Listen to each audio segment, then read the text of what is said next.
Brilliance Audio presents the unabridged recording of Mine Till Midnight by Lisa Kleypas, performed by Rosalind Landor. Chapter 1. London, 1848. Autumn. Finding one person in a city of nearly 2 million was a formidable task. It helped if that person was a drunken sot of a brother whose behaviour was predictable. Still, it wouldn't be easy. "Leo, where are you?"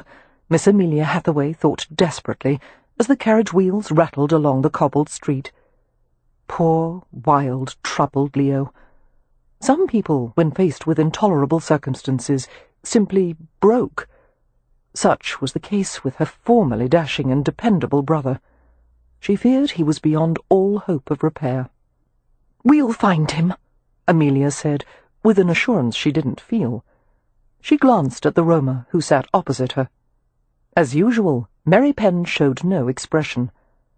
One could be forgiven for assuming Mary Penn was a man of limited emotions. He was so guarded, in fact, that even after living with the Hathaway family for 15 years, he still hadn't told anyone his first name.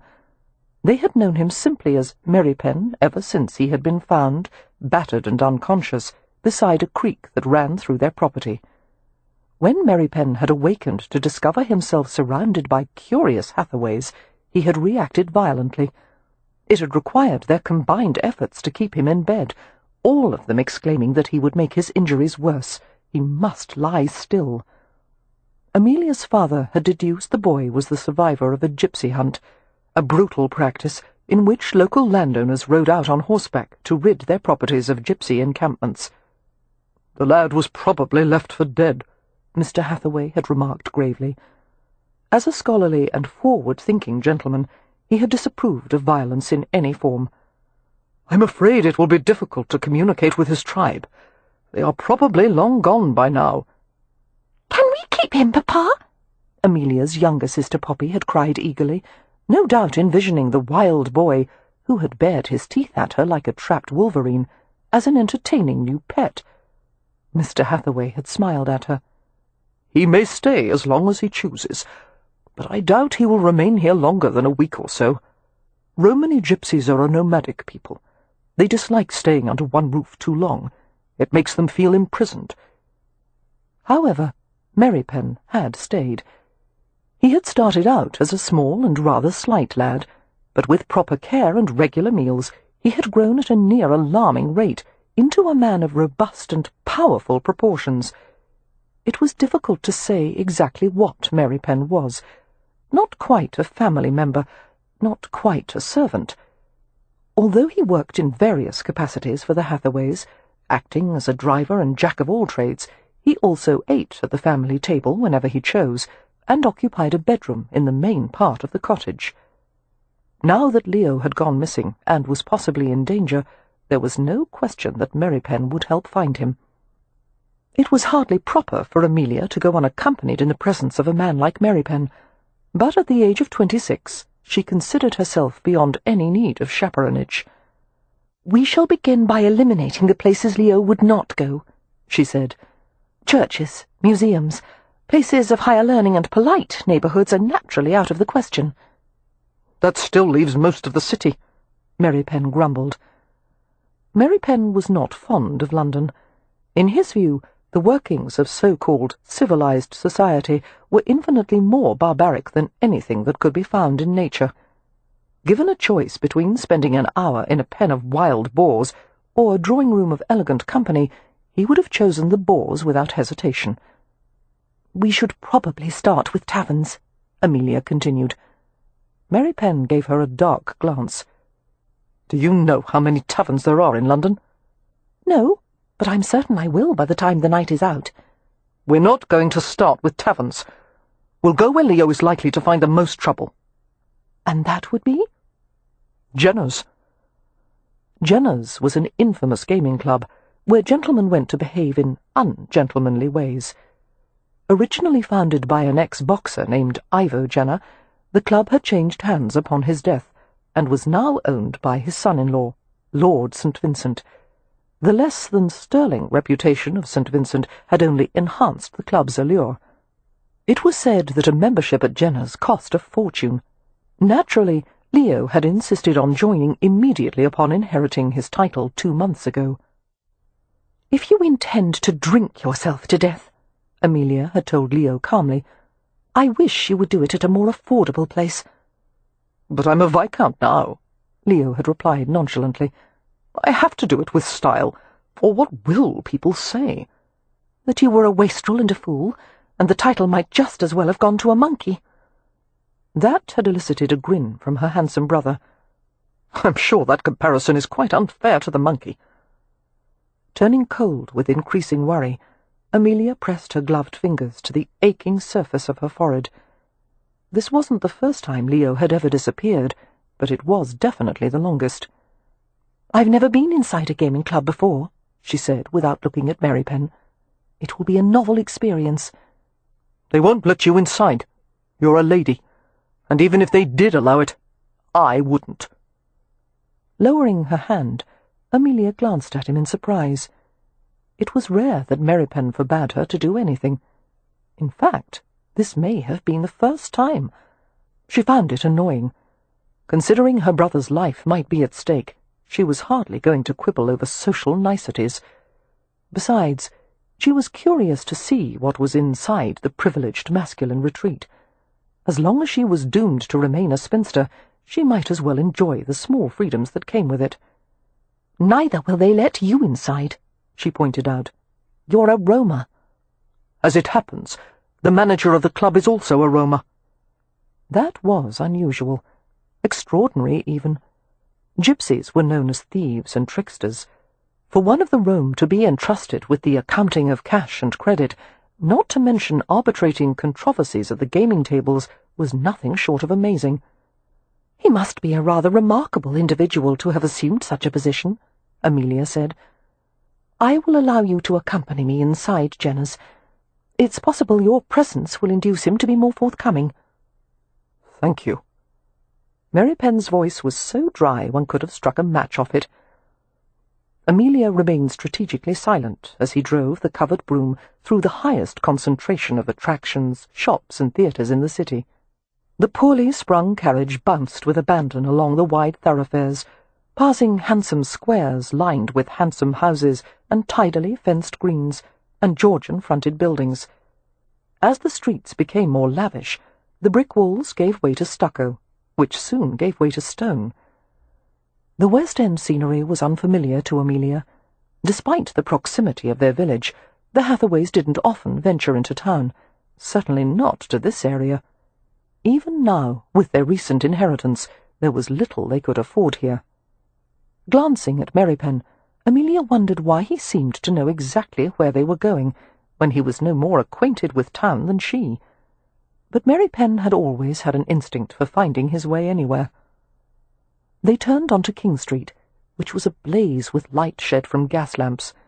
It was noisy and busy, congested with vehicles and groups of pedestrians setting out for the evening's entertainment.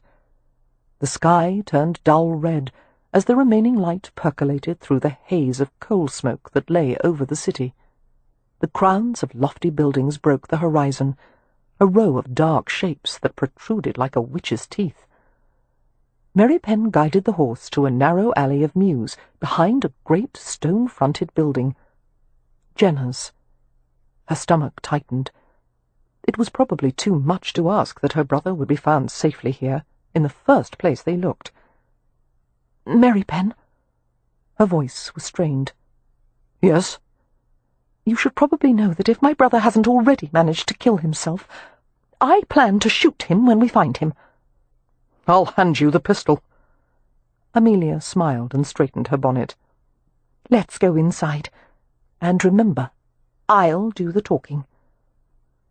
An objectionable odour filled the alley, a city smell of animals and refuse and coal dust. In the absence of a good rain, filth accumulated quickly in the streets and tributaries.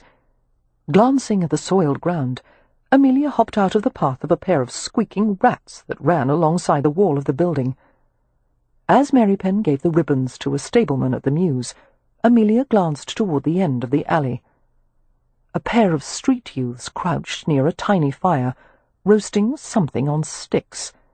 Amelia did not want to speculate on the nature of the objects being heated.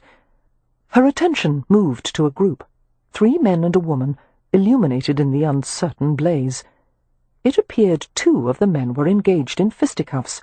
However, they were so inebriated that their contest brought to mind nothing so much as a pair of dancing bears.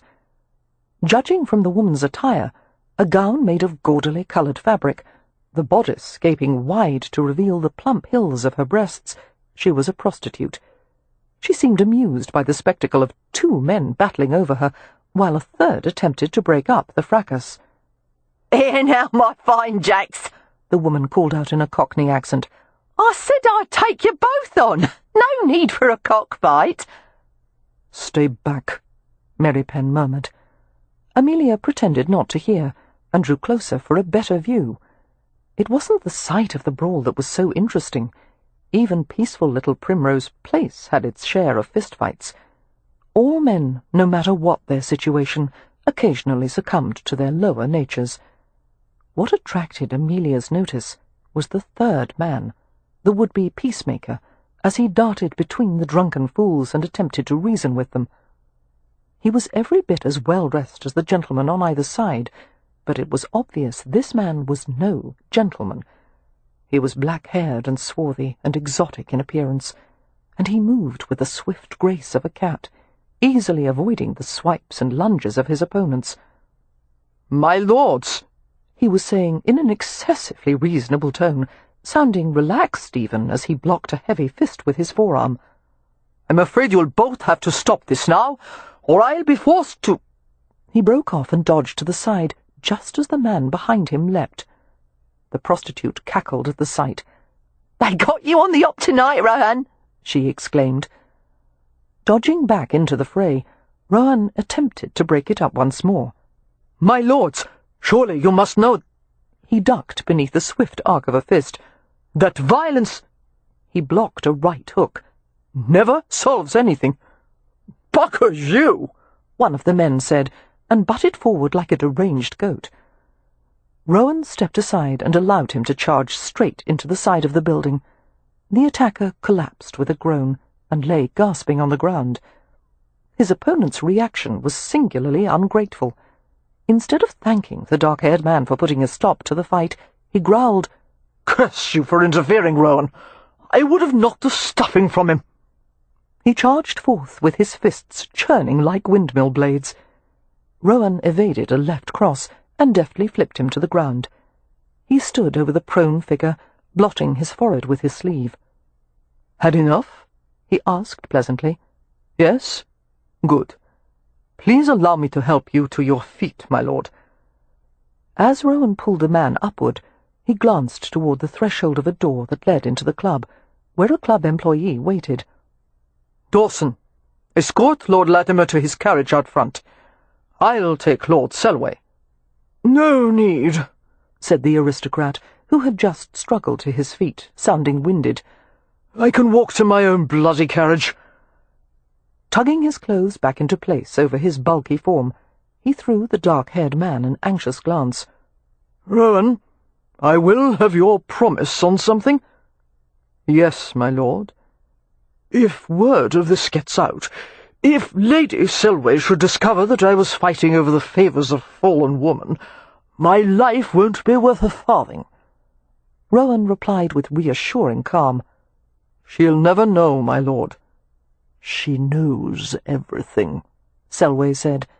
"She's in league with the devil. If you are ever questioned about this minor altercation, it was caused by a particularly vicious game of whist," came the bland reply. "Yes, yes, good man." Selway patted the younger man on the shoulder. "And to put a seal on your silence—" He reached a beefy hand inside his waistcoat and extracted a small bag. "No, my lord." Rohan stepped back with a firm shake of his head, his shiny black hair flying with the movement, then settling back into place. "There's no price for my silence." "Take it," the aristocrat insisted. "I can't, my lord." "It's yours. The bag of coins was tossed to the ground, landing at Rowan's feet with a metallic thud. "There. Whether you choose to leave it lying on the street or not is entirely your choice."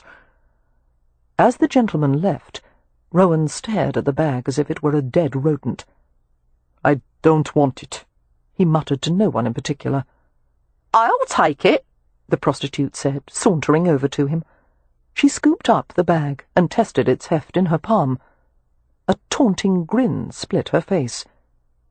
"Gaw, I've never seen a gypsy what's afraid of blunt." "I'm not afraid of it," Rowan said sourly. "I just don't need it." Sighing, he rubbed the back of his neck with one hand. She laughed at him and slid an openly appreciative glance over his lean form. "I hates to take something for nothing. Care for a little knock in the alley before I goes back to Bradshaw's?" "I appreciate the offer," he said politely, "but no." She hitched a shoulder in a playful half-shrug. "Less work for me, then. Good evening." Rowan responded with a short nod, seeming to contemplate a spot on the ground with undue concentration. He was very still, seeming to listen for some nearly imperceptible sound. Lifting a hand to the back of his neck again, he rubbed it as if to soothe a warning prickle. Slowly, he turned and looked directly at Amelia. A little shock went through her as their gazes met. Although they were standing several yards apart, she felt the full force of his notice. His expression was not tempered by warmth or kindness. In fact, he looked pitiless, as if he had long ago found the world to be an uncaring place, and had decided to accept it on its own terms. As his detached gaze swept over her, Amelia knew exactly what he was seeing. A woman dressed in serviceable clothes and sturdy shoes. She was fair-skinned and dark-haired, of medium height, with the rosy-cheeked wholesomeness common to the Hathaways. Her figure was sturdy and voluptuous, when the fashion was to be reed slim and wan and fragile. Without vanity, Amelia knew that although she wasn't a great beauty, she was sufficiently attractive to have caught a husband. However, she had always liked her independence too well to surrender it to the kind of men who had been inclined to court her. Practical men, who wanted a practical wife to manage their households efficiently. She didn't need them. God knew she was busy enough trying to manage the rest of the Hathaways. Rowan looked away from her.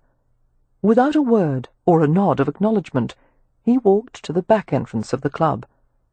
His pace was unhurried, as if he were giving himself time to think about something. There was a distinctive grace in his movements.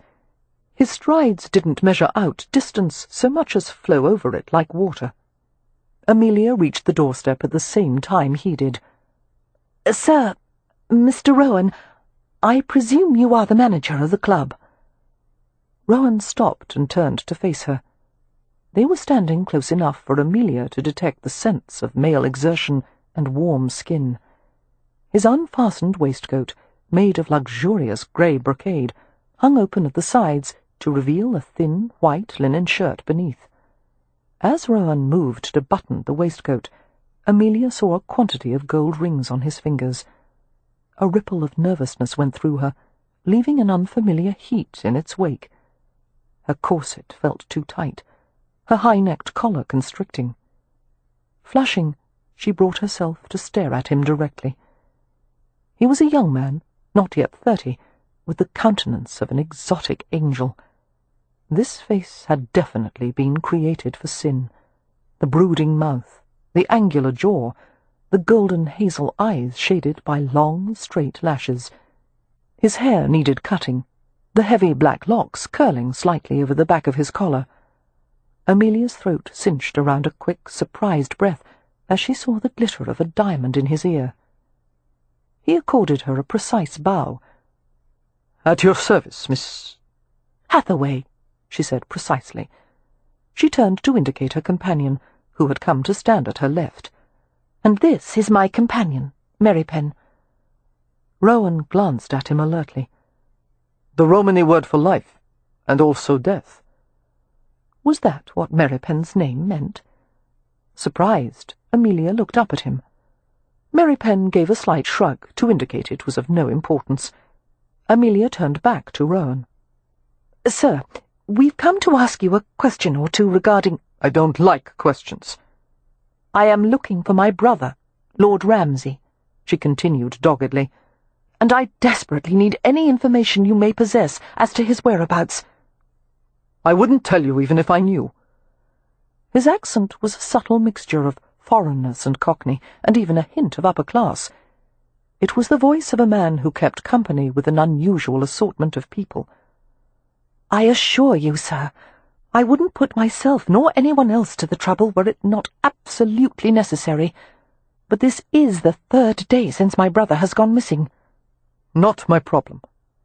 Rohan turned toward the door. "He tends to fall in with bad company."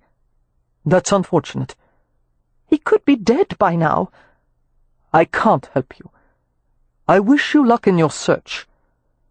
Rohan pushed the door and made to enter the club. He stopped as Mary Penn spoke.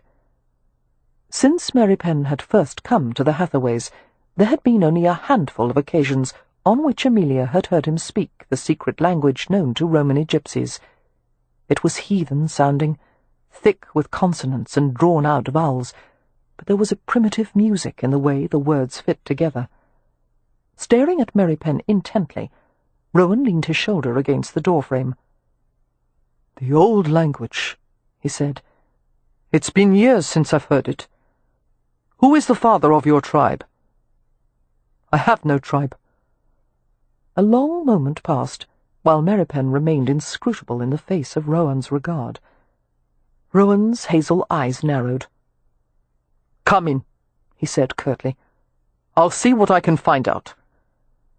They were brought into the club without ceremony, Rohan directing an employee to show them to a private receiving room upstairs. Amelia heard the hum of voices and music coming from somewhere, and footsteps coming and going. It was a busy, masculine hive, this place, forbidden to someone like herself. The employee, a young man with an East London accent and careful manners, took them into a well-appointed room and bid them to wait there until Rohan returned. Mary Penn went to a curtained window overlooking King Street. Amelia was surprised by the quiet luxury of her surroundings, the hand-knotted carpet done in shades of blue and cream, the wood-panelled walls and velvet-upholstered furniture. "Quite tasteful," she commented, removing her bonnet and setting it on a small mahogany clawfoot table. "For some reason I had expected something a bit, well, tawdry." "Jenner's is a cut above the typical establishment. It masquerades as a gentleman's club, when its real purpose is to provide the largest hazard bank in London." Amelia went to a built-in bookshelf and inspected the volumes as she asked idly, "Why is it, do you think, that Mr. Rohan was reluctant to take money from Lord Selway?" Mary Penn cast a sardonic glance over his shoulder. "You know how the Rome feel about material possessions." "Yes, I know your people don't like to be encumbered, but from what I've seen, Romans are hardly reluctant to accept a few coins in return for a service." "It's more than not wanting to be encumbered. For a chal to be in this position—" "What's a chal?" "A son of the Rome. For a chal to wear such fine clothes, to stay under one roof so long, to reap such financial bounty, it's shameful, embarrassing, contrary to his nature." He was so stern and certain of himself, Amelia couldn't resist teasing him a little. "And what's your excuse, Mary Penn? You've stayed under the Hathaway roof for an awfully long time." "That's different. For one thing, there's no profit in living with you." Amelia laughed. "For another," Mary Penn's voice softened, "I owe my life to your family." Amelia felt a surge of affection as she stared at his unyielding profile. "What a spoil-sport," she said gently. "I try to mock you, and you ruin the moment with sincerity. You know you're not obligated to stay, dear friend. You've repaid your debt to us 1,000 times over." Mary Penn shook his head immediately. "It would be like leaving a nest of plover chicks with a fox nearby." "We're not as helpless as all that," she protested. I'm perfectly capable of taking care of the family, and so is Leo, when he's sober." "When would that be?" His bland tone made the question all the more sarcastic. Amelia opened her mouth to argue the point, but was forced to close it. Mary Penn was right. Leo had wandered through the past 6 months in a state of perpetual inebriation. She put a hand to her midriff, where worry had accumulated like a sack of lead shot. Poor, wretched Leo. She was terrified nothing could be done for him. Impossible to save a man who didn't want to be saved. That wouldn't stop her from trying, however. She paced around the room, too agitated to sit and wait calmly. Leo was out there somewhere, needing to be rescued, and there was no telling how long Rohan would have them bide their time here. "I'm going to have a look around," she said, heading to the door. "I won't go far. Stay here, Mary Penn, in case Mr. Rohan should come." She heard him mutter something beneath his breath. Ignoring her request, he followed at her heels as she went out into the hallway. "This isn't proper," he said behind her. Amelia didn't pause. Propriety had no power over her now. "This is my one chance to see inside a gaming club. I'm not about to miss it." Following the sound of voices, she ventured toward a gallery that wrapped around the second story of a huge, splendid room.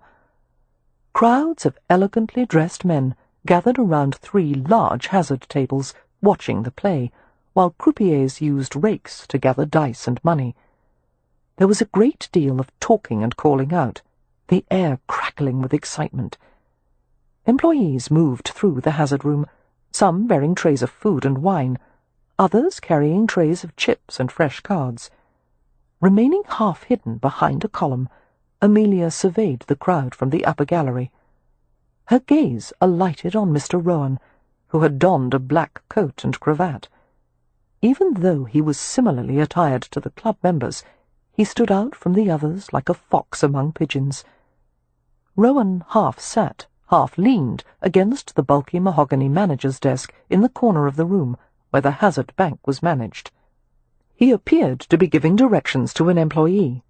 He used a minimum of gestures, but even so, there was a suggestion of showmanship in his movements, an easy physicality that drew the eye.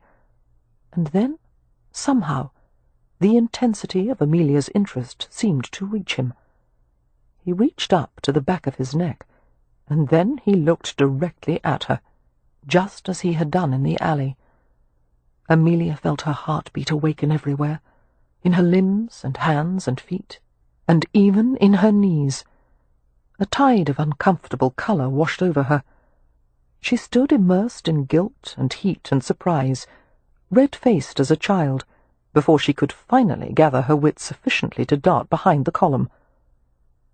"What is it?" she heard Mary Penn ask. "I think Mr. Rohan saw me." A shaky laugh escaped her. "Oh, dear! I hope I haven't annoyed him. Perhaps we should go back to the receiving room." Chapter 2. Cam Rohan pushed away from the mahogany desk and left the hazard room. As usual, he couldn't leave without being stopped once or twice. There was an usher, whispering that Lord So-and-so wished to have his credit limit raised, an under-butler asking if he should replenish the sideboard of refreshments in one of the card rooms. He answered their questions absently, his mind occupied with the woman awaiting him upstairs. An evening that had promised to be routine was turning out to be rather peculiar. It had been a long time since a woman had aroused his interest as Amelia Hathaway had. The moment he had seen her standing in the alley, wholesome and pink-cheeked, her voluptuous figure contained in a modest gown, he had wanted her. He had no idea why, when she was the embodiment of everything that annoyed him about Englishwomen. It was obvious Miss Hathaway had a relentless certainty in her own ability to organize and manage everything around her. Cam's usual reaction to that sort of female was to flee in the opposite direction. But as he had stared into her pretty blue eyes and seen the tiny, determined frown hitched between them, he had felt an unholy urge to snatch her up and carry her away somewhere and do something uncivilized, barbaric even. Of course, uncivilized urges had always lurked a bit too close to his surface, and in the past year Cam had begun to find it more difficult than usual to control them. He had become uncharacteristically short-tempered, impatient, easily provoked. The things that had once given him pleasure were no longer satisfying. Worst of all, he'd found himself satisfying his sexual urges with the same lack of enthusiasm he was doing everything else these days. Finding female companionship was never a problem. Cam had found release in the arms of many a willing woman, and had repaid the favour until they had purred with satisfaction. There was no real thrill in it, however, no excitement, no fire, no sense of anything other than having taken care of a bodily function as ordinary as sleeping or eating. Cam had been so troubled that he'd actually brought himself to discuss it with his employer, Lord St. Vincent. Once a renowned skirt-chaser, now an exceptionally devoted husband, St. Vincent knew as much about these matters as any man alive. When Cam had asked glumly if a decrease in physical urges was something that naturally occurred when a man entered his 30s, St. Vincent had choked on his drink. "Good God, no," the Viscount had said, coughing slightly as a swallow of brandy seared his throat. They had been in the manager's office of the club, going over account books in the early hours of the morning. St. Vincent was a handsome man, with wheat-coloured hair and pale blue eyes. Some claimed he had the most perfect form and features of any man alive, the looks of a saint, the soul of a scoundrel. "If I may ask, what kind of women have you been taking to bed?" "What do you mean? What kind?" Cam had asked warily. "Beautiful or plain?" "Beautiful, I suppose." "Well, there's your problem," St. Vincent said in a matter-of-fact tone. "Plain women are far more enjoyable. There's no better aphrodisiac than gratitude. Yet you married a beautiful woman." A slow smile had curved St. Vincent's lips. "Wives are a different case altogether. They require a great deal of effort, but the rewards are substantial. I highly recommend wives, especially one's own." Cam had stared at his employer with annoyance, reflecting that serious conversation with St. Vincent was often hampered by the Viscount's fondness for turning it into an exercise of wit. "If I understand you, my lord," he said curtly, "your recommendation for a lack of desire is to start seducing unattractive women?" Picking up a carved silver penholder, St. Vincent deftly fitted a nib into the end and made a project of dipping it precisely into an ink bottle.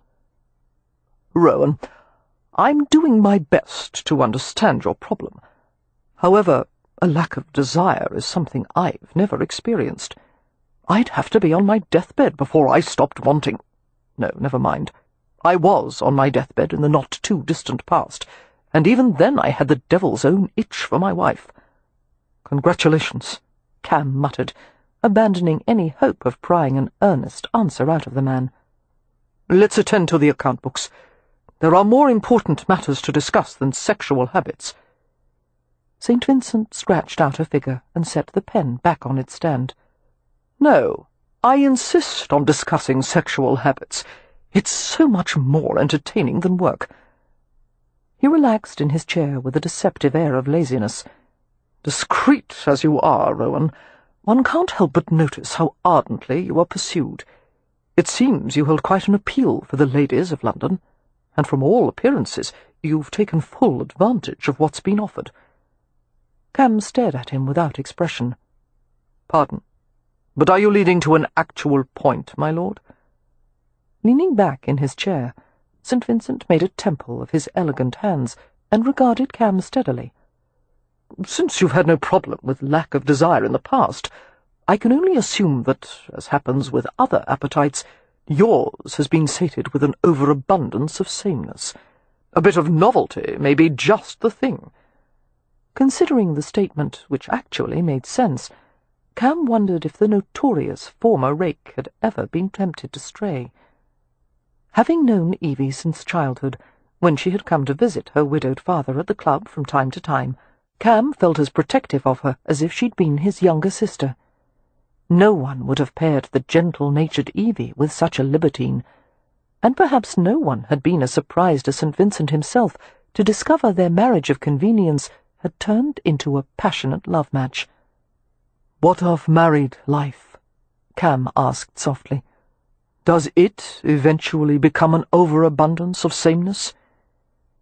St. Vincent's expression changed, the light blue eyes warming at the thought of his wife. "It has become clear to me that with the right woman one can never have enough. I would welcome an overabundance of such bliss, but I doubt such a thing is mortally possible." Closing the account-book with a decisive thud, he stood from the desk.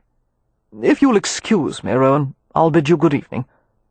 What about finishing the night's accounting? I'll leave the rest in your capable hands." At Cam's skull, St. Vincent shrugged innocently. "Rohan, one of us is an unmarried man with superior mathematical abilities and no prospects for the evening. The other is a confirmed lecher in an amorous mood, with a willing and nubile young wife waiting at home. Who do you think should do the damned account-books?" And with a nonchalant wave, St. Vincent had left the office. Novelty had been St. Vincent's recommendation. Well, that word certainly applied to Miss Hathaway. Cam had always preferred experienced women who regarded seduction as a game and knew better than to confuse pleasure with emotion. He had never cast himself in the role of tutor to an innocent. In fact, the prospect of initiating a virgin was distinctly off-putting. Nothing but pain for her, and the appalling possibility of tears and regrets afterward. He recoiled from the idea. No, there would be no pursuit of novelty with Miss Hathaway. Hastening his pace, Cam went up the stairs to the room where the woman waited with the dark-faced chowl. Mary Penn was a common Romany name, yet the man was in a most uncommon position. It appeared he was acting as the woman's servant, a bizarre and repugnant situation for a freedom-loving Roma. So the two of them, Cam and Mary Penn, had something in common. Both of them worked for Gajos, instead of roaming the earth freely as God intended. A Roma didn't belong indoors, enclosed in walls, living in boxes, as all rooms and houses were, shut away from the sky and wind and sun and stars, breathing in stale air scented with food and floor polish. For the first time in years, Cam felt a surge of mild panic. He fought it back and focused on the task at hand, getting rid of the peculiar pair in the receiving room. Tugging at his collar to loosen it, he pushed at the half-open door and entered the room. Miss Hathaway stood near the doorway, waiting with tightly leashed impatience, while Mary Penn remained a dark presence in the corner. As Cam approached and looked into her upturned face, the panic dissolved in a curious rush of heat. Her blue eyes were smudged with faint lavender shadows, and her soft-looking lips were pressed into a tight seam. Her hair had been pulled back and pinned, dark and shining against her head. That scraped-back hair, the modest, restrictive clothing, advertised her as a woman of inhibitions, a proper spinster. But nothing could have concealed her radiant will. She was delicious. He wanted to unwrap her like a long-awaited gift. He wanted her vulnerable and naked beneath him, that soft mouth swollen from hard, deep kisses, her pale body flushed with heat. Startled by her effect on him, Cam made his expression blank as he studied her. "Well?" Amelia demanded, clearly unaware of the turn of his thoughts, which was a good thing, as they likely would have sent her screaming from the room. "Have you discovered anything about my brother's whereabouts?" "I have." "And?" "Lord Ramsay visited earlier this evening. Lost some money at the hazard table." "Thank God he's alive!" Amelia exclaimed, "and apparently decided to console himself by visiting the local brothel." "Brothel?" She shot Mary Penn an exasperated glance. "I swear it, Mary Penn. He'll die at my hands tonight." She looked back at Cam. "How much did he lose at the hazard table?" "Approximately £500. The pretty blue eyes widened in outrage. "He'll die slowly at my hands. Which brothel?" "Bradshaw's." Amelia reached for her bonnet. "Come, Merrypen, we're going there to collect him." Both Merrypen and Cam replied at the same time. "No." "I want to see for myself if he's all right," she said calmly. "I very much doubt he is." She gave Merrypen a frosty stare. "I'm not returning home without Leo. You know me well enough to take me at my word." Half amused, half alarmed by her force of will, Cam asked Merrypen, "Am I dealing with stubbornness, idiocy, or some combination of the two?" Amelia replied before Merrypen had the opportunity. "Stubbornness on my part. The idiocy may be attributed entirely to my brother." She settled the bonnet on her head and tied its ribbons beneath her chin. Cherry-red ribbons, Cam saw in bemusement. That frivolous splash of red amidst her otherwise sober attire was an incongruous note. Becoming more and more fascinated by her, Cam heard himself say, "You can't go to Bradshaw's. Reasons of morality and safety aside, you don't even know where the hell it is." Amelia didn't flinch at the profanity. "I assume a great deal of business is sent back and forth between your establishment and Bradshaw's. You say the place is local, which means all I have to do is follow the foot traffic from here to there. Goodbye, Mr. Rohan. Your help has been greatly appreciated." Cam moved to block her path. "All you'll accomplish is making a fool of yourself, Miss Hathaway. You won't get past the front door. A brothel like Bradshaw's doesn't take strangers off the street." "How I manage to retrieve my brother, sir, is no concern of yours." She was correct. It wasn't. But Cam hadn't been this entertained in a long time. No sensual depravities, no skilled courtesan, not even a room full of unclothed women could have interested him half as much as Miss Amelia Hathaway and her red ribbons. "I'm going with you," he said. She frowned. "No, thank you." "I insist." "I don't need your services, Mr. Rohan." Cam could think of a number of services she was clearly in need of, most of which would be a pleasure for him to provide. "Obviously it will be to everyone's benefit for you to retrieve Ramsay and leave London as quickly as possible. I consider it my civic duty to hasten your departure." Chapter 3. Although they could have reached the brothel on foot, Amelia, Merrypen, and Rohan went to Bradshaw's in the ancient barouche. They stopped before a plain, Georgian-styled building.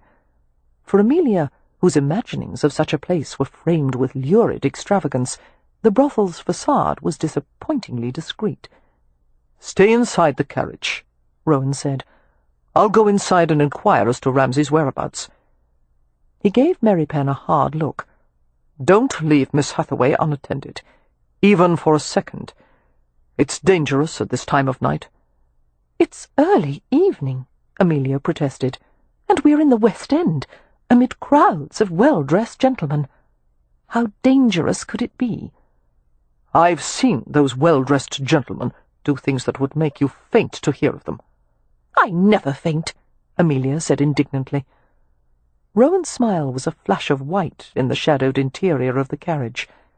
He left the vehicle and dissolved into the night as if he were part of it, blending seamlessly except for the ebony glimmer of his hair and the sparkle of the diamond at his ear. Amelia stared after him in wonder.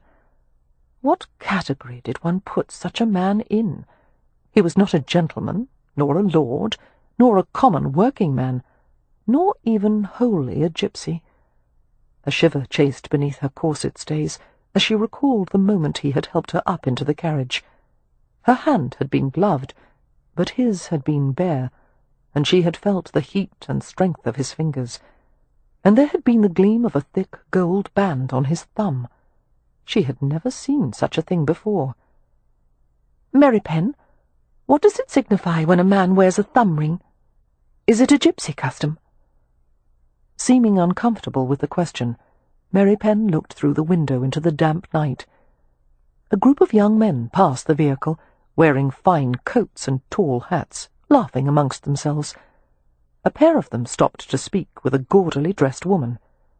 Still frowning, Mary Penn replied to Amelia's question. It signifies independence and freedom of thought, also a certain separateness. In wearing it, he reminds himself he doesn't belong where he is. Why would Mr. Rohan want to remind himself of something like that? Because the ways of your kind are seductive, Mary Penn said darkly. It's difficult to resist them. Why must you resist them? I fail to see what is so terrible about living in a proper house and securing a steady income and enjoying things like nice dishes and upholstered chairs. Kachi, he murmured in resignation, making Amelia grin briefly. It was the word for a non-gypsy woman. She relaxed back against the worn upholstered seat. I never thought I would be hoping so desperately to find my brother inside a house of ill repute, but between a brothel or floating face down in the Thames. She broke off and pressed the knuckles of her clenched fist against her lips. He's not dead. Mary Penn's voice was low and gentle. Amelia was trying very hard to believe that. We must get Leo away from London. He'll be safer out in the country, won't he? Mary Penn gave a non-committal shrug, his dark eyes revealing nothing of his thoughts.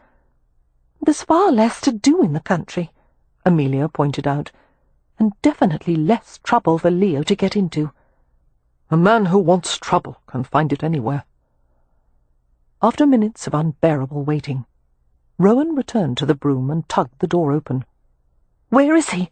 Amelia demanded as the gypsy climbed inside. "Not here. After Lord Ramsay went upstairs with one of the girls and, conducted the transaction, he left the brothel." "Where did he go? Did you ask?"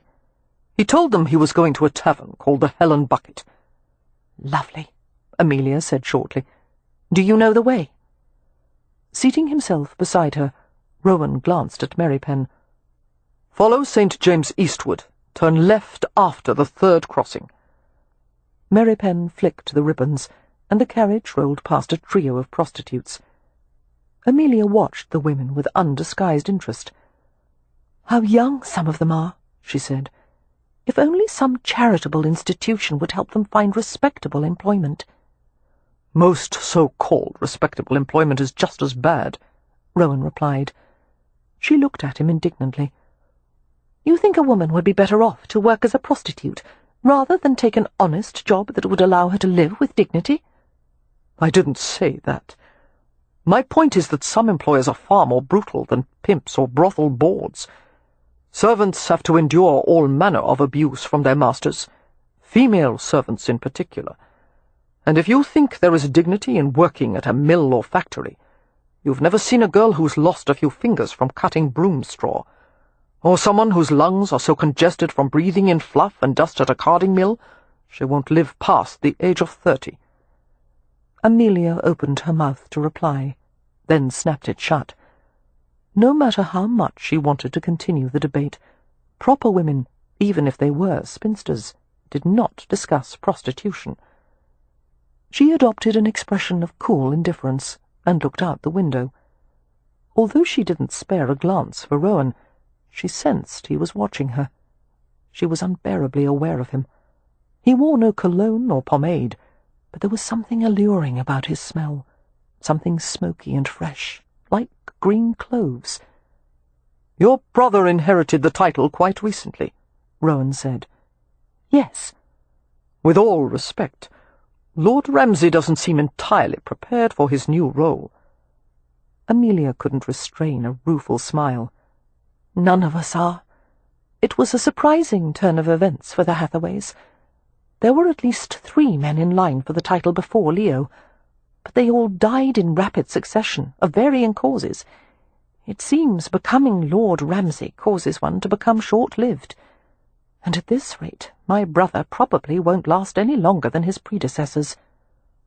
"One never knows what fate has in store." Turning toward Rohan, Amelia discovered he was glancing over her in a slow inventory that spurred her heart into a faster beat. "I don't believe in fate," she said. "People are in control of their own destinies." Rowan smiled. "Everyone, even the gods, are helpless in the hands of fate." Amelia regarded him sceptically. "Surely you, being employed at a gaming club, know all about probability and odds, which means you can't rationally give credence to luck or fate or anything of the sort." "I know all about probability and odds," Rowan agreed. "Nevertheless, I believe in luck." He smiled, with a quiet smoulder in his eyes that caused her breath to catch. "I believe in magic and mystery, and dreams that reveal the future. And I believe some things are written in the stars, or even in the palm of your hand." Mesmerized, Amelia was unable to look away from him. He was an extraordinarily beautiful man, his skin as dark as clover honey, his black hair falling over his forehead in a way that made her fingers twitch with the urge to push it back. "Do you believe in fate too?" she asked Mary Penn. A long hesitation. "I'm a Roma," he said, which meant yes. "Good Lord, Mary Penn, I've always thought of you as a sensible man." Rowan laughed. "It's only sensible to allow for the possibility, Miss Hathaway. Just because you can't see or feel something doesn't mean it can't exist." "There is no such thing as fate," Amelia insisted. "There is only action and consequence." The carriage came to a halt, this time in a much shabbier place than St. James or King Street. There was a beer shop and threepenny lodging-house on one side, and a large tavern on the other. The pedestrians on this street had the appearance of sham gentility, rubbing elbows with costers, pickpockets, and more prostitutes. A brawl took place near the threshold of the tavern, a writhing mixture of arms, legs, flying hats and bottles and canes. Any time there was a fight, the greatest likelihood was that her brother had started it. "Mary Penn," she said anxiously, "you know how Leo is when he's foxed. He's probably in the middle of the fray. If you would be so kind." Before she had even finished, Mary Penn made to leave the carriage. "Wait," Rowan said. "You'd better let me handle it." Mary Penn gave him a cold glance. "You doubt my ability to fight? This is a London rookery. I'm used to the kind of tricks they use. If you—" Rowan broke off as Mary Penn ignored him and left the carriage with a surly grunt. "So be it," Rowan said, exiting the carriage and standing beside it to watch. "They'll slice him open like a mackerel at a Covent Garden fish stand." Amelia came out of the vehicle as well. "Mary Penn can handle himself quite well in a fight, I assure you." Rowan looked down at her, his eyes shadowed and cat-like. "You'll be safer inside the vehicle." "I have you for protection, do I not?" she pointed out. "Sweetheart," he said with a softness that undercut the noise of the crowd, "I may be the one you most need protection from." She felt her heart miss a beat. He met her wide-eyed glance with a steady interest that caused her toes to curl inside her practical leather shoes. Fighting for composure, Amelia looked away from him, but she remained sharply aware of him, the relaxed alertness of his posture, the unknown pulse secreted beneath the elegant layers of his clothing. They both watched as Mary Penn waded into the chaos of brawling men, sorted through a few of them. Before a half-minute had passed, he unceremoniously hauled someone out, easily deflecting blows with his free arm. "He's good," Rowan said in mild surprise. Amelia was overwhelmed with relief as she recognized Leo's dishevelled form. "Oh, thank God!" Her eyes flew open, however, as she felt a gentle touch at the edge of her jaw. Rowan's fingers were nudging her face upward, his thumb brushing the tip of her chin. The unexpected intimacy sent a little shock through her. His flame-bright gaze had seized hers again. "Don't you think you're being a bit overprotective? chasing your grown brother across London. He's not doing anything all that unusual. Most young lords in his position would behave the same." "You don't know him," Amelia said, sounding shaken to her own ears. She knew she should pull away from his warm fingers, but her body remained perversely still, absorbing the pleasure of his touch. "It's far from usual behaviour for him. He's in trouble. She broke off. Rowan let a gentle fingertip follow the shining trail of her bonnet ribbon to the place where it tied beneath her chin. "What kind of trouble?" She jerked away from his touch and turned as Mary Pen and Leo approached the carriage. A rush of love and agonized worry filled her at the sight of her brother. He was filthy, battered, and grinning unrepentantly. Anyone who didn't know Leo would assume he hadn't a care in the world. But his eyes, once so warm, were dull and wintry. His formerly fit body was paunchy, and the visible portion of his neck was bloated. There was still a long way to go before Leo was in total ruins, but he seemed determined to hasten the process. "How remarkable," Amelia said casually. "There's still something left of you." Plucking a handkerchief from her sleeve, she strode forward and tenderly wiped sweat and a smear of blood from his cheeks. Noticing his unfocused gaze, she said, "I'm the one in the middle, dear." "Ah, there you are." Leo's head bobbed up and down like a string puppet's. He glanced at Mary Pen, who was providing far more support than Leo's own legs were. "My sister," he said. "Terrifying girl." "Before Mary Pen puts you in the carriage," Amelia said, "are you going to cast up your accounts, Leo?" "Certainly not," came the unhesitating reply. "Hathaways always hold their liquor." Amelia stroked aside the dirty brown locks that dangled like strands of yarn over his eyes. "It would be nice if you would try to hold a bit less of it in the future, dear." "Ah, but sis—" As Leo looked down at her, she saw a flash of his old self, a spark in the vacant eyes, and then it was gone. "I have such a powerful thirst." Amelia felt the smart of tears at the corners of her eyes, tasted salt at the back of her throat. Swallowing it back, she said in a steady voice, "For the next few days, Leo, your thirst will be slaked exclusively by water or tea. Into the carriage with him, Mary Pen." Leo twisted to glance at the man who held him steady. "For God's sake, you're not going to put me in her custody, are you?" "Would you rather dry out in the care of a Bow Street jailkeeper?" Mary Pen asked politely. "He would be a damn sight more merciful." Grumbling, Leo lurched toward the carriage with Mary Pen's assistance. Amelia turned to Cam Rohan, whose face was inscrutable. "May we take you back to Jenner's, sir? It will be tight quarters in the carriage, but I think we can manage." "No, thank you." Rowan walked slowly around the carriage with her. "It isn't far. I'll go on foot."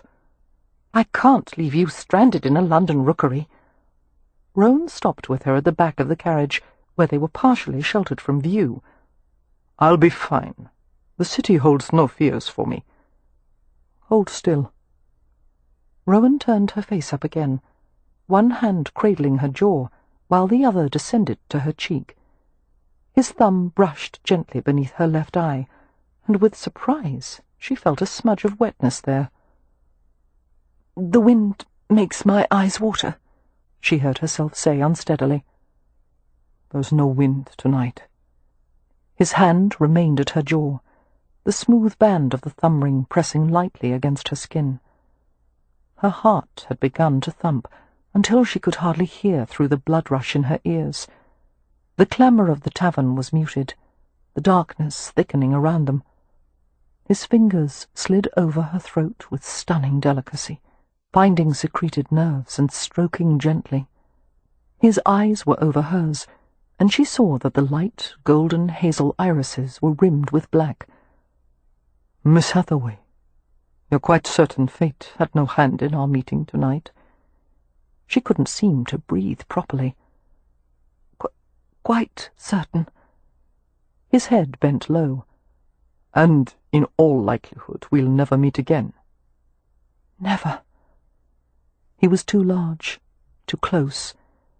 Nervously, Amelia tried to marshal her thoughts, but they scattered like spilled matchsticks. And then he set fire to them as his breath touched her cheek. I hope you're right. God help me if I should ever have to face the consequences. Of what? Her voice was faint. This. His hand slid to the back of her neck, and his mouth covered hers. Amelia had been kissed before, but this mingling of heat and taste was so far removed from her experience it belonged in another category entirely. He kissed as if he had invented it, knowing how to hold her, how to tilt her head to just the right angle. His mouth was firm but silken, nudging hers open, probing in soft strokes. One of his arms slid around her, lifting slightly as he pulled her against the hard contours of his body. Her hands came up to his chest, pushing in a feeble attempt to end the embrace, but he continued to kiss her, exploring tenderly until she was weak all over and her knees threatened to buckle. With each breath she drew in a deeper scent of him, the sweetness of beeswax soap, the hint of salt of his skin. The supple power of his body was all around her, and she couldn't stop herself from relaxing into it, letting him support her. More kisses, one beginning before another had quite finished, moist and intimate caresses, secret strokes of pleasure and promise. With a soft murmur, foreign words that fell pleasantly on her ears, Rohan took his mouth from hers. His lips wandered along the flushed curve of her neck, lingering on the most vulnerable spots. Her body felt swollen inside her clothes, the corset cinching around the desperate pitch of her lungs. She quivered as he reached a place of exquisite sensation and touched it with the tip of his tongue, as if the taste of her was some exotic spice. A pulse awakened in her breasts and stomach and between her thighs. She was filled with a dreadful urge to press against him. She wanted to fight free of the layers and layers of smothering fabric that made up her skirts. He was so careful, so gentle. The crash of a bottle on the pavement, the sound of glass breaking, jolted her from the haze. "No!" she gasped, now struggling. Rohan released her, his hand steadying her as she fought for equilibrium.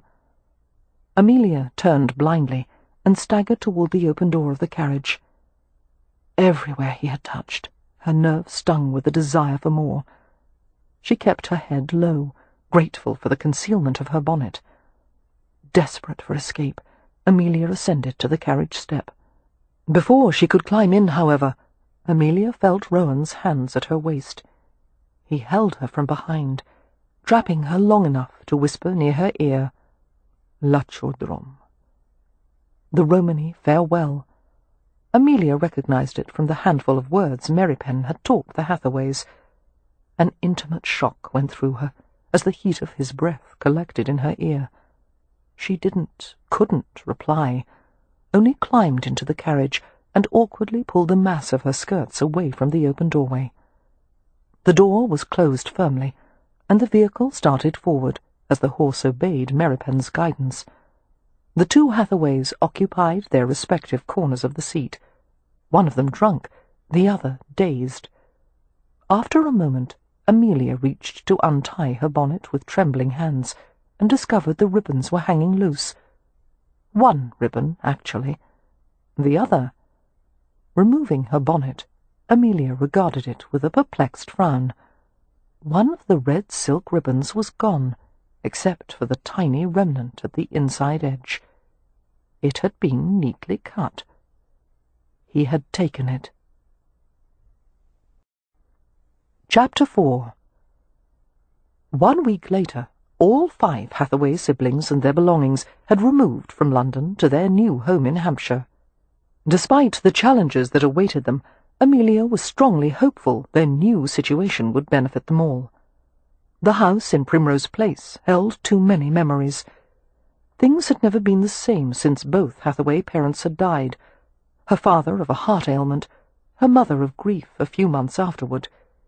It seemed the walls had absorbed the family sorrow until it had become part of the paint and paper and wood.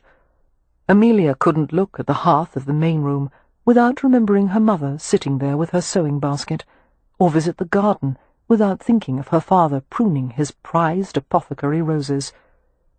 Amelia had recently sold the house without compunction, not for lack of sentimentality, but rather an excess. Too much feeling, too much sadness, and it was impossible to look forward when one was constantly being reminded of painful loss. Her siblings hadn't offered a word of objection to selling their home. Nothing mattered to Leo. One could tell him the family intended to live in the streets, and he would have greeted the news with an indifferent shrug. Wynne, the next older sister, was too weak from prolonged illness to protest any of Amelia's decisions, and Poppy and Beatrix, both still in their teens, were eager for change. As far as Amelia was concerned, the inheritance couldn't have come at a better time, although she had to admit there was some question as to how long the Hathaways would manage to retain the title. The fact was, no one wanted to be Lord Ramsay. For the previous 3 Lord Ramsays, the title had been accompanied by a streak of singular ill fortune, capped by untimely death, which explained in part why the Hathaways' distant relatives had been quite happy to see the viscountcy go to Leo. "Do I get any money?" had been Leo's first question upon being informed of his ascendancy to the peerage. The answer had been a qualified yes. Leo would inherit the Hampshire estate of limited acreage, and a modest annual sum that wouldn't begin to account for the cost of refurbishing it. "We're still poor," Amelia had told her brother after poring over the solicitor's letter describing the estate and its affairs. "The estate is small. The servants and most of the tenants have left. The house is shabby, and the title is apparently cursed, which makes the inheritance a white elephant, to say the least. However, we have a distant cousin who may arguably be in line before you. We can try to throw it all off on him.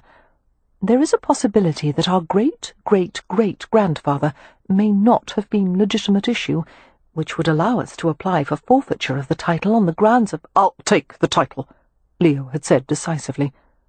"Because you don't believe in curses any more than I do?" "Because I'm already so damned cursed, another one won't matter." Having never been to the southern county of Hampshire before, all the Hathaway siblings, with the exception of Leo, craned their necks to view the scenery. Amelia smiled at her sister's excitement. Poppy and Beatrix, both dark-haired and blue-eyed like herself, were filled with high spirits. Her gaze alighted on Wynne, and stayed for a moment, taking careful measure of her condition. Wynne was different from the rest of the Hathaway brood, the only one who had inherited their father's pale blonde hair and introspective nature. She was shy and quiet, enduring every hardship without complaint. When scarlet fever had swept through the village a year earlier, Leo and Wynne had fallen gravely ill. Leo had made a complete recovery, but Wynne had been frail and colourless ever since. The doctor had diagnosed her with a weakness of the lungs, caused by the fever, that he said might never improve. Amelia refused to accept that Wynne would be an invalid forever. No matter what it took, she would make Wynne well again. It was difficult to imagine a better place for Wynne and the rest of the Hathaways than Hampshire. It was one of the most beautiful counties in England, with intersecting rivers, great forests, meadows, and wet heathlands. The Ramsay estate was situated close to Stony Cross, one of the largest market towns in the county. Stony Cross exported cattle, sheep, timber, corn, a plenitude of local cheeses, and wildflower honey. Rich territory indeed. "I wonder why the Ramsay estate is so unproductive," Amelia mused, as the carriage travelled alongside lush pastures. "The land in Hampshire is so fertile, one almost has to try not to grow something here." "But our land is cursed, isn't it?" Poppy asked with mild concern. "No," Amelia replied, "not the estate itself, just the title holder, which would be Leo." "Oh." Poppy relaxed. "That's fine, then." Leo didn't bother responding, only huddled in the seat corner, looking surly and miserable. Although a week of enforced sobriety had left him clear-eyed and clear-headed, it had done nothing to improve his temper. With Mary Penn and the Hathaways watching over him like hawks, he'd had no opportunity to drink anything other than water or tea. For the first few days, Leo had been given to uncontrollable shaking, agitation, and profuse sweating. Now that the worst of it was over, he looked more like his old self. But few people would believe Leo was a man of 28. The past year had aged him immeasurably. The closer they came to Stony Cross, the lovelier the scenery was, until it seemed nearly every view was worth painting. The carriage rode past tidy black-and-white cottages with thatched roofs, mill-houses and ponds shrouded with weeping willows, old stone churches dating back to the Middle Ages. Thrushes busily stripped ripe berries from hedgerows, while stonechats perched on blossoming hawthorns. Meadows were dense with yellow cowslips and buttercups, and the trees were dressed in autumn golds and reds. Plump white sheep grazed in the fields. Poppy took a deep, appreciative breath. "How bracing," she said. "I wonder what makes the country air smell so different." "It must be the pig farm we just passed," Leo muttered. Beatrix, who had been reading from a pamphlet describing the south of England, said cheerfully, "Hampshire is known for its exceptional pigs. They're fed on acorns and beechnut mast from the forest, and it makes the bacon quite lovely. And there's an annual sausage competition." He gave her a sour look. "Splendid. I only hope we haven't missed it." Wynne, who had been reading from a thick tome about Hampshire and its environs, volunteered, "The history of Ramsay House is impressive." "Our house is in a history book?" Beatrix asked in delight. "It's only a small paragraph," Wynne said from behind the book. "But yes, Ramsay House is mentioned. Of course it's nothing compared to our neighbour, the Earl of Westcliff, whose estate features one of the finest country homes in England. It dwarfs ours by comparison, and the Earl's family has been in residence for nearly 500 years. "He must be awfully old, then," Poppy commented, straight-faced. Beatrice snickered. "Go on, Wynne." "Ramsay House," Wynne read aloud, "stands in a small park, populated with stately oaks and beeches, coverts of bracken, and surrounds of deer-cropped turf. Originally an Elizabethan manor house, completed in 1594, the building boasts of many long galleries representative of the period. Alterations and additions to the house have resulted in the grafting of a Jacobean ballroom and a Georgian wing." "We have a ballroom!" Poppy exclaimed. "We have deer!" Beatrix said gleefully. Leo settled deeper into his corner. "God, I hope we have a privy." It was early evening by the time the hired driver turned the carriage onto the private, beech-lined drive that led to Ramsay House. Weary from the long journey, the Hathaways exclaimed in relief at the sight of the house, with its high roofline and brick chimney stacks. "I wonder how Mary Penn is faring," Wynne said, her blue eyes soft with concern. Mary Penn, the cook, maid, and the footman, had gone to the house 2 days earlier to prepare for the Hathaways' arrival. "No doubt he's been working ceaselessly day and night," Amelia replied, "taking inventory, rearranging everything in sight, and issuing commands to people who don't dare disobey him. I'm sure he's quite happy." Wynne smiled. Even pale and drained as she was, her beauty was incandescent, her silvery gold hair shining in the waning light, her complexion like porcelain. The line of her profile would have sent poets and painters into raptures. One was almost tempted to touch her to make certain she was a living, breathing being instead of a sculpture. The carriage stopped at a much larger house than Amelia had expected. It was bordered by overgrown hedges and weed-clotted flower-beds. With some gardening and considerable pruning, she thought, it would be lovely. The building was charmingly asymmetrical, with a brick and stone exterior, a slate roof, and abundant leaded glass windows. The hired driver came to set out a movable step and assist the passengers from the vehicle. Descending to the crushed rock surface of the drive, Amelia watched as her siblings emerged from the carriage. "The house and grounds are a bit unkempt," she warned. "No one has lived here in a very long time." "I can't imagine why," Leo said. "It's very picturesque," Wynne commented brightly. The journey from London had exhausted her. Judging from the slump of her narrow shoulders and the way her skin seemed stretched too tightly over her cheekbones, Wynne had little strength left. As her sister reached for a small valise that had been set near the carriage step, Amelia rushed forward and picked it up. "I'll carry this," she said. "You are not to lift a finger. Let's go inside, and we'll find a place for you to rest." "I'm perfectly well," Wynne protested, as they all went up the front stairs into the house. The entrance hall was lined with panelling that had once been painted white, but was now brown with age. The floor was scarred and filthy. A magnificent curved stone staircase occupied the back of the hall, its wrought iron balustrade clotted with dust and spider webs. Amelia noticed that an attempt had already been made to clean a section of the balustrade, but it was obvious the process would be painstaking. Merrypen emerged from a hallway leading away from the entrance room. He was in his shirt-sleeves, with no collar or cravat, the neck of the garment hanging open to reveal tanned skin gleaming with perspiration. With his black hair falling over his forehead, and his dark eyes smiling at the sight of them, Merrypen cut a dashing figure. "You're 3 hours behind schedule," he said. Laughing, Amelia pulled a handkerchief from her sleeve and gave it to him. "In a family of 4 sisters, there is no schedule." Wiping at the dust and sweat on his face, Merrypen glanced at all the Hathaways. His gaze lingered on Wynne for an extra moment. Returning his attention to Amelia, Merrypen gave her a concise report. He had found 2 women and a boy at the village to help clean the house.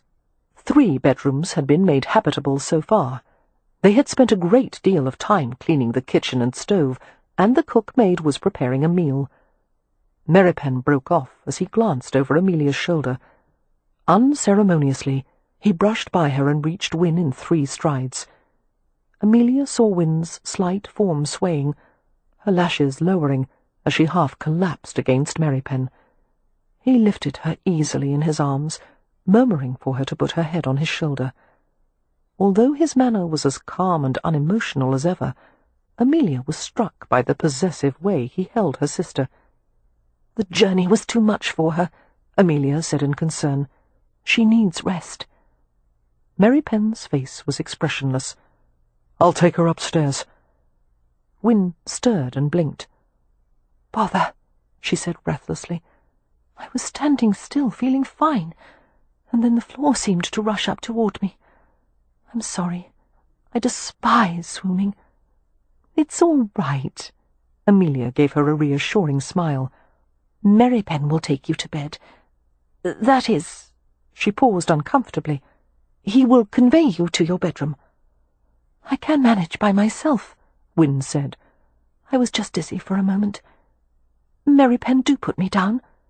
"You wouldn't make it past the first step," he said, ignoring her protests as he carried her to the stone staircase. "Beatrix, will you go with them?" Amelia asked briskly, handing her the valise. "Wynne's nightgown is in here. You can help her change clothes." "Yes, of course." Beatrix scampered toward the stairs.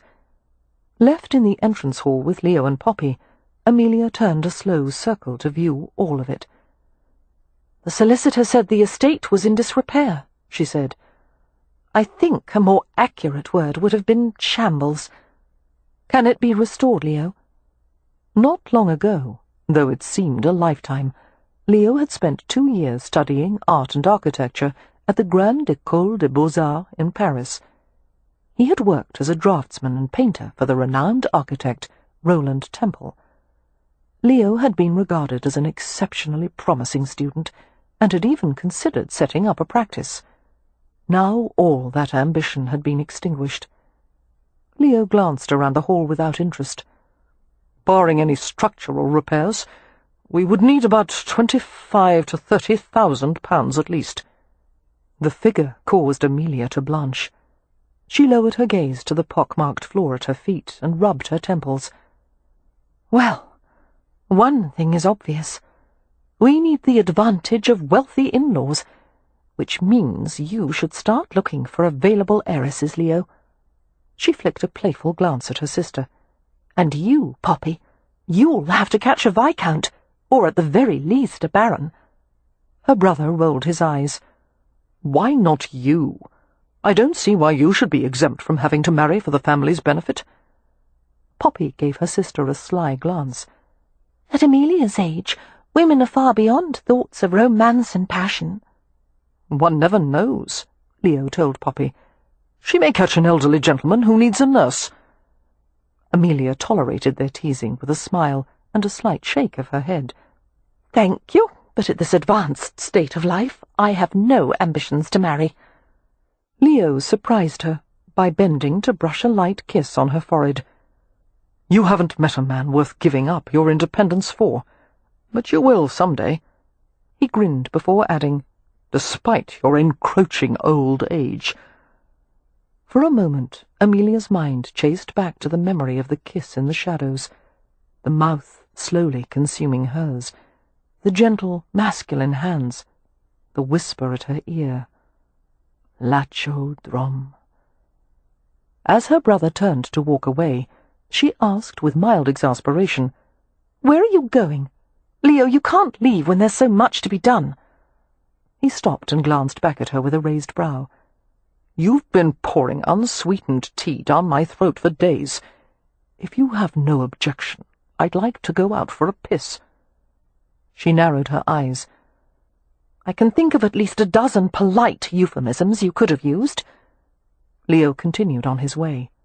I don't use euphemisms. Or politeness, she said, making him chuckle. As Leo left the room, Amelia folded her arms and sighed. He's so much more pleasant when he's sober. A pity it doesn't happen more often. Come, Poppy, let's find the kitchen. With the house so stale and dust-riddled, the atmosphere was hard on poor Wynne's lungs, causing her to cough incessantly through the night.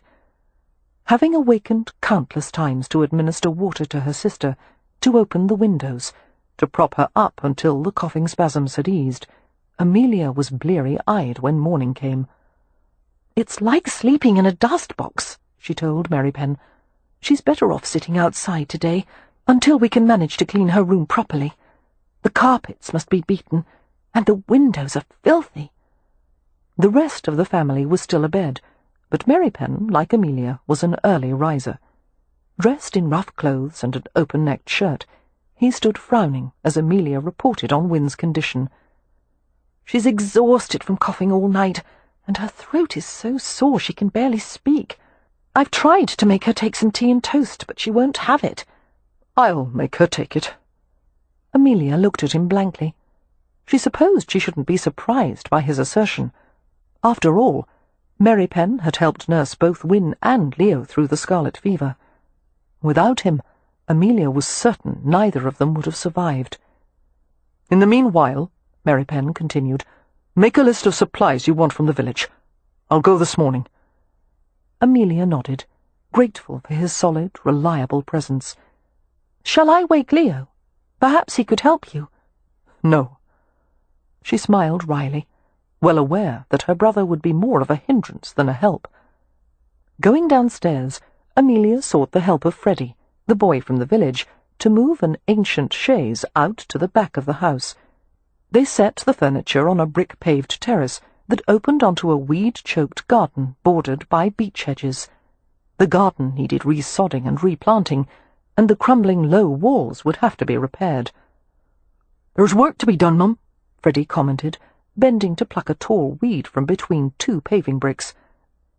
Freddie, you are a master of understatement. Amelia contemplated the boy, who looked to be about 13. He was robust and ruddy-faced, with a ruff of hair that stood up like a robin's feathers. "Do you like gardening?" she asked. "Do you know much about it?" I keeps a kitchen plot for my ma." "Would you like to be Lord Ramsay's gardener?" "How much does it pay, miss?" "Would 2 shillings a week suffice?" Freddie looked at her thoughtfully and scratched his wind-chapped nose. "Sounds good, but you'll have to ask my ma." "Tell me where you live, and I'll visit her this very morning." "All right. It's not far. We're at the closest side of the village." They shook hands on the deal, talked a moment more, and Freddie went to investigate the gardener's shed. Turning at the sound of voices, Amelia saw Mary Pen carrying her sister outside. Wynne was dressed in a nightgown and robe, and swathed in a shawl, her slim arms looped around Mary Pen's neck. With her white garments and blonde hair and fair skin, Wynne was nearly colourless, except for the flags of soft pink across her cheekbones and the vivid blue of her eyes. "That was the most terrible medicine," she was saying cheerfully. "It worked," Mary Pen pointed out, bending to settle her carefully on the chaise. "That doesn't mean I forgive you for bullying me into taking it." "It was for your own good." "You're a bully," Wynne repeated, smiling into his dark face. "Yes, I know," Mary Pen murmured, tucking the lap blankets around her with extreme care. Delighted by the improvement in her sister's condition, Amelia smiled. "He really is dreadful, but if he manages to persuade some village women to come help clean the house, you will have to forgive him, Wynne." Wynne's blue eyes twinkled. She spoke to Amelia, while her gaze remained on Mary Pen. "I have every faith in his powers of persuasion." Coming from anyone else, the words might have been construed as a piece of flirtation. But Amelia was fairly certain that Wynne had no awareness of Mary Pen as a man. To her, he was a kindly older brother, nothing more. The feelings on Mary Pen's side, however, were more ambiguous. An inquisitive grey jackdaw flapped to the ground with a few chucks, and made a tentative hop in Wynne's direction. "I'm sorry," she told the bird. "There's no food to share." A new voice entered the conversation. "Yes, there is." It was Beatrix, carrying a breakfast tray containing a plate of toast and a mug of tea. Her curly dark hair had been pulled back into an untidy bunch, and she wore a white pinafore over her berry-coloured dress. The pinafore was too young a style for a girl of 15, Amelia thought. Beatrix was now at an age when she should be wearing her skirts to the floor, and a corset, heaven help her. But in the past year of turmoil, Amelia hadn't given much thought to her youngest sister's attire. She needed to take Beatrix and Poppy to a dressmaker and have some new frocks made for them. Adding that to the long list of expenditures in her head, Amelia frowned. "Here's your breakfast, Wynne," Beatrix said, settling the tray on her lap. "Are you feeling well enough to butter the toast yourself, or shall I?" "I will, thank you." Wynne moved her feet and gestured for Beatrix to sit at the other end of the chaise. Beatrix obeyed promptly.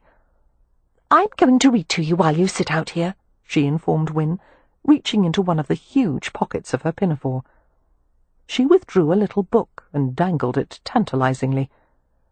"This book was given to me by Philomena Parsons, my best friend in the entire world. She says it's a terrifying story filled with crimes and horrors and vengeful phantoms. Doesn't it sound lovely?" "I thought your best friend in the world was Edwina Huddersfield," Wynne said with a questioning lilt. "Oh, no! That was weeks ago. Edwina and I don't even speak now." Snuggling comfortably in her corner, Beatrix gave her older sister a perplexed glance. "Wynne, you have the oddest look on your face. Is something the matter?" Wynne had frozen in the act of lifting a teacup to her lips, her blue eyes round with alarm. Following her sister's gaze, Amelia saw a small reptilian creature slithering up Beatrix's shoulder.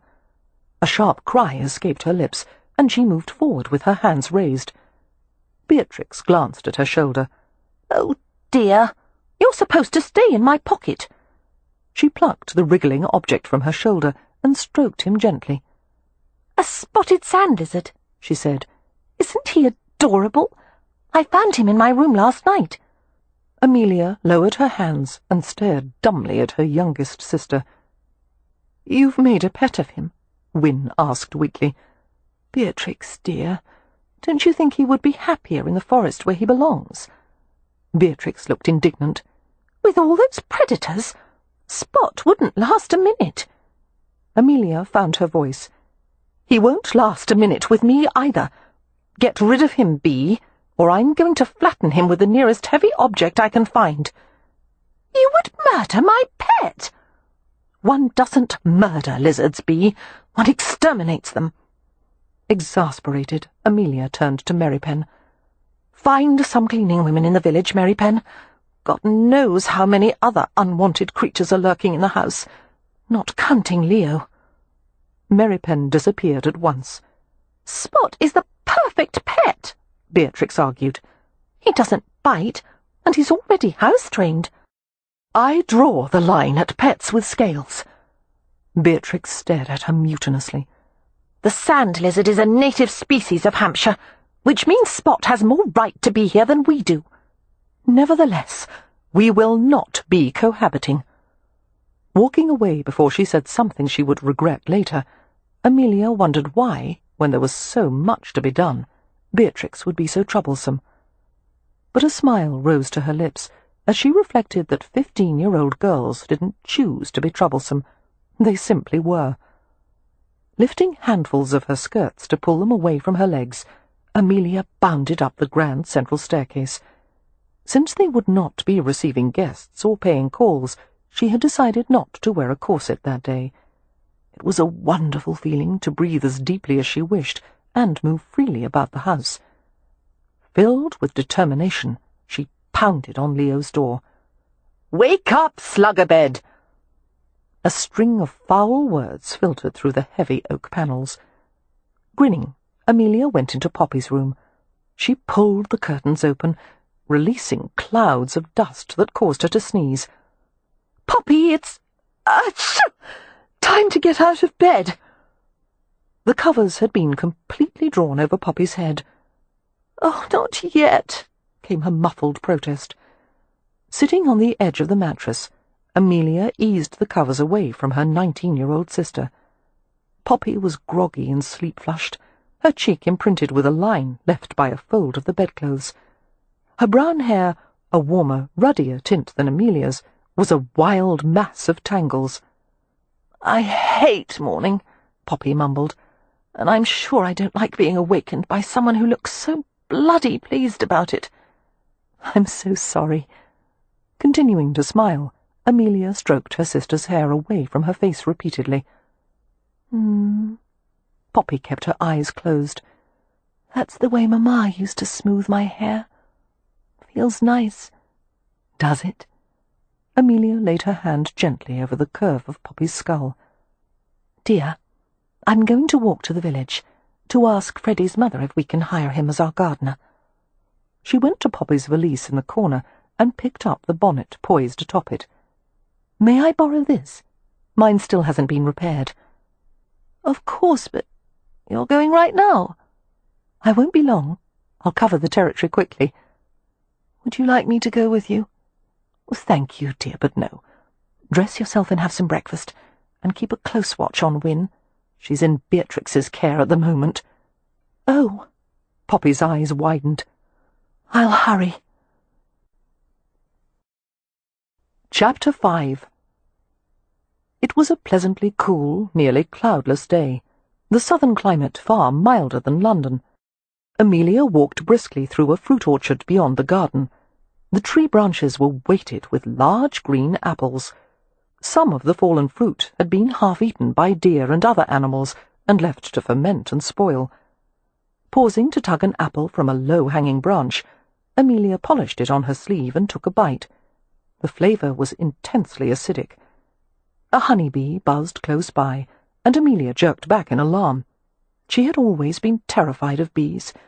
Although she had tried to reason herself out of her fear, she couldn't seem to control the panic that overcame her whenever one of the dratted beasts was in the vicinity. Hurrying from the orchard, Amelia followed a sunken lane that led past a wet meadow. Despite the lateness of the season, heavy beds of watercress flourished everywhere. Known as poor man's bread, the delicate pepper-flavoured leaves were eaten in bunches by local villagers and made into everything from soup to goose stuffing. She would gather some on her way back, she decided. The shortest route to the village crossed through a corner of Lord Westcliffe's estate. As Amelia passed the invisible boundary between the Ramsay estate and Stony Cross Park, she could almost feel a change in the atmosphere. She walked on the outskirts of a rustling forest, too dense for daylight to penetrate the canopy. The land was luxurious, secretive, the ancient trees anchored deeply into dark and fertile ground. Removing her bonnet, Amelia held it by the brim and enjoyed the breeze against her face. This had been Westcliffe's land for generations. She wondered what kind of people the Earl and his family were. Terribly proper and traditional, she guessed. It would not be welcome news that Ramsay House was now occupied with an ill-mannered, red-blooded lot like the Hathaways. Finding a well-worn footpath that cut through the forest, she disrupted a pair of wheatears, who flapped away with indignant chirps. Life abounded everywhere, including butterflies of almost unnatural colour and beetles as bright as sparks. Taking care to stay on the footpath, Amelia picked up her skirts to keep them from dragging through the leaf litter of the forest floor. She emerged from a copse of hazel and oak into a broad, dry field. It was empty, and ominously quiet. No voices, no cheep of finches, no drone of bees or rattle of grasshoppers. Something about it filled her with the instinctive tension that warned of an unknown threat. Cautiously, she proceeded up the gentle rise of the meadow. Reaching the brow of a stunted hill, Amelia paused in bewilderment at the sight of a towering contraption made of metal. It appeared to be a chute propped up on legs, tilted at a steep angle. Her attention was caught by a minor commotion farther afield. Two men emerging from behind a small wooden shelter.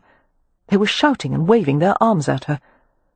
Amelia instantly realized she had stumbled into danger, even before she saw the smouldering trail of sparks move, snake-like, along the ground toward the metal chute. A fuse! Although she didn't know much about explosive devices, she was aware that once a fuse had been lit, nothing could be done to stop it. Dropping to the sun-warmed grass, Amelia covered her head with her arms, having every expectation of being blown to bits. A few heartbeats passed, and she let out a startled cry as she felt a large, heavy body fall on hers. No, not fall. Pounce! He covered her completely, his knees digging into the ground on either side of her as he made a shelter of his body.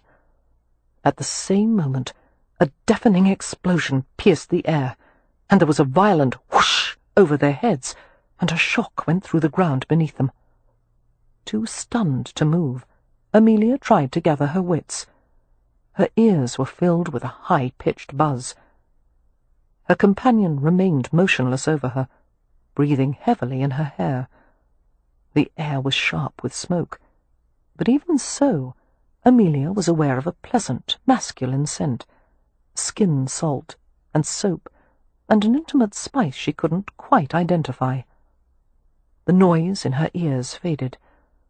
Raising up on her elbows, feeling the solid reach of his chest against her back, she saw shirt-sleeves rolled up over forearms cabled with muscle. And there was something else. Her eyes widened as she saw a small, stylized design inked on his arm, a tattoo of a black, winged horse with eyes the colour of brimstone. It was an Irish design, of a nightmare horse called a puka, a malevolent, mythical creature who spoke in a human voice and carried people away at midnight. Her heart stopped as she saw the heavy, rounded band of a thumb ring. Wriggling beneath him, Amelia tried to turn to her back. The strong hand curved around her shoulder, helping to ease her over. His voice was low and familiar. "Are you all right? I'm sorry. You were in the path of—" He stopped as Amelia rolled to her back. The front of her hair had come loose, pulled free of a strategically anchored pin.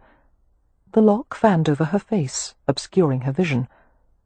Before she could reach up to push it away, he did it for her, and the brush of his fingertips sent ripples of liquid fire along intimate pathways of her body. "You," he said softly. "Cam Rohan." It can't be, she thought dazedly. Here in Hampshire? But there were the unmistakable eyes, gold and hazel and heavy-lashed, the midnight hair, the wicked mouth, and the pagan glitter of the diamond at his ear. His expression was perturbed, as if he'd been reminded of something he had wanted to forget. But as his gaze slid over her bewildered face, his mouth curved a little, and he settled into the cradle of her body with an insolent familiarity that temporarily robbed her of breath. "Mr. Rohan, why, what are you doing here?" He replied without moving, as if he were planning to lie there and converse all day. His infinitely polite tone was an unsettling contrast to the intimacy of their position. "Miss Hathaway, what a pleasant surprise. As it happens, I'm visiting friends. And you?" "I live here." "I don't think so. This is Lord Westcliffe's estate." Her heart thundered in her breast as her body absorbed the details of him. "I didn't mean precisely here. I meant over there, on the other side of the woods. The Ramsay estate. We've just taken up residence." She couldn't seem to stop herself from chattering in the aftermath of nerves and fright. "What was that noise? What were you doing? Why do you have that tattoo on your arm?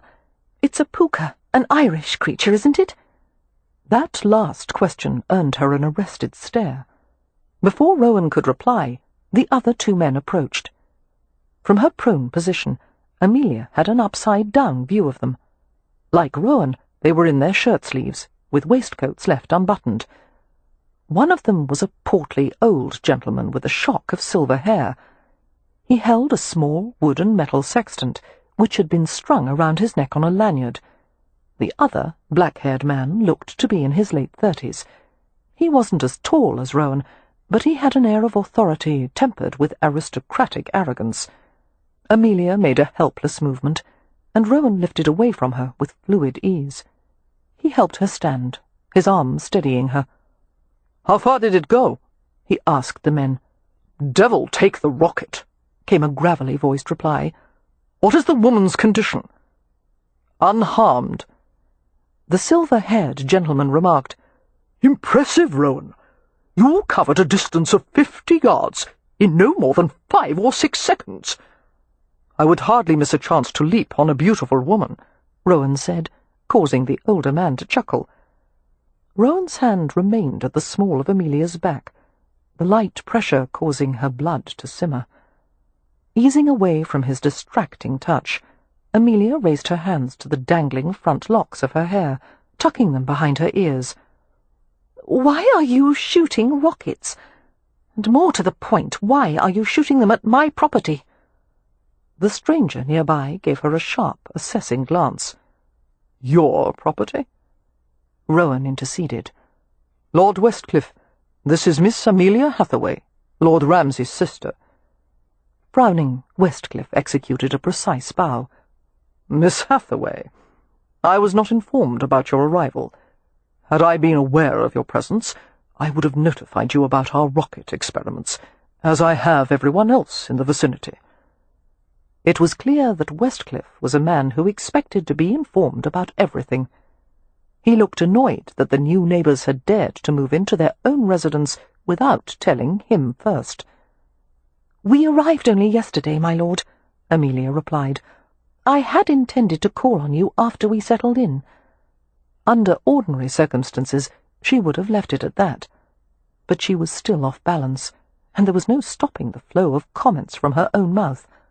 "Well, I must say the guidebook didn't warn adequately about the occurrence of rocket fire amid the peaceful Hampshire scenery." She reached down and whacked at the dust and bits of leaf that clung to her skirts. "I'm sure you don't know the Hathaways well enough to shoot at us. Yet. When we become better acquainted, however, I have no doubt you'll find ample reason to declare war and bring out the artillery." Over her head she heard Rohan laugh. "Considering our issues with aim and accuracy, you have nothing to fear, Miss Hathaway." The silver-haired gentleman spoke then. "Rohan, if you don't mind finding out where that rocket landed." "Of course." Rohan took off at an easy lope. "Agile fellow," the older man said approvingly. "Fast as a leopard, not to mention steady of hands and nerves. What a sapper he'd make!" Introducing himself as Captain Swansea, formerly of the Royal Engineers, the elderly gentleman explained to Amelia that he was a rocketry enthusiast who was continuing his scientific work in a civil capacity. As a friend of Lord Westcliff, who shared his interest in engineering science, Swansea had come to experiment with a new rocket design in the country where there was sufficient land to do so. Lord Westcliff had enlisted Cam Rohan to help with the flight equations and other mathematical calculations necessary to evaluate the performances of the rockets. "Quite extraordinary, really, his facility with numbers," Swansea said. "You'd never expected to look at him." Amelia couldn't help but agree. In her experience, scholarly men such as her father were pale from spending much of their time indoors, and they had paunches and spectacles and rumpled tweedy appearances. They were not exotic young men who looked like a pagan prince and had gold rings and tattoos. "Miss Hathaway," Lord Westcliff said, "to my knowledge, there hasn't been a Ramsay in residence in nearly a decade. I find it difficult to believe the house is habitable." "Oh, it's in fine condition," Amelia lied brightly, her pride rising to the fore. "Of course some dusting is needed, and a few minor repairs, but we are quite comfortable." She thought she had spoken convincingly, but Westcliff looked sceptical. "We are having a large supper at Stony Manor this evening," he said. "You will bring your family. It will be an excellent opportunity for you to meet some local residents, including the vicar." A supper with Lord and Lady Westcliff. Heaven help her. Had the Hathaway family been well rested, had Leo been a bit further on the path of sobriety, had they all possessed suitable formal attire, had they been given enough time to study etiquette, Amelia might have considered accepting the invitation. But as things were, it was impossible. "You are very kind, my lord, but I must decline. We've only just arrived in Hampshire, and most of our clothes are still packed away." "The occasion is informal." Amelia doubted his definition of informal matched hers. "It's not merely a matter of attire, my lord. One of my sisters is somewhat frail, and it would be too taxing for her. She needs a great deal of rest after the long journey from London." "Tomorrow night, then. It will be a much smaller affair and not at all taxing." In light of his insistence, there was no way to refuse. Cursing herself for not staying at Ramsay House that morning, Amelia forced a smile to her lips. "Very well, my lord. Your hospitality is much appreciated." Rohan returned. His breath quickened from exertion. A mist of sweat had accumulated on his skin until it gleamed like bronze. "Right on course," he said to Westcliff and Swansea. "The stabilizing fins worked. It landed at a distance of approximately 2,000 yards. "Excellent!" Swansea exclaimed. "But where is the rocket?" Rowan's white teeth flashed in a grin. "Buried in a deep, smoking hole. I'll go back to dig it up later." "Yes, we'll want to see the condition of the casing and the inner core." Swansea was red-faced with satisfaction. He used a handkerchief to blot his steaming, wrinkled countenance. "It's been an exciting morning, eh?" "Perhaps it's time to return to the manor, Captain," Westcliff suggested. "Yes, quite." Swansea bowed to Amelia. "A pleasure, Miss Hathaway, and may I say, you took it rather well, being the target of a surprise attack." "The next time I visit, Captain," she said, "I'll remember to bring my white flag." He chuckled and bid her farewell. Before turning to join the captain, Lord Westcliff glanced at Cam Rohan. "I'll take Swansea back to the manor if you'll see to it that Miss Hathaway is delivered home safely." "Of course," came the unhesitating reply. "Thank you," Amelia said, "but there's no need. I know the way, and it isn't far." Her protest was ignored. She was left to stare unsteadily at Cam Rohan while the other two men departed. "I'm hardly some helpless female," she said. "I don't need to be delivered anywhere. Besides, in light of your past behaviour, I'd be safer going alone." A brief silence. Rohan tilted his head and regarded her curiously. "Past behaviour?" "You know what I—" She broke off, flushing at the memory of the kiss in the darkness. "I'm referring to what happened in London." He gave her a look of polite perplexity. "I'm afraid I don't follow." "You're not going to pretend you don't remember," she exclaimed.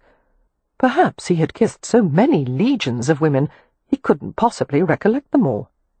"Are you also going to deny that you stole one of my bonnet ribbons?" "You have a vivid imagination, Miss Hathaway."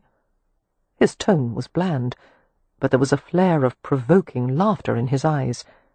"I have no such thing. The rest of my family is steeped in imagination.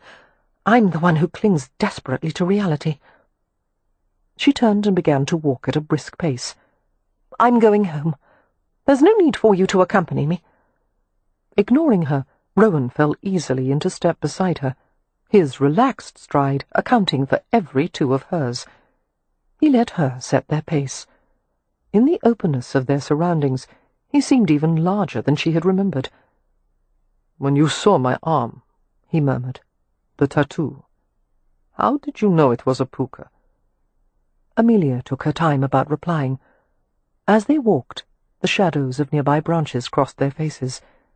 A red-tailed hawk glided across the sky and disappeared into the heavy wood. "I've read some Irish folklore," she finally said. "A wicked, dangerous creature, the puka, invented to give people nightmares. Why would you choose such a design?" "It was given to me as a child. I don't remember when it was done." "For what purpose? What significance does it have?" "My family would never explain." Rohan shrugged. "Perhaps they might now, but it's been years since I've seen them." "Could you ever find them again if you wished?" "Given enough time." Casually he fastened his waistcoat and rolled down his sleeves, concealing the heathen symbol. "I remember my grandmother telling me about the puka. She encouraged me to believe it was real. I think she half believed it herself. She practiced the old magic." "What is that? Do you mean fortune-telling?" Rohan shook his head and slid his hands into the pockets of his trousers. "No," he said, looking amused, "although she did tell fortunes to Gachos at times. The old magic is a belief that all of nature is connected and equal. Everything is alive. Even the trees have souls." Amelia was fascinated. It had always been impossible to coax Merrypen to say anything about his past or his Romany beliefs, and here was a man who seemed willing to discuss anything. "Do you believe in the old magic?" "No, but I like the idea of it." Rohan reached for her elbow to guide her around a rough patch of ground. Before she could object to the gentle touch, it was gone. "The puka isn't always wicked," he said. "Sometimes it acts out of mischief, playfulness." She gave him a sceptical glance. "You call it playful for a creature to toss you on its back, fly up to the sky, and drop you into a ditch or boggle?" "That's one of the stories," Rohan admitted with a grin. "But in other accounts, the puka only wants to take you on an adventure, fly you to places you can only see in dreams, and then he returns you home." "But the legends say that after the horse takes you on his midnight travels, you're never the same." "No," he said softly. "How could you be?" Without realizing it, Amelia had slowed their pace to a relaxed amble. It seemed impossible to walk with brisk efficiency on a day like this, with so much sun and soft air, and with this unusual man beside her, dark and dangerous and charming. "Of all the places to see you again," she said, "I would never have expected Lord Westcliffe's estate. How did you come to be acquainted? He's a member of the gaming club, I suppose. Yes, and friends with the owner. Are Lord Westcliffe's other guests accepting of your presence at Stony Cross Manor? You mean because I'm a Roma?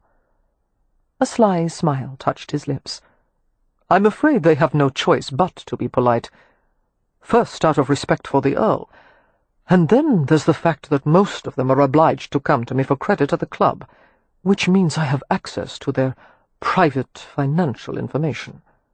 Not to mention private scandals, Amelia said dryly, remembering the alley fight. His smile lingered. A few of those, too.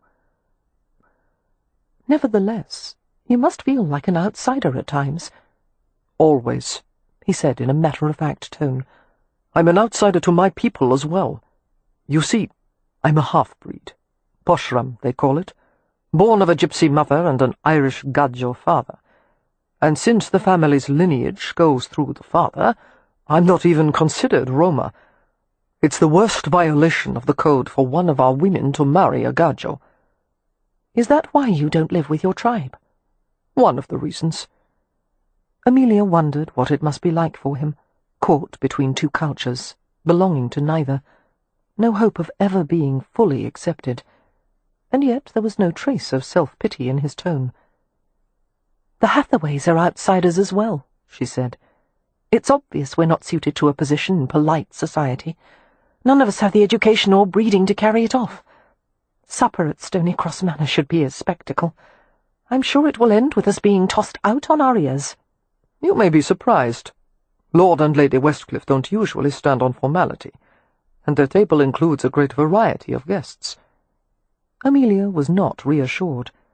To her, upper society resembled the ornamental tanks used for exotic fish-keeping in fashionable parlours, filled with glittering creatures who darted and circled in patterns she had no hope of understanding. The Hathaways might as well attempt to live under water as to belong in such elevated company, and yet they had no choice but to try. Spying a heavy growth of watercress on the bank of a wet meadow, Amelia went to examine it. Grasping a bunch, she pulled until the delicate stems snapped. Watercress is plentiful here, isn't it? I've heard it can be made into a fine salad or sauce. It's also a medicinal herb. The Rome call it panishok. My grandmother used to put it in poultices for sprains or injuries. And it's a powerful love tonic. For women especially. A what? The delicate greenery fell from her nerveless fingers. If a man wishes to reawaken his lover's interest, he feeds her watercress. It's a stimulant of the— Don't tell me, don't!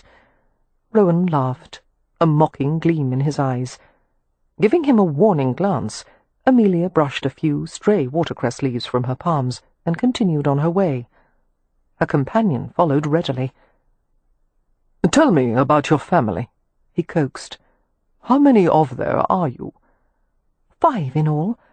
Leo, that is Lord Ramsay, is the oldest, and I am the next, followed by Winifred, Poppy, and Beatrix. Which sister is the frail one? Winifred. Has she always been that way? No. Win was quite healthy until a year ago, when she nearly died from scarlet fever. A long hesitation, while her throat tightened a little. She survived, thank God, but her lungs are weak. She has little strength, and she tires easily. The doctor says Win may never improve, and in all likelihood she won't be able to marry or have children. Amelia's jaw hardened. We will prove him wrong, of course. Win will be completely well again. God help anyone who stands in your way. You do like to manage other people's lives, don't you? Only when it's obvious I can do a better job of it than they can. What are you smiling at? Rowan stopped, obliging her to turn to face him. You make me want to— He stopped, as if thinking better of what he'd been about to say, but the trace of amusement lingered on his lips. She didn't like the way he looked at her, the way he made her feel hot and nervous and giddy. All her senses informed her that he was a thoroughly untrustworthy man, one who abided by no one's rules but his own. Tell me, Miss Hathaway, What would you do if you were invited on a midnight ride across the earth and ocean? Would you choose the adventure, or stay safe at home?"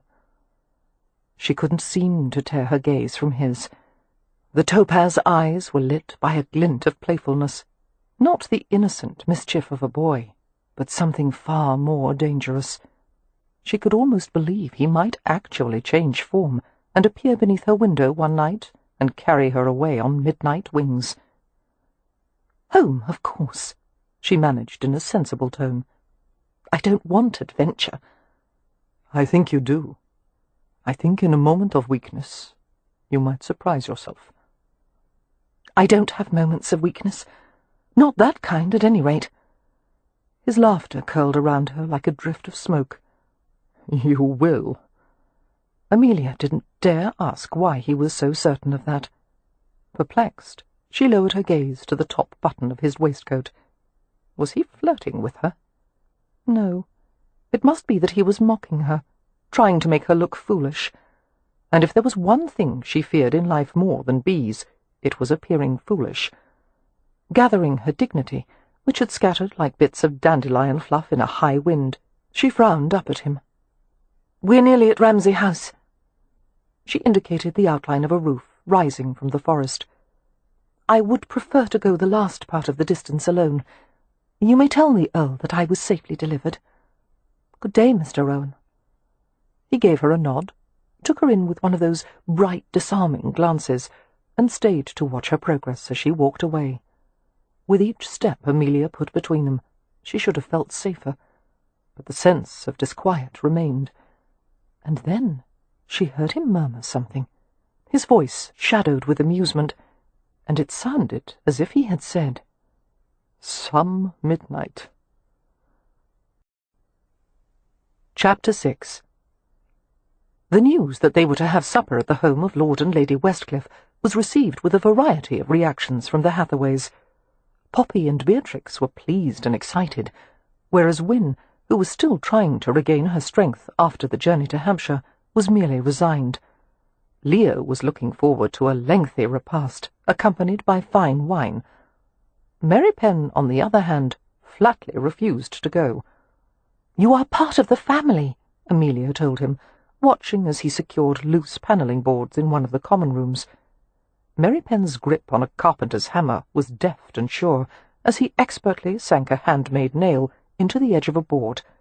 "No matter how you may try to deny all connection to the Hathaways, and one could hardly blame you for that, the fact is you're one of us, and you should attend." Mary Penn methodically pounded a few more nails into the wall. "My presence won't be necessary." "Well, of course it won't be necessary, but you might enjoy yourself." "No, I wouldn't," he replied with grim certainty, and continued his hammering. "Why must you be so stubborn? If you're afraid of being treated badly, you should recall that Lord Westcliff is already acting as host to a gypsy, and seems to have no prejudice." "I don't like gajos." "My entire family, your family, are gajos. Does that mean you don't like us?" Mary Penn didn't reply, only continued to work, noisily. Amelia let out a taut sigh.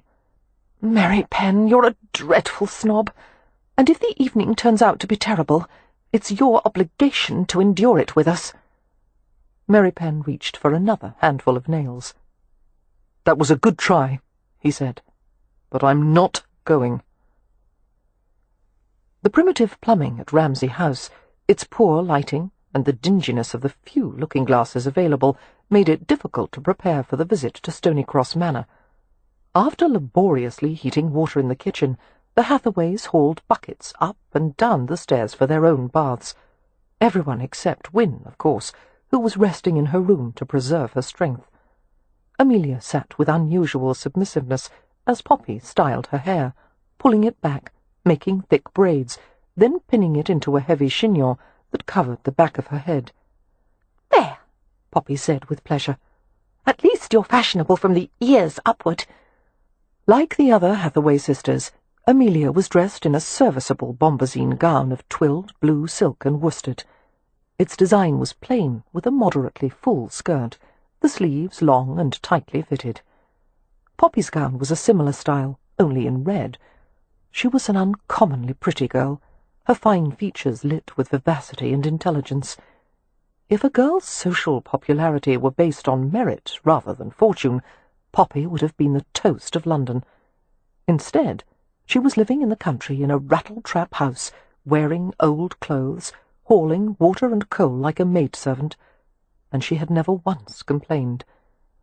"We'll have some new dresses made very soon," Amelia said earnestly, feeling her heart twist with remorse. "Things will improve, Poppy, I promise." "I hope so," her sister said lightly. "I'll need a ball gown if I'm to catch a rich benefactor for the family." "You know I only said that in jest. You don't have to look for a rich suitor, only one who will be kind to you." Poppy grinned. "Well, we can hope that wealth and kindness are not mutually exclusive, can't we?" Amelia smiled back at her. Indeed. As the siblings assembled in the entrance hall, Amelia felt even more remorseful, as she saw Beatrix turned out in a green dress with ankle-length skirts and a starched white pinafore, an ensemble far more appropriate for a girl of 12 instead of 15. Making her way to Leo's side, Amelia muttered to him, "No more gambling, Leo. The money you lost at Jenner's would have been far better spent on proper clothes for your younger sisters." "There is more than enough money for you to have taken them to the dressmaker," Leo said coolly. "Don't make me the villain when it's your responsibility to clothe them." Amelia gritted her teeth. As much as she adored Leo, no one could make her as angry as he, and so quickly.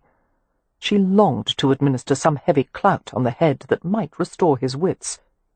"At the rate you've been going through the family coffers, I didn't think it would be wise of me to go on a spending spree."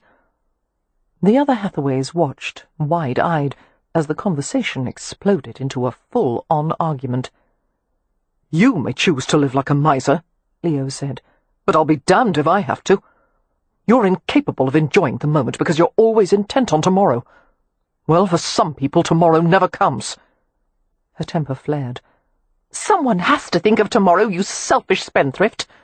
"Coming from an overbearing shrew!" Wynne stepped between them, resting a gentle hand on Amelia's shoulder. "Hush, both of you.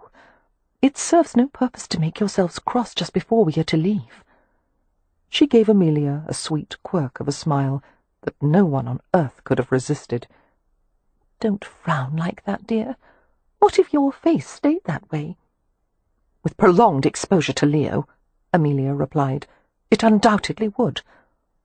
Her brother snorted. "I'm a convenient scapegoat for you, aren't I? If you were honest with yourself, Amelia—" "Mary Penn," Wynne called out. "Is the carriage ready now?" Mary Penn came through the front door, looking rumpled and surly. It had been agreed that he would drive the Hathaways to the Westcliffs' residence and return for them later. "It's ready." As he glanced at Wynne's pale golden beauty, it seemed his expression turned even surlier, if such a thing were possible. Like a word puzzle that had just solved itself in her brain, that stolen glance made a few things clear to Amelia. Mary Penn wasn't attending the dinner that evening because he was trying to avoid being in a social situation with Wynne. He was trying to keep a distance between them, while at the same time he was desperately worried about her health.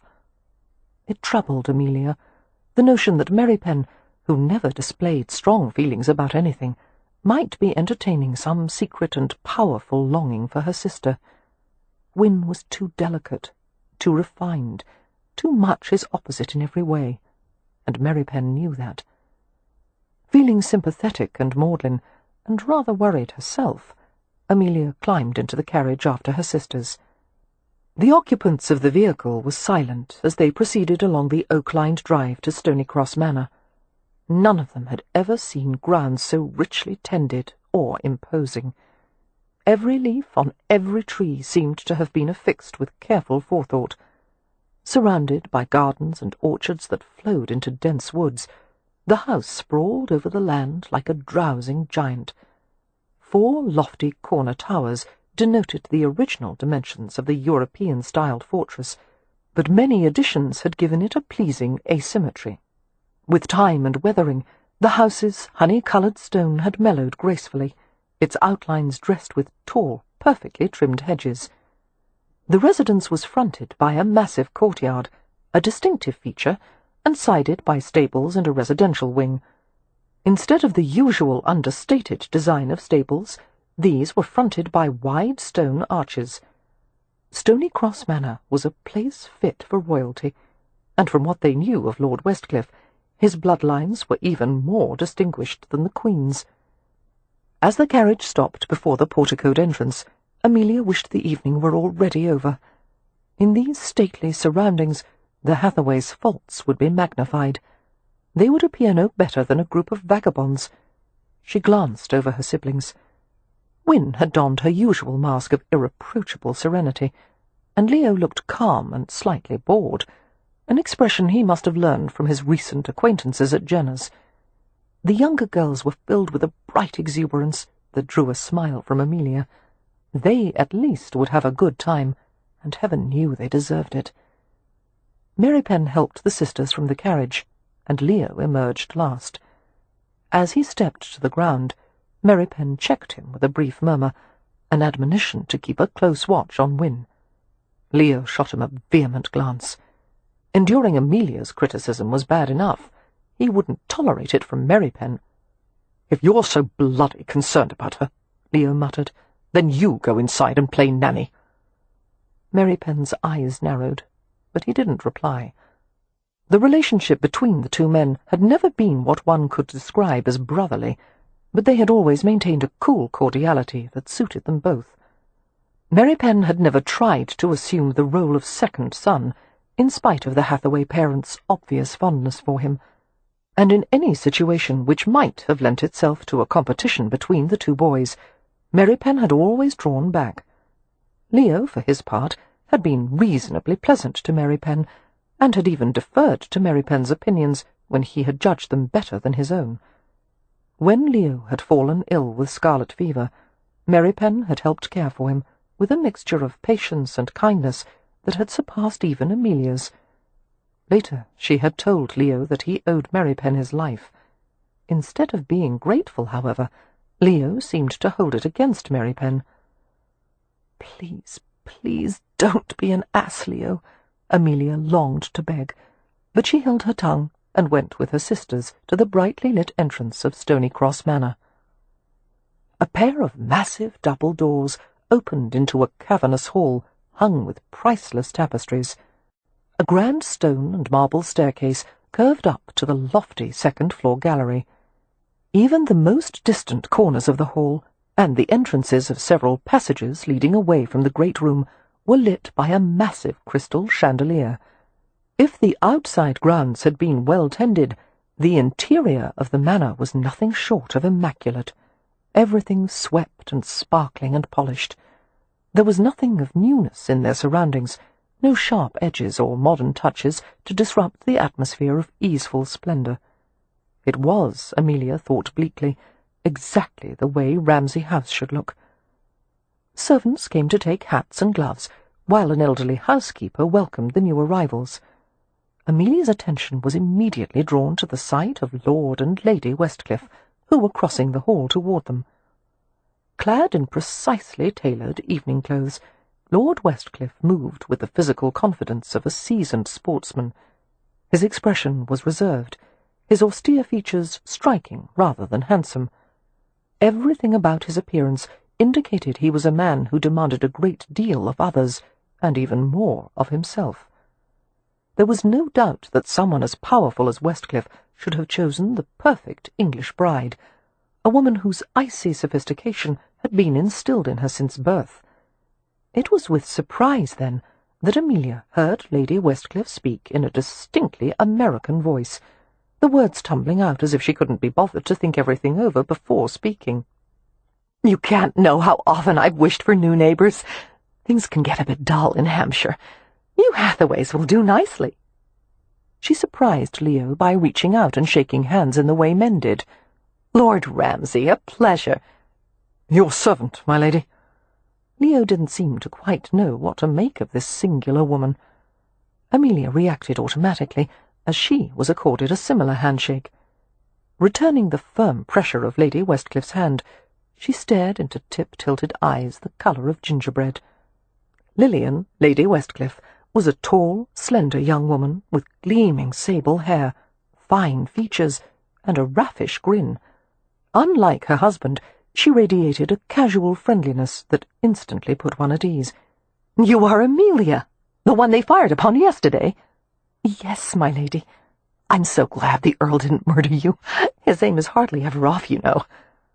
The Earl received his wife's impudence with a slight smile, as if he were well accustomed to it.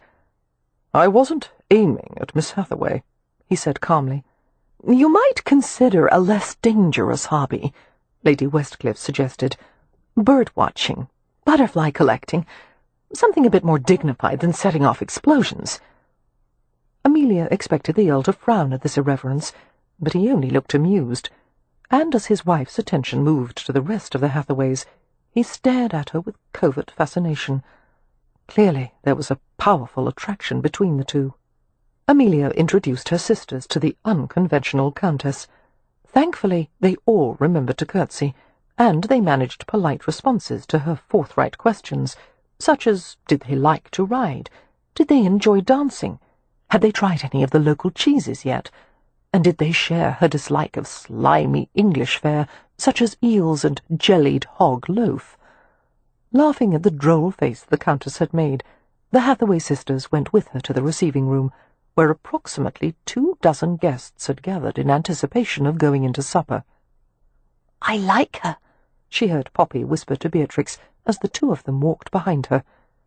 "Do you think all American women are so dashing?" Dashing.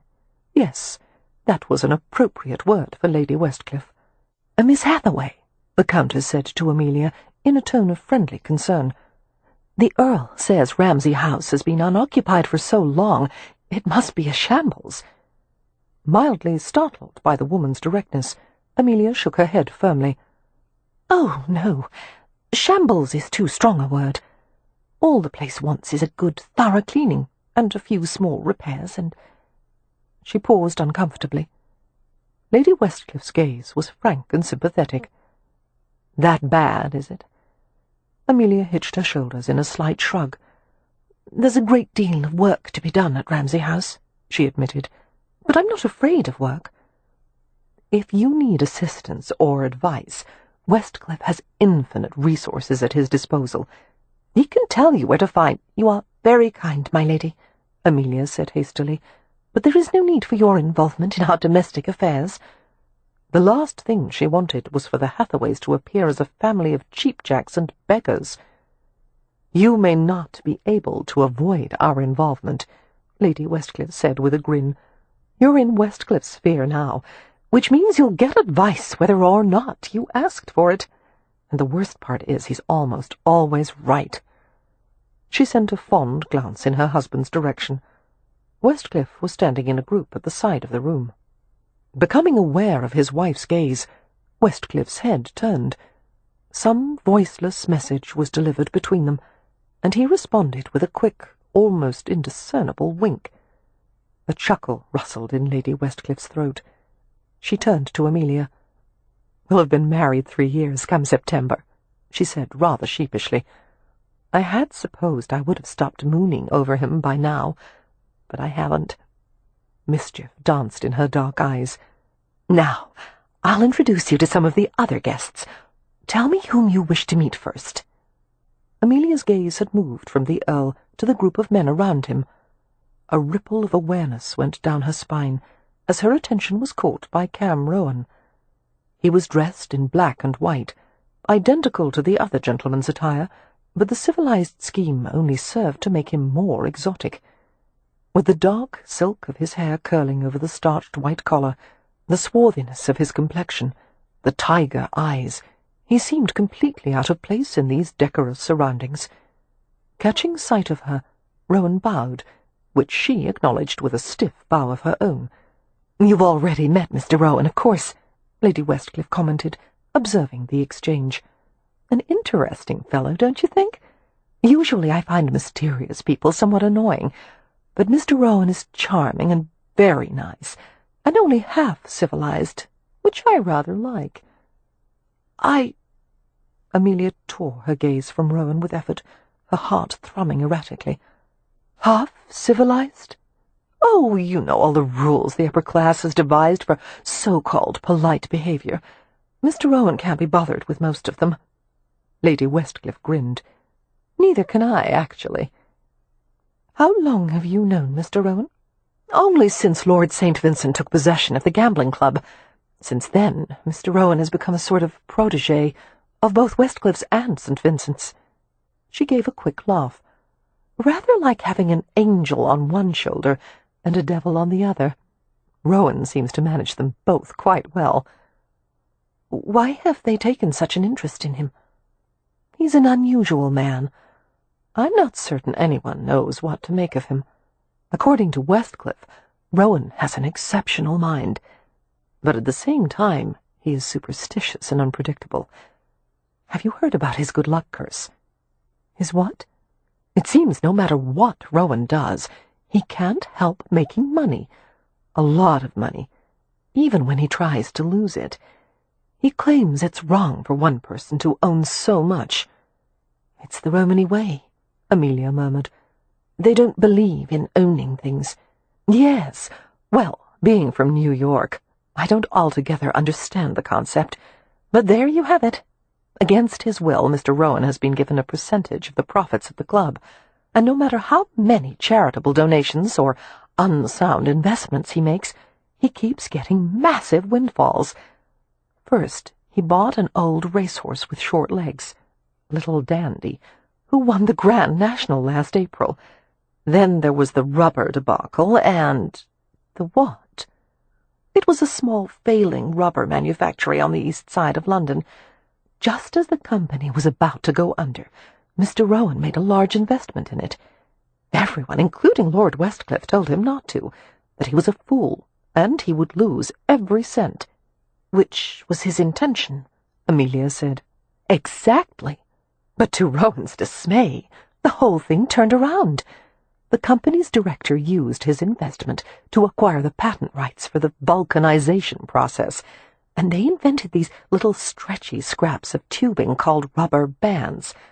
And now the company is a blazing success. I could tell you more, but it's all variations on the same theme. Mr. Rohan throws the money away, and it comes back to him tenfold. I wouldn't call that a curse, Amelia said. Neither would I. Lady Westcliff laughed softly. But Mr. Rohan does. That's what makes it so amusing. You should have seen him sulking earlier in the day when he received the latest report from one of his stock jobbers in London. All good news. He was gnashing his teeth over it. Taking Amelia's arm, Lady Westcliff led her across the room. Although we have a sad lack of eligible gentlemen tonight, I promise we'll have quite an array visiting later in the season. They all come to hunt and fish, and there's usually a high proportion of men to women. That is good news, Amelia replied.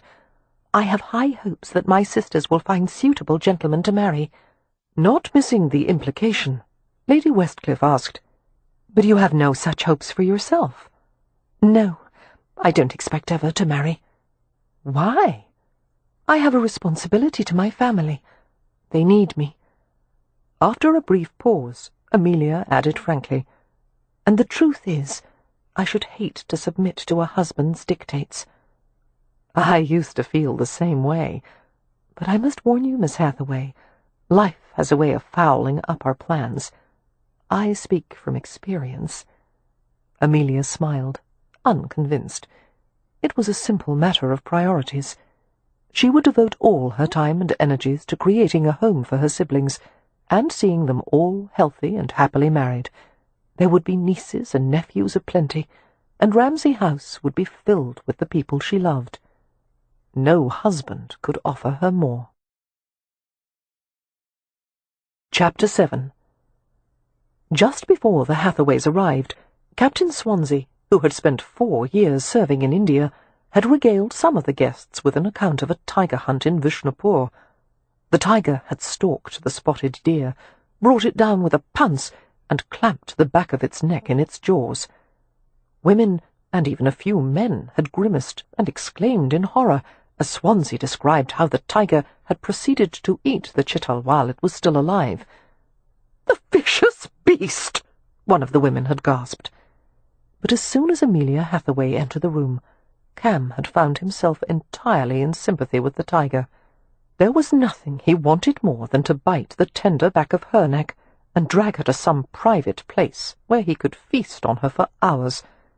In a crowd of elaborately dressed women, Amelia stood out in her simple gown and unadorned throat and ears. She looked clean and wholesome and appetizing.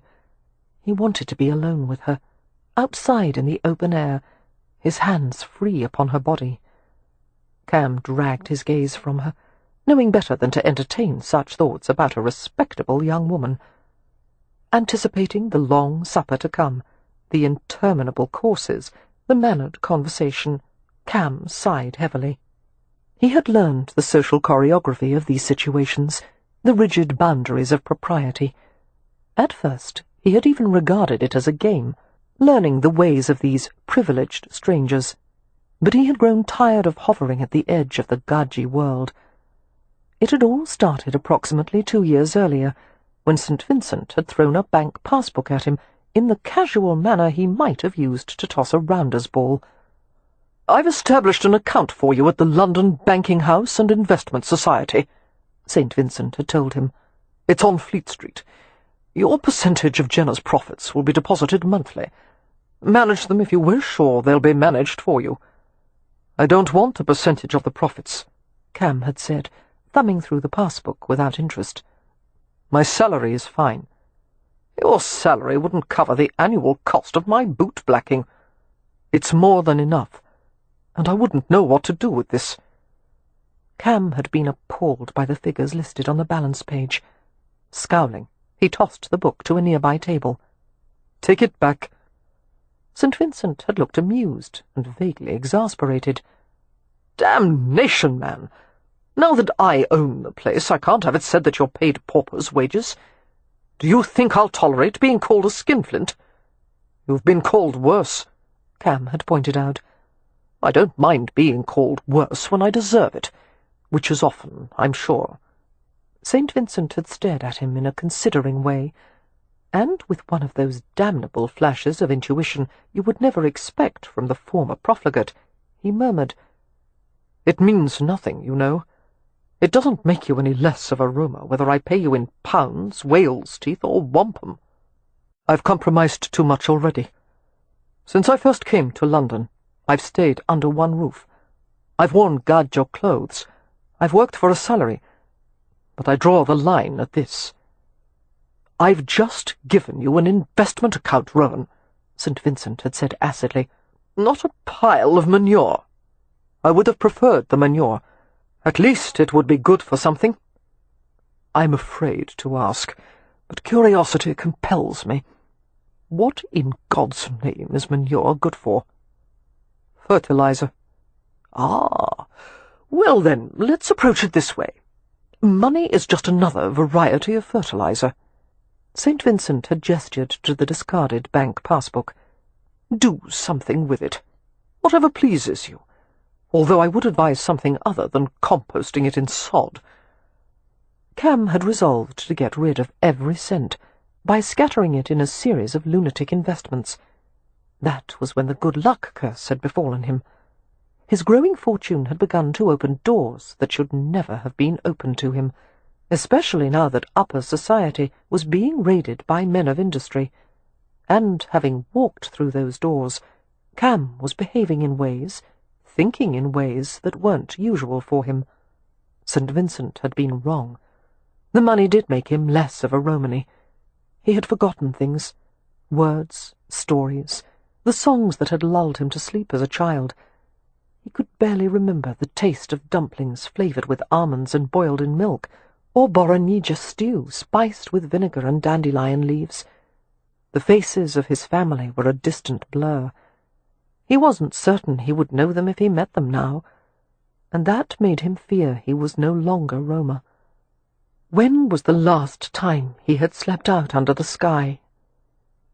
The company proceeded as a whole into the dining hall. The informal nature of the gathering meant they would not have to be arranged in order of precedence. A line of footmen clad in black, blue, and mustard moved forward to attend the guests, pulling out chairs, pouring wine and water.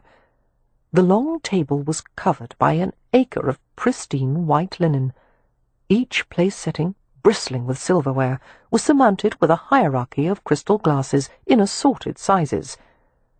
Cam wiped all expression from his face as he discovered he had been seated next to the vicar's wife, whom he had met on previous visits to Stony Cross Park.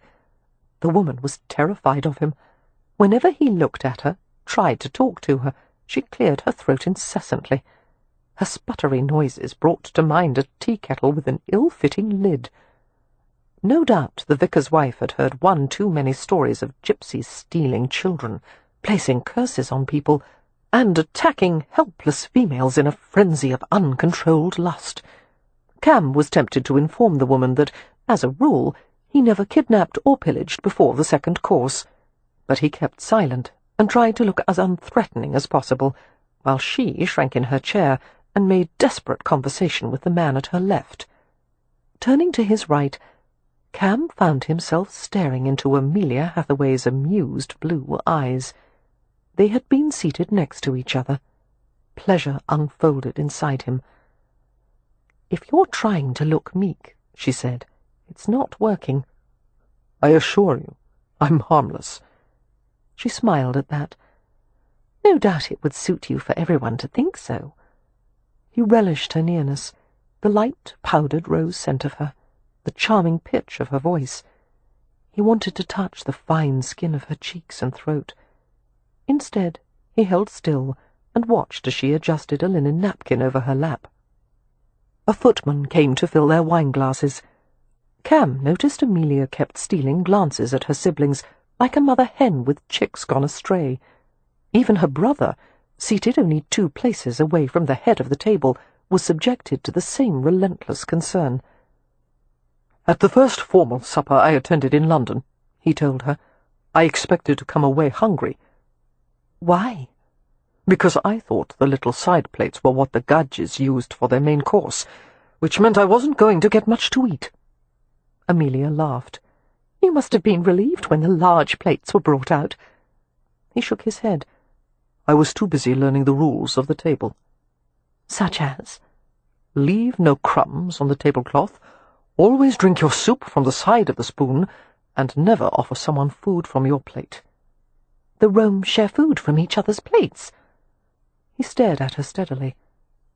"If we were eating gypsy style, sitting before a fire, I would offer you the choicest bites of meat, the soft inside of the bread, the sweetest sections of fruit." The colour heightened in her cheeks, and she reached for her wine-glass. After a careful sip, she said, without looking at him, "Mary Penn rarely talks about such things. I believe I've learned more from you than I have after 12 years of knowing him." Mary Penn, the taciturn churl who had accompanied her in London. There had been no mistaking the easy familiarity between the two, betraying that Mary Penn was more than a mere servant to her. Before Cam could pursue the matter, however, the soup course was brought out. Footmen and under-butlers worked in perfect harmony to present huge steaming tureens of salmon soup with lime and dill, nettle soup with cheese and caraway floats, watercress soup garnished with slivers of pheasant, and mushroom soup laced with sour cream and brandy. After Cam chose the nettle soup, and it was ladled into a shallow china bowl in front of him, he turned to speak to Amelia again. To his disgruntlement, she was now being monopolized by the man on her other side, who was enthusiastically describing his collection of Far East porcelain. Cam took a quick inventory of the other conversations around him, all featuring mundane subjects. He waited patiently until the vicar's wife had bent her attention to the soup bowl in front of her. As she raised a spoon to her papery lips, she became aware that Cam was looking at her. Another throat-clearing noise, while the spoon quivered in her hand. He tried to think of something that would interest her. "Whorehound," he said to her in a matter-of-fact manner. Her eyes bulged with alarm. and a pulse throbbed visibly in her neck. "Ha! Ha! Ho!" she whispered. "Horehound, licorice root and honey. It's good for getting rid of phlegm in the throat. My grandmother was a healer. She taught me many of her remedies." The word phlegm nearly caused her eyes to roll back in her head. "Horehound is also good for coughs and snake bites," Cam continued helpfully. Her face drained of colour, and she set her spoon on her plate. Turning away from him blindly, she gave her attention to the diners on her left. His attempt at polite discussion having been rebuffed, Cam sat back as the soup was removed and the second course was brought out. Sweetbreads in bechamel sauce, partridges nestled in herb beds, pigeon pies, roast snipe, and vegetable soufflé laced the air with a cacophony of rich scents. The guests exclaimed appreciatively, watching in anticipation as their plates were filled. But Amelia Hathaway barely seemed aware of the sumptuous dishes. Her attention was focused on a conversation at the end of the table, between Lord Westcliff and her brother Leo. Her face was calm, but her fingers clenched tightly around a fork handle. "Obvious you possess a large acreage of good land that has gone unused," Westcliff was saying, while Leo listened without apparent interest. "I will make my own estate agent available to you, to apprise you of the standard terms of tenancy here in Hampshire. Usually these arrangements are unwritten, which means it is an obligation of honour on both sides to uphold the agreements." "Thank you," Leo said, after downing half his wine in an expedient gulp. "But I'll deal with my tenants in my own time, my lord." "I'm afraid time has run out for some of them," Westcliff replied. "Many of the tenant houses on your land have run to ruins. The people who now depend on you have been neglected for far too long. Then it's time they learn my one great consistency is neglecting the people who depend on me." Leo flicked a laughing glance at Amelia, his eyes hard. "Isn't that right, sis?" With visible effort, Amelia forced her fingers to unclench from the fork. "I'm certain Lord Ramsay will pay close attention to the needs of his tenants," she said carefully. "Pray don't be misled by his attempts to be amusing.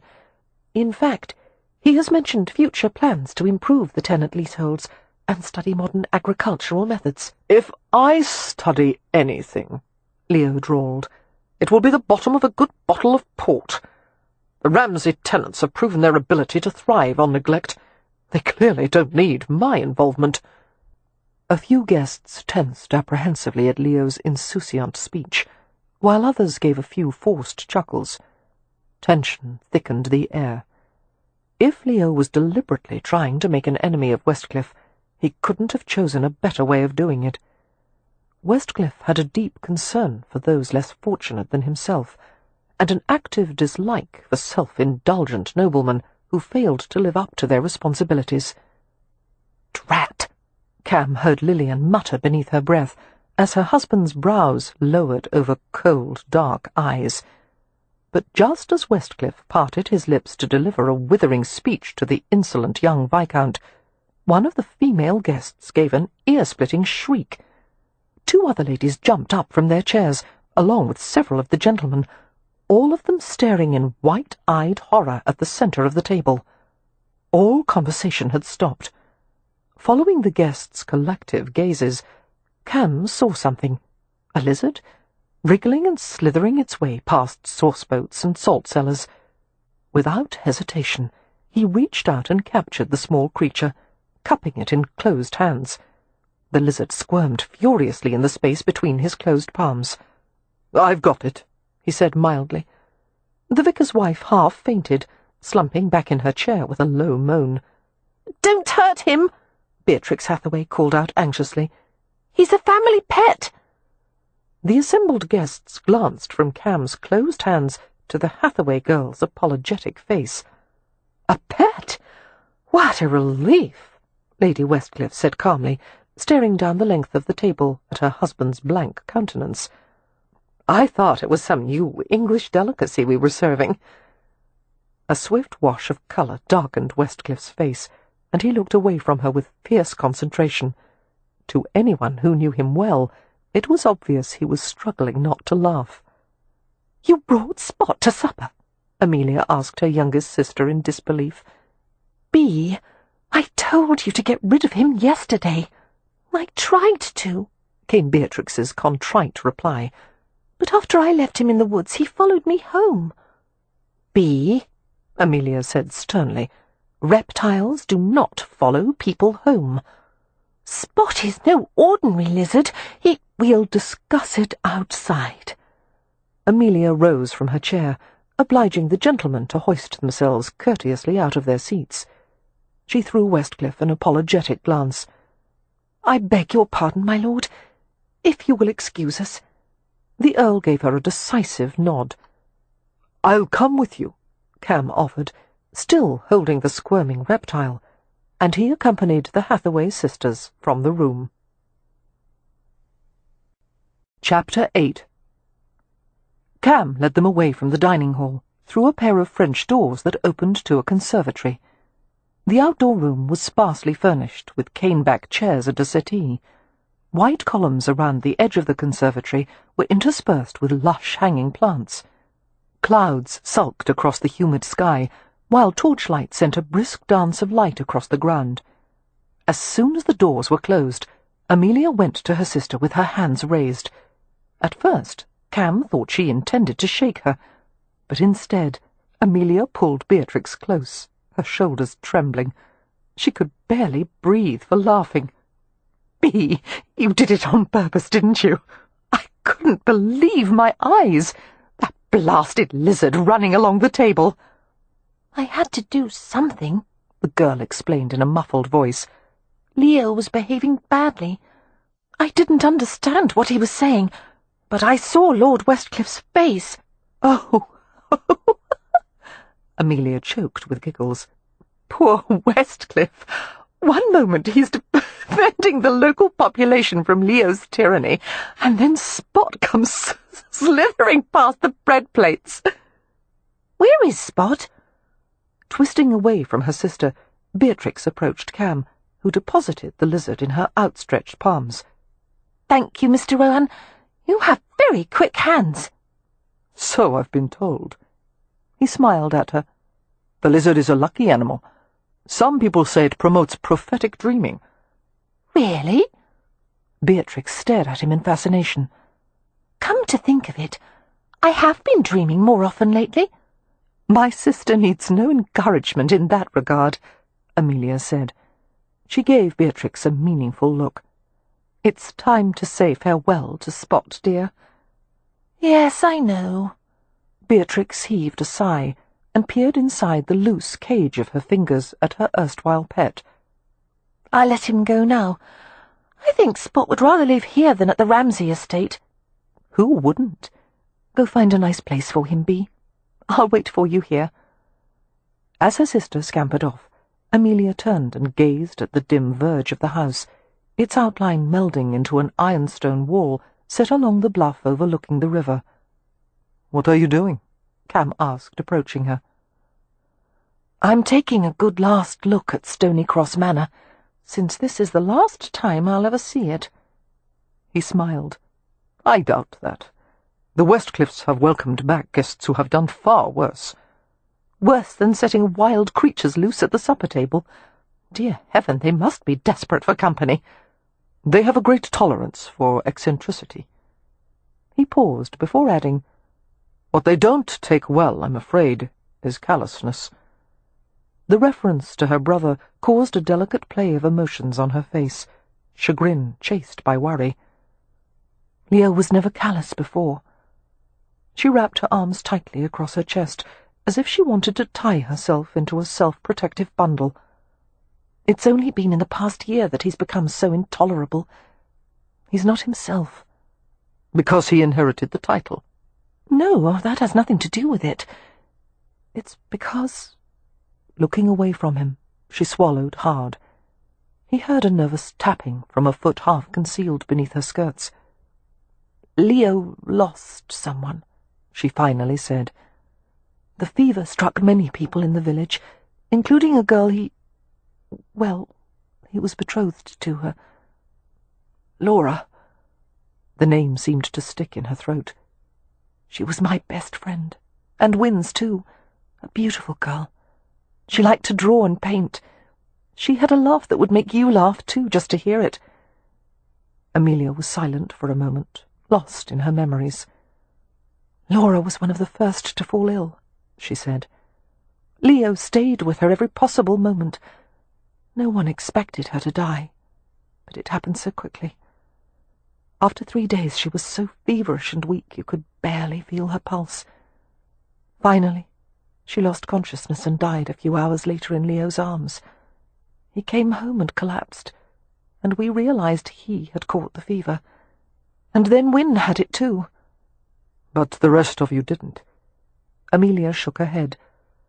I had already sent Beatrix and Poppy away, and for some reason neither I nor Mary Penn were susceptible.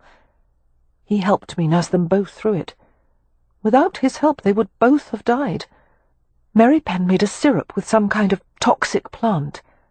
Deadly nightshade, Cam said. Not easy to find. Yes. She gave him a curious glance. How did you know? You learned it from your grandmother, I suppose. He nodded. The trick is to administer enough to counteract the poison in the blood, but not enough to kill the patient. Well, both of them came through it, thank God. But Wynne is quite fragile, as you can probably see. And Leo, now he cares for nothing and no one, not even himself. Her foot resumed its nervous tapping. I don't know how to help him. I understand how it feels to lose someone, but I've never been in love the way he was with Laura. Neither have I, Cam said, and it's not something I'd care to try. Approaching her, he touched her vibrating foot with his own. The tapping stopped. A bad habit, Amelia said sheepishly, ducking her head. I can't seem to rid myself of it. Cam smiled. A hummingbird will do that in spring. She hangs on the side of the nest and uses her other foot to tamp down the floor. Her gaze chased around as if she couldn't decide where to look. Miss Hathaway. He spoke gently while she fidgeted before him. Do I make you nervous? She brought herself to look up at him, her eyes harbouring the blue-black glitter of a moonlit lake. No, she said immediately. No, of course you... Yes. Yes, you do. The vehement honesty of her answer surprised both of them. The night deepened. One of the torches had burned out, and the conversation devolved into something halting and broken and delicious, like pieces of barley sugar melting on the tongue. I would never hurt you, Cam said. I know. It's not that. It's because I kissed you, isn't it? She took an unsettled breath. You said you didn't remember. I remember. Why did you do it? She asked in a half-whisper. Impulse. Opportunity. Cam tried to ignore the coursing readiness of his own body. Surely you would have expected no less of a Romany. We take what we want. If a Roma desires a woman, he steals her for himself, sometimes right out of her bed. Even in the darkness, he could see the rich infusion of her blush. You just said you would never hurt me. If I carried you away with me. The idea of it, her soft, struggling weight in his arms, sent Cam's blood surging. He was caught by the primitive appeal of it, all reason crushed beneath the thumping heat of desire. The last thing on my mind would be hurting you. You would never do such a thing. She was trying very hard to sound matter-of-fact. We both know you're too civilized. Do we? Believe me, the issue of my civility is entirely open to question. Mr. Rohan, she asked unsteadily, are you trying to make me nervous? No, I just want you to understand that he was not like the rest of them, the gentleman at that crystal-laden dining table, or even Mary Penn, who had apparently become a de facto member of her family. That this was not mere repartee, or a harmless form of flirtation. He had gone too long without a woman. He was at a loss to comprehend why this one, in her intelligent, prickly innocence, should captivate him so thoroughly. All he knew was a fierce longing to reach something in her, to strip away all the artificial trappings of stays and laces and shoes, the curtain of her gown, the little hooks of her hairpins. Amelia took a deep breath. "What you didn't mention, Mr. Rohan, was that if a Roma steals a woman from her bed, according to tradition, it is with the purpose of marriage in mind, and the so-called stealing is prearranged and encouraged by the bride-to-be." He gave her a charming smile, deliberately dispelling the tension between them. "It lacks subtlety, but it hastens the proceedings considerably, doesn't it? No asking for the father's permission, no banns, no prolonged betrothal. Very efficient, a Romany courtship." Their conversation was checked by the reappearance of Beatrix. "Spot's gone," she reported. "He seemed quite happy to take up residence at Stony Cross Park." Seeming relieved by her sister's return, Amelia went to her, brushed at the crumbs of soil on her sleeve, and straightened her hair bow. "Good luck to Spot. Are you ready to go back into supper, dear?" "No." "Oh, everything will be fine. Just remember to look chastened while I grimace in an authoritative manner, and I'm certain they'll allow us to stay through dessert." "I don't want to go back," Beatrix moaned. "It's so dreadfully dull, and I don't like all that rich food. And I've been sitting beside the vicar who only wants to talk about his own religious writings. It's so redundant to quote oneself, don't you think?" "It does bear a certain odour of immodesty," Amelia agreed with a grin, smoothing her sister's dark hair. "Poor Bee. You don't have to go back if you don't wish it. I'm sure one of the servants can recommend a nice place for you to wait until supper is done. The library, perhaps." "Oh, thank you." Beatrix heaved a sigh of relief. "Only, who will create another distraction if Leo starts being disagreeable again?" "I will," Cam assured her gravely.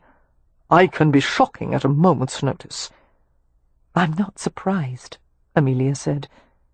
"In fact, I'm fairly certain you would enjoy it."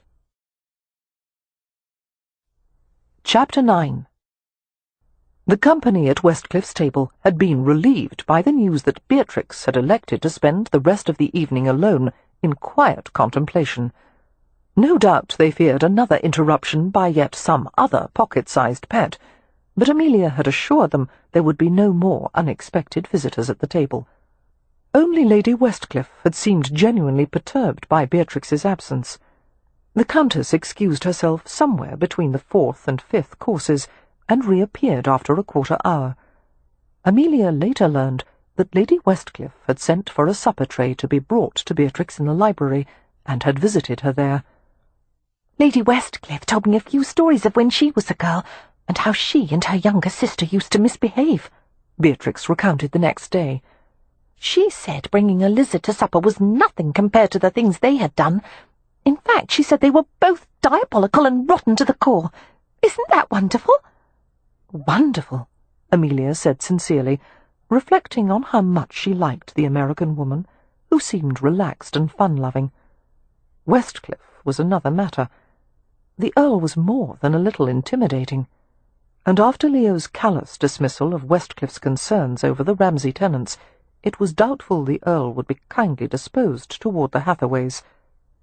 Thankfully, Leo had managed to steer clear of further controversies during supper, mostly because he had been drawn into flirtation with the attractive woman beside him. Although women had always been beguiled by Leo, with his height and good looks and intelligence, he had never been as ardently pursued as he was now. "I think it says something odd about women's tastes," Wynne told Amelia privately, as they stood in the Ramsay house kitchen, "that Leo wasn't chased by nearly as many women when he was nice. It seems the more odious he is, the more they like him." "They're welcome to have him," Amelia replied grumpily. "I fail to see the appeal of a man who goes through each day looking as if he's either just gotten out of bed or is preparing to get back in it." She wrapped her hair in a protective cloth and tucked the ends under turban style. They were preparing for another day of cleaning, and the ancient house dust had a tendency to cling obstinately to the skin and hair. Since Leo was still abed after a night of heavy drinking, and probably wouldn't arise until noon, Amelia was feeling particularly cross with him. It was Leo's house and estate. The least he could do was help restore it. "His eyes have changed," Wynne murmured. "Not merely the expression, the actual colour. Have you noticed?" Amelia went still. She took a long time to reply.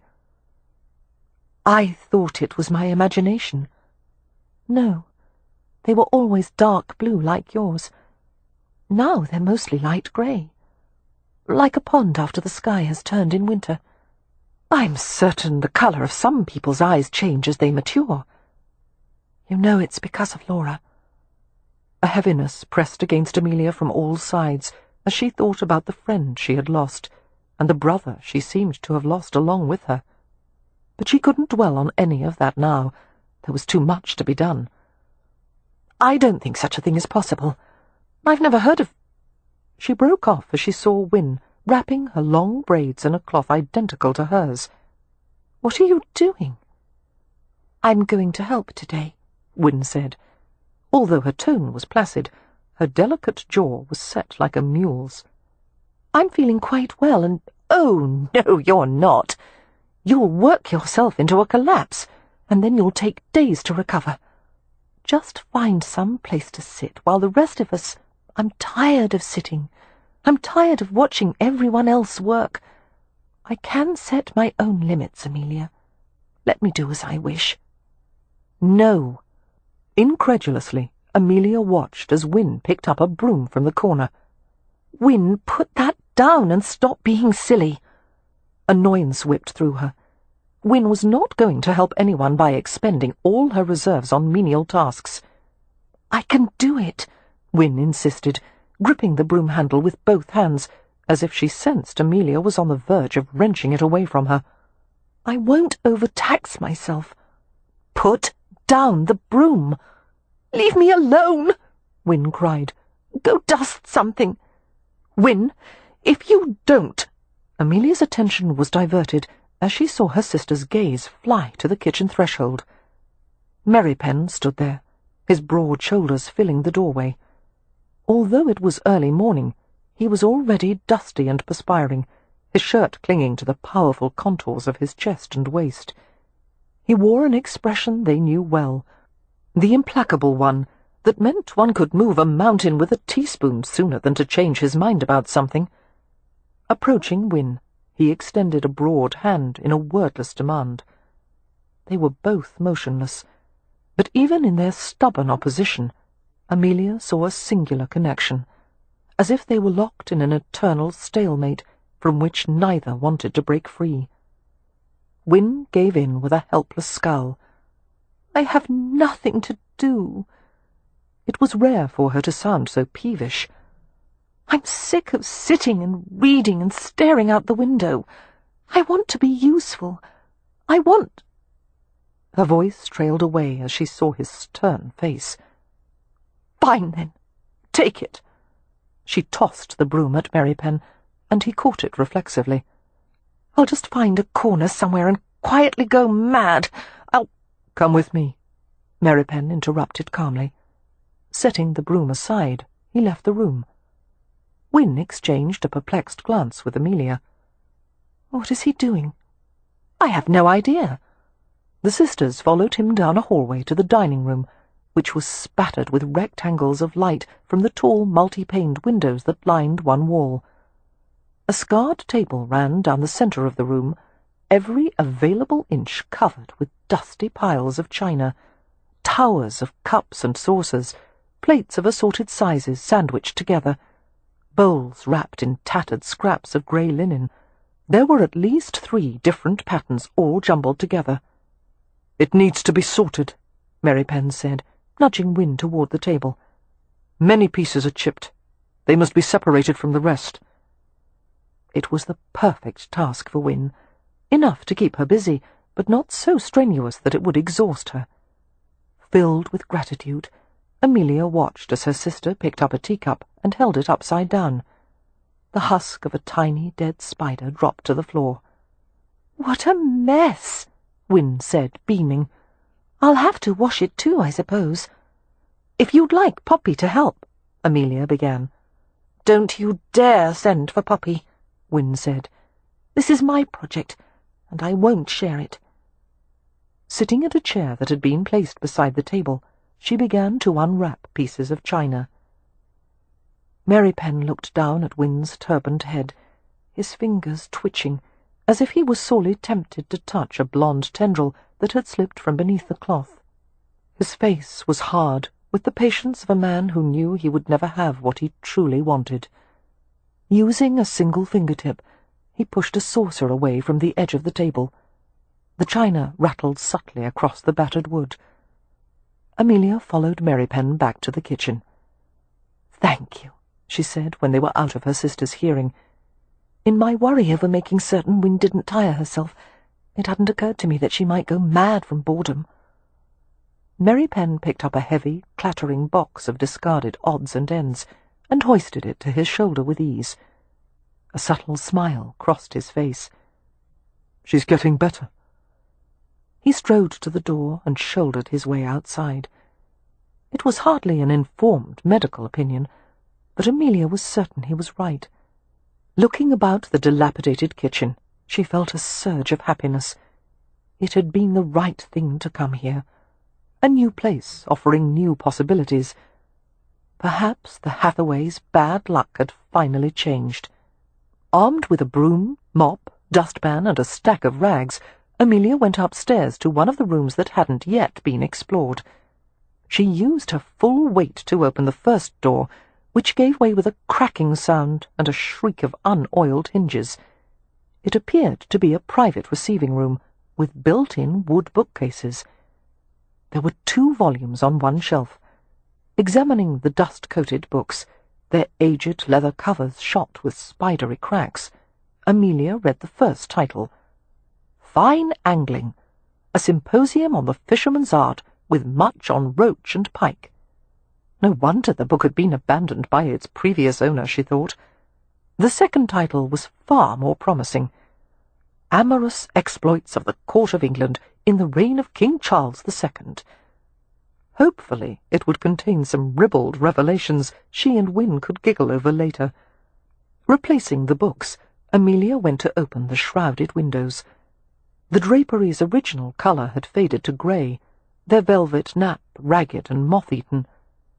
As Amelia laboured to pull one drape to the side, the entire brass rod came loose from the ceiling and clattered heavily to the floor. A cloud of dust enveloped her, and she sneezed and coughed in the clotted air. She heard an inquiring shout from downstairs, probably from Mary Penn.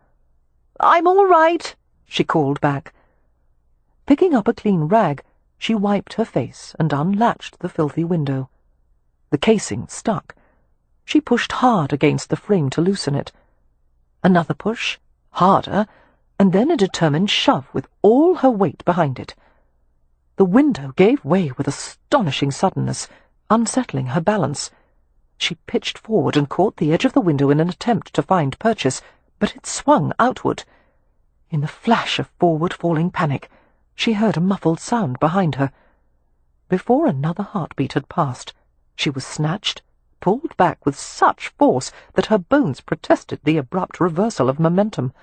She staggered, fetching hard against something solid and yet supple.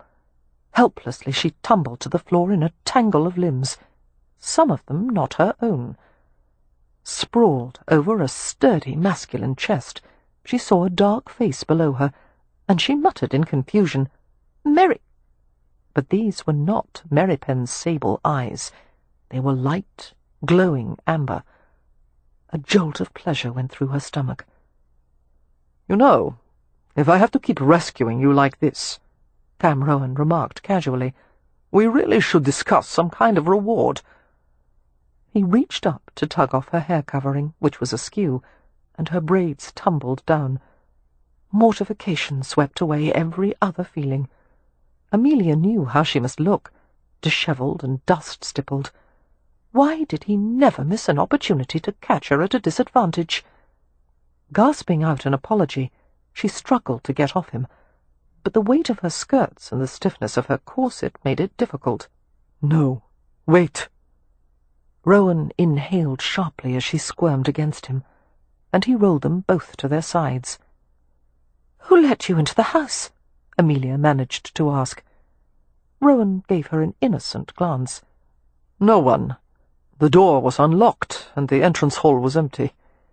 He kicked his legs free of her clinging skirts and pulled her to a sitting position. She had never known anyone who possessed such ease of movement, almost feline in nature. "Have you had this place inspected?" he asked. "The house is ready to fall off its timbers. I couldn't risk coming in here without offering a quick prayer to Butyakengo." "Who?" "Her gypsy protective spirit." He smiled at her. "But now that I'm here, I'll take my chances. Let me help you up." He tugged Amelia to her feet, not letting go until her balance was secured. "Why are you here?" she asked. Rohan shrugged. "Just paying a call. There isn't much to do at Stony Cross Park. It's the first day of fox hunting season." "You didn't want to take part?" He shook his head. "I only hunt for food, not sport, and I tend to sympathize with the fox, having been in his position once or twice." He must have been referring to a gypsy hunt, she thought, with concern and curiosity. She wanted to ask about it, but no, this conversation could not continue.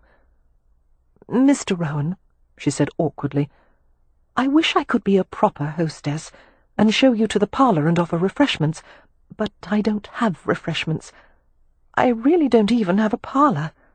Please excuse me for sounding rude, but this isn't a good time to call." "I can help you." He leaned a shoulder against the wall, smiling. "I'm good with my hands." There was no innuendo in his tone, but her colour deepened nonetheless. "No, thank you. I'm sure Butyakengo would disapprove." "Butyakengo." Anxious to demonstrate her competence, Amelia strode to the other window and began jerking at the closed draperies. "Thank you, Mr. Rohan, but as you can see, I have the situation well in hand." "I think I'll stay. Having just stopped you from falling through one window, I'd hate for you to go out the other." "I won't. I'll be fine. I have everything under—" She tugged harder, and the rod clattered to the floor, just as the other had done. But unlike the other curtain, which had been lined with aged velvet, this one was lined with some kind of shimmering, rippling fabric, some kind of— Amelia froze in horror. The underside of the curtain was covered with bees. Bees! Hundreds, no, thousands of them, their iridescent wings beating in an angry, relentless hum.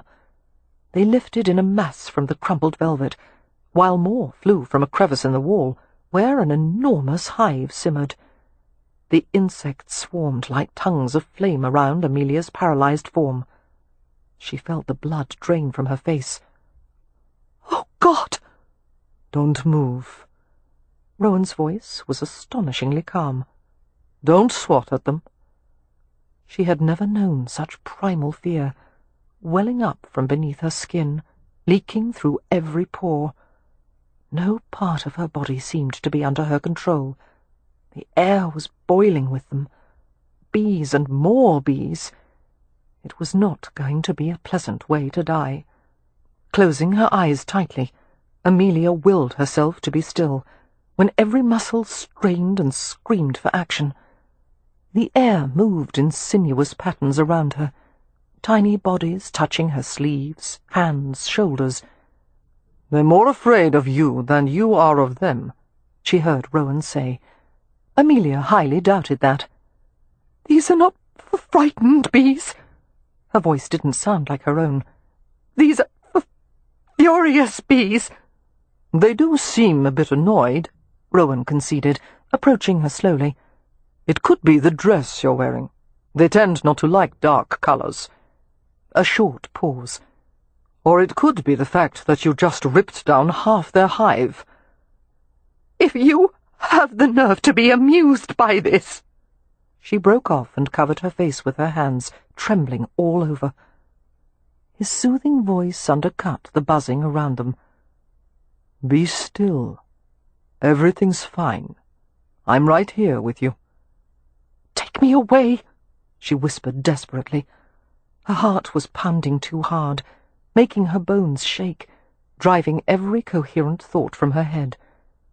She felt him brush a few inquisitive insects from her hair and back. His arms went around her, his shoulder hard beneath her cheek. I will, sweetheart. Put your arms around my neck. She groped for him blindly, feeling sick and weak and disoriented. The flat muscles at the back of his neck shifted as he bent toward her, gathering her up as easily as if she were a child. There, he murmured. I've got you. Her feet left the floor, and she was floating and cradled at the same time. Turning her face into his shoulder, she let him carry her. His breath fell in a warm, even rhythm on the curve of her cheek. Some people think of the bee as a sacred insect, he told her. Its presence in your home is a sign of good things to come. Her voice was buried in the fine wool of his coat. What does it mean if there are thousands of bees in one's home? He shifted her higher in his arms, his lips curving gently against the cold rim of her ear. Probably that we'll have plenty of honey for tea time. We're going through the doorway now. In a moment I'm going to set you on your feet. Amelia kept her face against him, her fingertips digging into the layers of his clothes. Are they following? No. They want to stay near the hive. Their main concern is to protect the queen from predators. She has nothing to fear from me. There was a catch of laughter in his throat. With extreme care, he lowered Amelia's feet to the floor. Keeping one arm around her, he reached with the other to close the door. There. We're out of the room. You're safe. His hand passed over her hair. You can open your eyes now. Clutching the lapels of his coat, Amelia waited for a feeling of relief that didn't come. Her heart was racing too hard, too fast. Her chest ached from the strain of her breathing. Her lashes lifted, but all she could see was a shower of sparks. Amelia, easy. You're all right. His hands chased the shivers that ran up and down her back. Slow down, sweetheart. She couldn't. Her lungs were about to burst. No matter how hard she worked, she couldn't get enough air. Bees. The sound of buzzing was still in her ears. The sparks danced and collided, and when they faded, there was nothing around her but layers of grey softness. She sank into the quiet billows without a sound. After what could have been a minute or an hour, pleasant sensations filtered through the haze. A tender pressure moved over her forehead. The gentle brushes touched her eyelids, slid to her cheeks. Strong arms held her against a comfortingly hard surface, while a clean salt-edged scent tickled her nostrils. Her lashes fluttered, and she turned into the warmth with confused pleasure. There you are, came a low murmur. Opening her eyes, Amelia saw Cam Rohan's face above her. They were on the hallway floor. He was holding her in his lap. As if the situation weren't mortifying enough, the front of her bodice was gaping, and her corset was unhooked. Only her crumpled chemise was left to cover her chest. Amelia stiffened. Until that moment, she had never known there was a feeling beyond embarrassment that made one wish one could crumble into a pile of ashes. My dress. You weren't breathing well. I thought it best to loosen your corset. I've never fainted before, she said groggily, struggling to sit up. You were frightened. His hand came to the center of her chest, gently pressing her back down. Rest another minute. His gaze moved over her pale features. I think we can conclude you're not fond of bees. I've hated them ever since I was 7. Why? I was playing out of doors with Wynne and Leo, and I stumbled too close to a rosebush. A bee flew at my face and stung me right here. She touched a spot just below her right eye, high on the crest of her cheek. The side of my face swelled until my eye closed. I couldn't see from it for almost 2 weeks. His fingertips smoothed over her cheek, as if to soothe the long-ago injury. And my brother and sister called me Cyclops. She watched him struggle not to smile. They still do whenever a bee flies too near. He regarded her with friendly sympathy. Everyone's afraid of something. What are you afraid of? Ceilings and walls, mostly. She stared at him in puzzlement, her thoughts still coursing too slowly. You mean you would rather live outside, like a wild creature? Yes, that's what I mean. Have you ever slept outside before? On the ground? Her bewildered tone made him smile. On a pallet beside a fire. Amelia tried to imagine it, lying undefended on the hard ground, at the mercy of every creature that crawled, crept, flew. I don't think I could fall asleep that way. She felt his hand playing slowly in the loose locks of her hair. You could. His voice was soft. I would help you. She had no idea what he meant by that, and she was afraid to speculate. All she knew was that as his fingers reached her scalp, she felt a sensual shiver run down her spine. Clumsily she reached for her bodice, trying to pull the reinforced fabric together. Let me do that. You're still unsteady. His hands brushed hers aside, and he began to hook her corset deftly. Clearly he was familiar with the intricacies of a woman's undergarments. Amelia didn't doubt there had been more than a few ladies willing to let him practice. Flustered, she asked, Was I stung anywhere? No. Mischief flickered in his eyes. I checked thoroughly. Amelia suppressed a little moan of distress. She was tempted to push his hands away from her, except that he was restoring her clothing far more efficiently than she would have. She closed her eyes, trying to pretend she wasn't sprawled in a man's lap while he fastened her corset.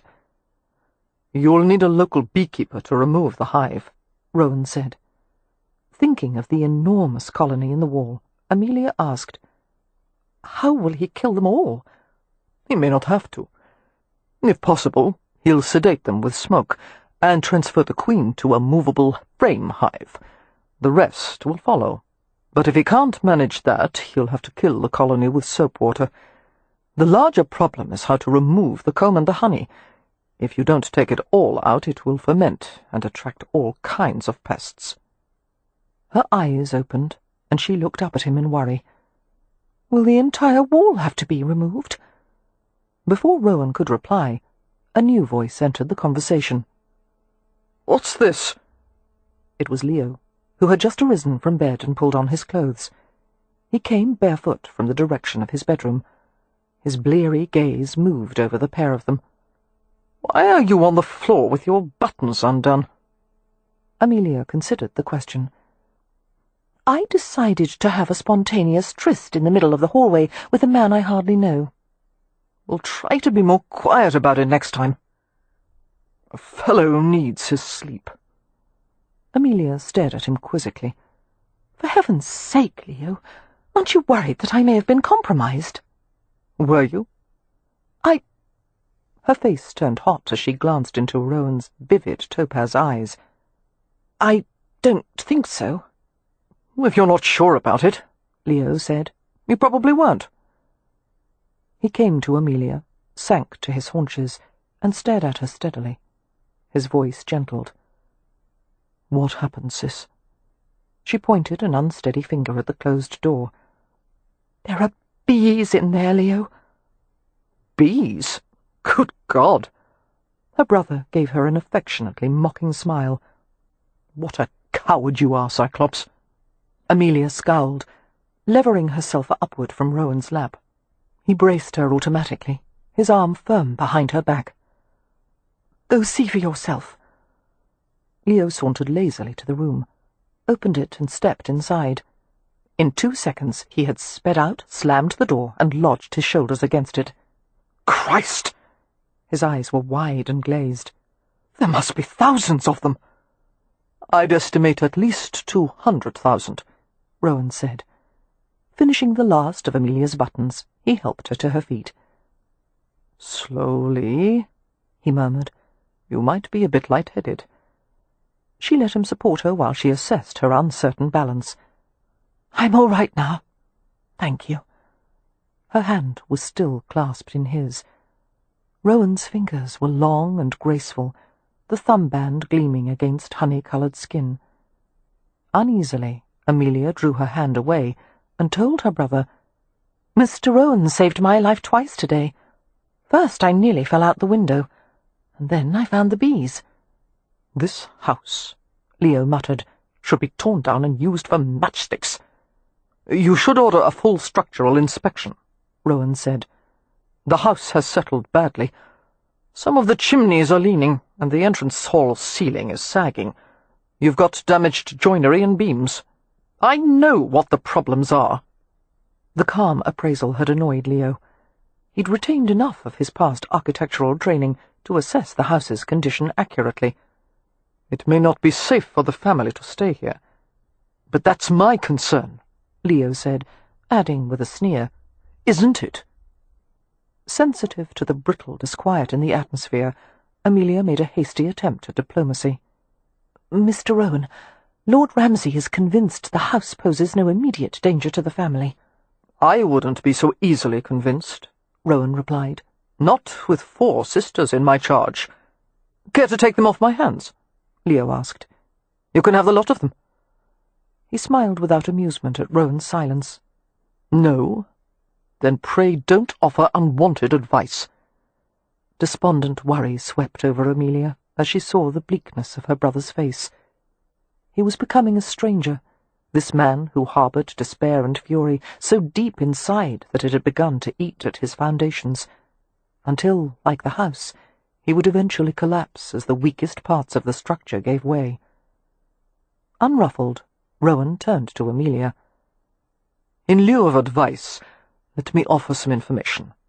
2 days hence there'll be a mop fair held at the village. What is that? It's a hiring fair, attended by all the local residents in need of work. They wear tokens to signify their trade. A servant girl will carry a mop, a thatcher carries a tuft of straw, and so forth. Give the ones you want a shilling to seal the contract, and you'll have them for a year's employment. Amelia darted a cautious glance at her brother. We do need servants, Leo. Go then and hire whomever you please. I don't give a damn. Amelia gave a troubled nod and raised her hands to her upper arms, rubbing them over her sleeves. It was cold, she thought, even for autumn. Icy draughts crept around her stockinged ankles, beneath the edges of her cuffs, across the sweat-dampened back of her neck. Her muscles tensed against the strange raw chill. Both men had fallen silent. Leo's face was blank, his gaze focused inward. It felt as if the space around them was folding in on itself, thickening until the air was as heavy as water. Colder, tighter, closer. Instinctively, Amelia stepped back, away from her brother, until she felt Rowan's chest against her shoulders. His hand came up to her arm, gently cupping her elbow. Shivering, she leaned harder against the warm, vital strength of his body. Leo had not moved. He waited, his gaze unfocused, as if he were intent on absorbing the chill, as if he welcomed it, wanted it. His averted face was harsh and shadow-crossed.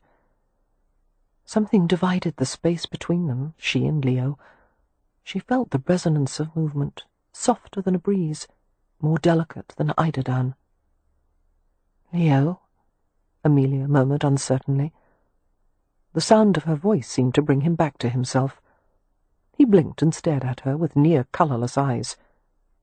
"Show Rowan out," he said curtly. "That is, if you've been sufficiently compromised for one day." He walked away rapidly. Reaching his room, He closed the door with a clumsy swipe of his arm. Amelia was slow to move, bewildered by her brother's behaviour, and even more so by the splintering coldness in the hallway. She turned to face Rohan, who was staring after Leo with a level, thoughtful gaze. He glanced down at her, keeping his expression carefully impassive. "I hate to leave you." There was a gently mocking edge to his tone. "You need someone to follow you around and keep you safe from mishaps. On the other hand, you also need someone to find a beekeeper." Realizing he was not going to talk about Leo, Amelia followed his lead. "Will you do that for us? I would consider it a great favour." "Of course. Although—" his eyes held a wicked glitter. "As I mentioned before, I can't keep doing favours for you with no reward. A man needs incentive." If you want money, I'll be glad—" "God, no." He was laughing now. "I don't want money." Reaching out, he smoothed back her hair, letting the heel of his hand graze the edge of her cheekbone. The brush of his skin was light and erotic, causing her to swallow hard. "Goodbye, Miss Hathaway. I'll see myself out." He flashed a smile at her and advised, "Stay away from the windows." On the way down the stairs, Rohan passed Merrypen, who was ascending at a measured pace. Merrypen's face darkened at the sight of the visitor. "What are you doing here?" "It seems I'm helping with pest eradication." "Then you can begin by leaving," Merrypen growled. Rohan only grinned nonchalantly, and continued on his way. After informing the rest of the family about the perils of the upstairs parlour, which was promptly dubbed the bee room, Amelia investigated the rest of the upstairs with extreme caution. There were no more hazards to be found, only dust and decay and silence. But it was not an unwelcoming house. When the windows were opened and light spilled across floors that had been untouched for years, it seemed the place was eager to open and breathe and be restored. Ramsay House was a charming place, really, with eccentricities, secret corners, and unique features that only needed some polish and attention, not unlike the Hathaway family itself. In the afternoon, Amelia collapsed in a chair downstairs, while Poppy made tea in the kitchen. "Where is Win?" "Napping in her room," Poppy replied. "She was exhausted after the busy morning. She wouldn't admit it, of course, but you can always tell when she gets all pale and drawn." Was she content? "She certainly seemed to be." Pouring hot water into a chipped pot filled with tea leaves, Poppy chatted about some of her discoveries. She had found a lovely rug in one of the bedrooms, and after she had beaten it for an hour, it had turned out to be richly coloured and in good condition. "I think most of the dust was transferred from the carpet to you," Amelia said. Since Poppy had covered the lower half of her face with a handkerchief during the carpet beating, the dust had settled on her forehead, eyes, and the bridge of her nose. When the handkerchief was removed, it had left Poppy's face oddly two-toned, the top half grey, the lower half white. "I enjoyed it immensely," Poppy replied with a grin. "There's nothing like whacking a carpet with a rug beater to vent one's frustrations." Amelia was about to ask what Poppy's frustrations were when Beatrix entered the kitchen. The girl, usually so lively, was quiet and downcast. "Tea will be ready soon," Poppy said, busy slicing bread at the kitchen table. "Will you have some toast too, Bee?" "No, thank you. Not hungry." Beatrix sat in a chair beside Amelia's, staring at the floor. "You're always hungry," Amelia said. "What's the matter, dear? Aren't you feeling well? Are you tired?" Silence. A violent shake of her head.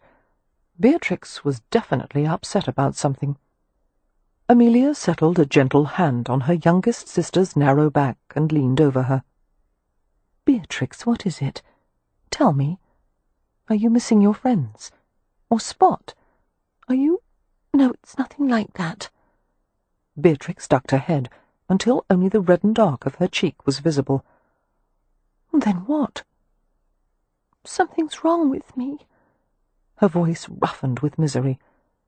It's happened again, Amelia. I couldn't help myself. I barely remember doing it. Oh, no, came Poppy's whisper. Amelia kept her hand on Beatrix's back. Is it the same problem as before? Beatrix nodded. I'm going to kill myself, she said vehemently. I'm going to lock myself in the B-room. I'm going to— Hush! You'll do no such thing. Amelia rubbed her rigid back. Quiet, dear, and let me think for a moment. Her worried gaze met Poppy's over Beatrix's down-bent head. The problem had occurred on and off for the past 4 years, ever since the Hathaways' mother had died. Every now and then, Beatrix suffered an irresistible impulse to steal something, either from a shop or someone's home. Usually the objects were insignificant. A tiny pair of sewing scissors, hairpins, a pen nib, a cube of sealing wax. But every so often she took something of value, like a snuff-box or an earring. As far as Amelia could tell, Beatrix never planned these small crimes. In fact, the girl often wasn't even aware of what she had done until later, and then she suffered an agony of remorse and no small amount of fear. It was alarming to discover one wasn't always in control of one's actions. The Hathaways kept Beatrix's problem a secret, of course, all of them conspiring to return the stolen objects discreetly and protect her from the consequences. Since it hadn't happened for nearly a year, they had all assumed Beatrix was cured of her odd compulsion. "I assume you took something from Stony Cross Manor," Amelia said with forced calm. "That's the only place you visited." Beatrix nodded miserably.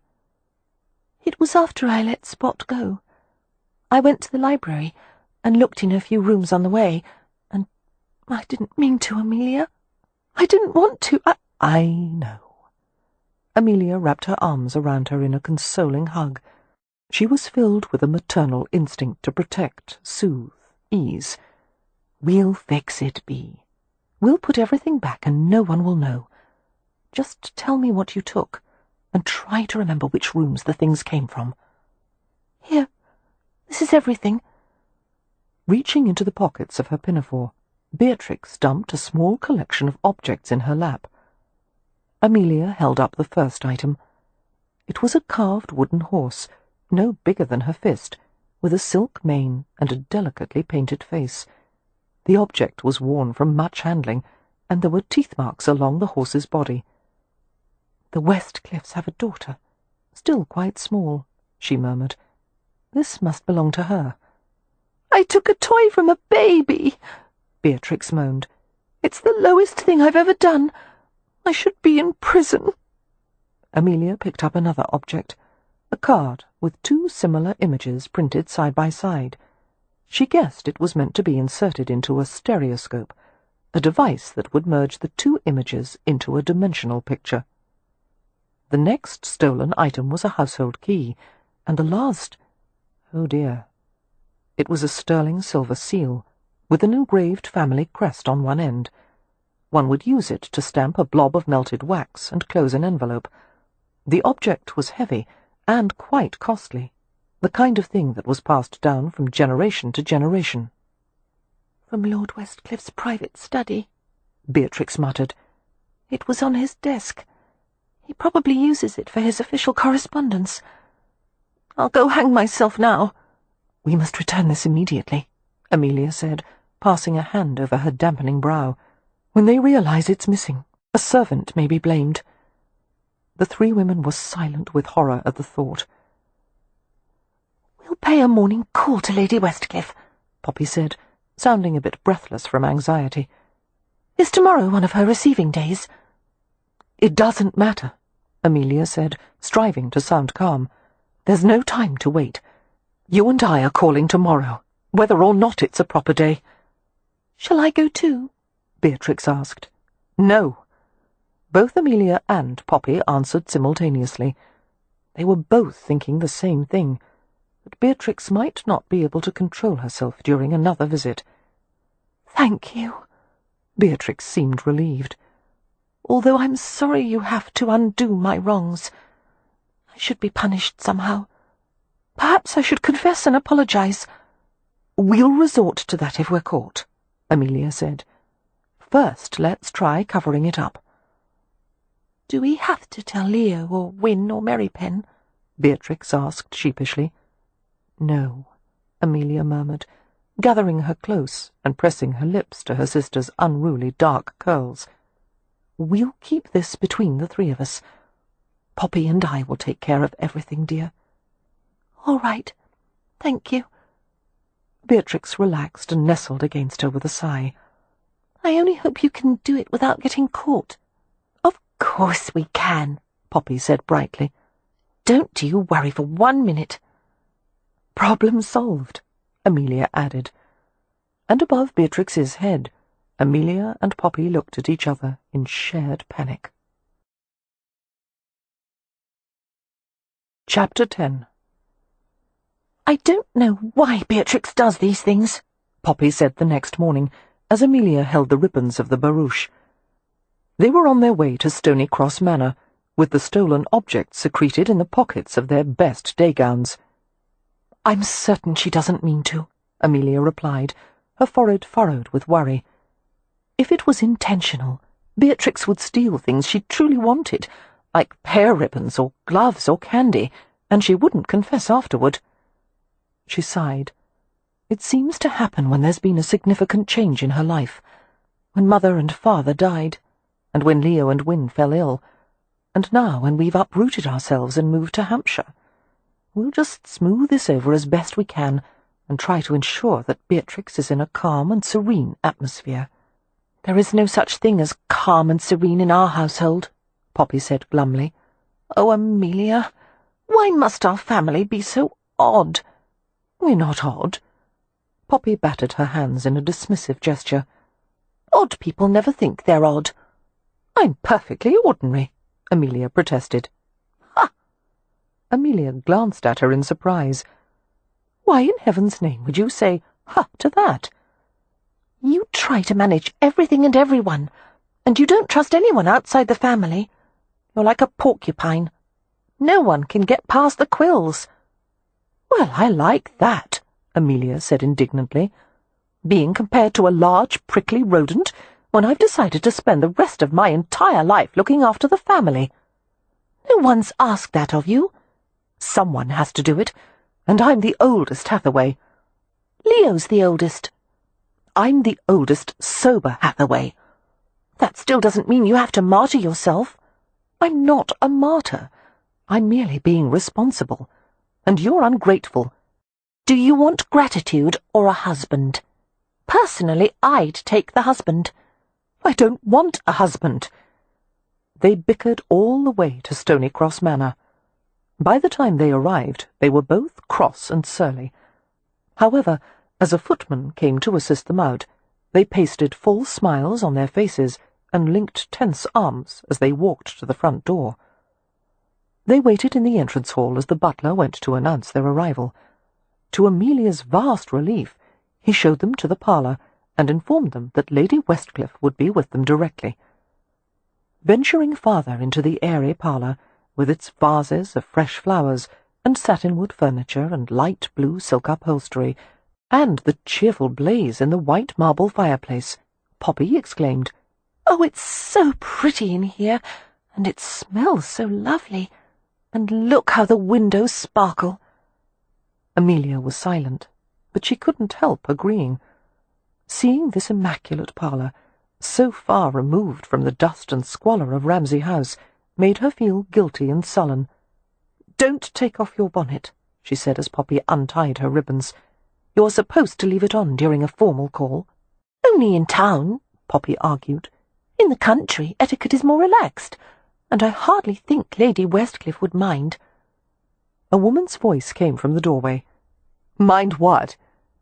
It was Lady Westcliff, her slender form clad in a pink gown, her dark hair gathered at the back of her head in shining curls. Her smile was wrought of mischief and easy charm. She held hands with a dark-haired toddler in a blue dress, a miniature version of herself, with big, round eyes the colour of gingerbread. "My lady." Amelia and Poppy both bowed. Deciding to be frank, Amelia said, "Lady Westcliff, we were just debating whether or not we could remove our bonnets." "Good God, don't bother with formality," Lady Westcliff exclaimed, coming in with the child. "Off with the bonnets by all means. And do call me Lillian. This is my daughter, Merritt. She and I are having a bit of playtime before her morning nap." "I hope we're not interrupting," Poppy began apologetically. "Not at all. If you can tolerate our romping during your visit, we are more than happy to have you. I've sent for tea." Before long they were all chatting easily. Merritt quickly lost all vestige of shyness and showed them her favourite doll named Annie, and a collection of pebbles and leaves from her pocket. Lady Westcliff, Lillian, was an openly affectionate and playful mother, showing no compunction about kneeling on the floor to look for fallen pebbles beneath the table. Lillian's interactions with the child were quite unusual for an aristocratic household. Children were hardly ever brought out to see visitors unless it was a brief presentation, accompanied by a pat on the head and a quick departure. Most women of the Countess's exalted position wouldn't see their own offspring more than once or twice a day, leaving the majority of child-rearing to the nanny and nursery maids. "I can't help wanting to see her," Lillian explained candidly, "so the nursery servants have learned to tolerate my interference." When the tea tray arrived, Annie the doll was propped up on the settee between Poppy and Merritt. The little girl pressed the edge of her teacup against the doll's painted mouth. "Annie wants more sugar, Mamma," Merritt said. Lillian grinned, knowing who was going to drink the highly sweetened tea. "Tell Annie we never have more than 2 lumps in a cup, darling. It will make her ill." "But she has a sweet tooth," the child protested. She added ominously, "a sweet tooth and a temper." Lillian shook her head with a "Such a headstrong doll. Be firm with her, Merritt." Poppy, who had been watching the exchange with a grin, adopted a perplexed look and wriggled slightly on the settee. "Dear me, I do believe I'm sitting on something." She reached behind her and produced the little wooden horse, pretending she had found it lodged between the settee cushions. "That's my horsey," Merritt exclaimed, her small fingers closing around the object. "I thought he'd run away." "Thank goodness," Lillian said. "Horsey is one of Merritt's favourite toys. The entire household has been searching for it." Amelia's smile wavered as she met Poppy's gaze, both of them wondering if it had been discovered that other things were missing. The stolen objects, especially the silver seal, must be returned as soon as possible. She cleared her throat. "My lady, that is, Lillian, if you wouldn't mind, I should like to know where the convenience is." "Oh, certainly. Shall I have a housemaid show you the way, or—" "No, thank you," Amelia said hastily. After receiving Lillian's matter-of-fact instructions, Amelia excused herself from the parlour, leaving the 3 of them to continue their tea. The first room she had to find was the library, where the stereoscope card and the key belonged. Recalling Beatrix's description of the main floor plan, Amelia hurried along the quiet hallway. She slowed her pace as she saw a maid sweeping the carpet and tried to look as if she knew where she was going. The maid stopped sweeping and stood aside respectfully as she passed. Rounding a corner, Amelia found an open door revealing a large library with upper and lower galleries. Better yet, it was empty. She rushed inside and saw a stereoscope on the massive library table. There was a wooden box nearby, stuffed with cards just like the one in her pocket. Tucking the card in with the others, she hurried out of the library, pausing only to insert the key into the empty lock case of the door. Only one task left. She had to find Lord Westcliff's private study and return the silver seal. The weight of it bounced uncomfortably against her leg as she walked. "Please don't let Lord Westcliff be there," she thought desperately. "Please let it be empty. Please don't let me be caught." Beatrix had said the study was close to the library, but the first door Amelia tried turned out to be the music room. Spying another door across the hallway, she discovered a supplies closet filled with pails, brooms, rags, and pots of wax and polish. "Blast, blast, blast!" she muttered, rushing to another open doorway. It was a billiards room, and it was occupied by a half-dozen gentlemen involved in a game. Amelia stopped, colour flaring in her face. Two of the men noticed her and made to bow. "Do excuse me," she murmured, and fled. To her dismay, one of them left the room to follow her along the hallway. "Miss Hathaway!" At the sound of his voice, Amelia whirled to face him.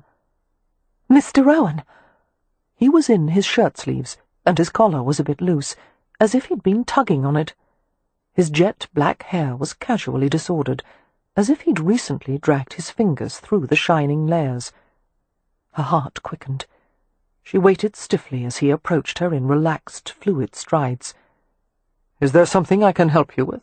he asked politely. "Have you lost your way?" Abandoning caution in favour of expediency, Amelia seized a fold of his rolled-up sleeve. "Do you know where Lord Westcliffe's study is?" "Yes, of course." "Show me." He looked at her with a quizzical smile. "Why?" "There is no time to explain. Just take me there now, please. Let's hurry."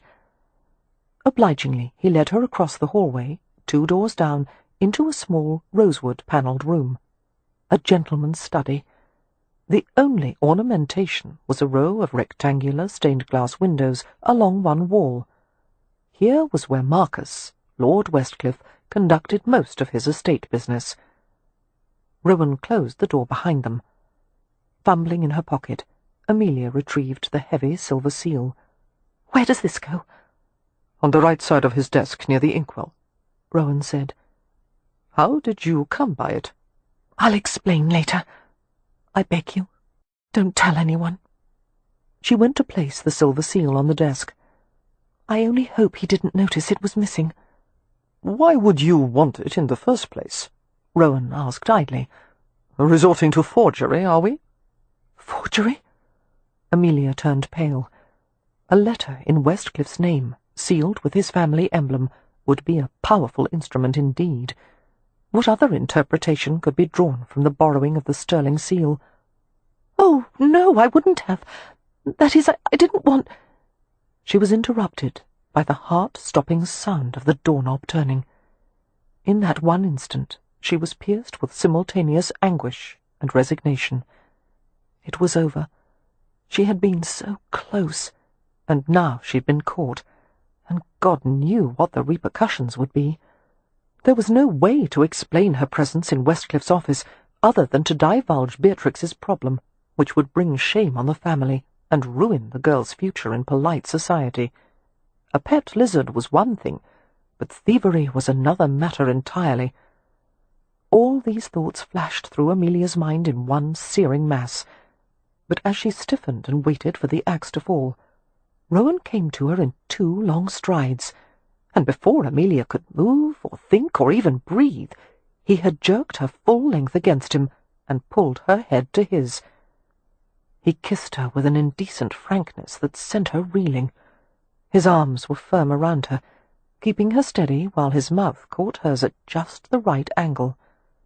Her hands moved in tentative objection, her palms encountering the tough muscles of his chest, the catch of his shirt buttons. He was the only solid thing in a kaleidoscopic world, his body strong, foreign, and yet intensely familiar. The way he had kissed her before, she had relived it 1,000 times in her dreams. She just hadn't realized it until now. Graceful, masculine fingers cupped around her neck and jaw, turning her face upward. The tips of his fingers found the delicate skin behind her ears, where it met the silken edge of her hairline, and all the while he continued to fill her with concentrated fire, until the inside of her mouth prickled sweetly, and her legs wobbled beneath her. His mouth lifted, his breath a hot caress against her damp lips. He turned his head as he spoke to whoever had entered the room. "I beg your pardon, my lord. We wanted a moment of privacy." Amelia turned crimson, as she followed his gaze to the doorway, where Lord Westcliff stood with an unfathomable expression.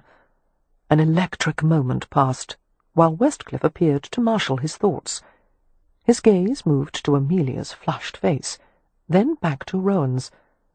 A smile flickered in his dark eyes. "I intend to return in approximately a half-hour. It would probably be best if my study were vacated by then." Giving them a courteous nod, he took his leave. As soon as the door closed behind him, Amelia dropped her forehead to Rowan's shoulder with a groan. She would have pulled away, but she didn't trust her knees to hold. "Why did you do that?" He didn't look at all repentant. "I had to come up with a reason for both of us to be in here. It seemed the most expedient option." Amelia shook her head slowly, still resting her forehead against him. The dry sweetness of his scent reminded her of a sun-warmed meadow. "Do you think he'll tell anyone?" "No," he said immediately, reassuring her.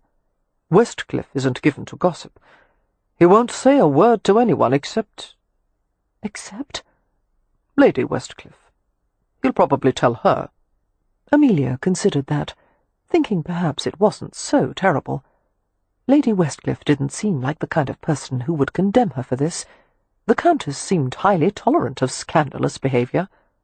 "Of course," Rowan continued, "if Lady Westcliff knows, there's a high probability she'll tell Lady St. Vincent, who's due to arrive with Lord St. Vincent by the end of the week. And since Lady St. Vincent tells her husband everything, he'll know about it too. Other than that, no one will find out. Unless—" Her head jerked upward like a string puppet's.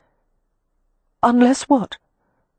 "Unless Lord St. Vincent mentions it to Mr. Hunt, who would undoubtedly tell his wife, Mrs. Hunt, and then basically everyone would find out." "Oh, no, I can't bear it." He gave her an alert glance. "Why? Because you were caught kissing a gypsy?" "No, because I'm not the kind of woman who is caught kissing anyone. I don't have rendezvous. When everyone finds out, I'll have no dignity left. No reputation. No— What are you smiling at?" "You. I wouldn't have expected such melodrama from you." That annoyed Amelia, who was not the kind of woman who indulged in theatrics. She wedged her arms more firmly between them. "My reaction is perfectly reasonable, considering—" "You're not bad at it." She blinked in confusion. "Melodrama?" "No. Kissing. With a little practice, you'd be exceptional. But you need to relax." "I don't want to relax. I don't want to— Oh, dear Lord." He had bent his head to her throat, searching for the visible thrum of her pulse. A light, hot shock went through her. "Don't do that," she said weakly, but he was insistent, his mouth wickedly soft, and her breath hitched as she felt the brush of his tongue. Her hands shot to his muscle-banked shoulders. "Mr. Rowan, you mustn't." "This is how to kiss, Amelia." He cradled her head in his palms, deftly tilting it to the side. "Noses go here."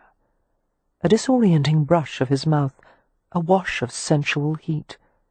"You taste like sugar and tea." "I have to go back." "Not yet." His thumb passed over her kiss-heated lips, urging them to part. "Let me in, Amelia," he whispered. Never in her life had she thought a man would say something so outrageous to her, and if the words were improper, the gleam in his eyes was positively immolating. I'm a spinster." She offered the word as if it were a talisman. A covert smile deepened the corners of his mouth. "That's not going to keep you safe from me." She tried to turn away from him, but his hands guided her face back to his. "I can't seem to leave you alone. In fact, I'm reconsidering my entire policy on spinsters." Before she could ask what his policy was, his mouth possessed hers again, while his fingers caressed the taut edge of her jaw coaxing her to relax. The taste of him was so compelling that she found herself yielding, letting him search her with slow, erotic forays of his tongue. The kisses were melting sweet, like boiling candy syrup, soaking into her, sinking deep and spreading and simmering. Her legs turned unsteady, and he gathered her into the firm support of his body. His hands moved in restive paths over her back and shoulders, while his lips broke from hers to explore the soft slope of her neck. He found a place that made her writhe, teasing gently until she gasped and twisted against him. Rowan's head lifted. His eyes glowed as if brimstone were contained within the dark-rimmed irises. He spoke slowly, as if he were collecting words like fallen leaves from the ground. "This is probably a bad idea." Amelia nodded shakily. "Yes, Mr. Rowan." His fingertips teased a fresh surge of colour to the surface of her cheeks. "My name is Cam." "I can't call you that." "Why not?" "You know why," came her shaky reproach. A long breath was neatly rifted as she felt his mouth descend to her cheek, exploring the heat-polished skin. "What does it mean?" "My name. It's the Romany word for son." Amelia could scarcely think. "As in the offspring of a father, or in the sky?" "Sky." He moved to the arch of her eyebrow, kissing the outward tip. "Did you know a gypsy has 3 names?" She shook her head slowly, while his mouth slid across her forehead. He pressed a warm veil of words against her skin. "The first is a secret name a mother whispers into her child's ear at birth. The second is a tribal name used only by other gypsies. The third is the name we use with non-Roma." His scent was all around her, spare and fresh and delicious. What is your tribal name?" He smiled slightly, the shape of his mouth a burning motif against her cheek. "I can't tell you. I don't know you well enough yet." "Yet?" The tantalizing promise embedded in that word shortened her breath. "Let me go," she whispered. "Yes, just one more. Just—" He bent and took her mouth hungrily. Suffused with pleasure, Amelia groped for his hair, finding acute satisfaction in the slide of heavy silk through her fingers. As he felt her touch him, he gave a low mutter of encouragement. The pattern of his breath changed, roughened, his kisses turning hard and languorous. He took what she offered, more, sinking his tongue deeper, gathering sensation, and she responded until her soul was scorched at the edges, and her thoughts had vanished like sparks leaping from a bonfire. Abruptly, Rowan took his mouth from hers and held her tightly, too tightly, against the hard contours of his body. She felt herself straining in a subtle pendulum sway, needing friction, pressure, release. He kept her still, holding her close while she simmered and trembled and ached. Rowan's grip eased.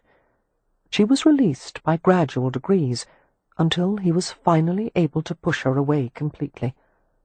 "Pardon," he eventually said. She saw the hard ripple of his swallow, the daze of heat in his eyes. "I don't usually have such a difficult time stopping." Amelia nodded blindly and wrapped her arms around herself. She wasn't aware of her foot's nervous tapping until Rowan came to her and slid one of his feet beneath her skirts to still her drumming toes. "Hummingbird," he whispered, "you'd better go now. If you don't, I'll end up compromising you in ways you never knew were possible." Amelia was never quite certain how she returned to the parlour without getting lost. She moved as if through the layers of a dream. Reaching the settee where Poppy sat, Amelia accepted another cup of tea and smiled at little Merritt, who was fishing around in her own cup for a chunk of dropped sugar biscuit, and responded non-committally to Lillian's suggestion that the entire Hathaway family join them on a picnic at week's end. "I do wish we could have accepted her invitation," Poppy said wistfully on the way home. "But I suppose that would be asking for trouble, since Leah would probably be objectionable and Beatrix would steal something. And there's far too much for us to do at Ramsay House," Amelia added, feeling distracted and distant. Only one thought was clear in her mind. Cam Rohan would return to London soon. For her own sake, and perhaps his as well, she would have to avoid Stony Cross Park until he was gone. Perhaps it was because they were all weary of cleaning, repairing, and organising, but the entire Hathaway family was in a desultory mood that evening. Everyone but Leo gathered around the hearth in one of the downstairs rooms, lounging, while Wynne read aloud from a Dickens novel. Mary Penn occupied a distant corner of the room, near the family, but not quite part of it, listening intently. No doubt Wynne could have read names from an insurance register, and he would have found it enthralling. Poppy was busy with needlework, stitching a pair of men's slippers with bright wool threads, while Beatrix played solitaire on the floor near the hearth. Noticing the way her youngest sister was riffling through the cards, Amelia laughed. "Beatrix," she said after Wynne had finished a chapter, "why in heaven's name would you cheat at solitaire? You're playing against yourself." "Then there's no one to object when I cheat." "It's not whether you win, but how you win that's important," Amelia said. "I've heard that before, and I don't agree at all. It's much nicer to win." Poppy shook her head over her embroidery. "Beatrix, you are positively shameless." "And a winner," Beatrix said with satisfaction, laying down the exact card she wanted. "Where did we go wrong?" Amelia asked of no one in particular. Wynne smiled. "Her pleasures are few, dear. A creative game of solitaire isn't going to hurt anyone." "I suppose not." Amelia was about to say more, but she was diverted by a cool waft of air that slipped around her ankles and turned her toes numb. She shivered and pulled her knitted blue shawl more snugly around herself. "My, it's chilly in here." "You must be sitting in a draught," Poppy said in concern. "Come sit by me, Amelia. I'm much closer to the fire." "Thank you, but I think I'll go to bed now." Still shivering, Amelia yawned. "Good night, everyone." She left as Beatrix asked Wynne to read one more chapter. As Amelia walked along the hallway, she passed a small room that, as far as they had been able to tell, had been intended as a gentleman's room. It featured an alcove that was just large enough for a billiards table, and a dingy painting of a hunting scene on one wall. A large overstuffed chair was positioned between the windows, its velvet nap eroded. Light from a standing lamp slid across the floor in a diluted wash. Leo was drowsing in the chair, one arm hanging loosely over the side. An empty bottle stood on the floor near the chair, casting a spear-like shadow to the other side of the room. Amelia would have continued on her way, but something about her brother's undefended posture caused her to stop. He slept with his head slumped over one shoulder, lips slightly parted, just as he had in childhood. With his face wiped clean of anger and grief, he looked young and vulnerable. She was reminded of the gallant boy he had once been, and her heart contracted with pity. Venturing into the room, Amelia was shocked by the abrupt change of temperature, the biting air. It was far colder in here than it was outside, and it wasn't her imagination. She could see the white puffs of her breath. Shivering, she drew closer to her brother. The coldness was concentrated around him, turning so bitter that it made her lungs hurt to breathe. As she hovered over his prone form, she was swamped in a feeling of bleakness, a sorrow beyond tears. "Leo?" His face was grey, his lips dry and blue, and when she touched his cheek there was no trace of warmth. "Leo?" No response. Amelia shook him, pushed hard at his chest, took his stiff face in her hands. As she did so, she felt some invisible force pulling at her. She held on doggedly, knotting her fists in the loose folds of his shirt. "Leo, wake up!" To her infinite relief, he stirred and gasped, and his lashes flickered upward. The irises of his eyes were as pale as ice. His palms came to her shoulders, and he muttered groggily, "I'm awake, I'm awake. Jesus, don't scream, you're making enough noise to wake the dead." For a moment, I thought that was exactly what I was doing. Amelia half collapsed onto the arm of the chair, her nerves thrilling unpleasantly. The chill was receding now. "Oh, Leo, you were so still and pale. I've seen livelier-looking corpses."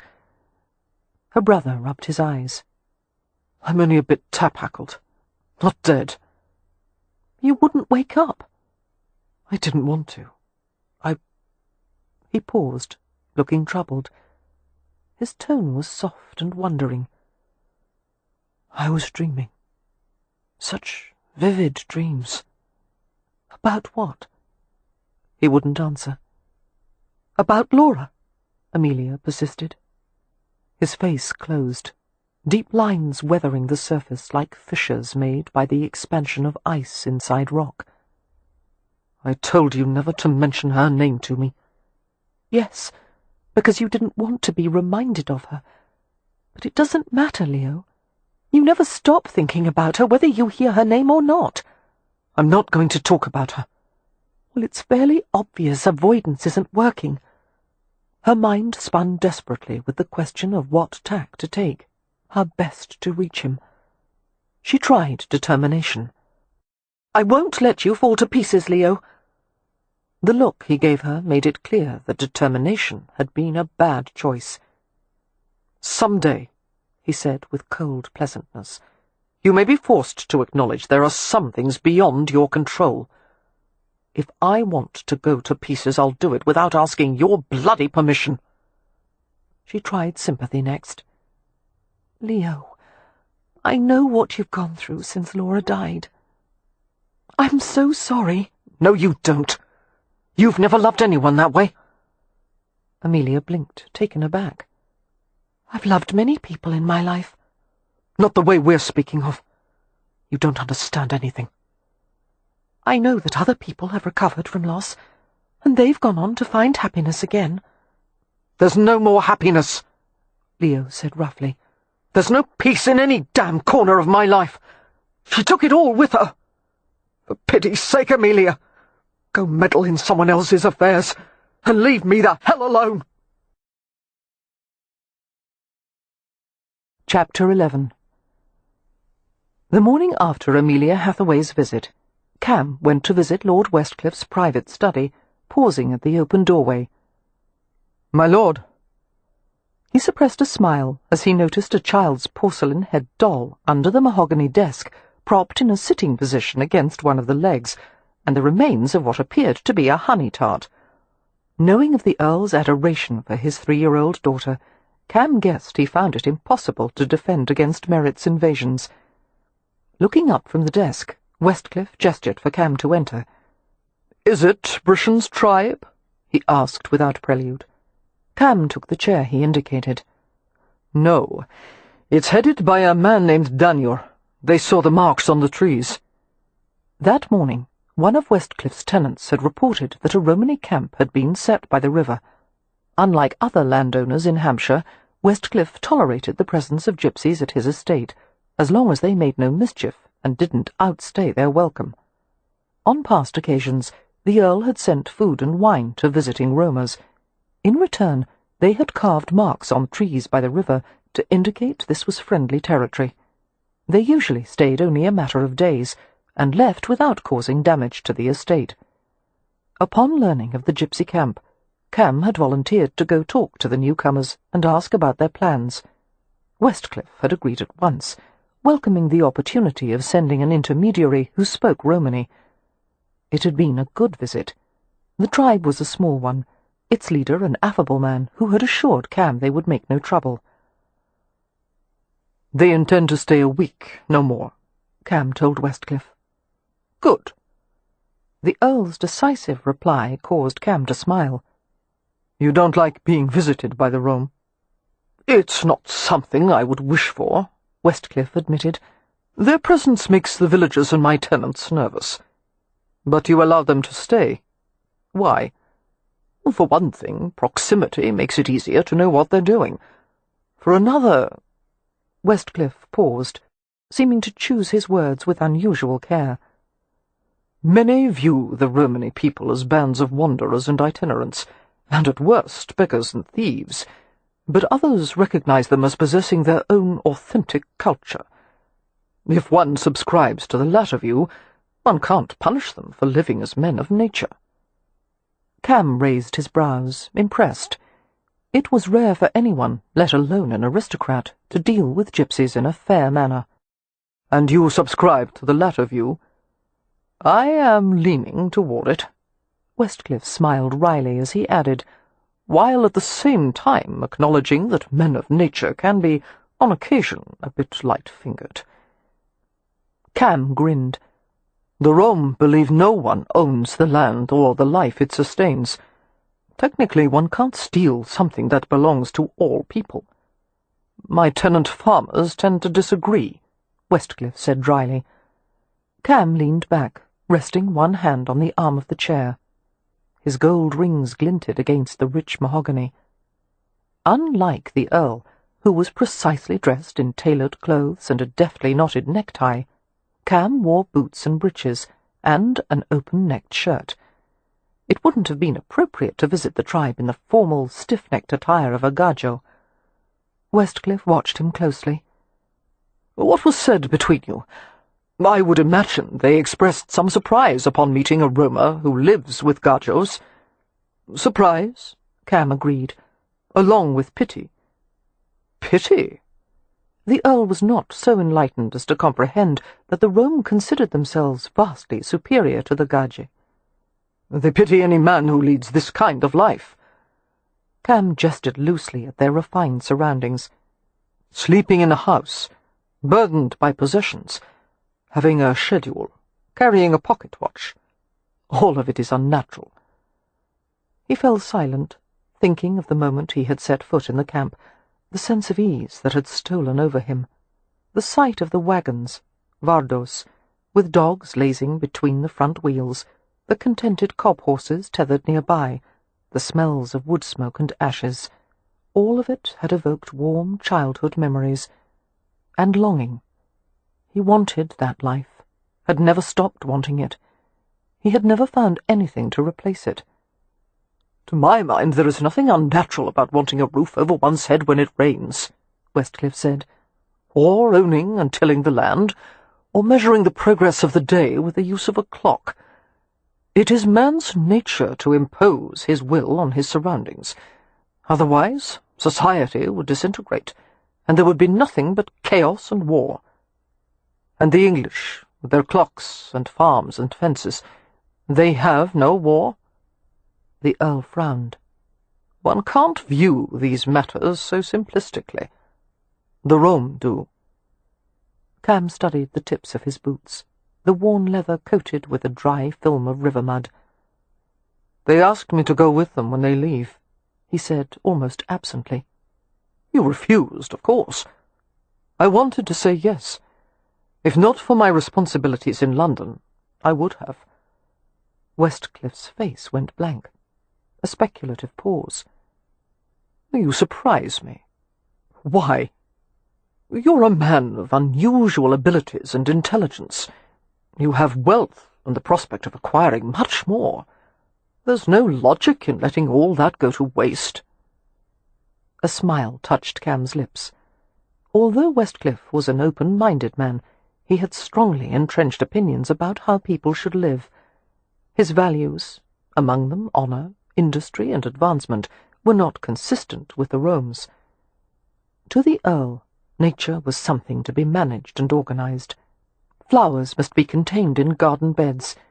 Animals must be trained or hunted. Land must be cleared. And a young man must be steered into productive enterprises, and led to marry a proper woman with whom he would build a solid British family. Why would it be a waste? A man must raise himself to his fullest potential, came the Earl's unhesitating reply. You could never do that living as a roamer. Your basic needs, food and shelter, would barely be met. You would face constant persecution. How in God's name could such a life appeal to you when you have almost everything a man could possibly want? Cam shrugged. It's freedom. Westcliff shook his head. If you want land, you have the means to purchase large amounts of it. If you want horses, you can buy a string of thoroughbreds and hunters. If you want... That's not freedom. How much of your time is spent directing estate affairs, investments, companies, having meetings with agents and brokers, travelling to Bristol and London? Westcliff looked affronted.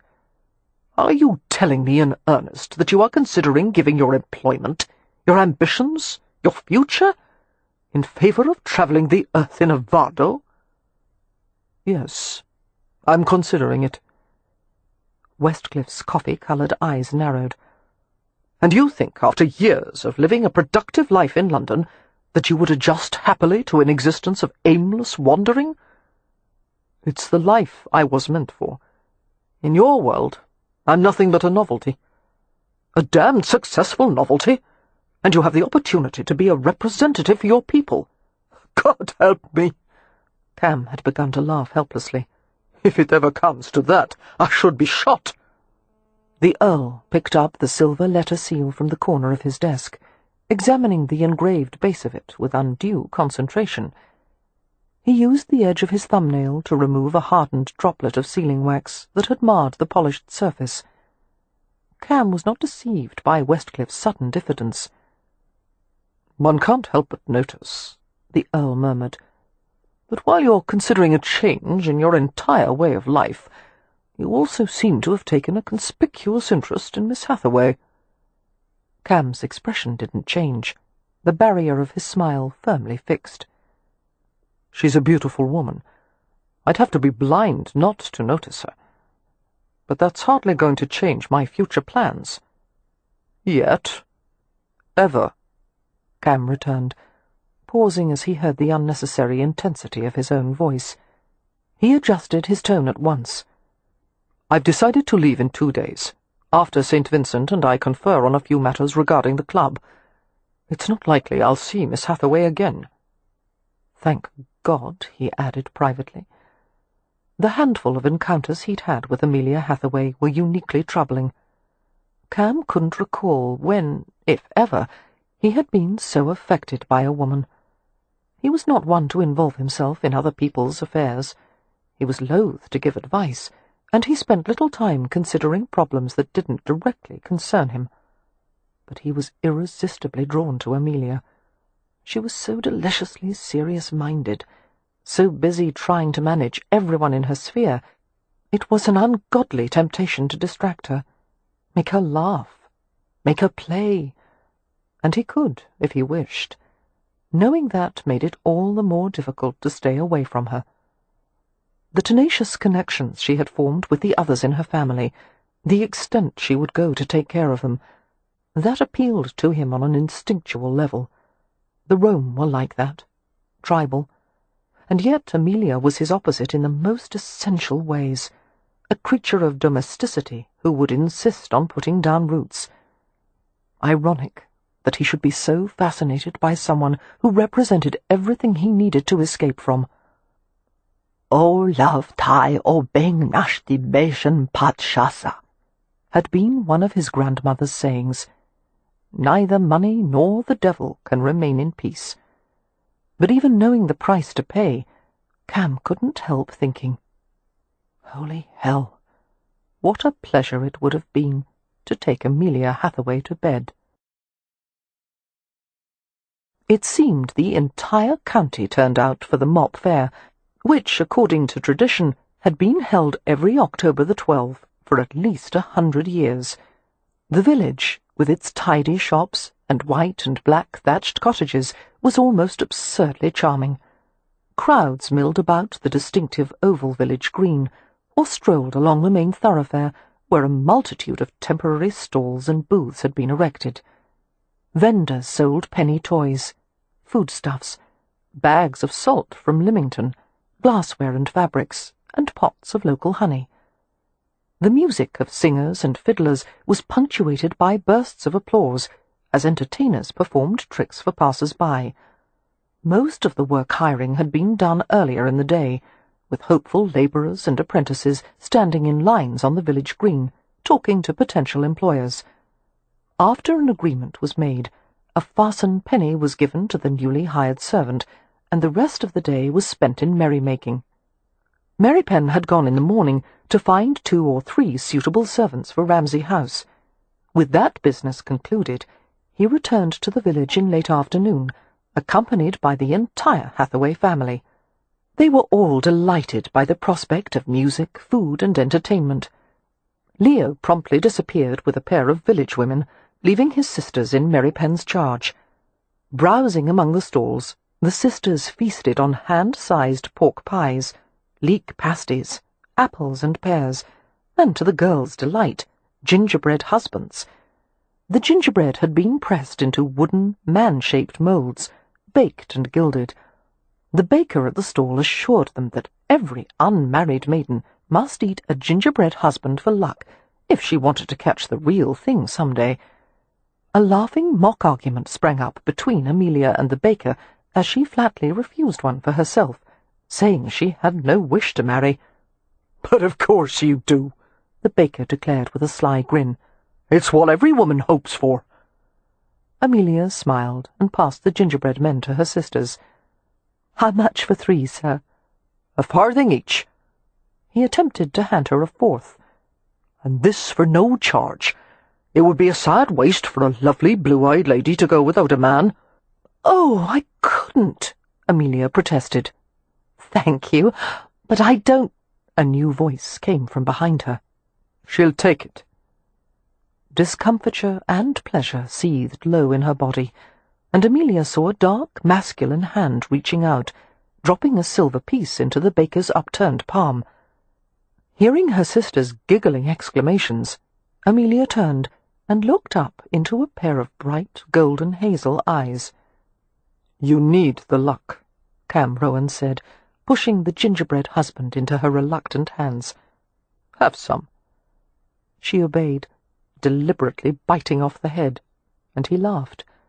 Her saliva glands spiked at the rich flavour of molasses and the melting chewiness of the gingerbread on her tongue. Her eyes were dazzled as she looked at Rohan. There should have been at least 1 or 2 flaws, some irregularity of skin or structure, but his complexion was as smooth as dark honey, and the lines of his features were razor-perfect. As he bent his head toward her, the perishing sun struck brilliant spangles in the dark waves of his hair. Managing to swallow the gingerbread, Amelia mumbled, "I don't believe in luck." Rohan smiled. "Or husbands, apparently." "Not for myself, no. But for others—" "It doesn't matter. You'll marry anyway." "Why do you say that?" Before replying, Rohan cast a look askance at the Hathaway sisters, who were smiling benevolently upon them. Mary Penn, on the other hand, was scowling. "May I steal your sister away?" Rohan asked the rest of the Hathaways. "I need to speak to her on some apiary matters." "What does that mean?" Beatrix asked, taking the headless gingerbread husband from Amelia. "I suspect Mr. Rowan is referring to our B-room," Wynne replied with a grin, gently urging her sisters to come away with her. "Come, let's see if we can find a stall with embroidery silks." "Don't go far," Amelia called after them, more than a little amazed by the speed at which her family was abandoning her. "B, don't pay for something without bargaining first. And Wynne—" Her voice trailed away as they scattered among the stalls without listening. Only Mary Penn gave her a backward glance, glowering over his shoulder. Seeming to enjoy the sight of Mary Penn's annoyance, Rowan offered Amelia his arm. "Walk with me." She could have objected to the soft-voiced command, except this was probably the last time she would see him for a long while, if ever, and it was difficult to resist the beguiling gleam of his eyes. "Why did you say I would marry?" she asked, as they moved through the crowd at a relaxed pace. It did not escape her that many gazes strayed to the handsome Roma dressed like a gentleman. "It's written on your hand." "Palm reading is a sham, and men don't read palms, only women." "Just because we don't," Rowan replied cheerfully, "doesn't mean we can't. And anyone could see your marriage line. It's as clear as day." "Marriage line? Where is it?" Amelia took her hand from his arm and scrutinized her own palm. Rowan drew her with him beneath the shade of a bulky beech tree on the edge of the green. Crowds milled across the cropped oval, while the last few swags of sunlight crumpled beneath the horizon.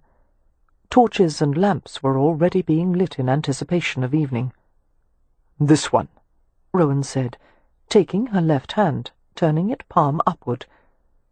Amelia's fingers curled as a wave of embarrassment went through her. She should have been wearing gloves, but her best pair had been stained, and her second-best pair had a hole in one of the fingers, and she hadn't yet managed to buy new ones. To make matters worse, there was a scab on the side of her thumb where she'd gashed it on the edge of a metal pail, and her nails had been filed childishly short after she'd broken them. It was the hand of a housemaid, not a lady. For one wistful moment she wished she had hands like Wynn's, pale, long-fingered and elegant. Rowan stared for a moment. As Amelia tried to pull away, he closed his hand more firmly around hers. "Wait," she heard him murmur. She had no choice but to let her fingers relax into the warm envelope of his hand. A blush raced over her as she felt his thumb nuzzle into her palm and stroke outward until all her fingers were lax and open. His quiet voice seemed to collect at some hidden pleasure centre at the base of her skull. "Here." His fingertip brushed over a horizontal line at the base of her little finger. "Only one marriage. It will be a long one.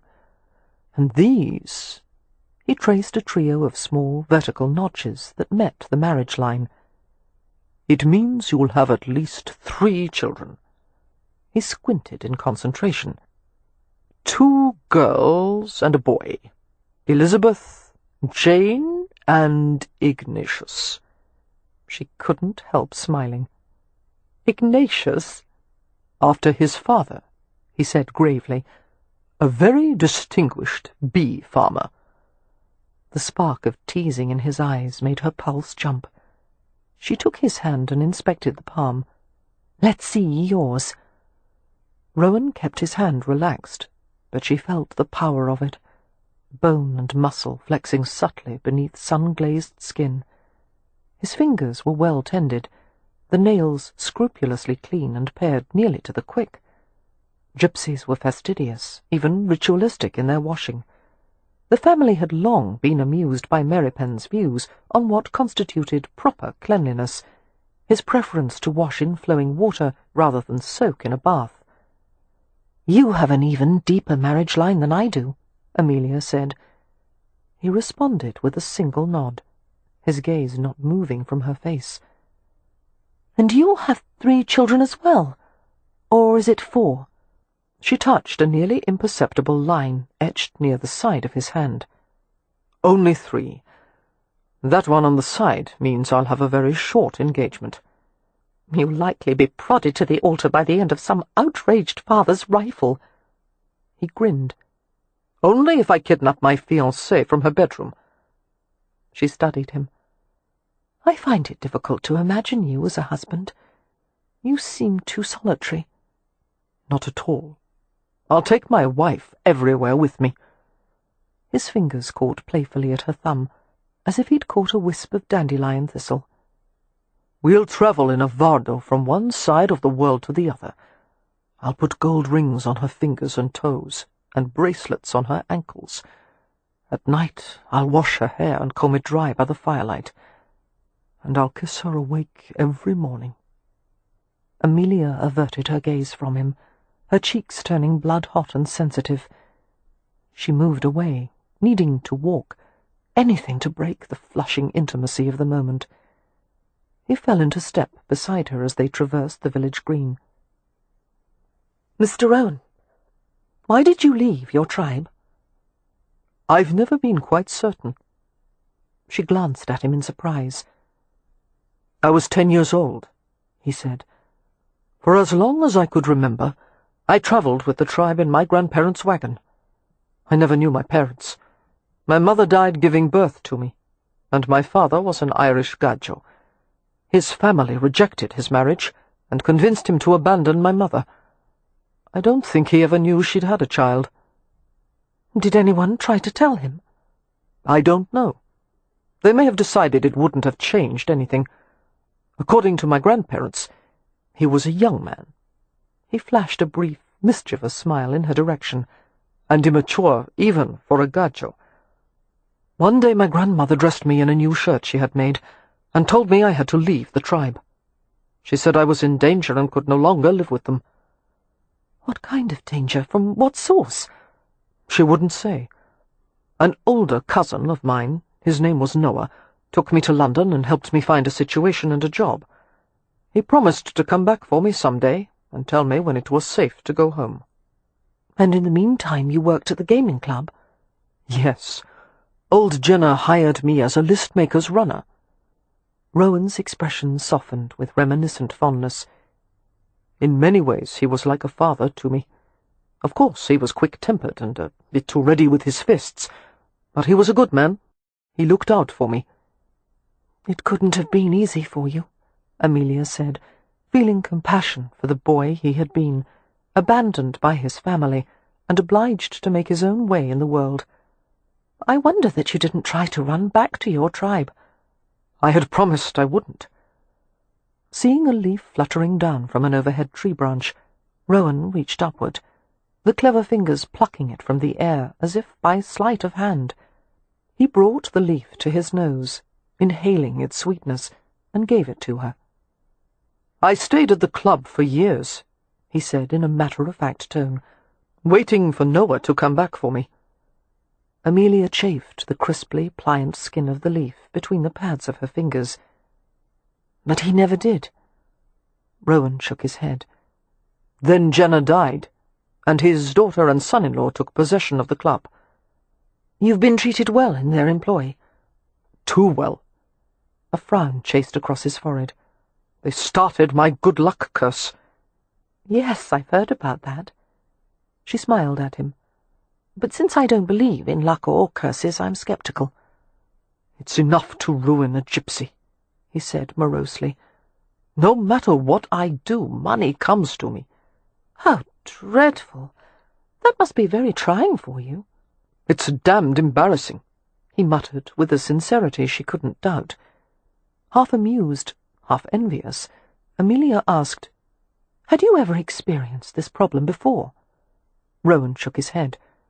"But I should have seen it coming. It's fate."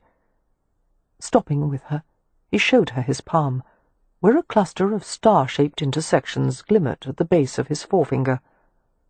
"Financial prosperity," came his glum explanation. "And it won't end any time soon." "You could give your money away. There are countless charities, and many people in need." "I intend to, soon." Taking her elbow, he guided her carefully around an uneven patch of ground. "The day after tomorrow, I'm returning to London to find a replacement factotum at the club." "And then what will you do?" "Live as a true roamer. I'll find some tribe to travel with. No more account books or salad forks or shoe polish. I'll be free." He seemed convinced that he would be satisfied with a simple life, but Amelia had her doubts. The problem was, there was no middle ground. One could not be a wanderer and a domesticated gentleman at the same time.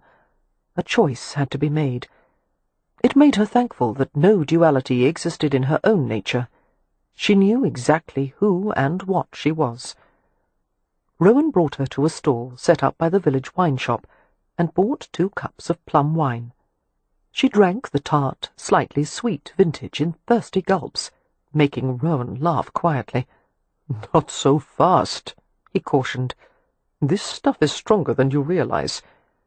Any more and I'll have to haul you home over my shoulders like a felled deer." "It's not that strong," Amelia protested, unable to taste any alcohol in the fruit-heavy wine. It was delicious, the dry, plummy richness lingering on her tongue. She held out her cup to the wine-seller. "I'll take another." Although proper women didn't ordinarily eat or drink in public, the rules were often cast aside at rural fairs and festivals, where gentry and commoners rubbed elbows and ignored the conventions. Looking amused, Rowan finished his own wine and waited patiently as she drank more. "I found a beekeeper for you," he said. "I described your problem to him. He said he would go to Ramsay House tomorrow, or perhaps the next day. One way or another you'll be rid of the bees." "Thank you," Amelia said fervently. "I am indebted to you, Mr. Rowan. Will it take long for him to remove the hive?" "There's no way of knowing until he sees it. With the house having gone unoccupied for so long, the colony could be quite large. He said he'd once encountered a hive in an abandoned cottage that harboured 500,000 bees, by his estimate." Her eyes turned enormous. 500,000? "I doubt yours is that bad," Rowan said. "But it's almost certain part of the wall will have to be removed after the bees are gone." More expense, more repairs. Amelia's shoulders slumped at the thought. She spoke without thinking. "Had I known Ramsay House was in such terrible condition, I wouldn't have moved the family to Hampshire. I shouldn't have taken the solicitor's word that the house was suitable. But I was in such a hurry to remove Leo from London, and I wanted so much for all of us to make a new start."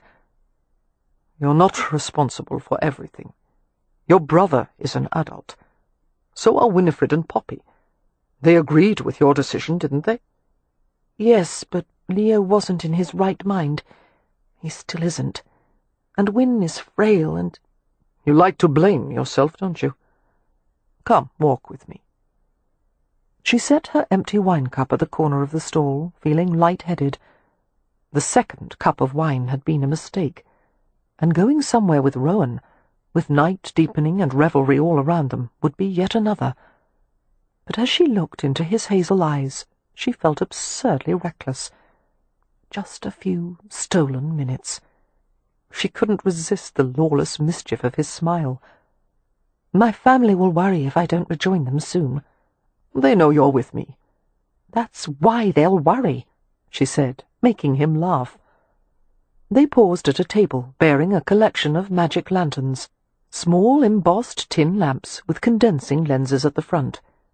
There was a slot for a hand-painted glass slide just behind the lens. When the lamp was lit, an image would be projected on a wall. Rowan insisted on buying one for Amelia, along with a packet of slides. "But it's a child's toy," she protested, holding the lantern by its wire handle. "What am I to do with it?" "Indulge in pointless entertainment. Play.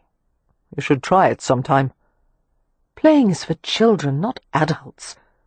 "Oh, Miss Hathaway," he murmured, leading her away from the table. "The best kind of playing is for adults." They hemmed the edge of the crowd, weaving in and out like an embroiderer's needle, until finally they drifted free of the torchlight and movement and music, and reached the dark, luminous quiet of a beech grove. "Are you going to tell me why you had that silver seal from Westcliffe's study?" he asked. "I would rather not, if you don't mind." "Because you're trying to protect Beatrix?" Her startled glance cut through the shadows. "How did you— that is, why did you mention my sister?" "The night of the supper party, Beatrix had the time and opportunity. The question is, why did she want it?" "Beatrix is a good girl," Amelia said quickly. "A wonderful girl.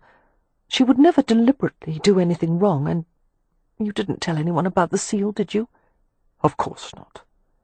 His hand touched the side of her face. "Easy, Hummingbird. I wouldn't betray your secrets. I'm your friend. I think—" a brief, electrifying pause. "In another lifetime, We would be more than friends. Her heart turned in a painful revolution behind her ribs. There's no such thing as another lifetime. Why can't there be? Occam's razor, she said. He was silent, as if her answer had surprised him, and then a wondering laugh slipped from his throat. The medieval scientific principle? Yes. When formulating a theory, eliminate as few assumptions as possible. In other words, the simplest explanation is the best. And that's why you don't believe in magic or fate or reincarnation? Because they're too complicated, theoretically speaking? Yes. How did you learn about Occam's razor? My father was a medieval scholar. She shivered a little as she felt his hand glide along the side of her neck, finding every sensitive nerve. Sometimes we studied together. Rowan pried the wire handle of the magic lantern from her shaky grip and set it near their feet. Did he also teach you that the complicated explanations are sometimes more accurate than the simple ones? She shook her head, unable to speak as he took her shoulders, fitting her against himself with extreme care. Her pulse ran riot. She shouldn't allow him to hold her. Someone might see, even secreted in the shadows as they were. But as her muscles drew in the warm pressure of his body, the pleasure of it made her dizzy, and she stopped caring about anyone or anything outside his arms. Rowan's fingertips drifted with stunning delicacy over her throat, behind her ear, pushing into the satiny warmth of her hair. You are an interesting woman, Amelia. Gooseflesh rose wherever his breath touched. I can't fathom why you would think so. His playful mouth traced the wing of her brow. I find you thoroughly, seriously, deeply interesting. I want to open you like a book and read every page. A smile curled the corners of his lips as he added huskily, footnotes included. Feeling the stiffness of her neck muscles, he coaxed the tension out of them, kneading lightly. I want you. I want to lie with you beneath constellations and clouds and shade trees. Before she could answer, he covered her mouth with his. She felt a jolt of heat, her blood igniting, and she could no more withhold her response than stop her own heart from beating. She reached up to his hair, the beautiful ebony locks curling slightly over her fingers. Touching his ear, she found the faceted diamond stud in the lobe. She fingered it gently, then followed the taut satin skin with innocent curiosity down to the edge of his collar. His breath roughened as he deepened the kiss, his tongue penetrating with silky demand, until she bent in his arms like an unfurling flower. The white moon sent shards of light through the beech boughs, outlining the silhouette of Rowan's head, touching her own skin with an unearthly glow. Supporting her with one hand, he cradled her face with the other, his breath hot and scented of sweet wine as it fell against her mouth. A curt voice shot through the humid darkness. "Amelia!" It was Merrypen, standing a few yards away, his posture rigid and obdurate. He had come to find her, and he didn't like what he saw. "You're in a public place," he muttered. She felt the immediate tension in Rowan's body. "He's right," Amelia said, reaching up to touch her cool fingers to Rowan's parted lips. "He's right. This isn't seemly. I must go." Clumsily, she bent and retrieved the magic lantern at her feet. "Goodbye, Mr. Rowan. I hope you find everything you're looking for. I hope—" She broke off with a crooked smile and felt a peculiar, stinging pain in her throat, and swallowed the bitter-sweet taste of longing. "Goodbye, Cam," she whispered. He didn't move or speak. She felt him watching her as she went to Merrypen.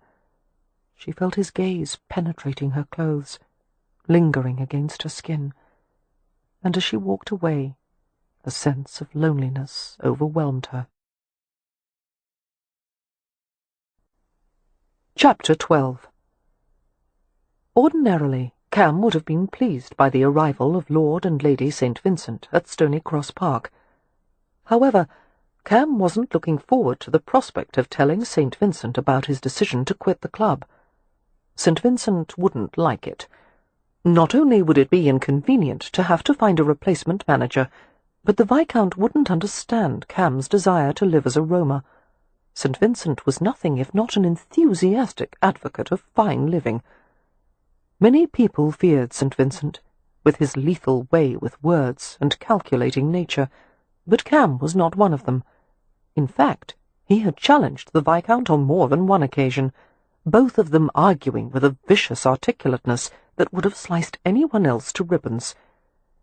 The St. Vincents arrived with their daughter Phoebe, a red-haired infant with an alarmingly changeable temperament. One moment the child was placid and adorable. The next she was a squalling devil-spawn who could only be soothed by the sound of her father's voice. "There, darling," St. Vincent had been known to coo into the infant's ear. "Has someone displeased you? Ignored you? Oh, the insolence! My poor princess shall have anything she wants." And appeased by her father's outrageous spoiling, Phoebe would settle into hiccuping smiles. The baby was duly admired and passed around in the parlour. Evie and Lillian chattered without stopping, frequently hugging and linking arms in the way of old friends.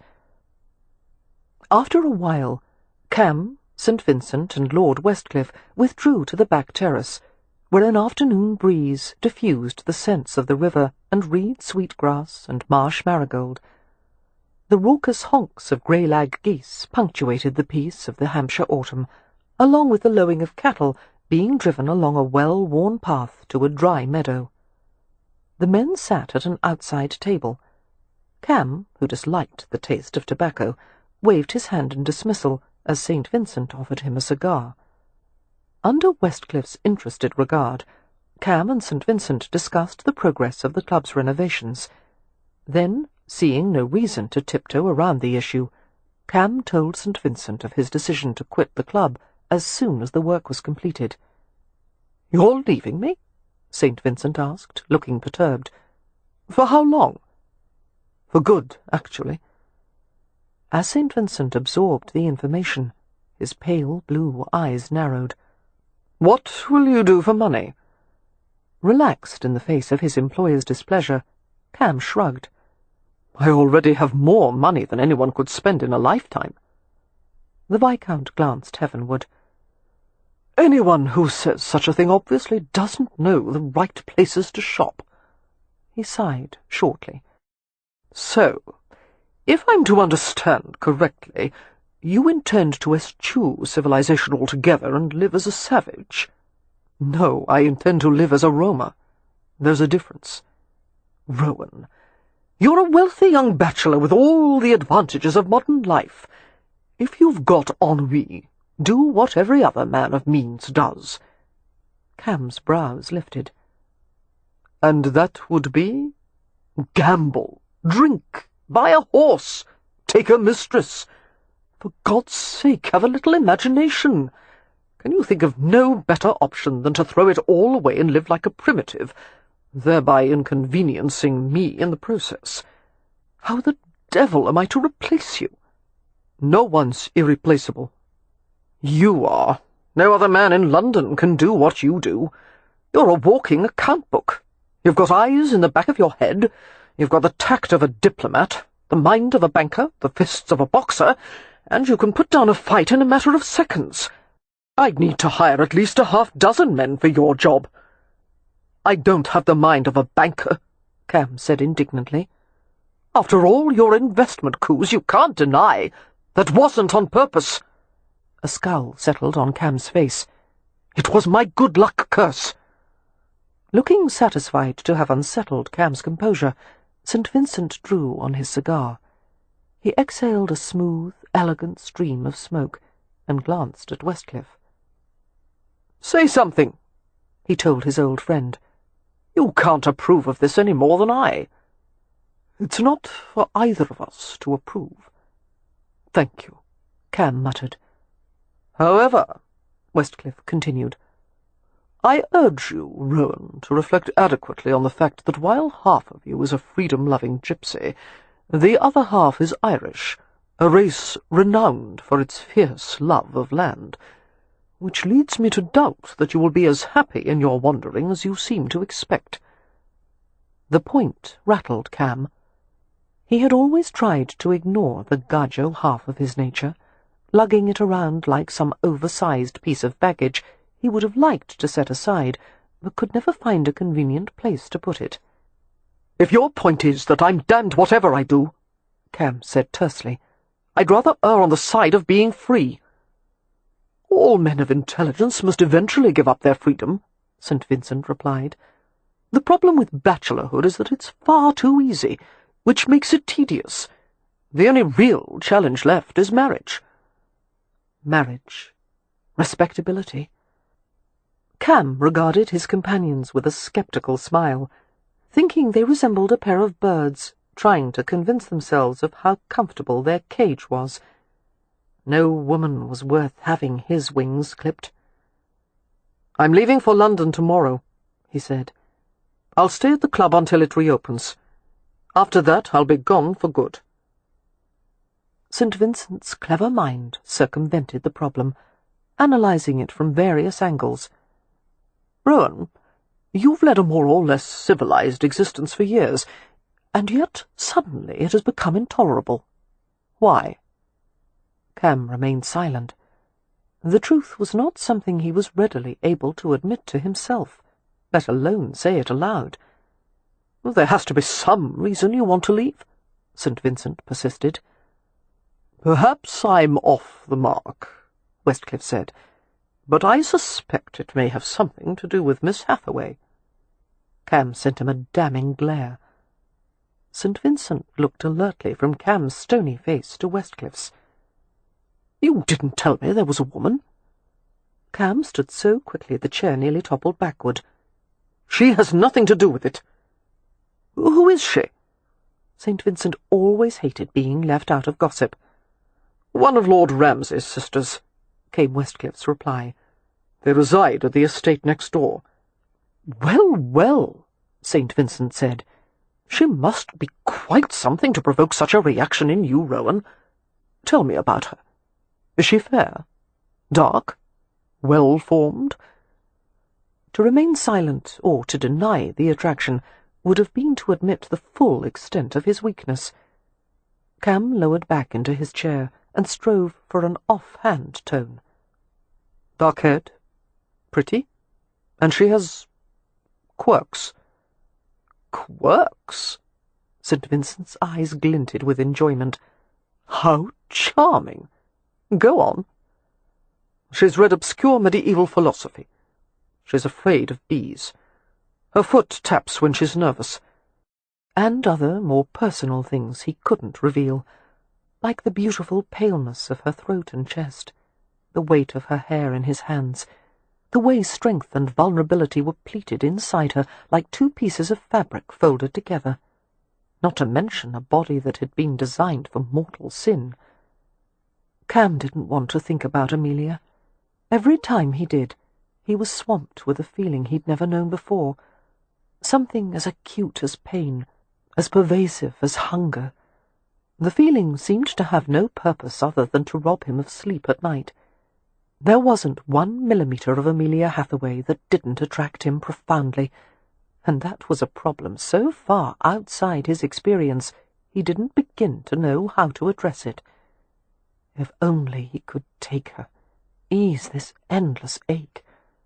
But there was a strong possibility that, having lain with her once, he might want her even more afterward. In mathematics, one could take a finite figure and divide its content infinitely, with the result that even though the content was unchanged, the magnitude of its bounds went on forever. Potential infinity.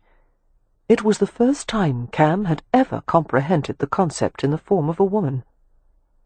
Aware that Westcliff and St. Vincent had exchanged a significant glance, Cam said sourly, "If you're assuming that my plans to leave are nothing more than a reaction to Miss Hathaway, I've been considering this for a long time. I'm not an idiot, nor am I inexperienced with women. To say the least," St. Vincent commented dryly.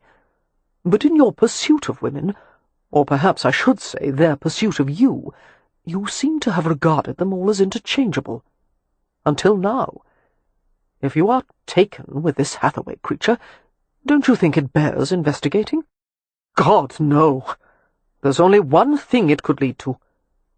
"Marriage," the Viscount said, rather than asked. "Yes, and that's impossible." "Why?" The fact that they were discussing Amelia Hathaway and the subject of marriage was enough to make Cam blench in discomfort. "I'm not the marrying kind." St. Vincent snorted. "No man is. Marriage is a female invention. But even if I were inclined," Cam continued, "I'm a Roma. I wouldn't do that to her." There was no need to elucidate. Decent, Gadji women didn't marry gypsies. His blood was mixed, and even though Amelia herself might harbour no prejudices, the routine discriminations Cam encountered would certainly extend to his wife and children, and if that wasn't bad enough, his own people would be even more disapproving of the match. Gadji Gadjensa, Rome Romensa. Gadji with Gadji, Roma with Roma. "What if your heritage made no difference to her?" Westcliff asked quietly. "That's not the point. It's how others would view her." Seeing that the older man was about to argue, Cam murmured, "Tell me, would either of you wish your daughter to marry a gypsy?" In the face of their discomfited silence, he smiled without amusement. After a moment, Westcliff stubbed out his cigar in a deliberate, methodical fashion. "Obviously you've made up your mind. A further debate would be pointless." St. Vincent followed his lead with a resigned shrug and a facile smile. "I suppose now I'm obliged to wish you happiness in your new life, although happiness in the absence of indoor plumbing is a debatable concept." Cam was undeceived by the show of resignation. He had never known Westcliff or St. Vincent to lose an argument easily. Each, in his own way, would hold his ground long after the average man would have collapsed to his knees, which made Cam fairly certain he hadn't heard the last word from either of them yet. "I'm leaving at dawn," was all he said. Nothing could change his mind.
Chapter 13. Beatrix, whose imagination had been captured by the magic lantern, could hardly wait for evening to come, so she could view the selection of glass slides again. Many of the images were quite amusing, featuring animals wearing human clothes as they played piano or sat at writing desks or stirred soup in a pot. Other slides were more sentimental: a train passing through a village square, winter scenes, children at play. There were even a few scenes of exotic animals in the jungle. One of them, a tiger half hidden in leaves, was particularly striking. Beatrix had experimented with the lantern, moving it closer to the wall, then farther away, trying to make the tiger's image as distinct as possible. Now Beatrix had taken to the idea of writing a story, recruiting Poppy to paint some accompanying slides. It was decided they would put on a show some day, with Beatrix narrating while Poppy operated the magic lantern. As her younger sisters lounged by the hearth and discussed their ideas, Amelia sat with Win on the settee. She watched Win's slender, graceful hands as she embroidered a delicate floral pattern, the needle flashing as it dove through the cloth.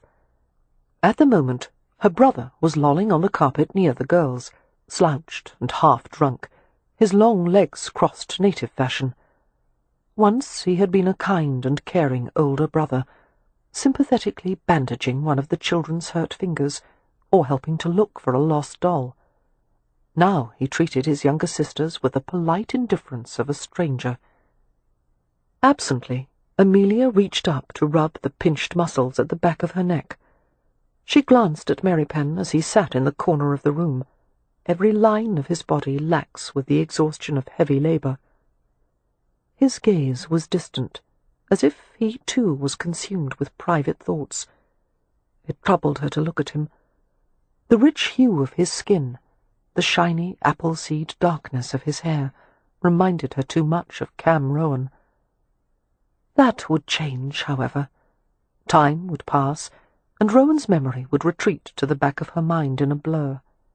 At least she hoped it would. Beatrix pulled a glass slide from the front of the lamp casing, laid it aside carefully, and reached for another. "This one's my favourite," she was saying to Poppy, as she slid the next image in place. Having lost interest in the succession of pictures on the wall, Amelia did not look up. Her attention remained on Win's embroidering. But Win made an uncharacteristic slip, the needle jabbing into the soft flesh of her forefinger. A scarlet drop of blood welled. "Oh, Win," Amelia murmured. Win, however, didn't react to the pinprick. She didn't even seem to have noticed it. Frowning, Amelia glanced at her sister's still face and followed her gaze to the opposite wall. The image cast by the magic lantern was a winter scene, with a snow-blurred sky and the dark cache of forest beneath. It would have been an unremarkable scene, except for the delicate outline of a woman's face that seemed to emerge from the shadows. A familiar face.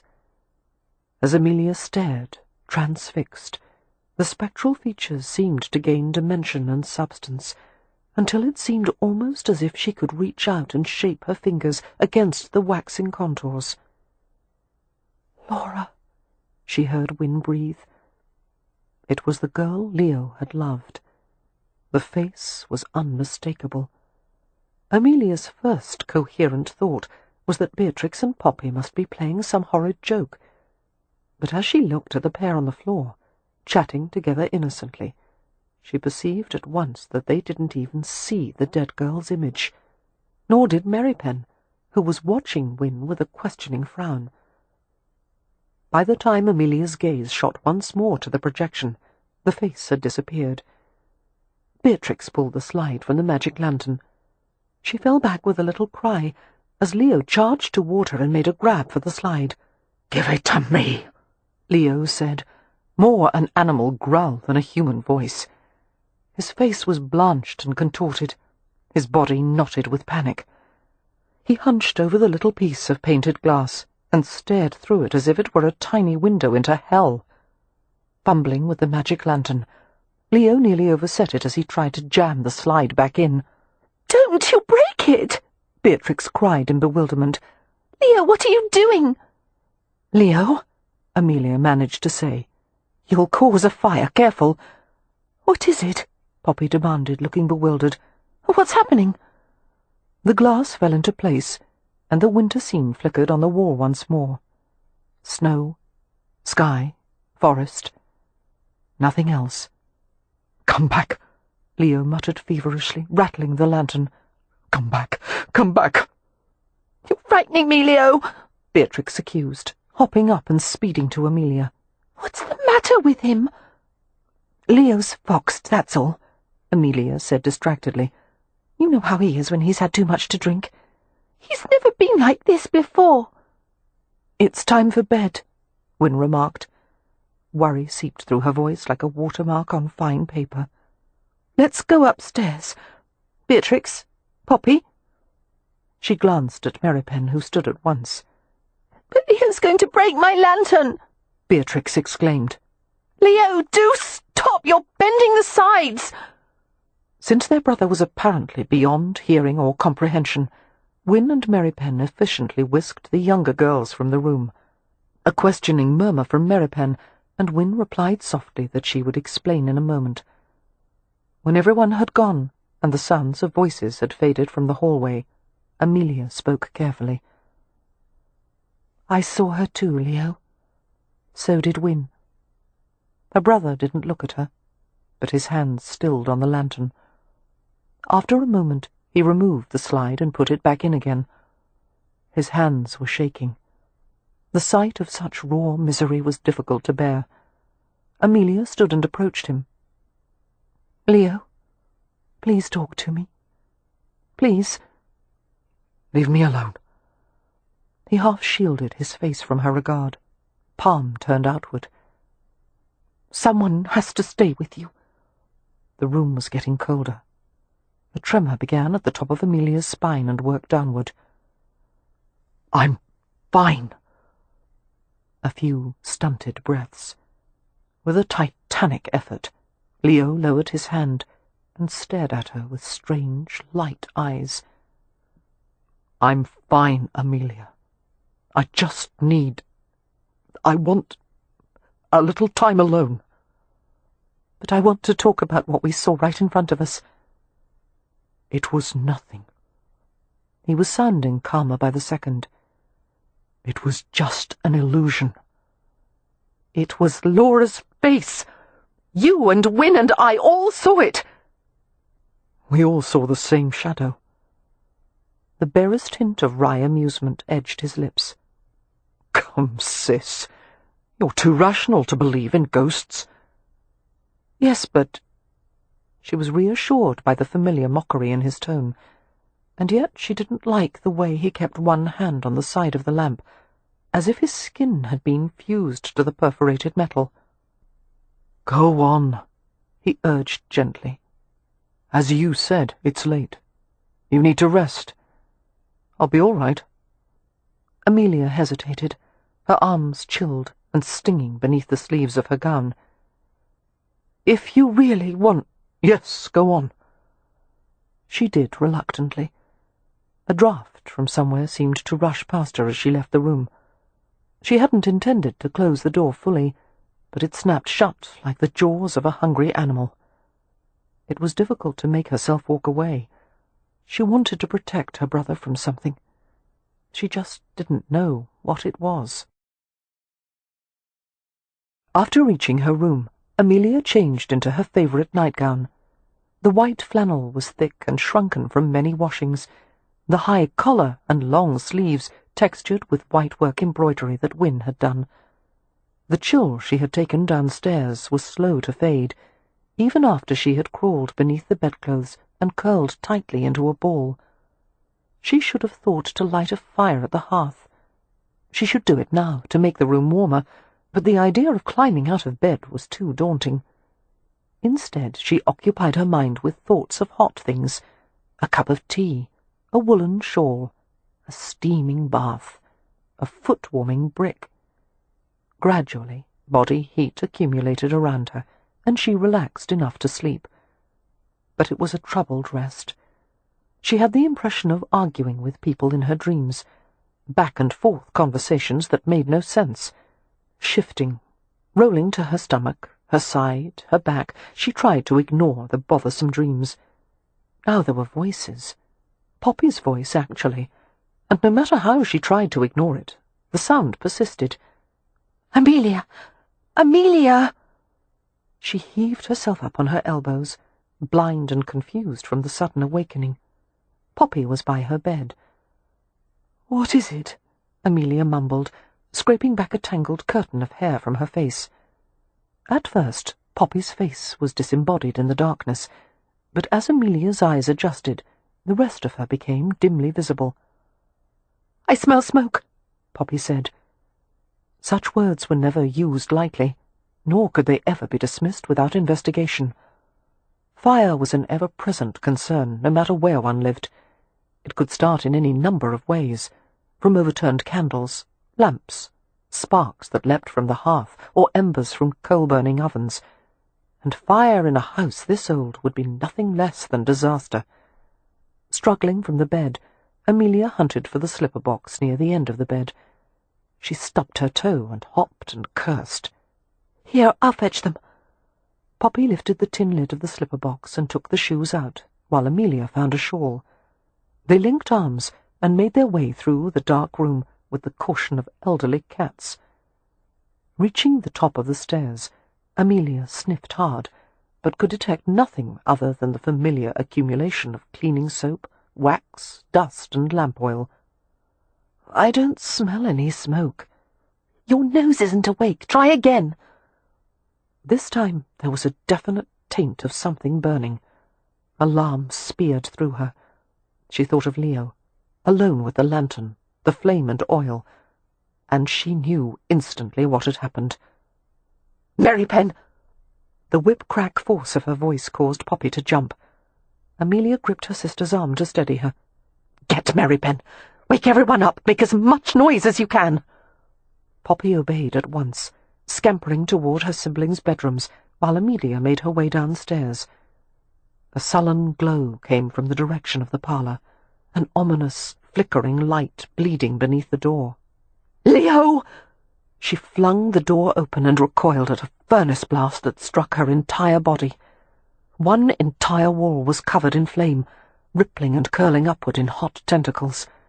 Through a bitter haze of smoke, her brother's bulky form was visible on the floor. She ran to him, grasped the folds of his shirt, and tugged so hard that the cloth began to give and the seams crackled. "Leo, get up! Get up now!" But Leo was insensible. Shrieking at him to wake up and gather his wits, Amelia tugged and dragged without success. Frustrated tears sprang to her smoke-stung eyes. But then Mary Pen was there, pushing her aside none too gently. Bending, he picked Leo up and hoisted him over a broad shoulder with a grunt. "Follow me," he said brusquely to Amelia. "The girls are already outside." "I'll come out in just a moment. I have to run upstairs and fetch some things." He gave her a dangerous glance. "No." "But we have no clothes. It's all going to go up. Out!" Since Mary Pen had never raised his voice to her in all the years they had known each other, Amelia was startled into obeying. Her eyes continued to smart and water from the smoke, even after they had gone through the front door and out to the waiting darkness of the gravelled drive. Wynne and Poppy were there, both huddled around Leo and trying to coax him into waking and sitting up. Like Amelia, the girls were dressed only in nightgowns, shawls, and slippers. "Where's Beatrix?" Amelia asked. At the same moment, the estate bell began to peal, its high, clear tone travelling in every direction. "I told her to ring it," Wynne said. The sound would bring neighbours and villagers to help, although by the time people reached them, Ramsay House would probably be consumed in flames. Mary Pen went to lead the horse from the stable, in case that went up too. "What's happening?" Amelia heard Leo ask hoarsely. Before anyone could reply, he was seized by a spasm of coughing. Wynne and Poppy remained beside their brother, murmuring gently to him. Amelia, however, stood a few yards apart from them, knotting her shawl more tightly around her shoulders. She was filled with bitterness and fury and fear. There was no doubt in her mind Leo had started the fire, that he had cost them the house, and had nearly succeeded in killing them all. It would be a long time before she could trust herself to speak to him, this sibling she had once loved so dearly, and who now seemed to have transformed into someone else entirely. At this point there was little left of Leo to love. At best he was an object to be pitied, at worst a danger to himself and his family. They would all be better off without him, Amelia thought, except that if he died, the title would pass to some distant relative or expire, and they would be left with no income whatsoever. Watching Merrypen, illuminated in the cloud-blunted moonlight, as he worked to pull first the horse and then the barouche from the stables, Amelia felt a surge of gratitude. What would they have ever done without him? When her father had taken in the homeless boy so long ago, it had always been regarded by the residents of Primrose Place as an act of charity. But the Hathaways had been infinitely repaid by Merrypen's quiet, steady presence in their lives. She had never been certain why he had elected to stay with the Hathaways. It seemed the advantage was theirs rather than his. People had already begun to arrive on horseback, some from the village, some from the direction of Stony Cross Manor. The villagers had brought a hand-pump cart pulled by a sturdy draught-horse. The wheeled cart was sided by troughs, which would be laboriously filled with river water, people carrying buckets back and forth. Cranking a wooden lever would push the water through a leather hose and expel it through a metal nozzle. By the time the process was underway, the fire would probably be raging out of control. However, it was possible the hand-pump would help to save at least a portion of the house. Amelia ran to the approaching villagers to describe the shortest route to the nearby river. Immediately, a group of men, accompanied by Merrypen, set off at a run toward the water, buckets swinging from the yokes on their shoulders. As she turned to go back to her sisters, Amelia bumped into a big, dark form behind her. Gasping, she felt a familiar pair of hands close over her shoulders. "Cam!" Relief flooded her at his presence, despite the fact that he could do nothing to save her home. She twisted to look up at him, his hard features bathed in erratic light. His gaze ran over her in sharp assessment, his voice calm. "Are you all right?"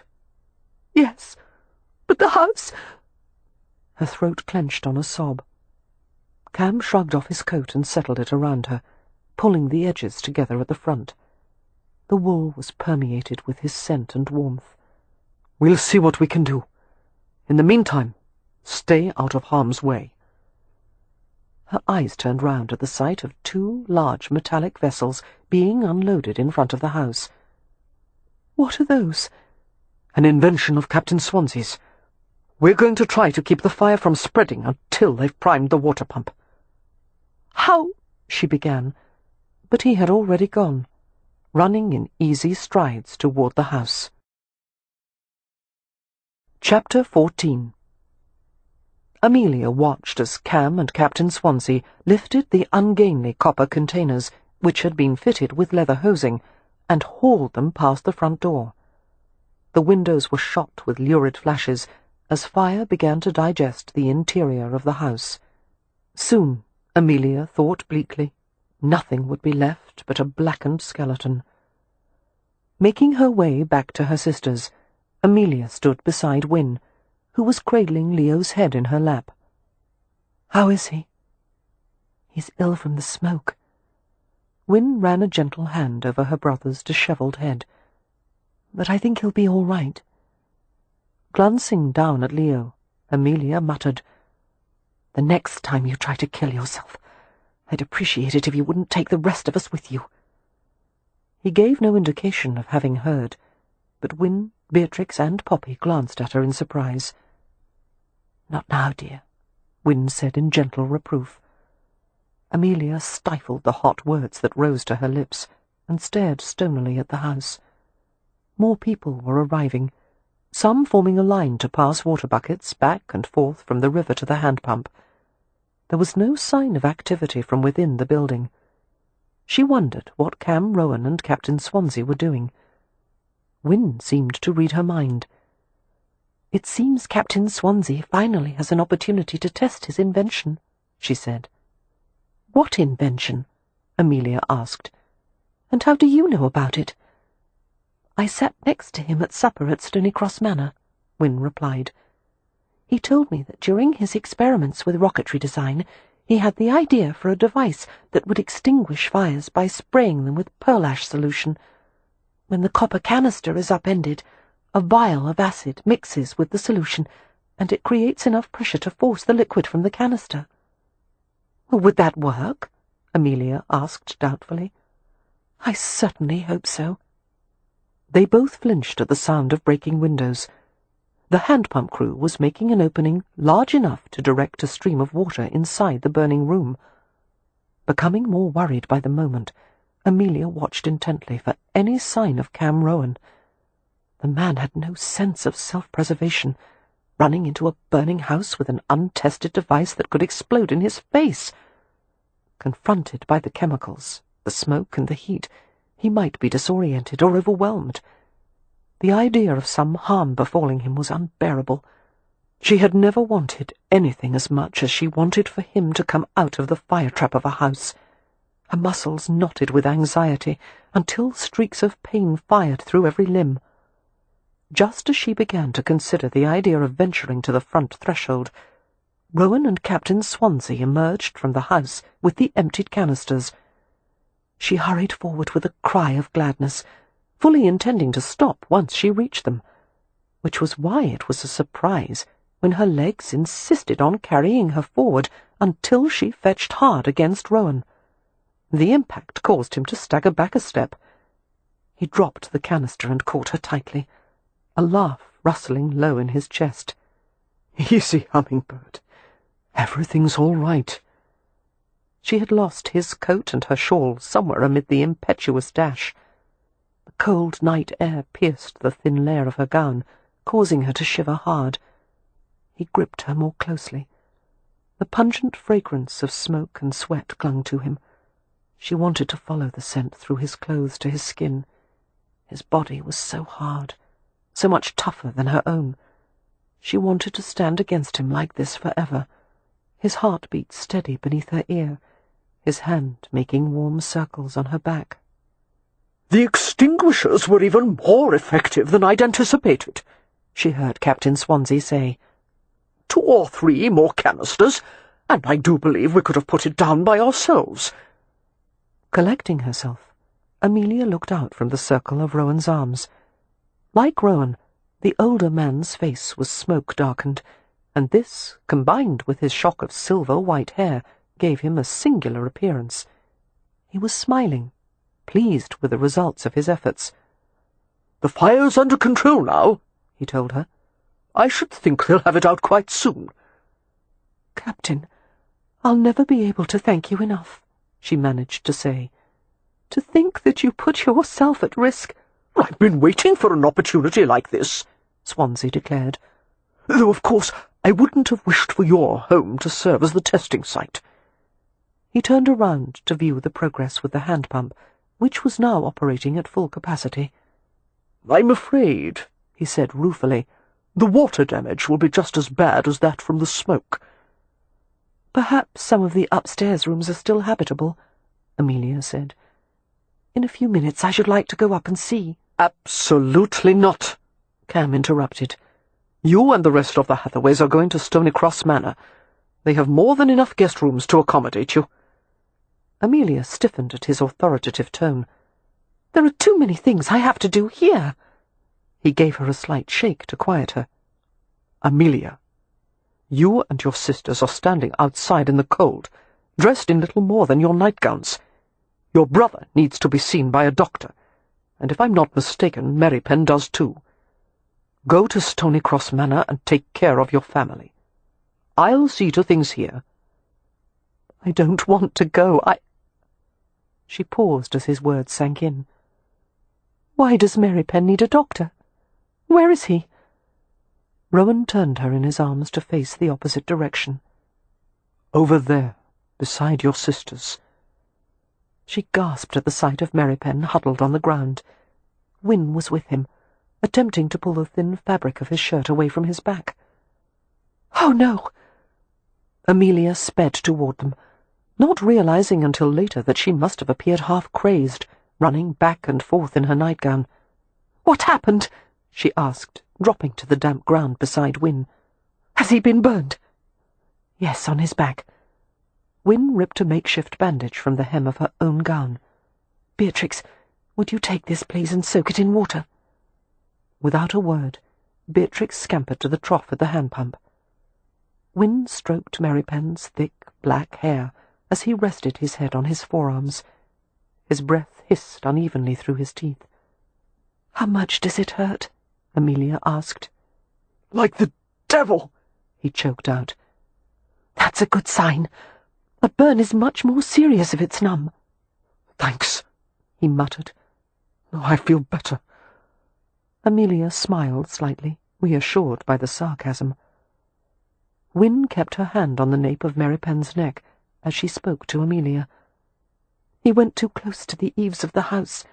The heat from the fire caused the flashing on the shingles to melt and drip down. Some molten lead fell on his back." She glanced up as Beatrix returned with a dripping cloth. "Thank you, dear."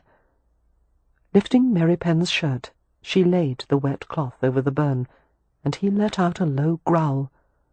Losing all sense of pride or decorum, he let Wynne pillow his head on her lap while he shook uncontrollably. Glancing at Leo, who was faring little better, Amelia realized Cam was right. She needed to take her family somewhere safe and send for a doctor. She made no protest as Cam and Captain Swansea came to load the assembled Hathaways into the carriage. Leo had to be lifted bodily into the vehicle, and Merrypen, who was unsteady and disoriented, required help as well. Captain Swansea handled the ribbons deftly as he drove the family to Stony Cross Manor. Upon their arrival, the Hathaways were greeted with considerable excitement and sympathy, servants running in all directions, house-guests volunteering extra clothes and personal items. Lady Westcliff and Lady St. Vincent took charge of the younger girls, while Amelia was dragged away by a pair of determined housemaids. It became clear they would not relent until she was bathed and fed and dressed. An eternity had passed by the time the housemaids put Amelia into a fresh new nightgown and a blue velvet robe. Another quarter-hour crawled by as they painstakingly braided her damp hair into a neat plait behind each ear. When at last they were finished with her, Amelia thanked the maids and fled the guest-room. She went to check on her siblings, starting with her brother. A servant in the hallway directed her to Leo's room. The doctor, an elderly man with a neatly trimmed grey beard, was just leaving. He paused, bag in hand, as she asked about her brother's condition. "All in all, Lord Ramsay is doing quite well," the doctor replied. "There is minor swelling of the throat, due to the smoke inhalation, of course, but it is mere tissue irritation rather than serious damage. His colour is good, the heart is strong, and all signs are that he'll be as good as new." "Thank God. What about Merrypen?" "The gypsy? His condition is a bit more worrisome. It's a nasty burn, but I've treated it and applied a honey dressing, which should keep the bandage from sticking as it heals. I will return tomorrow to check on his progress." "Thank you. Sir, I don't wish to trouble you. I know the hour is late, but could you spare a moment to visit one of my sisters? She has weak lungs, and even though she wasn't exposed to the smoke, she was out in the night air." "You're referring to Miss Winifred?" "Yes." "She was in the gypsy's room. Apparently he shared your concern over your sister's health. Both of them were arguing quite strenuously over which one of them I should see first." "Oh." A faint smile came to her lips. "Who won? Merrypen, I suppose?" He smiled back at her. "No, Miss Hathaway. Your sister may have weak lungs, but she has no end of resolve." He bowed to her. "I wish you good evening." My sympathies on your misfortune." Amelia nodded in thanks and went into Leo's room, where a lamp had been turned down low. He was laying on his side, eyes open, but he didn't spare her a glance as she approached. Sitting on the side of the mattress with care, she reached out and smoothed his matted hair. His voice was a soft croak. "Have you come to finish me off?" She smiled wryly. "You seem to be doing an excellent job of that all by yourself." Her hand shaped tenderly over his skull. "How did the fire start, dear?" He looked at her then, his eyes so bloodshot they resembled two tiny coaching road maps. "I don't remember. I fell asleep. I didn't set the fire on purpose. I hope you believe that." "Yes." She leaned over and kissed his head as if he were a young boy. "Rest, Leo. Everything will be better in the morning." "You always say that," he mumbled, closing his eyes. "Maybe someday it'll be true." And he fell asleep with startling quickness. Hearing a noise at the door, Amelia looked up to see the housekeeper carrying a tray laden with brown glass bottles and bundles of dried herbs. The elderly woman was accompanied by Cam Rohan, who carried a small open kettle filled with steaming water. Rohan had not yet washed the smoke from his clothes and hair and skin. Although he must have been tired from the night's exertions, he showed no signs of it. He took Amelia in with an all-encompassing glance, his eyes as bright as brimstone in his smudged, sweat-streaked face. "The steam will help Lord Ramsay breathe more comfortably during the night," the housekeeper explained. She proceeded to light the candles beneath a bedside holder, onto which the kettle was placed. As steam dispersed through the air, a strong, not unpleasant fragrance drifted to Amelia's nostrils. "What is it?" she asked in a hushed voice. "Chamomile, thyme and licorice," Cam said, "along with slippery elm and horsetail leaves for the swelling in his throat." "We've also brought morphine to help him sleep," the housekeeper said. "I leave it by the bedside, and if he awakens later—" "No," Amelia said quickly. The last thing Leo needed was unsupervised access to a large bottle of morphine. "That won't be necessary." "Yes, miss."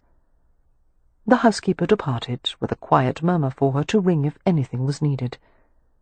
Cam remained in the room, casually leaning a shoulder against one towering bedpost. He watched as Amelia went to investigate the contents of the steam kettle. She averted her gaze from his vibrant, dark presence, the searching eyes, the quizzical cast of his mouth. "You must be exhausted," she said, picking up a sprig of dried leaves. She brought the crackly, fragrant herbs to her nose and sniffed experimentally. "It's very late." "I've spent most of my life in a gaming club. By now I'm more or less nocturnal." A brief pause. "You should go to bed." Amelia shook her head. Somewhere beneath the clamour of her pulse and the raffle of worries in her mind, there was a great ache of weariness. But any attempt to sleep would be useless. She would simply lie there and stare at the ceiling. "My head is spinning like a carousel. The thought of sleep." She shook her head.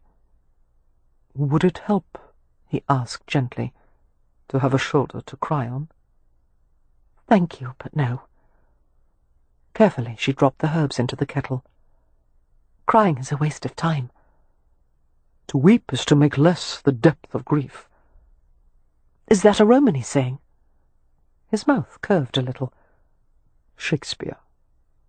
He studied her, seeing too much, reading what simmered beneath the forced calm. "You have friends to help you through this, Amelia, and I'm one of them." Amelia was terrified that he might see her as an object of pity. She would avoid that at all cost. She couldn't lean on him or anyone. If she did, she might never be able to stand on her own again. She moved away from him, around him, her hands fluttering as if to bat away any attempt to reach her. "You mustn't trouble yourself about the Hathaways. We'll manage. We always have." "Not this time." He watched her steadily. "Your brother is beyond helping anyone, including himself. Your sisters are too young, except for Winifred, and now even Merrypen is bedridden." "If you're trying to console me," she said dryly, "that's not helping." She reached for a length of toweling draped at the foot of the bed, and folded it neatly. "You're leaving for London in the morning, aren't you? You should probably take your own advice and go to bed." The light eyes turned flinty. "Damn it! Why do you have to be so stubborn? Is it pride or fear?" "Neither. It's just that I don't want anything from you, and you deserve to find the freedom you've been deprived of for so long." "Are you concerned about my freedom? Or just terrified of admitting you need me?" He was right, but she would rather have died than admit it. "I don't need anyone, least of all you." His voice was no less blistering for being soft. "You don't know how easy it would be to prove you wrong."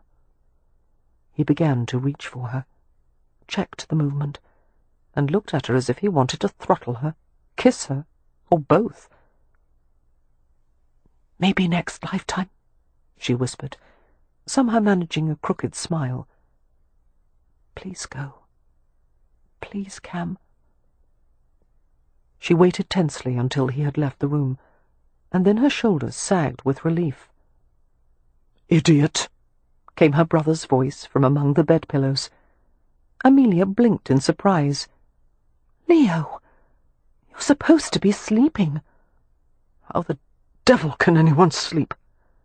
He paused for a few sputtering coughs. "With all this bloody melodrama going on." The household eventually settled into a restive silence, with questions and tasks and decisions to be faced on the morrow. For now, however, all of that could wait while the night threaded weak moonlight through a weft of infinite darkness. Amelia's bed was soft and luxurious, but it might as well have been made of bare wood planks. She rolled, turned, sprawled, but she could find no comfortable position for her aching body, and no peace for her tortured brain. The room was still and stuffy, the air turning thicker by the minute. Craving a breath of clear, cold air, she slipped from the bed, went to the window and pushed it open. A gasp of relief escaped her as a light breeze swept over her. She closed her sore eyes, felt the air linger over a smear of wetness on her lashes. A memory flirted at the edge of her thoughts. Cam, telling her about the Irish nightmare horse, the puka. What would you do if you were invited on a midnight ride across the earth and ocean? She had given the wrong answer. She should have told him she would go. A night of adventure. Selfish, wanton, reckless adventure. Every woman should have that at least once. She hadn't understood that until now. The door opened in a well-oiled arc. She saw the shadows change, felt a presence in the room. Turning with a start, she saw Cam standing just inside the door. Her heart began to drum with furious force. "I finally realized that whatever I do about you," Cam said, "it's going to be a mistake." He approached her slowly. His breathing wasn't quite steady. Neither was hers. Amelia didn't move as he reached for her. Through the cottony gauze of her nightgown, he touched the curve of her hips. He brought her close, into his hard weight.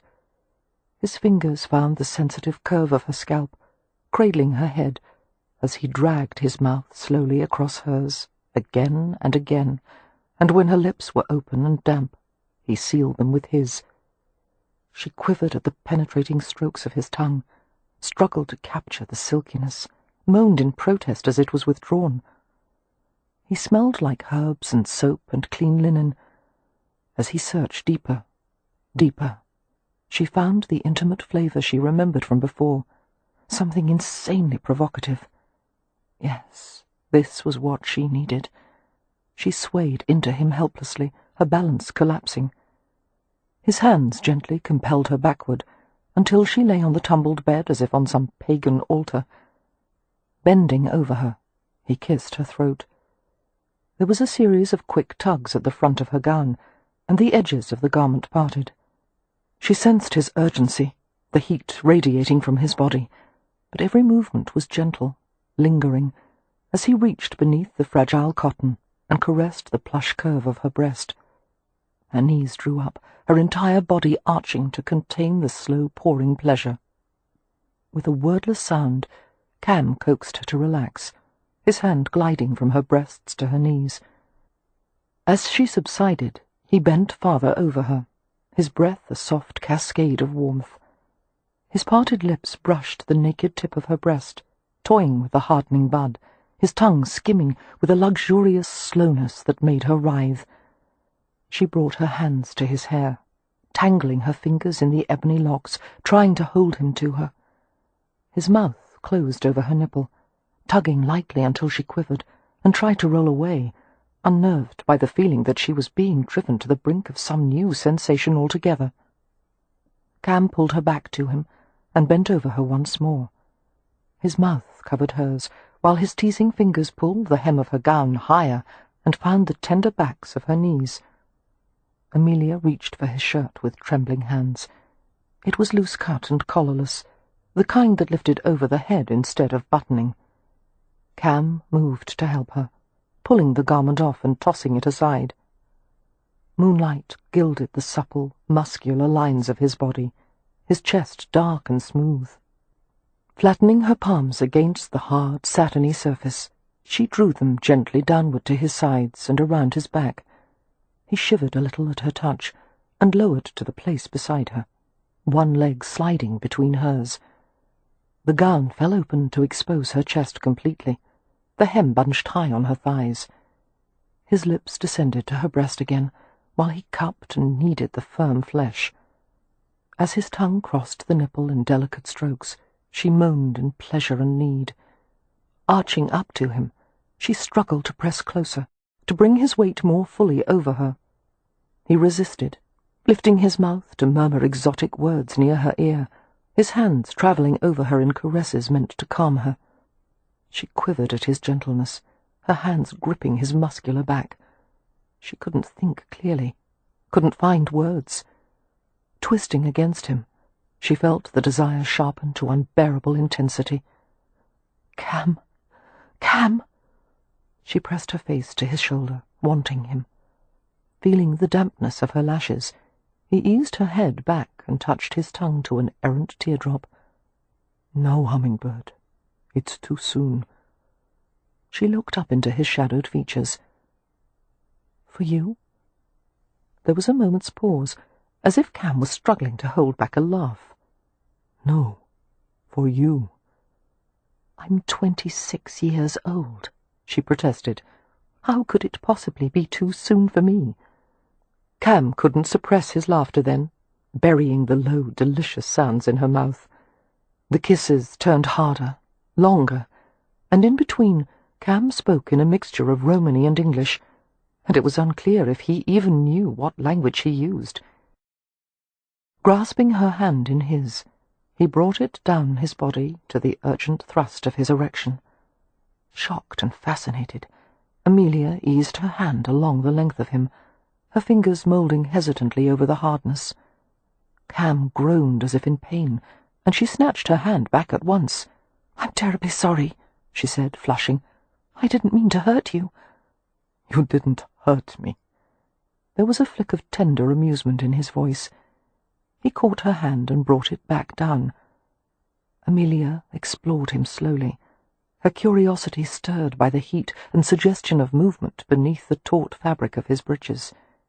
He seemed to revel in her touch, nearly purring as he moved over her to nuzzle and lick at her throat. Both his legs were between hers now, widening the space between them, the nightgown crumpled around her waist. Exposed, mortified, excited, she felt one of his hands roaming low on her stomach. Soon there would be pain and possession, all mysteries solved.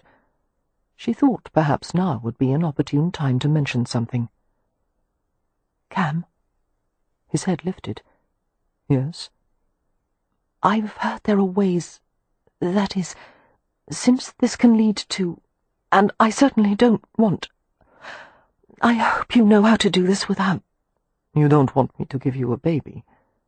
His fingertips played gently through her intimate dark curls. She nodded, her breath tangling around a moan. I won't, although there's always a chance. He found a place so alive with sensation that she jerked and drew her knees up. His fingers were light and gentle, parting the soft flesh. The question, love, is whether you want me enough to take the risk. Amelia pulled in several deep, quick breaths, her senses swimming in shame and pleasure at the way he touched her. Her entire existence had dwindled to the sly teasing of one fingertip, and Cam knew exactly what he was doing.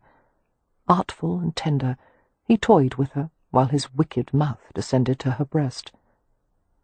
Yes, she said unsteadily. I want you. The pad of his thumb stroked downward, away from where she most wanted it, and she wriggled in mute objection. But she went still as she felt his touch gliding through a patch of inexplicable wetness. Before she could say a word, he had pressed into the moisture with his thumb, invading her slightly. His lashes lowered over devil-bright eyes. "Do you want this?" he whispered. She nodded and tried to say yes, but all that came out was a low whimper. Deeper, a gently inquiring stroke, until she felt the smooth, hard ridge of his thumb ring press against the entrance of her body. He made slow circles inside her, the smooth ring teasing and rubbing, until she felt faint and hot, ripples of delight running through her. Another swirl, another, each one coiling the pleasure tighter, until her heart was thundering and her hips nudged rhythmically against the heel of his hand. But then the exquisite invasion was withdrawn, and her body clasped desperately around the emptiness. Cam! Oh, please! She reached for him, nearly clawing him in her frantic need, and Cam had the effrontery to laugh softly. Easy, sweetheart. We're still at the beginning. There's no need to hurry through it. The beginning? Disgruntled and smouldering, Amelia frowned in the darkness. If there was one thing she was certain of, it was that she couldn't bear much more of his refined torture. I would have thought you'd have already finished by now. She felt him smile as he kissed the inside of her elbow, working his way down to her wrist. The point is to make it last as long as possible. Why? It's better that way, for both of us. He pried her clenched fingers apart and kissed the palm of her hand. You'll find out.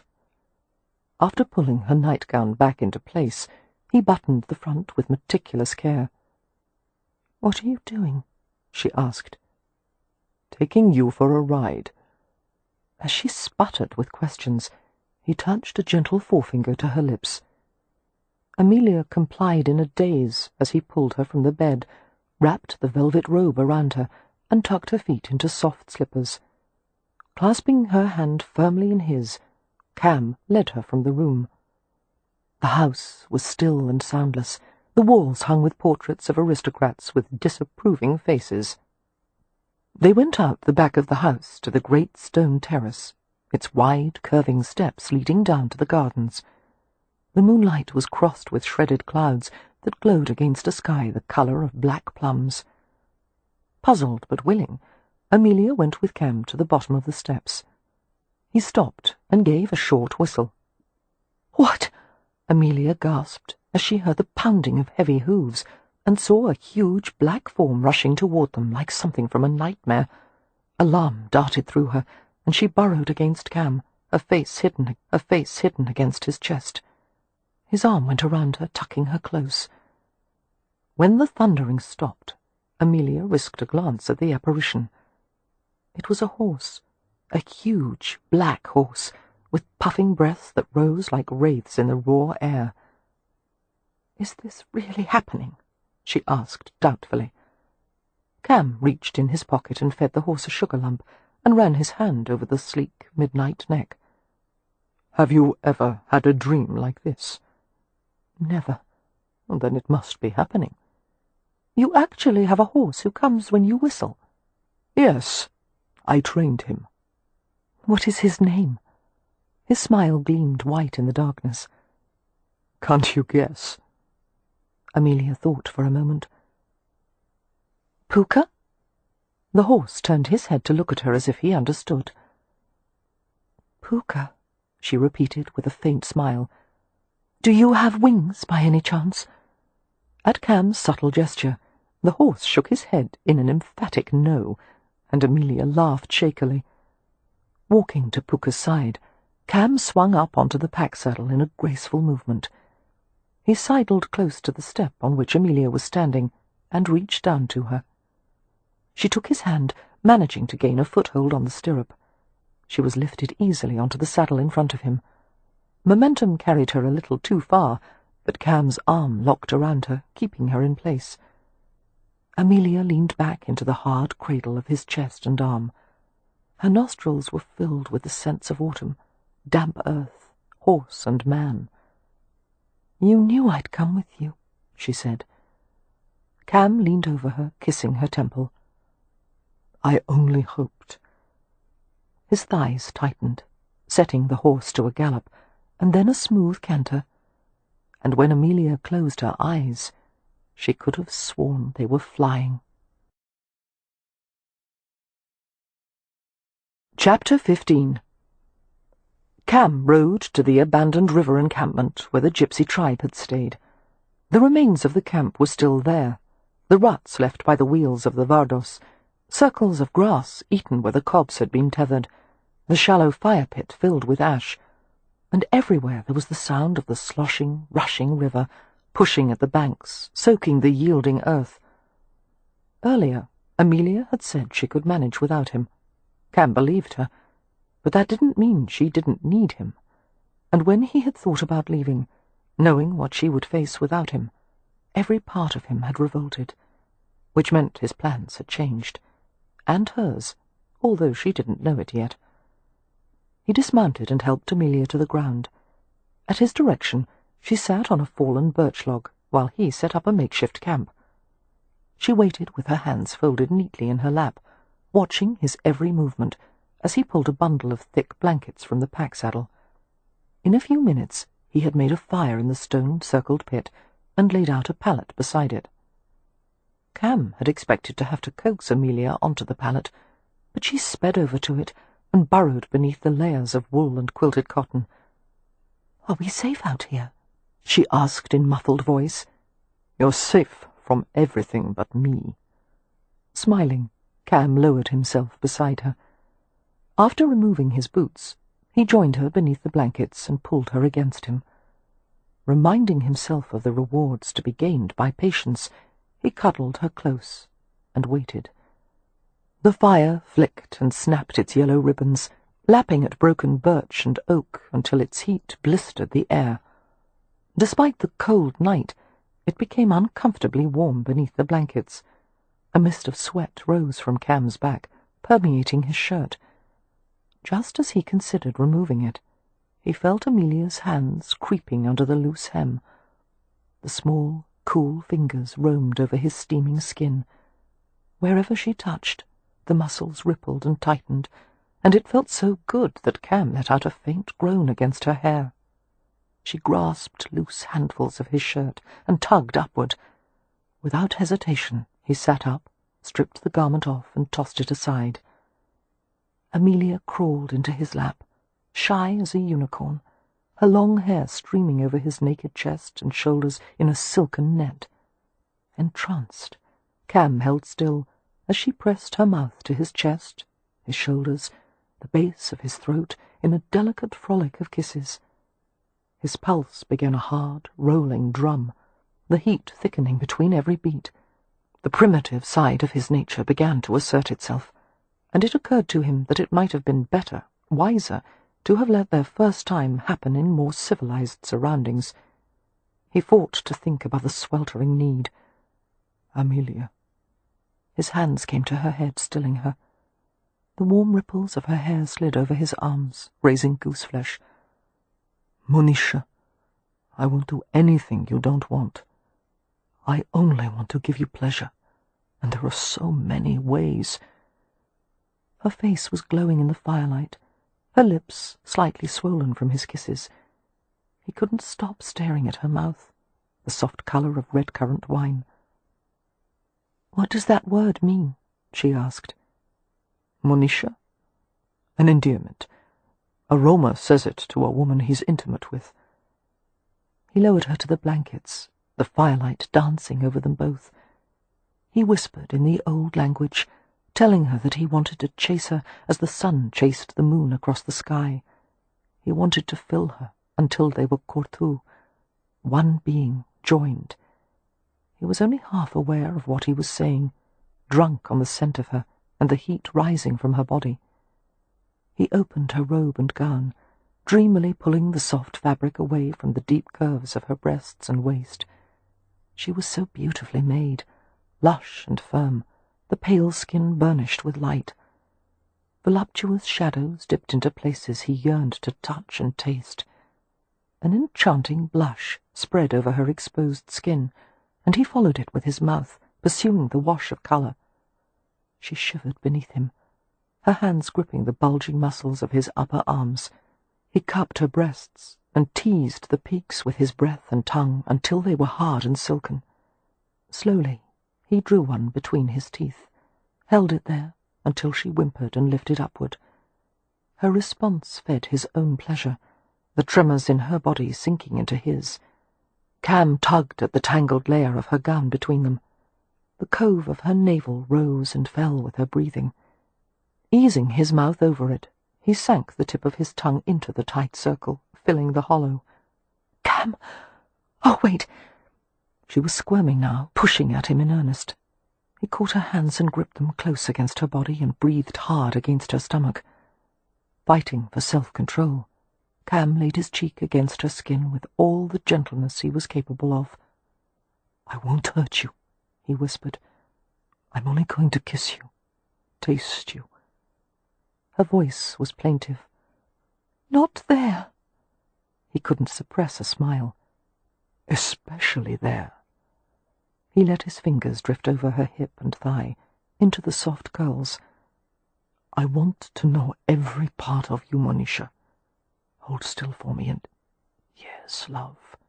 Yes." He moved downward, shaking with hunger. The scents of intimate salt and female skin had kindled an unbearable craving. His mouth brushed intimately closed lips. He licked them open, delving into the heat, absorbing the taste of her pleasure. Amelia was silent, except for her broken gasps, her legs clamping hard against his sides.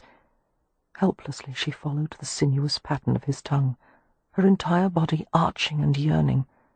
He soothed her, provoked her, his mouth lightly skimming, as playful as a swallow in flight. His breath fell rapidly on her wet flesh, her erotic incense. He slid a finger into the silkiness. She made a sound of distress as she lost all self-control, and he gloried in it, his mouth punishing in its gentleness. He drew out the torment until the soft female moans broke into sobs. She tightened and twisted, her fingers closing in his hair, hips pulsing in helpless movements as he licked away every twitch and throb.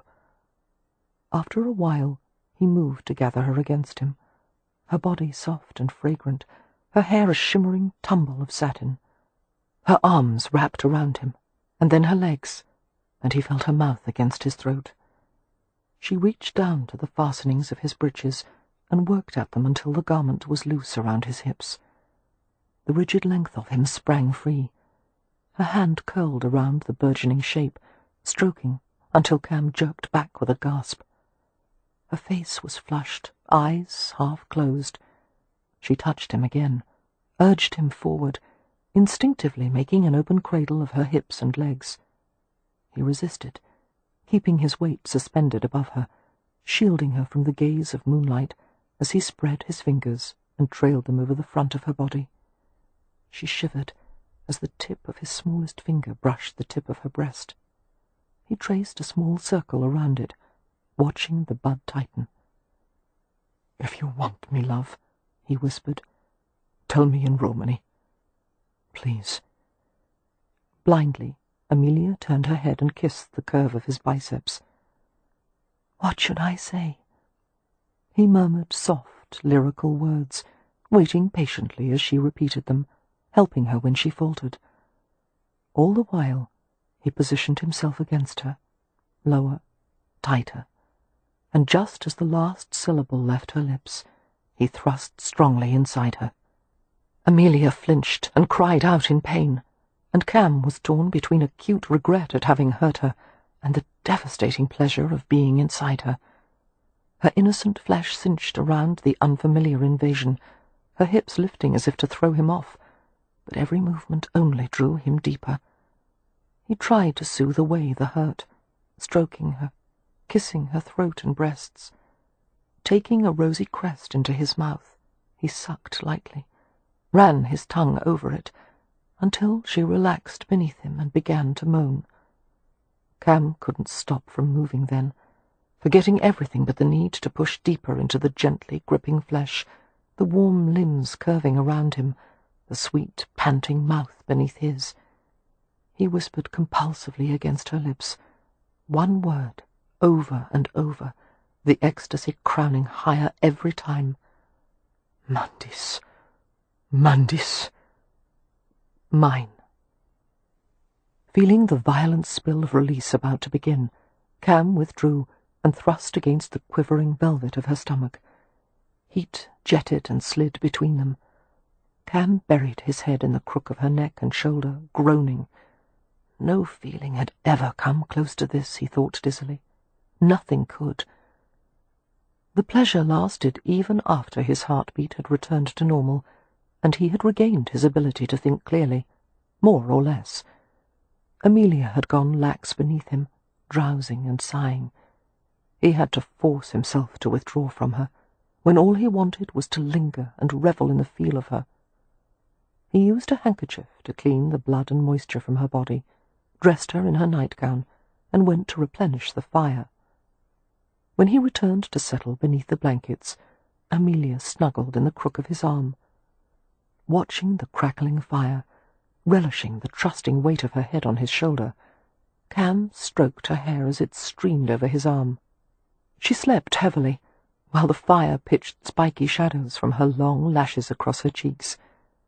Cam looked over her with a lover's possessive vigilance, absorbing every detail, the feathery edge of her hairline, the neat slope of her nose, the small ears. He wanted to nibble at her ears, play with her, but he would do nothing to disturb her sleep. He pulled a quilt higher over her snowy shoulder, stroked back a curl that had looped over her ear. Everything had changed, he thought, and there was no going back. Chapter 16. Daybreak. A perfect word for the way the morning had entered the bedroom in pieces. A shard of light falling across her bed, another on the floor between the window and the small hearth. Amelia blinked and lay for a while in a torpor. There was a fire in the hearth. She must have slept right through the maid lighting the grate. Fire. Ramsay House. The memory fell on her with an unpleasant thud, and she closed her eyes. They flew open again, however, as she thought of darkness and blue moonlight and warm male flesh. Goosebumps raised all over her. What had she done? She was in her bed, with only a murky recollection of riding back when it was still dark, Cam carrying her, tucking the soft mass of the bedclothes around her as if she were a child. "Go to sleep," he had murmured, his hand a comforting pressure on her skull. And she had slept and slept. Now, as she squinted at the cheerfully ticking mantel clock, she saw that it was nearly noon. Panic thrashed inside her, until she reminded herself that it was impractical to panic. Nevertheless, her heart pumped something that seemed too hot and light to be blood, and her breath turned choppy. She would have liked to persuade herself that it had all been a dream, but her body still retained the feel of him, the invisible map he had drawn all over her with his lips, tongue, teeth, hands. Raising her fingertips to her lips, Amelia felt that they were puffier, smoother than usual. They had been licked and braided by his mouth. Every inch of her body felt sensitive, the most tender places still harbouring an ache of pleasure. A decent woman should certainly have felt shame over her actions. Amelia felt none. The night had been so extraordinary, so rich and dark and sweet, she would hoard it in some distant corner of her memory forever. It had been an experience not to be missed, with a man unlike anyone she had ever known or would ever meet again. But oh, how she hoped he was gone by now. With any luck, Cam would have already left to take care of his business in London. Amelia wasn't at all certain she could face him after last night, and she certainly didn't need the distraction he presented when there was so much to be decided. As for the memories of the night with Cam Rohan, all of it so gently refracted, as if he were a prism her feelings had travelled through, now was not the time to think about any of that. There would be time later. Days, months, years. "Don't think about it," she told herself sternly, climbing out of bed. She rang for a maid and fumbled to fasten her robe. In less than a minute, a sturdy, light-haired maid with apple cheeks appeared. "May I have some hot water?" Amelia asked. "Aye, miss. I can bring some up, or if thou likes I can draw a bath in the bathing-room." The maid spoke in a broad, warm Yorkshire accent, the R's slightly rolled, the consonants adhering to the back of her throat. Amelia nodded eagerly at the second suggestion, remembering the modern bath from the previous night. She followed the maid, who identified herself as Betty, out of the room and along the hallway. "How are my sisters and brothers, and Mr. Merrypen?" "Miss Winifred, Miss Poppy, and Miss Beatrix have all gone downstairs for breakfast," the maid reported. "The two gentlemen are still abed."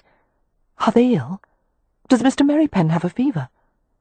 "Mrs. Brierley, the housekeeper, is of the mind they're both fine, miss, only resting." Thank goodness. Amelia resolved to check on Merrypen as soon as she was presentable. Burn wounds were dangerous and unpredictable. She was still quite worried for his sake.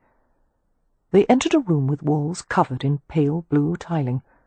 There was a chaise lounge in one corner and a large porcelain tub in another. A richly coloured oriental curtain hung from the ceiling to provide a secluded dressing area. The bathing-room was warm, thanks to the fireplace, and a large open wardrobe displayed neatly folded stacks of bath linens, Turkish towels, and various soaps and toiletries. The bath water was heated in the room by some kind of gas apparatus, with taps for cold, hot, or tepid water, and pipes leading outside. Betty opened the taps and adjusted the water temperature. She laid out bath linens across the chaise lounge in a precise row. "Shall I attend while thou bathes, miss?" "No, thank you," Amelia said at once. "I'll manage by myself. If you wouldn't mind bringing my clothes to the adjoining dressing-room." "Which dress, miss?" That stopped Amelia cold. She realized she had come to Stony Cross Manor with no clothes whatsoever. "Oh, dear. I wonder if someone could be sent to Ramsay House to fetch my things." "They're likely all cloudy and full of smoke, miss. But Lady St. Vincent had some of her own dresses put in your room. She and thee are more of a size than Lady Westcliff, who's taller, so she—" "Oh, I can't wear Lady St. Vincent's clothes," Amelia said uncomfortably. "Afraid there's no help for it, miss. There's a lovely red woollen. I'll fetch it for thee." Since there appeared to be no possibility of retrieving any of her own gowns, Amelia nodded and murmured her thanks. She went behind the dressing screen and removed her robe, while the housemaid shut off the taps and left the bathing-room. As Amelia stripped away the nightgown and let it drop to the floor, she saw a flash of gold on her left forefinger. Startled, she lifted her hand and examined it. A small gold signet ring with an elaborate engraved initial. It was the one Cam always wore on his smallest finger. He must have put it on her last night while she was sleeping. Had he meant it as a parting gift, or did it have some other significance to him? She tried to pull it off, and discovered it was firmly stuck. "Drat," she muttered, tugging at the thing in vain. She took a cake of soap from the wardrobe and brought it into the bath with her. The hot water soothed a myriad of small aches and stings, easing the soreness between her thighs. Sighing deeply, Amelia soaped her hand and went to work on the ring. But no matter how she tried, it wouldn't budge. Soon the surface of the bath-water was covered with soap froth, and Amelia was cursing with frustration. She couldn't let anyone see her wearing one of Cam's rings. How in God's name was she supposed to explain how and why she'd gotten it? After pulling and twisting until her knuckle was swollen, Amelia gave up and finished her bath. She dried herself with a Turkish towel, its pile loose and soft against her skin. Entering the adjoining dressing-room, she found Betty waiting for her with an armload of soft, wine-coloured wool. "Here is the dress, miss. The dress will look right pretty on thee, with thy dark hair. Lady St. Vincent is much too generous." The piles of crisp, frothy undergarments looked so pristine it was likely they had never been worn. There was even a corset, its white laces neatly crossed like surgical sutures. "Oh, she has many, many dresses," Betty confided, handing Amelia a pair of folded drawers and a chemise. "Lord St. Vincent sees to it that his wife is dressed like a queen. I'll tell thee summat. If she wanted the moon for her looking-glass, he'd find a way to pull it down for her." "How do you know so much about them?" Amelia asked, hooking the front of the corset, while Betty moved behind her to pull the laces. "I'm Lady St. Vincent's maid. I travel with her wherever she goes. She bid me to attend thee and the other Miss Hathaways. They need special care," she said, "after what they've endured." Amelia held in her breath as the laces were tugged firmly. When they were finally tied, she expelled a quick breath. "That was very kind of her. And you. I hope my family hasn't been troublesome." For some reason, that produced a chuckle. "That a shandy lot, if you don't mind my saying so, miss." Before Amelia could ask what that meant, the maid exclaimed, "What a small waist thou has! I expect Lady St. Vincent's dress will fit thee like a glove. But before we try it, thou'd better put thy hosen on." Amelia took a handful of translucent black fabric from her. "Hosen? Silk stockings, miss." Amelia nearly dropped them. Silk stockings cost a fortune, and these were embroidered with tiny flowers, which made them even more expensive. If she wore them, she would be in terror of snagging them. However, there seemed to be no other choice, short of going without. "Do put them on," Betty urged. With a mixture of temptation and guilt, Amelia dressed in the most luxurious clothes she had ever worn in her life. The dress, lined with silk, was entirely ladylike, but it draped and moulded over her figure in a way her own clothes never had. Straight, close-fitting sleeves went to her elbow, where they flared in spills of black lace. The same black lace trimmed the deep bias hem of the skirt, which was layered to suggest a multitude of underskirts. A black satin sash emphasized the neat curve of her waist, the ends crossed and pinned at the side with a sparkling jet brooch. Sitting at the dressing-table, Amelia watched as Betty dexterously braided black ribbons in her hair and pinned it up. Since the maid seemed friendly and talkative, Amelia ventured, "Betty, how long has Lady St. Vincent been acquainted with Mr. Rohan?" "Since childhood, miss," Betty grinned. "That Mr. Rohan, he's a bony lad, aye. You should see the carryings on when he visits the master's house. Every last one of us fighting for a turn at the keyhole just to go up at him." "Bony?" Amelia repeated in surprise, thinking of the smooth, hard muscle flexing beneath her hands. Betty chuckled. "That's the Yorkshire word for handsome. A feast for the eyes for all that he's a gypsy." "I wonder," Amelia strove for a casual tone, "do you think the relationship between Mr. Rohan and Lady St. Vincent was ever—" "Oh, nay, miss. They was raised like brother and sister. There's even rumours that Mr. Rohan is her half-brother. Wouldn't be the only bastard child sired by Ivor Jenner for certain." Amelia blinked. Do you think the rumours are true? Betty shook her head. Lady St. Vincent says nay. There's no blood twixt 'em, and she and Mr. Rohan bear no likeness. But she's fair fond of him. With a wry smile, Betty added, She has warned me and the other maids to keep our sen far away from him. She says no good could come of it, and we'd find ourselves tucked and left. He's a wicked one, that Mr. Rohan. Finishing Amelia's hair, Betty viewed her with satisfaction, and went to collect the used linens that had been heaped by a chair, including the discarded nightgown.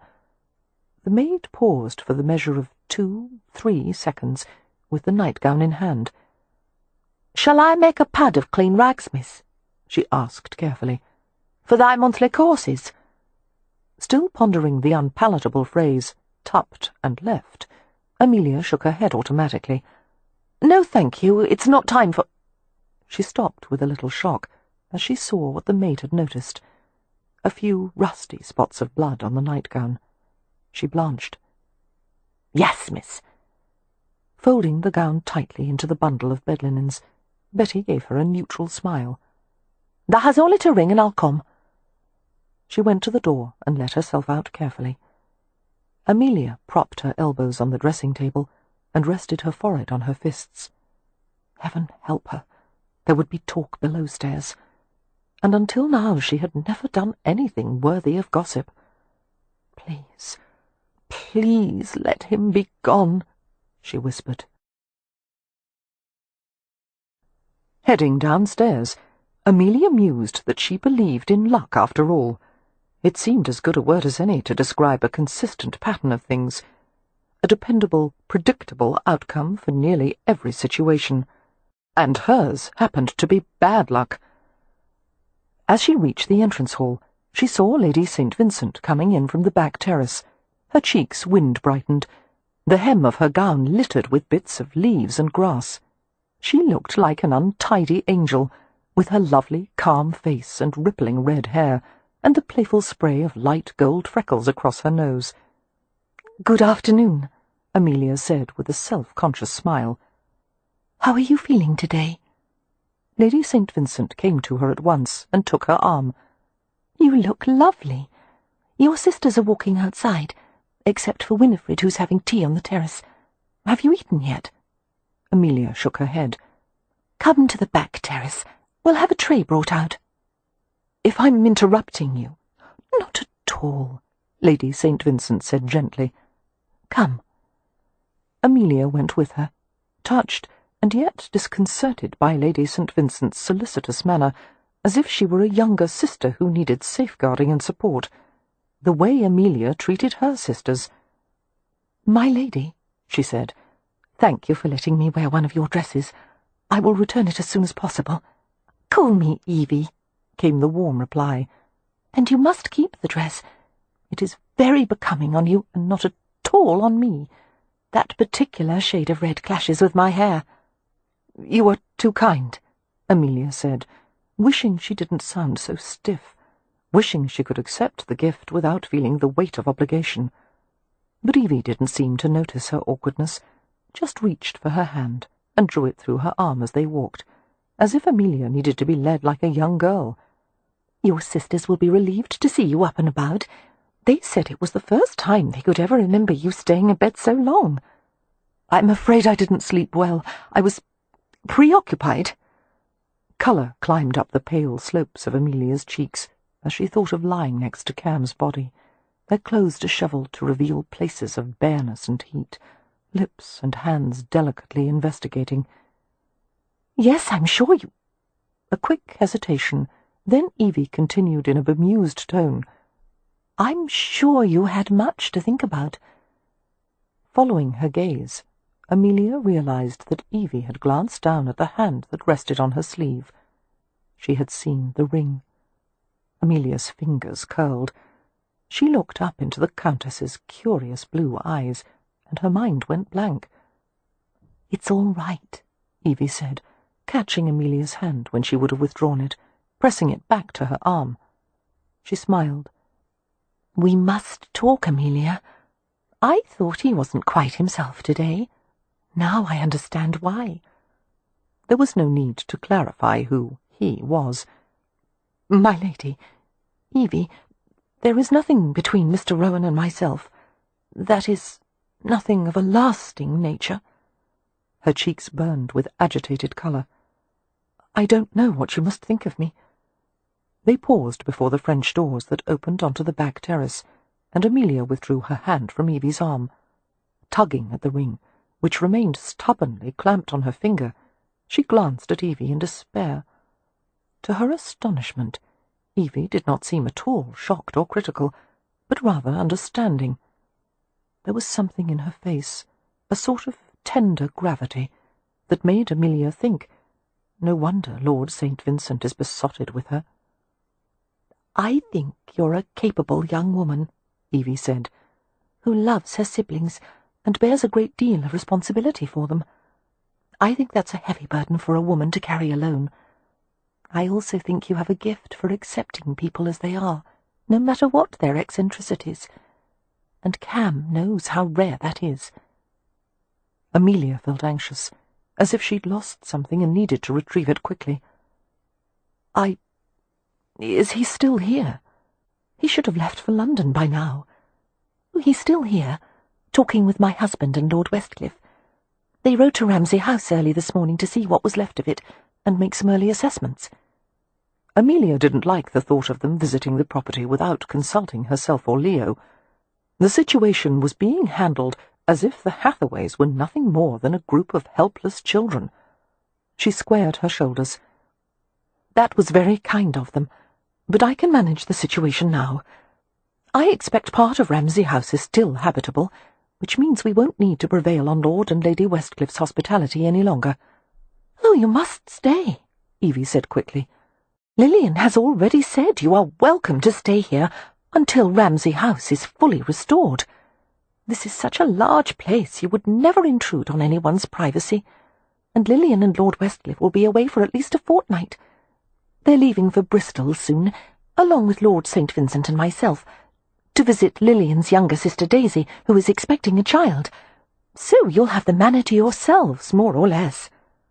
We'd reduce the place to a heap of rubble by the time they returned." Evie smiled. "I suspect your family isn't as dangerous as all that. You don't know the Hathaways." Feeling a strong need to assert control over the situation, Amelia said, "I'll ride to Ramsay House myself after I have some breakfast. If the upstairs rooms are in suitable condition, my family will be back home by nightfall." "Do you think that's best for Winifred?" Evie asked gently. "Or Mr. Merripen? Or Lord Ramsay?" Amelia flushed, knowing she was being unreasonable. But the feeling of impotence, being stripped of all authority, was rising in a choking mass. "Perhaps you should speak to Cam," Evie said, "before any decisions are made." "He has nothing to do with my decisions." Evie gave her a thoughtful look. "Forgive me. I shouldn't make assumptions.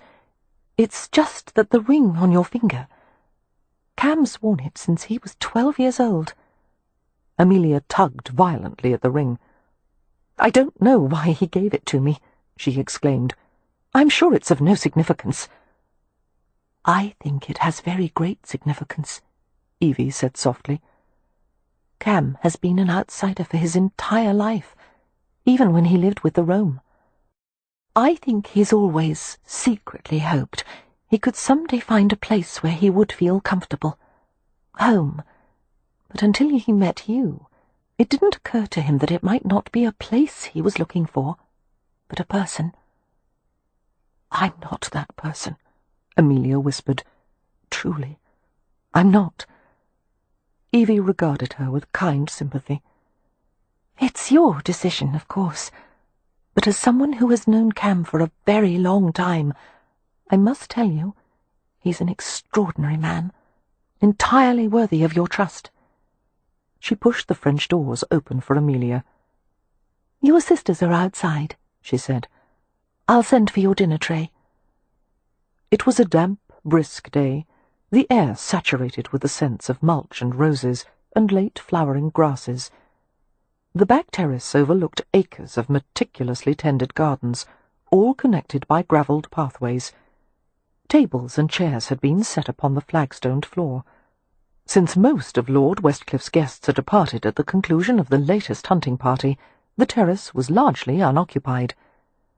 Seeing Win, Poppy, and Beatrix at a table, Amelia strode to them eagerly. "How are you?" she asked Win. "Did you sleep well? Did you cough?" "I'm quite well. We were worried about you. I've never known you to sleep so long unless you were ill." "Oh, no, not ill. Couldn't be better." Amelia gave her an over-bright smile. She glanced at her other sisters, who were both wearing new gowns, Poppy in yellow and Beatrix in green. "Why, Beatrix, you look lovely, and so much older." Smiling, Beatrix stood and executed a slow turn for her. The pale green dress, with its intricately pleated bodice and dark green corded trim, fit almost perfectly, the skirts falling down to the floor. "Lady Westcliff gave it to me," she said. "It belonged to her younger sister, who can't wear it any more because she's in confinement." "Oh, Bee." Seeing her sister's pleasure in the grown-up dress, Amelia felt a pang of sorrowful pride. Beatrix should attend a finishing school, where she would learn French and flower arranging and all the social graces the rest of the Hathaways lacked. But there was no money for that, and at this rate there never would be. She felt Win's hand slip into hers and give it a small squeeze. Glancing down into Win's understanding blue eyes, she sighed. They were still for a moment, hands clinging in mutual support. "Amelia," Win murmured, "sit by me. I want to ask you something." Amelia lowered herself in the chair, which gave her a perfect vantage point of the gardens. There was a sharp pang of recognition in her chest as she saw a trio of men walking slowly along a yew hedge, Cam's dark and graceful form among them. Like his companions, Cam wore riding breeches and tall leather boots, but instead of the traditional riding coat and waistcoat, he wore a white shirt topped with a jerkin, an open collarless vest made of thin leather. A breeze played in the black layers of his hair, lifting the glossy locks and letting them settle. As the three men walked, Cam interacted with his surroundings in a way the other two didn't, picking a stray leaf from the hedge, running his palm across the coppery tails of maiden grass, and yet Amelia was certain he didn't miss a word of the conversation. Although nothing could possibly have alerted him to Amelia's presence, he paused and looked over his shoulder in her direction. Even across the distance of 20 yards, meeting his gaze gave her a small shock. Every hair on her body lifted. "Amelia," Win asked, "have you come to some kind of arrangement with Mr. Rohan?" Amelia's mouth went dry. She buried her left hand, the one with the ring, in the folds of her skirt. "Of course not. Where would you get such an idea? He and Lord Westcliff and Lord St. Vincent have been talking ever since they returned from Ramsay House this morning. I couldn't help overhearing some of their conversation when they were on the terrace, and the things that were said, the way Mr. Rohan phrased himself, it sounded as if he were speaking for us." "What do you mean, speaking for us?" Amelia asked indignantly. "No one speaks for the Hathaways except me, or Leo." "He seems to be making decisions about what needs to be done, and when," Win added in an abashed whisper, "as if he were the head of the family." Amelia was flooded with indignation. "But he has no right. I don't know why he would think— Oh, Lord!" This had to be stopped right away. "Are you all right, dear?" Win asked in concern. "You look distressed. Here, have some of my tea." Aware that all three of her sisters were staring at her with round eyes, Amelia took the china cup and drained it in a few gulps. "How long are we going to stay here, Amelia?" Beatrix asked. "I like it much better than our house." Before Amelia could answer, Poppy joined in with, "Where did you get that pretty ring? May I see it?" Amelia stood abruptly. "Excuse me. I need to speak with someone." She strode across the terrace and hurried down the curving steps to the garden walk. As she approached the three men, who had paused beside a stone urn filled with dahlias, Amelia overheard a few snatches of conversation, such as, "Extend the existing foundation," and "The remainder of quarried stone from Jenner's and have it carted here." Surely they couldn't be talking about Ramsay House, she thought, with increasing alarm. They must not be aware of how paltry the Hathaways' yearly annuities were. Her family couldn't afford the materials and labour to rebuild. Becoming aware of her presence, the three men turned. Lord Westcliff wore a kind, concerned expression, whereas Lord Vincent looked pleasant but aloof. Cam's face was unreadable, his gaze travelling over her in a quick, thorough sweep. Amelia nodded in greeting. "Good day, gentlemen." She steeled herself not to flinch as she stared up into Cam's dark face. "Mr. Rohan, I thought you would have been gone by now." "I'll be leaving for London soon." Good, she thought. That was for the best. But her heart thumped in an extra painful beat. "And I'll return within a week." Cam stunned her by adding calmly, "Along with an architect and engineer to appraise the condition of Ramsay House." Amelia was shaking her head even before he had finished. "Mr. Rohan, I don't wish to sound ungrateful, but that won't be necessary. My brother and I will decide how best to proceed." "Your brother is in no condition to decide anything." Lord Westcliff broke in. "Miss Hathaway, you are welcome to stay at Stony Cross Manor indefinitely." "You are very generous, my lord. But since Ramsay House is still standing, we will live there." "It was barely adequate before the fire," Cam said. "As things stand now, I wouldn't let a stray dog go in there. Most of the place will have to be razed to the foundation." Amelia scowled. "Then we will move into the gatehouse on the approach road." "That place is too small for the lot of you, and it's in bad condition." "That's none of your business, Mr. Rohan." Cam gave her a long, intent stare. There was something new in his gaze, she realized, something that made her insides tighten with apprehension and confusion, and an unnerving hint of pleasure. "We need to talk privately," he said. "No, we don't." All her nerves shrilled in warning as she saw the glances the three men exchanged. "With your permission," Lord Westcliff murmured, "we will withdraw." "No," Amelia said swiftly. "You don't have to go, really. There's no need." Her voice faded, as it became apparent that her permission was not required. Following Westcliff, Lord St. Vincent paused just long enough to murmur to Amelia, "Although most advice should be distrusted, particularly when it comes from myself, keep an open mind, Miss Hathaway. One should never look a rich husband in the mouth." He winked at her and left, striding to the back terrace along with Westcliff. Thunderstruck, Amelia could only manage one word. "Husband?" "I told them we were betrothed."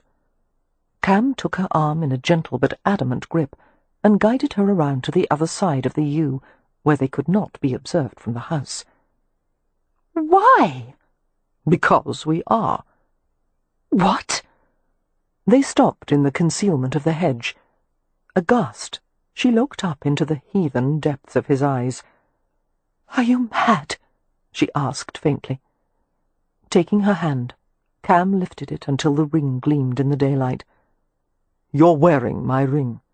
You slept with me. You made promises. Many in the room would say that constitutes full-blown marriage. But just to make certain it's legal, we'll do it the way of the Gajos as well." "We'll do no such thing." Amelia snatched her hand from his and backed away. "I'm only wearing this ring because I can't get the blasted thing off. And what do you mean, I made promises? Were those Romany words you asked me to repeat some kind of vow? You tricked me. I didn't mean what I said." "But you did sleep with me," he pointed out. She flushed in shame and outrage and dragged a sleeve across her sweating brow. Whirling away from him, she strode rapidly along a gravelled path that led deeper into the garden. "That didn't mean anything either," she said over her shoulder. He kept pace with her easily. It meant something to me. The sexual act is sacred to Aroma." She made a scornful sound.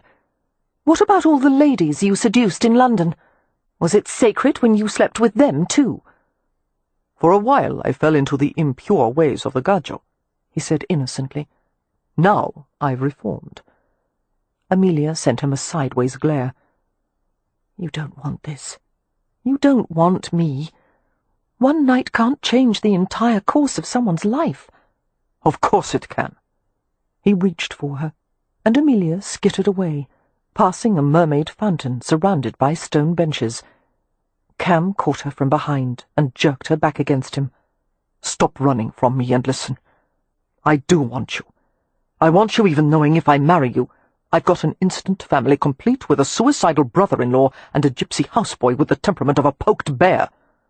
"Mary Penn is not a houseboy." "Call him what you like. He comes along with the Hathaways. I accept that." "They won't accept you," she said desperately. "There's no place for you in our family." "Yes, there is. Right by your side." Breathing hard, Amelia felt his hand drift over the front of her body. Even though her breasts were contained in a padded corset, the pressure of his hand over her bodice caused her to shiver. "It would be disastrous." Heat climbed in her breasts and throat and face. "You would resent me for taking away your freedom, and I would resent you for taking mine. I can't promise to obey you, to accept your decisions and never again be entitled to my own opinions." "It doesn't have to be that way." "Oh, would you swear never to command me to do anything against my will?" Cam turned her to face him, his fingers gentle on the burning surface of her cheek. He considered the question for a long moment. "No," he said flatly. "I couldn't swear that. Not if I thought something was for your own good." As far as Amelia was concerned, that ended the debate. "I've always been the one to decide what is for my own good. I won't yield that right to you, nor to anyone." Cam fingered her earlobe lightly, traced the side of her throat. "Before you make your final decision, there are some things you should consider.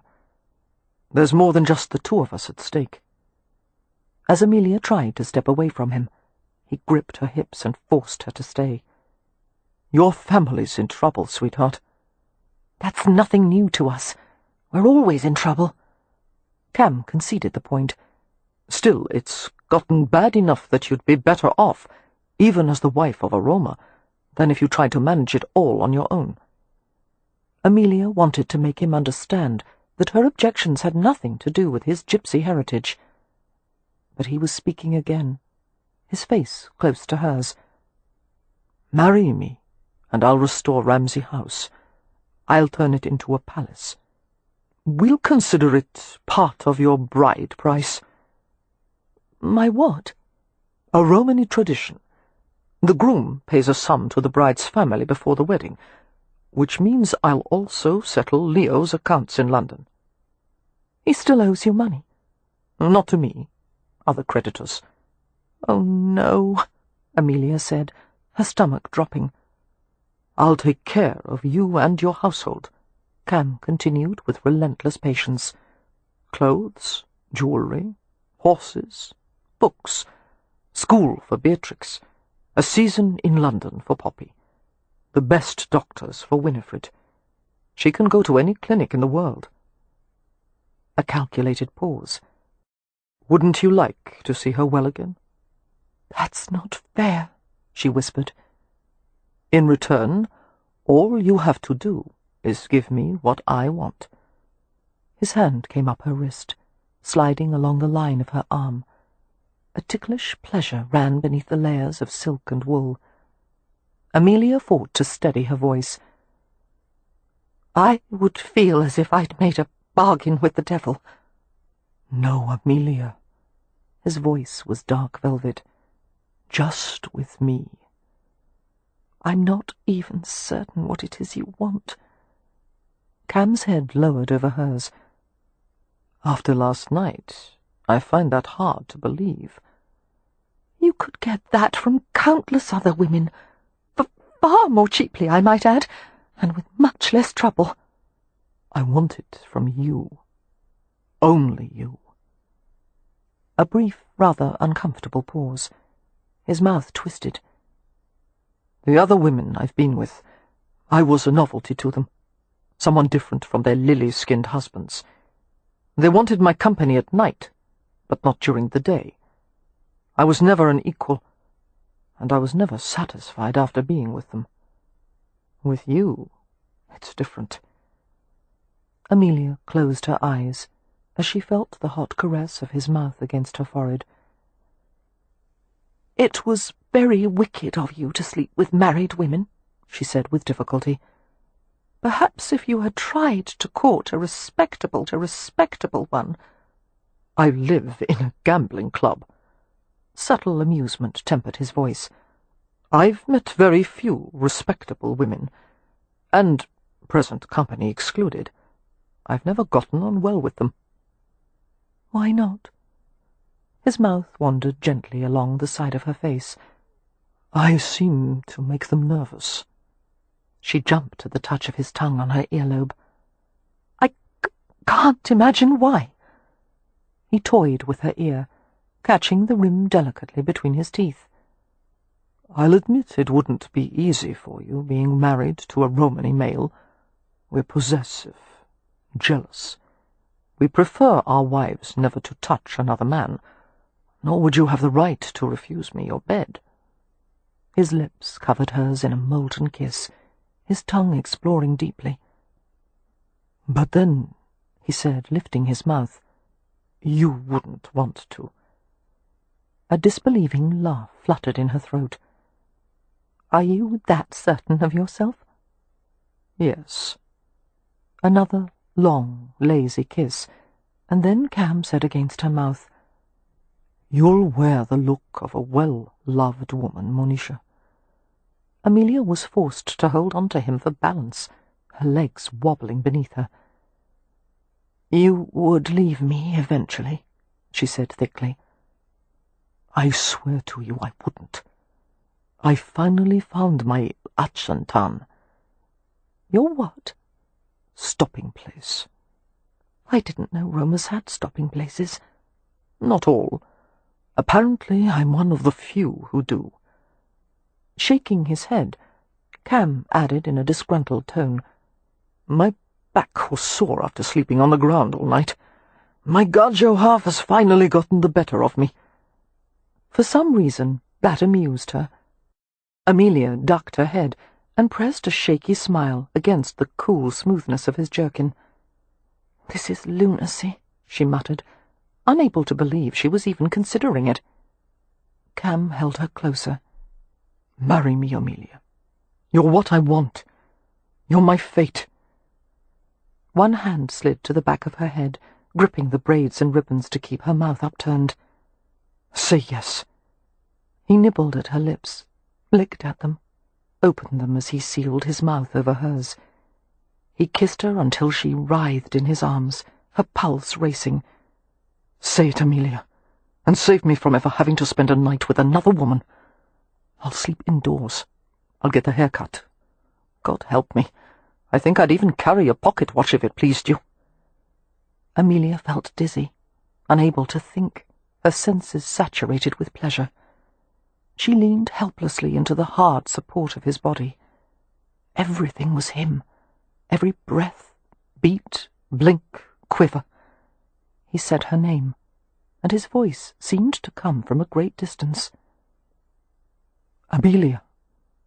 Cam shook her a little, asking something, repeating the words until she gathered he wanted to know when she had eaten last. "Yesterday," she managed to reply. Cam didn't look sympathetic so much as annoyed. "No wonder you're ready to faint. You've had no food and hardly any sleep.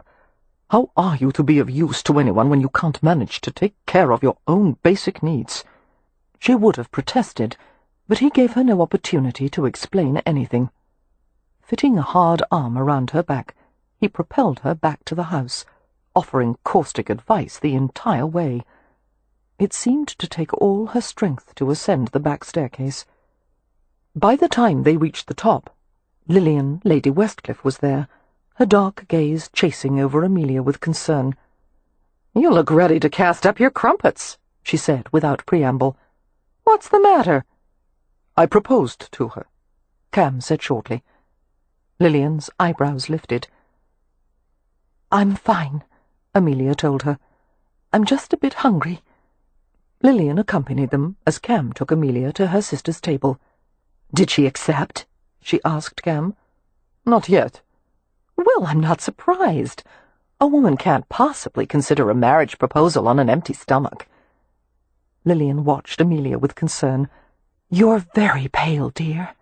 Shall I take you inside to lie down somewhere?" Amelia shook her head. "Thank you, no. I'm sorry to make a scene." "Oh, you're not making a scene," Lilian said. "Believe me, this is nothing compared to the usual goings-on here." She smiled reassuringly. "If there is anything you need, Amelia, you have only to ask." Casting a warning glance at Cam, Lilian went back to her table, which was occupied by Lord Westcliff, Lord St. Vincent, and Evie. Cam led Amelia to her sister's. She sank gratefully into a chair, in front of a plate heaped with sliced ham, chicken, various salads, and a plate of white rolls. To her astonishment, Cam took the chair beside hers, cut a bite of something on the plate, and speared it with a fork. He held the morsel up to her lips. "Start with this." She scowled. "I'm perfectly capable of feeding my—" The fork was pushed into her mouth. Amelia continued to glare at him as she chewed. When she swallowed, she could only manage a few words. "Give me that fork," before he shoved another bite in. "If you're going to do such a poor job taking care of yourself," Cam informed her, "someone else will do it for you." Amelia picked up a piece of bread and bit deeply into it. Although she longed to tell him that it was his fault she'd gotten so little sleep, and missed breakfast in the bargain, she couldn't say a word with her sisters present. As she ate, she felt the colour returning to her cheeks. The overwhelming fatigue was replaced by new strength. She was aware of conversation taking place around her, the younger Hathaway sisters asking Cam about the condition of Ramsay House and what was left of it. A chorus of groans greeted the revelation that the bee-room had been left intact, and the hive was still busy and thriving. "I suppose we'll never be rid of those dratted bees," Beatrix exclaimed. "Yes, we will," Cam said. His hand lowered to Amelia's arm, which was resting on the table. His thumb found the delicate blue veins on the underside of her wrist and stroked the agitated throb of her pulse. "I'll remove every last one of them." Amelia didn't look at him. She picked up a cup of tea with her free hand and took a careful sip. "Mr. Rohan," she heard Beatrix ask, "are you going to marry my sister?" Amelia choked on her tea and set the cup down. She sputtered and coughed into her napkin. "Hush, Beatrix," Wynne murmured. "But she's wearing his ring." Poppy clamped her hand over Beatrix's mouth. "Hush!" "I might," Cam replied. His eyes sparkled with mischief as he continued. "I find your sister a bit lacking in humour, and she doesn't seem particularly obedient. On the other hand, there are compensating—" One set of French doors flew open, accompanied by the sound of breaking glass. Everyone on the back terrace looked up in startlement, the men rising from their chairs. "No!" came Wynne's soft cry. Merrypen stood there, having dragged himself from his sickbed. He was bandaged and dishevelled, but he looked far from helpless. He resembled a maddened bull, his dark head lowered, his hands clenched into massive fists, and his stare, promising death, was firmly fixed on Cam. There was no mistaking the bloodlust of a Roma whose kinswoman had been dishonoured. "Oh, God," Amelia muttered. Cam, who stood beside her chair, glanced down at her with a question in his eyes. "Did you say something to him?" Amelia turned red as she recalled her blood-spotted nightgown and the maid's expression. It must have been servants' talk. Cam stared at the enraged giant with resignation. "You may be in luck," he said to Amelia. "It looks as if our betrothal is going to end prematurely." She made to stand beside him, but he pressed her back into the chair. "Stay out of this. I don't want you hurt in the fray." "He won't hurt me," Amelia said curtly. "It's you he wants to slaughter." Holding Merrypen's gaze, Cam moved slowly away from the table. "Is there something you'd like to discuss, Charles?" he asked with admirable self-possession. Merrypen replied in Romany. Although no one save Cam understood what he said, it was clearly not encouraging. "I'm going to marry her," Cam said, as if to pacify him. "That's even worse." Merrypen moved forward, murder in his eyes. Lord St. Vincent swiftly interceded, stepping between the two of them. Like Cam, he'd had his share of putting down fights at the gambling club. He lifted his hands in a staying gesture and spoke smoothly. "Easy, large fellow. I'm sure you can find a way to resolve your differences in a reasonable fashion." "Get out of my way," Merrypen growled, thereby putting an end to the notion of civilized discourse. St. Vincent's pleasant expression didn't change. "You have a point. There is nothing so tiresome as being reasonable. I myself avoid it whenever possible. Still, I'm afraid you can't brawl when there are ladies present. It might give them ideas." Merrypen's scorching black stare flickered to the Hathaway sisters, lingering an extra second on Wynne's pale, delicate face. She gave him an infinitesimal shake of her head, silently willing him to relent, to reconsider. "Merrypen," Amelia began scratchily. The scene was mortifying, but at the same time it moved her that Merrypen was so protective of her honour. Cam silenced her with a touch on the shoulder. He levelled a cool stare at Merrypen and said, "Not in front of the Garjus." Jerking his head in the direction of the back gardens, he headed to the stone staircase. After a brooding hesitation, Merrypen followed. Chapter 17. When the pair was out of sight, Lord Westcliff spoke to St. Vincent. "Perhaps we should follow at a distance to prevent them from killing each other." St. Vincent shook his head, relaxing in his chair. He reached for his Evie's hand and began to play with her fingers. "Believe me, Rohan has the situation well in hand. His opponent may be a bit larger, but Rohan has the considerable advantage of having grown up in London, where he's interacted with criminals and remarkably violent brutes." Smiling at his wife, he added, "And those are just our employees." Amelia had no fears for Cam's sake. A fight between the two men would be like wielding a cudgel against a rapier. The rapier, with its superior grace and adroitness, would win. But that outcome brought its own perils. With the possible exception of Leo, the Hathaways were intensely fond of Merrypen. The girls wouldn't find it easy to forgive someone who had harmed him, especially Wynne.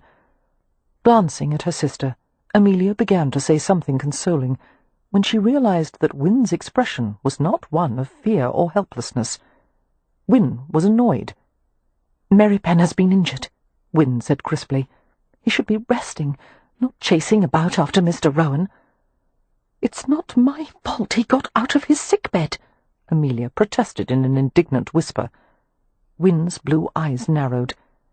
"You've done something to stir everyone up, and it's fairly obvious that whatever you did, Mr. Rohan was involved."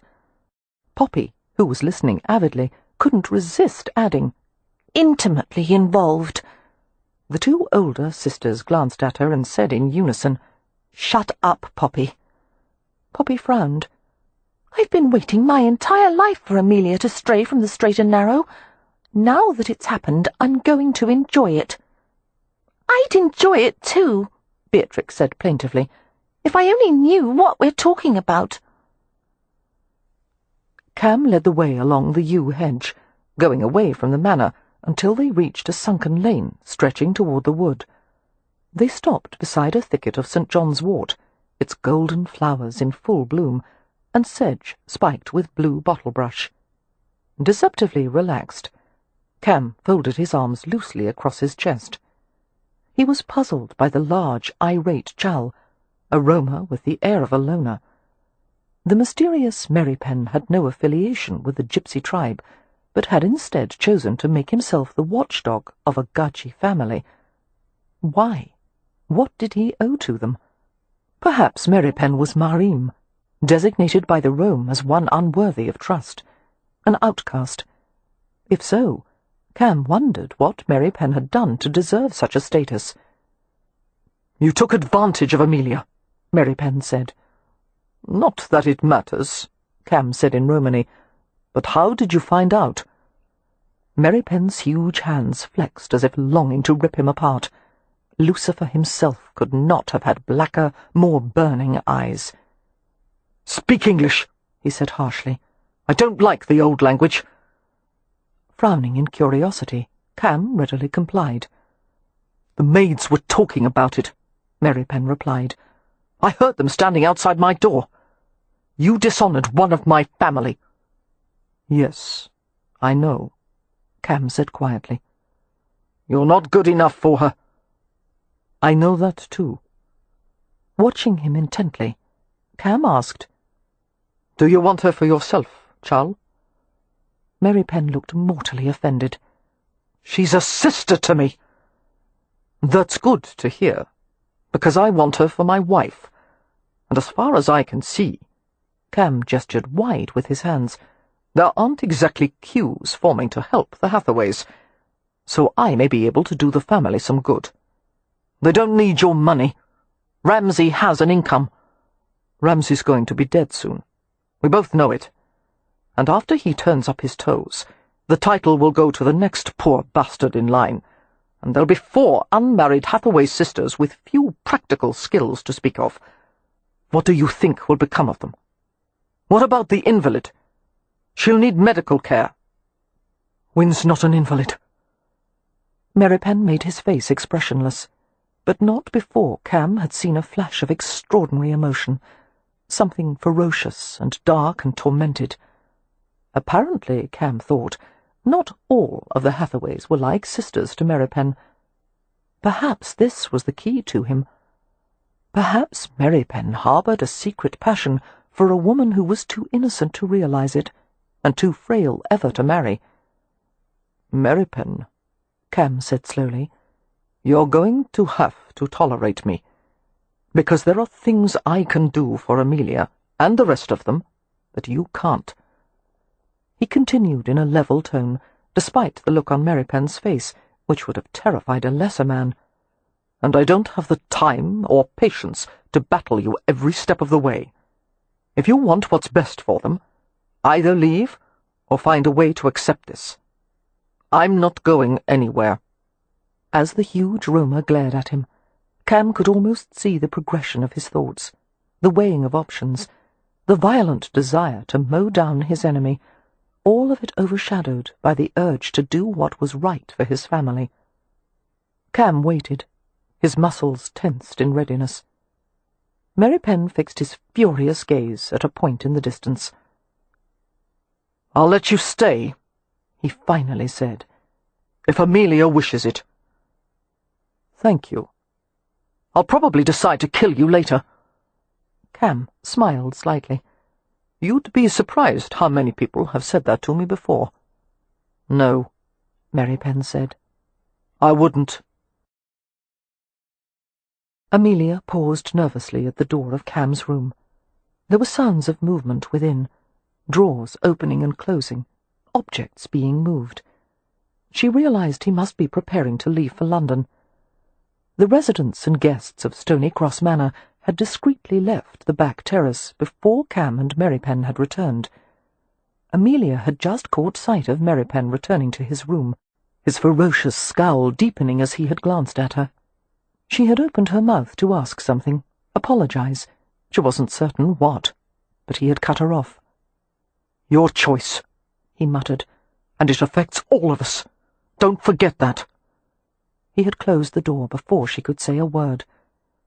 Glancing up and down the hallway, Amelia made certain she was unobserved before she gave a feather-light rap at the door and let herself into the room. Cam pushed a stack of neatly folded garments into a small gentleman's trunk at the foot of the bed. He glanced at her. A spill of black silk fell down to his eyes. He was so vibrant, so dark and beautiful, his skin like polished rosewood. Amelia was seized by the despairing recognition that he would haunt every dream until the last day of her life. Her voice came unevenly from her constricted throat. "I was afraid Mary Penn would bring you back in pieces." Stepping away from the bed toward her, Cam smiled.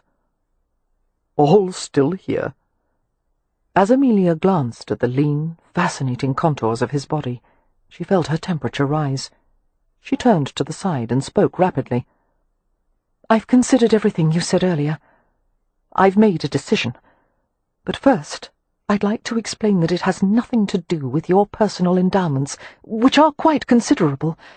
It's just that—" "My personal endowments?" "Yes. Your intelligence, your attractiveness." "Oh." Wondering why his voice sounded odd, Amelia darted a questioning glance at him. The amber eyes were bright with laughter. What had she said to amuse him? "Are you paying attention?" "Believe me, when my personal endowments are being discussed, I always pay attention. Go on." She frowned. "As you know, I have never aspired nor expected to marry, and although I consider your offer a great compliment—" "Let's get to the point, Amelia." His hands closed over her shoulders. "Are you going to marry me?" "I can't," she said weakly. "I just can't. We don't suit. It's obvious we're not at all alike. You're impetuous. You make life-altering decisions in the blink of an eye, whereas I choose one course and I don't stray from it." "You strayed last night, and look how well it turned out." He grinned at her expression. "I'm not impetuous. It's just that I know when something is too important to be decided according to logic." "And marriage is one of those things?" "Of course." Cam settled a hand high on her chest, over the wild pounding of her heart. "You have to decide it in here." Amelia's chest felt tight beneath the warmth of his hand. "I've only known you for a matter of days. We're still strangers. I can't entrust the future of my entire family to a man I don't even know." "A couple can be married 50 years and never know each other. Besides, you know the important things already."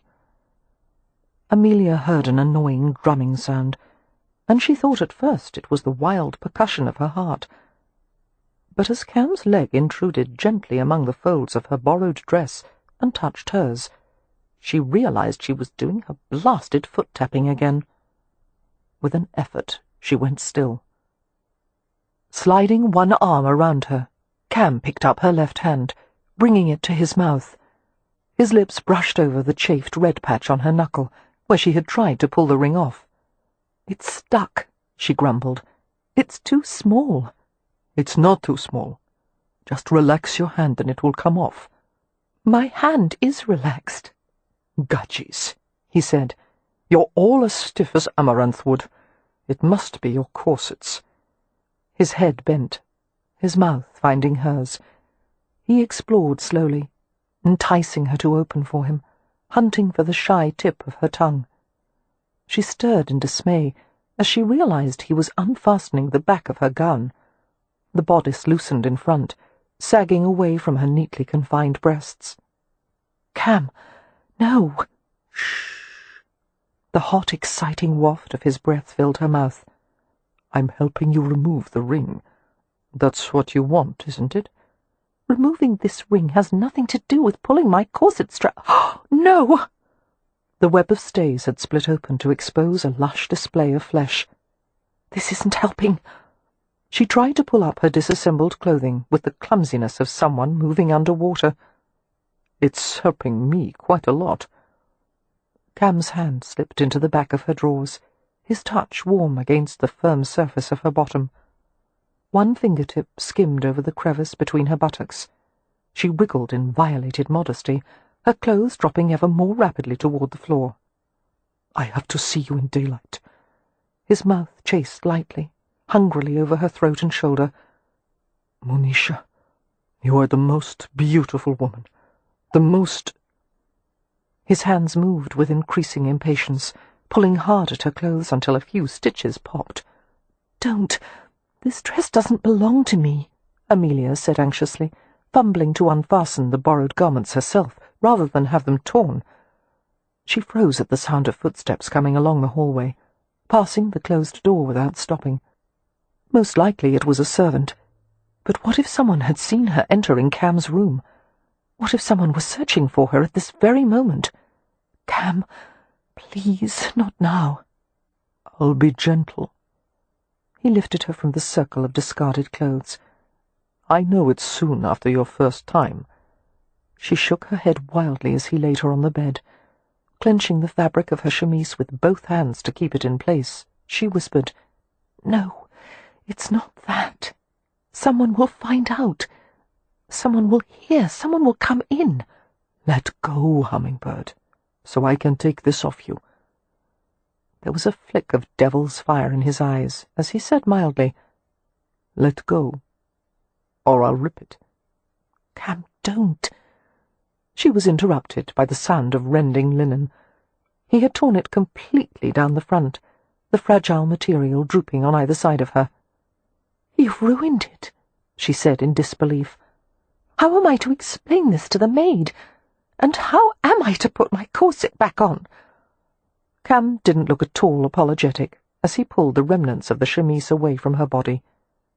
"Take your drawers off, or I'll have to rip those too." Oh, God. Seeing no way to stop him, Amelia pulled the drawers down over her hips. "Lock the door," she whispered with a scarlet face.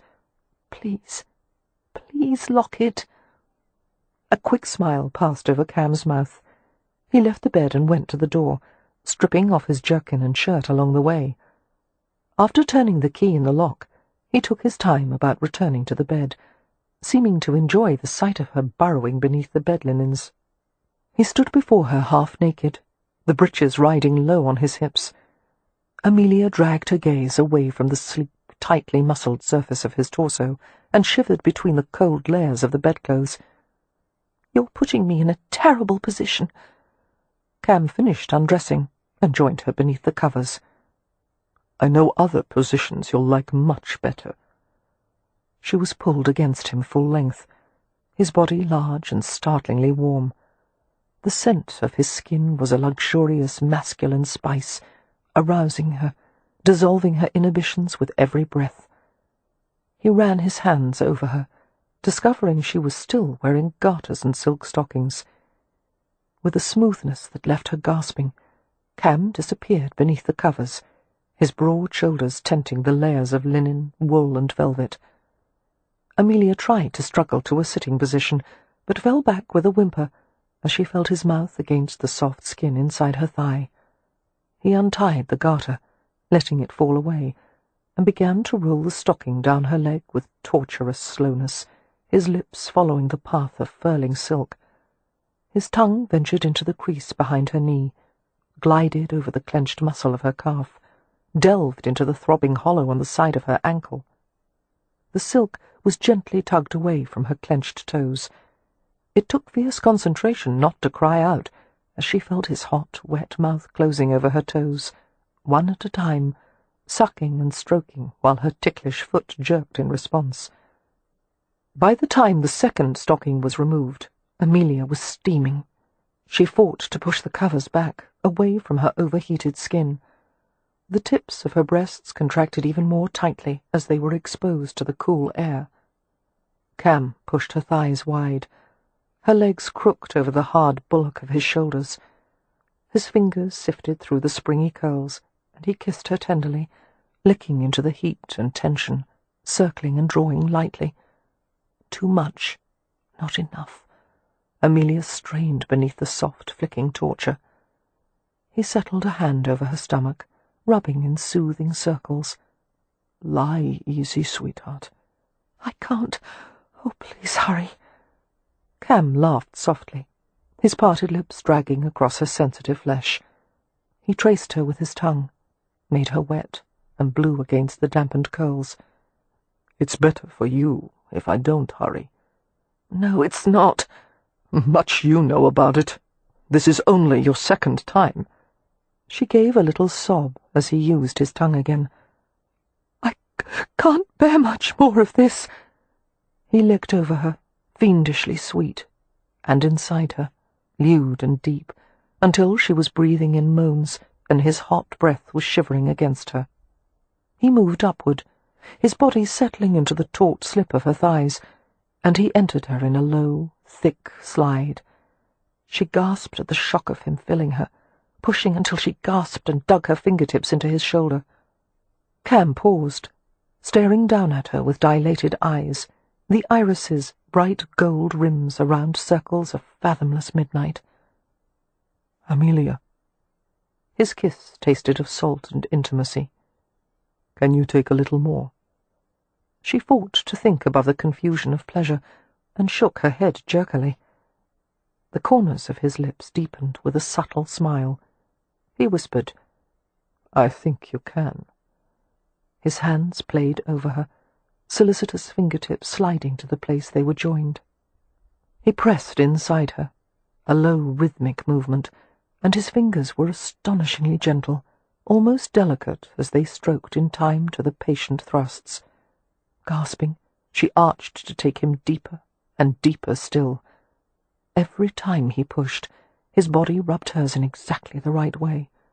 She began to lift eagerly, anticipating each wet, grinding slide, panting for it, sensation building on sensation, until it culminated in a blinding swell of delight, and another.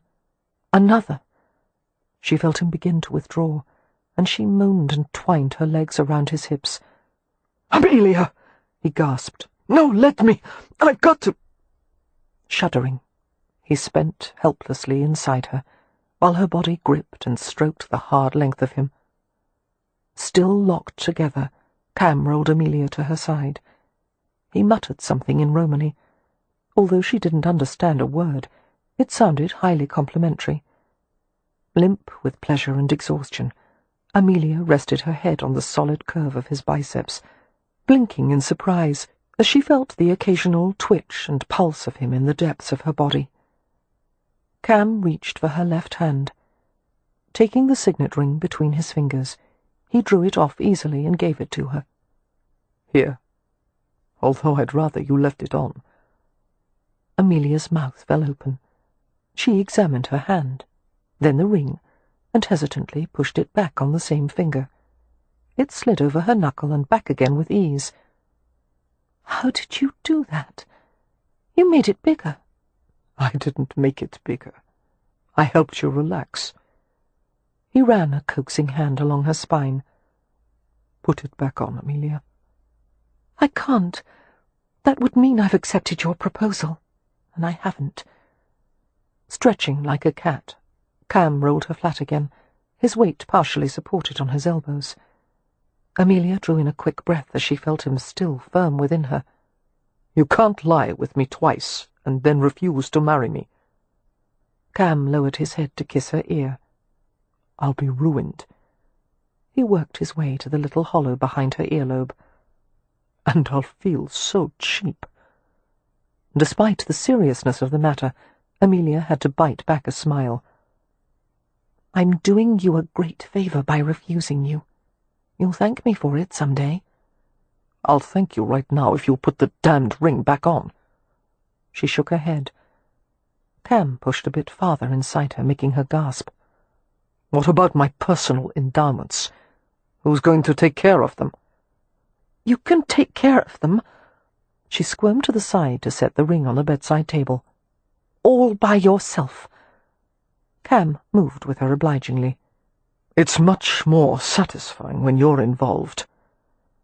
As he reached to retrieve the ring, his body shifted higher in hers. She tensed in surprise. He felt harder inside her, thicker, his desire gaining new momentum. "Cam!" she protested, glancing at the closed door. She grabbed for his wrist, trying to keep his hand away from the ring. He grappled with her playfully, turning until they had completed a full revolution across the mattress, then she was under him again. He was rampantly aroused now, teasing her with a few slow lunges. Twisting beneath him, Amelia pushed at his dark head as he began to kiss her breasts. "But we just finished." Cam lifted his head. "Roma," he said, as if by way of explanation, and settled back over her. If there was a hint of apology in his tone, there was none in the insistent rhythm of his thrusts, deep caresses that invaded and soothed, and before long her protests had melted into purring moans. His beautiful, sleek body moved over her, inside her, muscles bunching at her touch, his breath catching as she explored him hesitantly. The heat rose higher, kindled in the friction of sweat-misted skin. Amelia wrapped her arms around him, her legs, trying to contain all that hard male flesh, while the steady rocking pace of his thrusts brought her to the edge of release. But he withdrew before she could reach it, and turned her over, and for an agonizing moment she thought he had decided to stop. Covering her with his body, Cam used his knees to push hers wide. He muttered in a mixture of English and Romany, enough for her to understand that he wouldn't hurt her. This would be easier for her, and she whispered, "Yes, yes." And then he was sliding impossibly deep, his hand steadying her hips as she backed up instinctively. Her head dropped, her gasps muffled against the linen-covered mattress. His hand slid to her sex, fingers spreading the furrowed silk. Pleasure shimmered through her in waves, each one stronger, higher, until she was shuddering, drowning, sighing. Cam's sudden withdrawal was a shock of unwelcome emptiness as he made his last thrust against the sheets and groaned. Stunned and disoriented, Amelia remained with her hips propped high, her flesh pulsing and smarting with the need to have him back inside. His hand came to her buttocks, rubbing in a warm circle before he pushed her back down. "You'll have me," Cam whispered. "You'll have me, Hummingbird. I'm your fate, even if you won't admit it yet."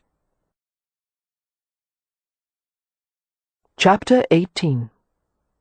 With Cam gone, Amelia was relieved to be free of the distractions and arguments that occurred whenever he was near. Her relief lasted approximately 2 hours, after which she found herself wandering despondently through the large manor. It was strangely quiet in the house, everyone having retired to their rooms for afternoon naps. Preparations were being made for the Earl and Countess, and Lord and Lady St. Vincent, to leave for Bristol in the morning. They would stay at the home of Lilian's sister and brother-in-law, Daisy and Matthew Swift, for the last fortnight of Daisy's confinement. Lilian was anxious to see her younger sister, with whom she was extremely close. "She's been in splendid health through the whole thing," Lilian had told Amelia with obvious pride. "Daisy's healthy as a horse, but she's very short and small, and her husband is quite large," she added darkly, "which means any babies of his will probably be oversized as well." "One can't fault him for being tall," Lord Westcliff, who was sitting beside his wife, had pointed out laconically. "I didn't say it was his fault," Lilian protested. "You were thinking it," the Earl murmured, and she raised a pillow as if to hurl it at him. The effect of marital strife was spoiled, however, as they grinned at each other. Lilian turned her attention to Amelia. "Will you and the others be all right in our absence? I hate to leave with things so unsettled, and Mr. Merrypen under the weather." "I expect Merrypen will heal very quickly," Amelia said with utter confidence. Other than the time he had first come to them, he had never been ill. "He has a robust constitution." "I've requested the doctor to visit daily," Westcliff said, "and if you have any difficulties, send word to Bristol. It isn't that far, and I'll come at once." Heaven knew how they had been fortunate enough to have Lilian and Westcliff as neighbours. Now, as Amelia made her way through the art gallery, her gaze moving over paintings and sculptures, she became aware of an unfamiliar feeling, a terrible hollowness. She couldn't think how to make it go away. It wasn't hunger, fear, or anger. It wasn't exhaustion or dread. It was loneliness. Nonsense, she scolded herself, striding to a long row of windows that overlooked a side garden. It had begun to rain, a cold, soaking glitter that fell steadily over the grounds and rushed in muddy streams toward the bluff and the river. You can't be lonely. He hasn't even been gone for half a day, and there's no reason for it when your entire family is in the same house. It was the first time she had ever felt the kind of loneliness that couldn't be cured with just any available company. Sighing, she pressed her nose against the cold surface of a window pane, while thunder sent vibrations through the glass. Her brother's voice came from the other side of the gallery. "Mother always said that would flatten your nose." Pulling back, Amelia smiled as Leo approached her. She only said that because she didn't want me to make smudges on the glass. Her brother looked drawn and hollow-eyed, the pastiness of his complexion a striking contrast to Cam Rohan's clover honey tan. Leo was dressed in borrowed clothes. These so fine and precisely tailored, they must have been donated by Lord St. Vincent. But instead of hanging gracefully as they did on St. Vincent's elegantly spare frame, the garments strained over Leo's bloated waist and puffy neck. "One can only hope you feel better than you look," Amelia said. "I'll feel better once I can find some decent refreshment. I've asked thrice for wine or spirits, and the servants all seem remarkably absent-minded." She frowned. "Surely it's too early in the day even for you, Leo." He extracted a pocket watch from his waistcoat and squinted at its face. "It's 8 o'clock in Mumbai. Being an internationally minded fellow, I'll have a drink as a diplomatic gesture." Ordinarily, Amelia would have been resigned or annoyed. However, as she stared at her brother, who seemed so lost and miserable beneath his brittle facade, she felt a rush of compassion. Walking forward, she put her arms around him and hugged him, and wondered how to save him. Startled by the impulsive gesture, Leo remained still, not returning the embrace, but not pulling away either. His hands came to her shoulders, and he eased her away. "I should have known you'd be maudlin today," he said. "Yes, well, finding one's brother nearly roasted to death tends to make a woman rather emotional." "I'm just a bit charred, that's all." He stared at her with those strange, light eyes, not at all the eyes of the brother she had known all her life. "And not so altered as you, it seems." Amelia knew immediately what he was leading to. Warily, she turned away from him, and pretended to inspect a nearby landscape of hills and clouds and a silvery lake. "Altered? I've no idea what you mean, Leo." "I'm referring to the game of hide-the-slipper you've been playing with Rohan." "Who told you that? The servants?" "Merrypen." "I can't believe he dared." "For once he and I agree on something. We're going back to London as soon as Merrypen is well enough. We'll stay at the Rutledge Hotel until we can find a suitable house to lease." "The Rutledge costs a fortune," she exclaimed. "We can't afford—" "Don't argue, Amelia. I'm the head of this family, and I've made the decision, with Merrypen's full support for what that's worth." "The two of you can go to blazes.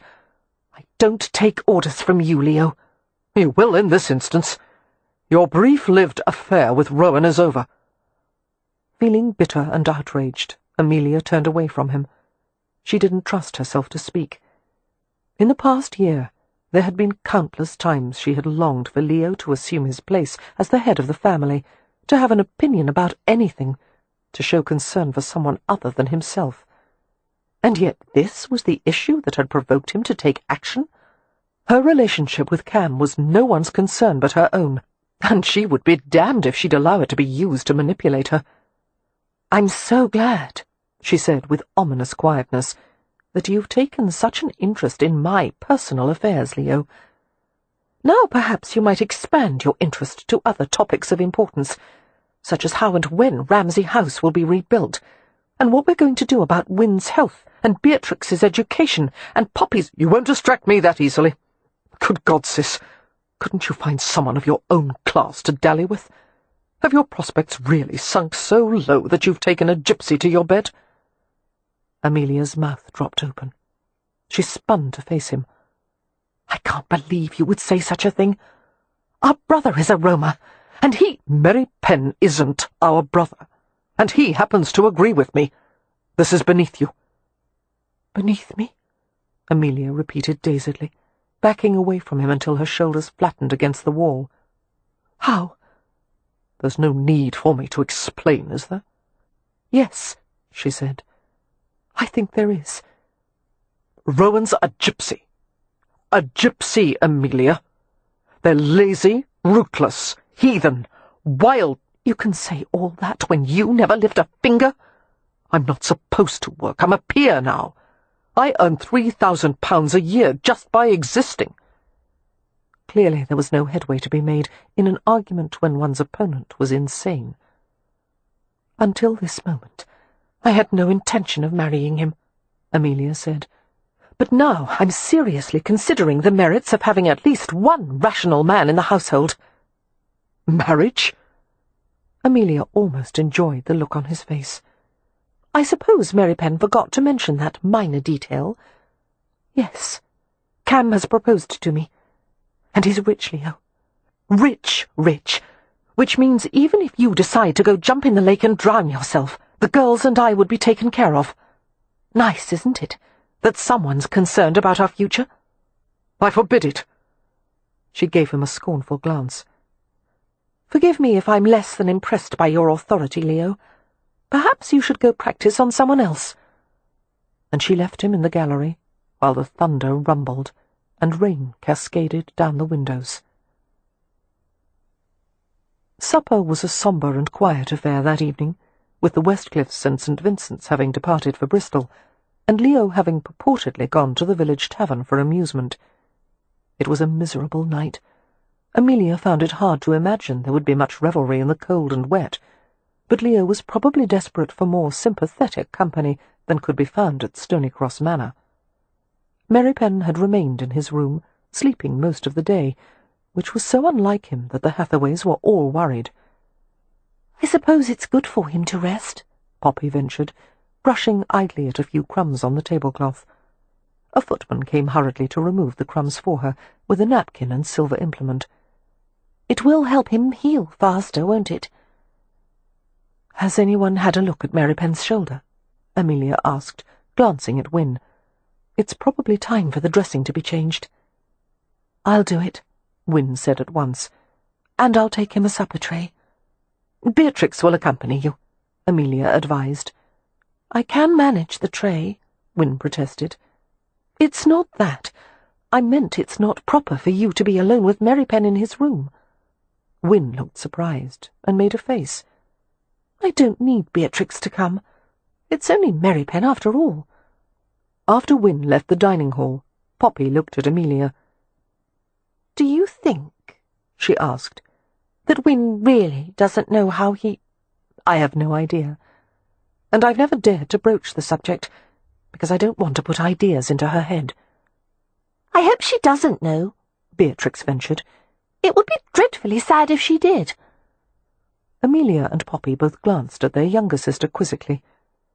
"Do you know what we're talking about, Bee?" Amelia asked. "Yes, of course. Mary Penn's in love with her. I knew it a long time ago, from the way he washed her window." "Washed her window?" both older sisters asked at the same time. "Yes, when we lived in the cottage at Petunia Place. Wynne's room had a casement window that looked out onto the big maple tree, do you remember? After the scarlet fever, when Wynne couldn't get out of bed for the longest time and she was too weak to hold a book, she would just lie there and watch a bird's nest on one of the tree limbs. She saw the baby swallows hatch and learn to fly. One day she complained that the window was so dirty she could barely see through it, and it made the sky look greyish. So from then on, Mary Penn always kept the glass spotless. Sometimes he climbed a ladder to wash the outside, and you know how afraid of heights he is. You never saw him do that?" "No," Amelia said with difficulty, her eyes stinging. "I didn't know he did that." "Mary Penn said the sky should always be blue for her," Beatrix said. And that was when I knew he— Are you crying, Poppy? Poppy used a napkin to dab at the corners of her eyes. No, I just inhaled some pepper. So did I, Amelia said, blowing her nose. Wynne carried a light bamboo tray, laden with broth, bread and tea, to Mary Penn's room. It hadn't been easy to persuade the kitchen maids that she could take the tray herself. They had felt strongly that no guest of Lord and Lady Westcliff should carry anything. However, Wynne knew Mary Penn's dislike of strangers, and in his vulnerable state he would be contrary and obstinate. Finally, a compromise had been reached. A housemaid would bring the tray to the top of the stairs, and Wynne could take it from there.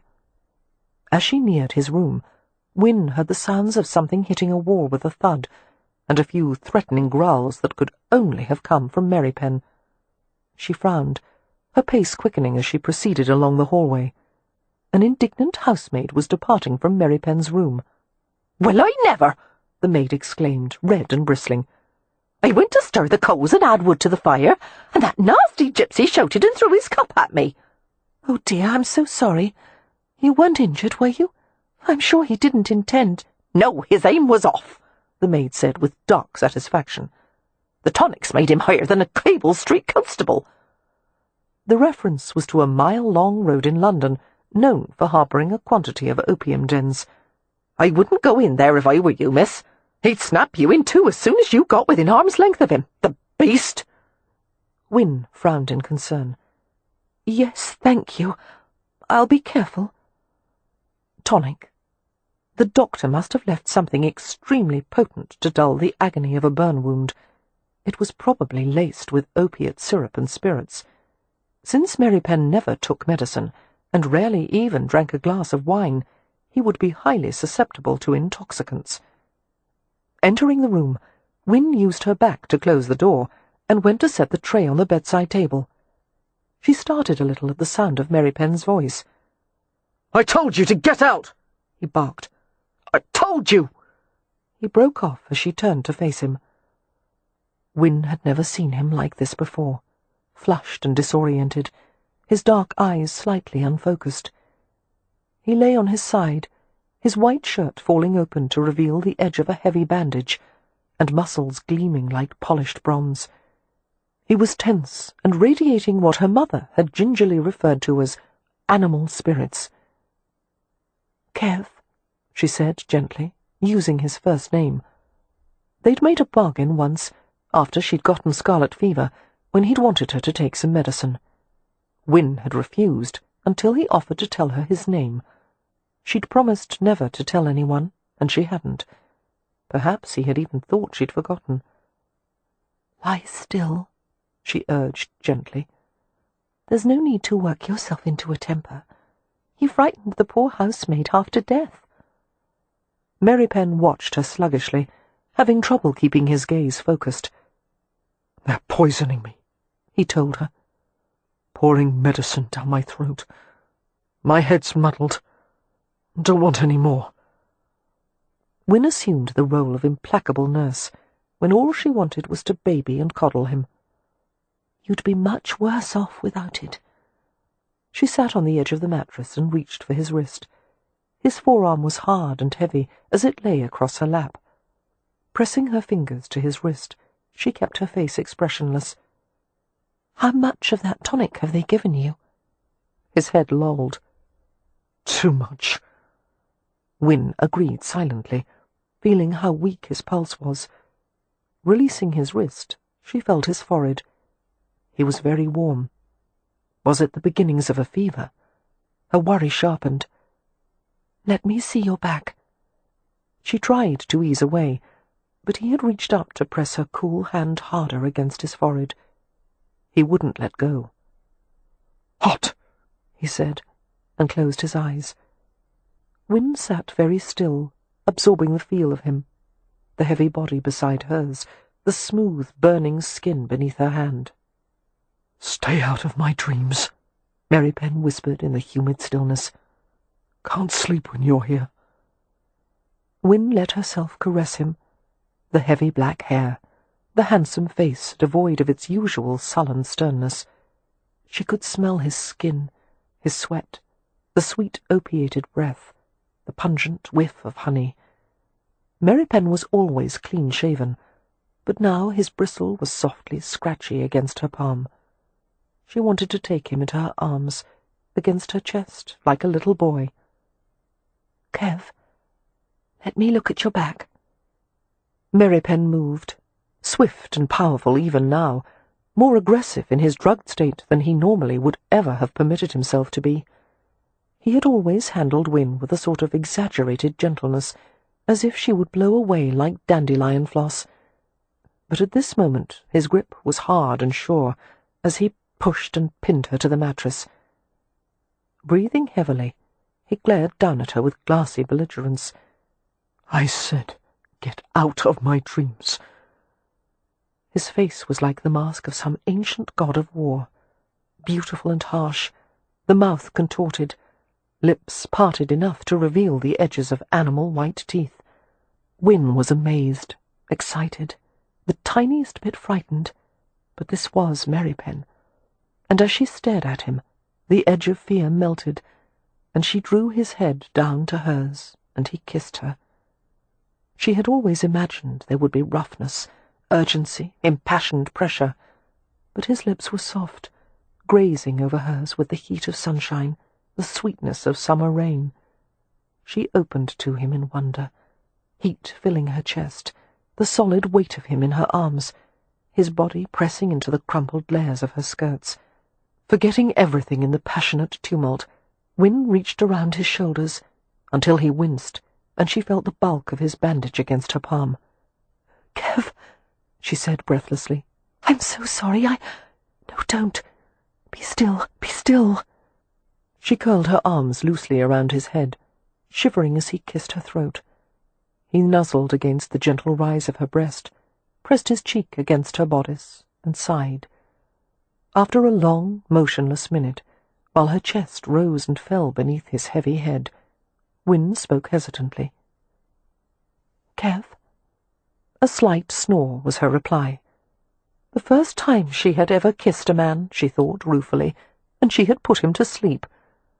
Struggling out from beneath him, Wynne turned back the covers and grasped the hem of his shirt. The linen clung to the powerful slope of his back. Pulling the hem all the way up, she tucked it into the collarless neck of the shirt. Carefully, she lifted the edge of the bandage, the cotton gauze sticky and reeking of honey. She blinked at the sight of the burn wound, which was angry and inflamed. The doctor had said a scab would form, but the oozing crust of the wound didn't remotely resemble healing. Seeing a black mark on the other side of his back, Wynne frowned curiously, and pushed his shirt a little higher. What she discovered caused her breath to catch, her eyes turning wide. "Kev," she murmured in wonder, her fingers tracing the pattern on his shoulder. "What secrets are you hiding?" Chapter 19. The next morning, Amelia awakened to the unwelcome news, delivered by Poppy, that Leo had not slept in his bed the previous night and couldn't be found anywhere, and Merrypen had taken a turn for the worse. "Bother Leo," Amelia grumbled, climbing out of bed and reaching for her robe and slippers. "He started drinking yesterday afternoon, and doubtless didn't stop. I couldn't care less where he is or what's happened to him." "What if he wandered out of the house and, I don't know, stumbled over a tree branch or something? Shouldn't we ask some of the gardeners and groundsmen to look for him?" "God, how mortifying!" Amelia pulled the robe over her head and buttoned it hastily. "I suppose so. Yes, although make it clear they're not to go on an all-out search. I should hate for their work to be interrupted just because our brother has no self-control." "He's grieving, Amelia," Poppy said quietly. "I know, but God help me, I'm tired of his grieving, and it makes me feel horrid to say so." Poppy stared at her compassionately and reached out to hug her. "You shouldn't feel horrid. It always falls to you to pick up the pieces of his muck-ups, not to mention everyone else's. I'd be tired too if I were you." Amelia returned the hug and stepped back with a sigh. "We'll worry about Leo later. Right now I'm more concerned about Merrypen. Have you seen him this morning?" "No, but Wynne has. She says he's definitely feverish and the wound isn't healing. I think she stayed up with him most of the night." "And now she'll probably faint from exhaustion," Amelia said in exasperation. Poppy hesitated and frowned. "Amelia, I can't decide whether this is the best or worst time to tell you, but there's a minor to-do below stairs. It seems some of the silver flatware has gone missing." Amelia went to the window and stared beseechingly up at the cloud-heavy sky. "Dear merciful Lord, please don't let it be Beatrix." "Amen," Poppy said, "but it probably is." Feeling overwhelmed, Amelia thought in despair. "I failed. The house is gone. Leo is missing or dead. Merrypen is injured. Wynne is ill. Beatrix is going to prison, and Poppy is doomed to spinsterhood." But what she said was, "Merrypen first," and strode briskly from the room with Poppy at her heels. Wynne was at Merrypen's bedside, so exhausted she could barely sit up straight. Her face was blanched, her eyes bloodshot, her entire body drooping. She had so few reserves it took very little to deplete them. "He has fever," she said, wringing out a wet cloth and draping it over the back of his neck. "I'll send for the doctor." Amelia came to stand beside her. "Go to bed." Wynne shook her head. "Later. He needs me now." "The last thing he needs is for you to make yourself ill over him," Amelia replied shortly. She softened her tone as she saw the anguish in her sister's gaze. "Please go to bed, Wynne. Poppy and I will take care of him while you sleep." Slowly Wynne lowered her face until their foreheads were touching. "It's going all wrong, Amelia," she whispered. "His strength has gone too quickly, and the fever shouldn't have come this fast. We'll get him through this." Even to her own ears, Amelia's words rang false. She forced a reassuring smile to her lips. "Go and rest, dear." Wynne obeyed reluctantly, while Amelia bent over the patient. Merrypen's healthy bronze colour had been replaced by ashen paleness, the black slashes of his brows and the fans of his lashes standing out in sharp contrast. He slept with his mouth partially open, shallow breaths rushing over the chapped surface of his lips. It didn't seem possible that Merrypen, always so rugged and sturdy, could have sunk so fast. Touching the side of his face, Amelia was shocked by the heat coming from his skin. "Merrypen," she murmured, "wake up, dear. Poppy and I are going to clean your wound. You must hold still for us, all right?" He swallowed and nodded, his eyes cracking open. Murmuring in sympathy, the sisters worked in tandem, folding back the covers to his waist, lifting the hem of his shirt to his shoulders, and laying out clean rags, pots of salve and honey, and fresh bandages. Amelia went to ring the servant's bell, while Poppy removed the old dressing. She wrinkled her nose at the mildly unpleasant scent of the exposed raw flesh. The sisters exchanged worried glances. Working as gently and quickly as possible, Amelia cleaned the exudate from the oozing wound, applied fresh salve, and covered it. Merrypen was quiet and rigid, although his back flinched beneath the treatment. He couldn't stifle an occasional hiss of pain. By the time she had finished, he was trembling. Poppy wiped his sweating face with a dry cloth. "Poor Merrypen."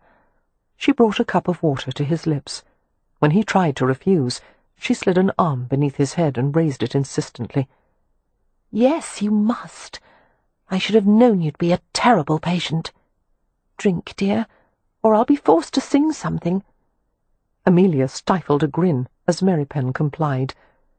"Your singing isn't that terrible, Poppy. Father always said you sang like a bird." "He meant a parrot," Merrypen said hoarsely, leaning his head on Poppy's arm. "Just for that," Poppy informed him, "I'm going to send Beatrix in here to look after you today. She'll probably put one of her pets in bed with you and spread her jacks all over the floor. And if you're very lucky, she'll bring in her glue pots, and you can help make paper doll clothes." Mary Pen gave Amelia a glance rife with muted suffering, and she laughed. "If that doesn't inspire you to get well quickly, dear, nothing will." But as the next 2 days passed, Mary Pen only worsened. The doctor seemed powerless to do anything except offer more of the same treatment. The wound was turning sour, he admitted. One could tell by the way it was bleeding white, and the skin around it was blackening, an inevitable process that would eventually poison Mary Pen's blood and his entire body. Mary Pen dropped weight faster than one would have thought humanly possible. It was often that way with burn injuries, the doctor said. The body consumed itself in its efforts to heal the wounds. What troubled Amelia even more than Mary Pen's appearance was the increasing listlessness that even Wynne couldn't seem to penetrate. "You can't stand being helpless," Wynne told Amelia, holding Mary Pen's hand as he slept. "No one likes to be helpless," Amelia replied. "It's not a question of liking or not liking. I think Mary Pen literally can't tolerate it, and so he withdraws." Wynne gently stroked the lax brown fingers, so powerful and calloused from work. Watching the tender absorption of her sister's expression, Amelia couldn't help asking softly, "Do you love him, Wynne?" And her sister, unreadable as a sphinx, turned mysterious blue eyes to her. "Why, of course. We all love Mary Pen, don't we?"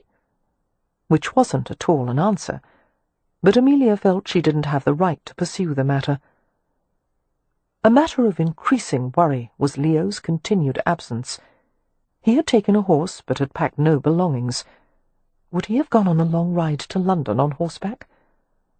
Knowing her brother's dislike of travel, Amelia didn't think so.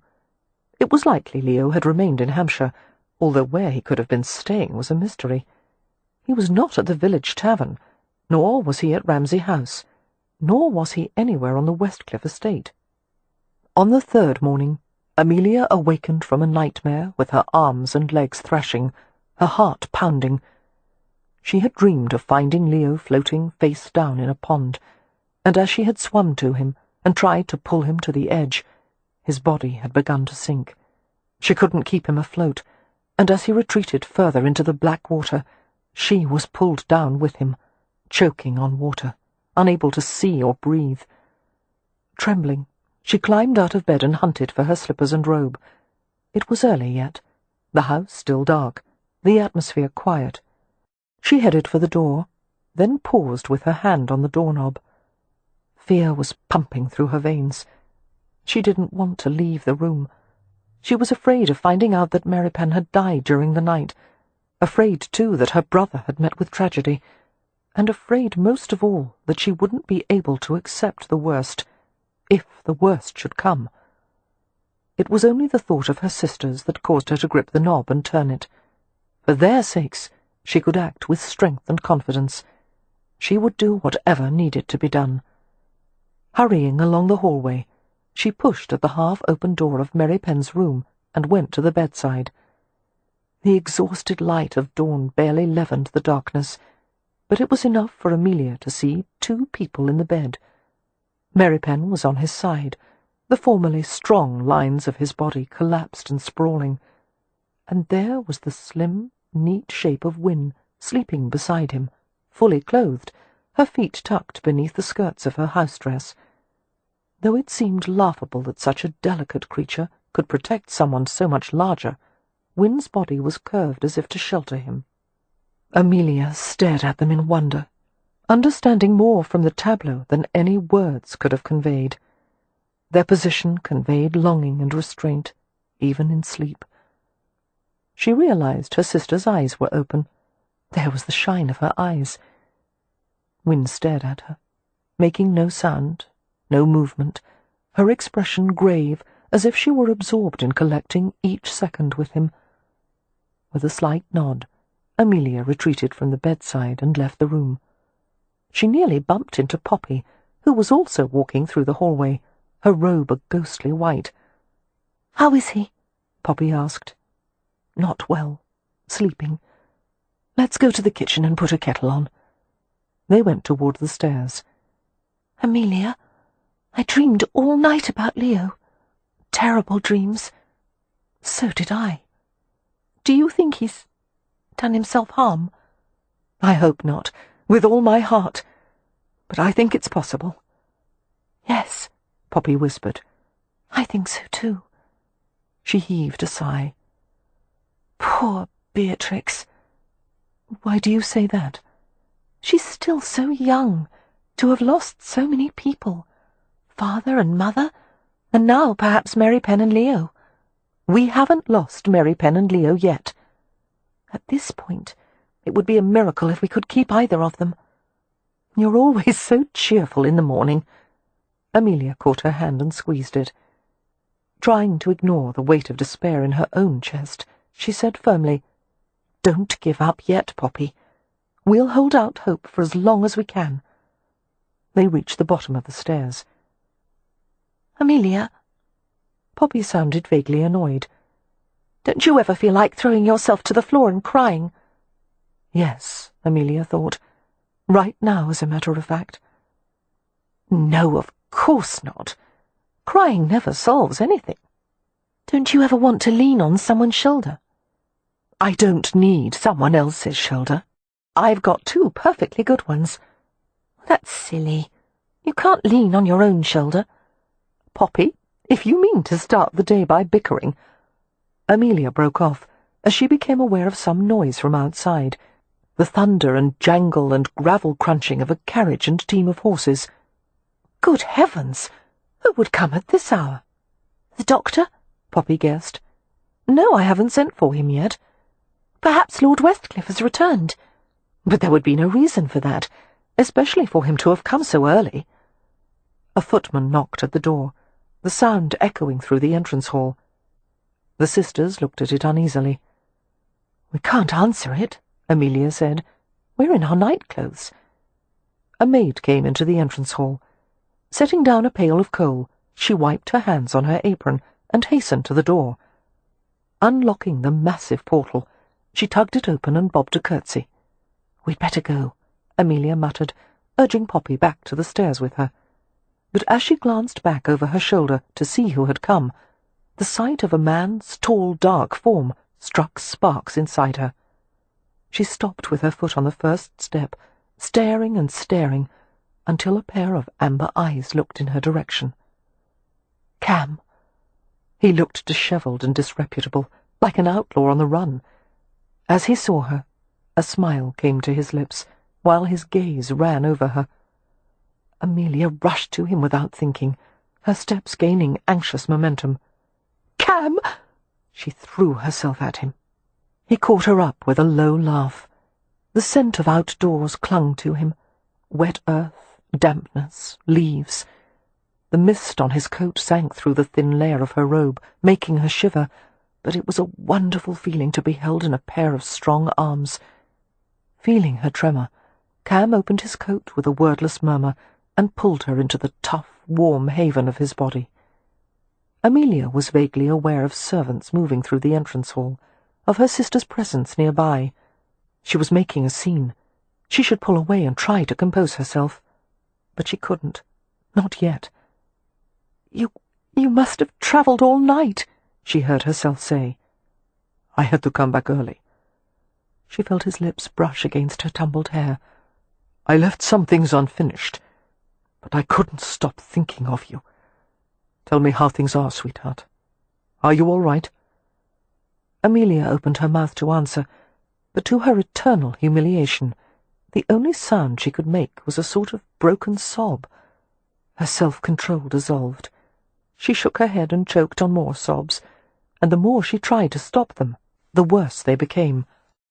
Cam held her comfortably and smoothed her hair. The appalling storm of tears didn't seem to bother him at all. Murmuring in Romany, he cradled her head against his chest. Noticing Poppy's awkward retreat, Cam sent her a reassuring smile and murmured, It's all right, little sister. She just needs— As he paused, Poppy said, A shoulder to lean on. Yes. He drew Amelia to the stairs and gestured for Poppy to sit beside them. Curled on his lap, Amelia tried to explain everything, words spilling out in incoherent rushes, while Cam found a handkerchief in his pocket and wiped her eyes and nose. He rocked her as if she were a child, which made her feel ridiculous, but at the same time it was so soothing that she relaxed against him and hid her face. As Amelia quieted and hiccuped, Cam asked a few questions of Poppy, who told him about Merripen's condition and Leo's disappearance, and even about the missing silverware. Finally, getting control of herself, Amelia cleared her aching throat and breathed deeply. Blinking, she lifted her head from Cam's shoulder. "Better?" he asked, holding a handkerchief up to her nose. Amelia nodded and blew obediently. "I'm sorry," she said in a muffled voice. "I shouldn't have turned into a watering pot. I'm finished now." Cam seemed to look right inside her. His voice was very gentle. "You don't have to be sorry. You don't have to be finished, either." She realized that no matter what she did or said, no matter how long she wanted to cry, he would accept it easily. Her hand crept to the open neck of his shirt, partially open to reveal a glimpse of sun-burnished skin. She let her fingers curl around the linen placket. "Do you think Cleo might be dead?" she whispered. He offered no false hope, no empty promises, only caressed her damp cheek with the backs of his fingers. "Whatever happens, we'll deal with it together." Comforted, Amelia closed her eyes as his lips followed the wing of her eyebrow. "Cam, would you do something for me?" "Anything." "Could you find some of that plant Merripen gave to Win and Leo for the scarlet fever?" "Deadly nightshade? That wouldn't work for this sweetheart." "But it's a fever." "Caused by a septic wound. You'll have to treat more than the fever." His hand went to the back of her neck, caressing the fine, tautly strung muscles. He looked down at her, appearing to think something over. His tangled lashes made shadows over his hazel eyes. "Let's go have a look at him." "Do you think you could help him?" Poppy asked, springing to her feet. "Either that or my efforts will finish him off quickly, which at this point he may not mind." Lifting Amelia from his lap, Cam set her on her feet, and they proceeded up the stairs. His hand remained at the small of her back, a light but steady support she desperately needed. As they approached Merripen's room, it occurred to Amelia that Win might still be inside. "Wait," she said, hastening forward. "Let me go first." Cam inclined his head and stayed beside the door. Entering the room with caution, Amelia saw that Merripen was alone in the bed. She opened the door wider and gestured for Cam and Poppy to enter. Becoming aware of intruders in the room, Merripen lurched to his side and squinted at them. As soon as he caught sight of Cam, his face contracted in a surly grimace. "Bugger off," he croaked. Cam smiled pleasantly. "Were you this charming with the doctor? I'll bet he was falling all over himself to help you." "Get away from me."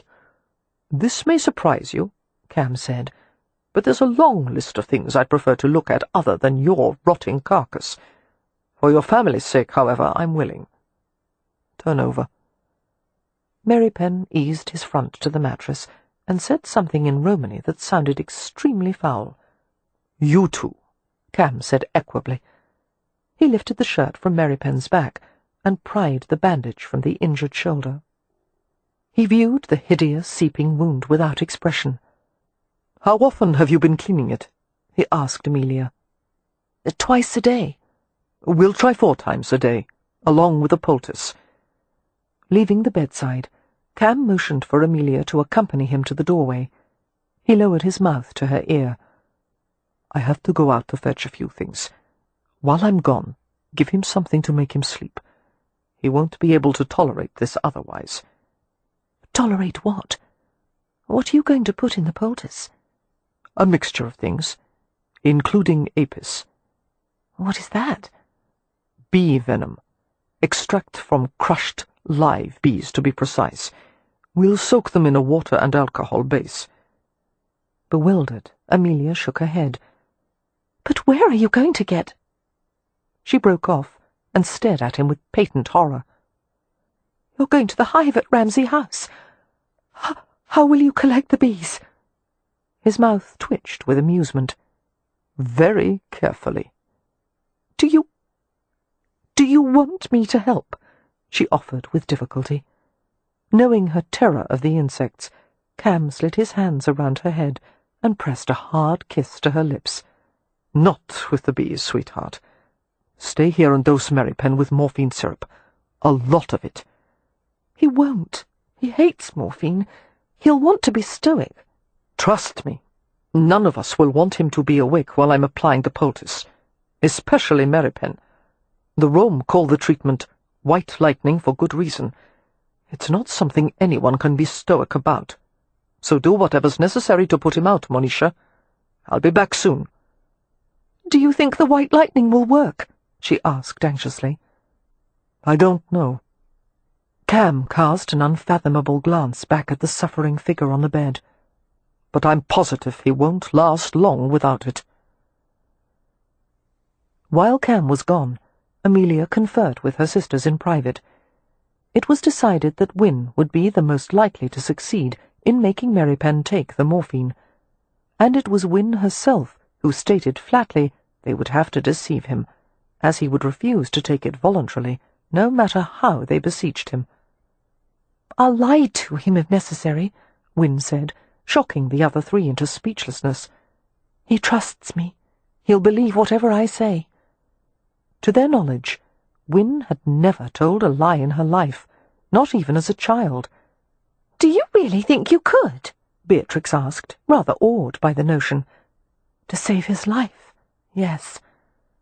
Delicate tension appeared between Wynne's fine brows, and splotches of pale pink appeared high on her cheeks. I think a sin committed for such a purpose may be forgiven." "I agree," Amelia said swiftly. "He likes mint tea," Wynne said. "Let's make a strong batch and add a great deal of sugar. It will help hide the taste of the medicine." No pot of tea had ever been prepared with such scrupulous care, the Hathaway sisters hovering over the brew like a coven of young witches. Finally, a porcelain teapot was filled with the strained and sugared concoction and placed on a tray beside a cup and saucer. Wynne carried it to Merrypen's room, pausing at the threshold as Amelia held the door open. "Shall I go in with you?" Amelia whispered. Wynne shook her head. "No, I can manage. Please close the door. Make certain no one disturbs us." Her slender back was very straight as she entered the room. Merrypen's eyes opened at the sound of Wynne's footsteps. The pain of the festering wound was constant, inescapable. He could feel the toxins leaking into his blood, feeding poison into every capillary. It produced at times a perplexing dark euphoria, floating him away from his wasting body until he was at the periphery of the room. Until Wynne came, and then he gladly sank back into the pain just to feel her hands on him, her breath on his face. Wynne shimmered like a mirage in front of him. Her skin looked cool and luminous, while his own body raged with miasma and heat. "I've brought something for you." "Don't want—" "Yes," she insisted, joining him on the bed. "It will help you to get better. Here, move up a bit, and I'll put my arm around you." There was a delicious slide of female limbs against him, beneath him, and Merrypen gritted his teeth against a dull burst of agony as he moved to accommodate her. Darkness and light played beneath his closed eyelids, and he fought for consciousness. When Merrypen could open his eyes again, he found his head resting against the gentle pillow of Wynne's breasts, one of her arms cradling him, while her free hand pressed a cup to his lips. A delicate porcelain rim clicked against his teeth. He recoiled as an acrid taste burned his cracked lips. "No." "Yes, drink." The cup advanced again. Her whisper fell tenderly against his ear. "For me?" He was too sick. He didn't think he could keep it down. But to please her, he drank a little. The crisp, sour taste made him recoil. "What is it?" "Just mint tea." Wynne's eyes, angel blue, stared into his without blinking, her beautiful face neutral. "You must drink all of this, and then perhaps another cup. It will make you better." He knew at once Wynne was lying. Nothing could make him better, and the bitter tang of morphine in the tea was impossible to conceal. But Mary Penn sensed an intent in her, a strange deliberateness, and the idea came to him that she was giving him an overdose on purpose. His exhausted mind weighed the possibility. It must be that Wynne wanted to spare him more suffering, knowing the hours and days to come were beyond his endurance. Killing him with morphine was the last act of kindness she could offer him. Dying in her arms, cradled against her as he relinquished his scarred soul to the darkness, Wynne would be the last thing he would ever feel, see, hear. Had there been any tears in him, he would have wept in gratitude. He drank slowly, forcing down every swallow. He drank part of the next cup until his throat would no longer work, and he turned his face against her chest and shuddered. His head was spinning, and sparks were drifting all around him like falling stars. Wynne set the cup aside and stroked his hair, and pressed her wet cheek to his forehead. And they both waited. "Sing to me," Mary Penn whispered, as the blinding darkness rolled over him.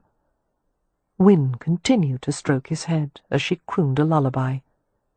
His fingers touched her throat, seeking the precious vibration of her voice, and the last sparks faded as he lost himself in her. His fate, at last. Amelia lowered herself to the floor and sat beside the door, her fingers laced in a loose basket.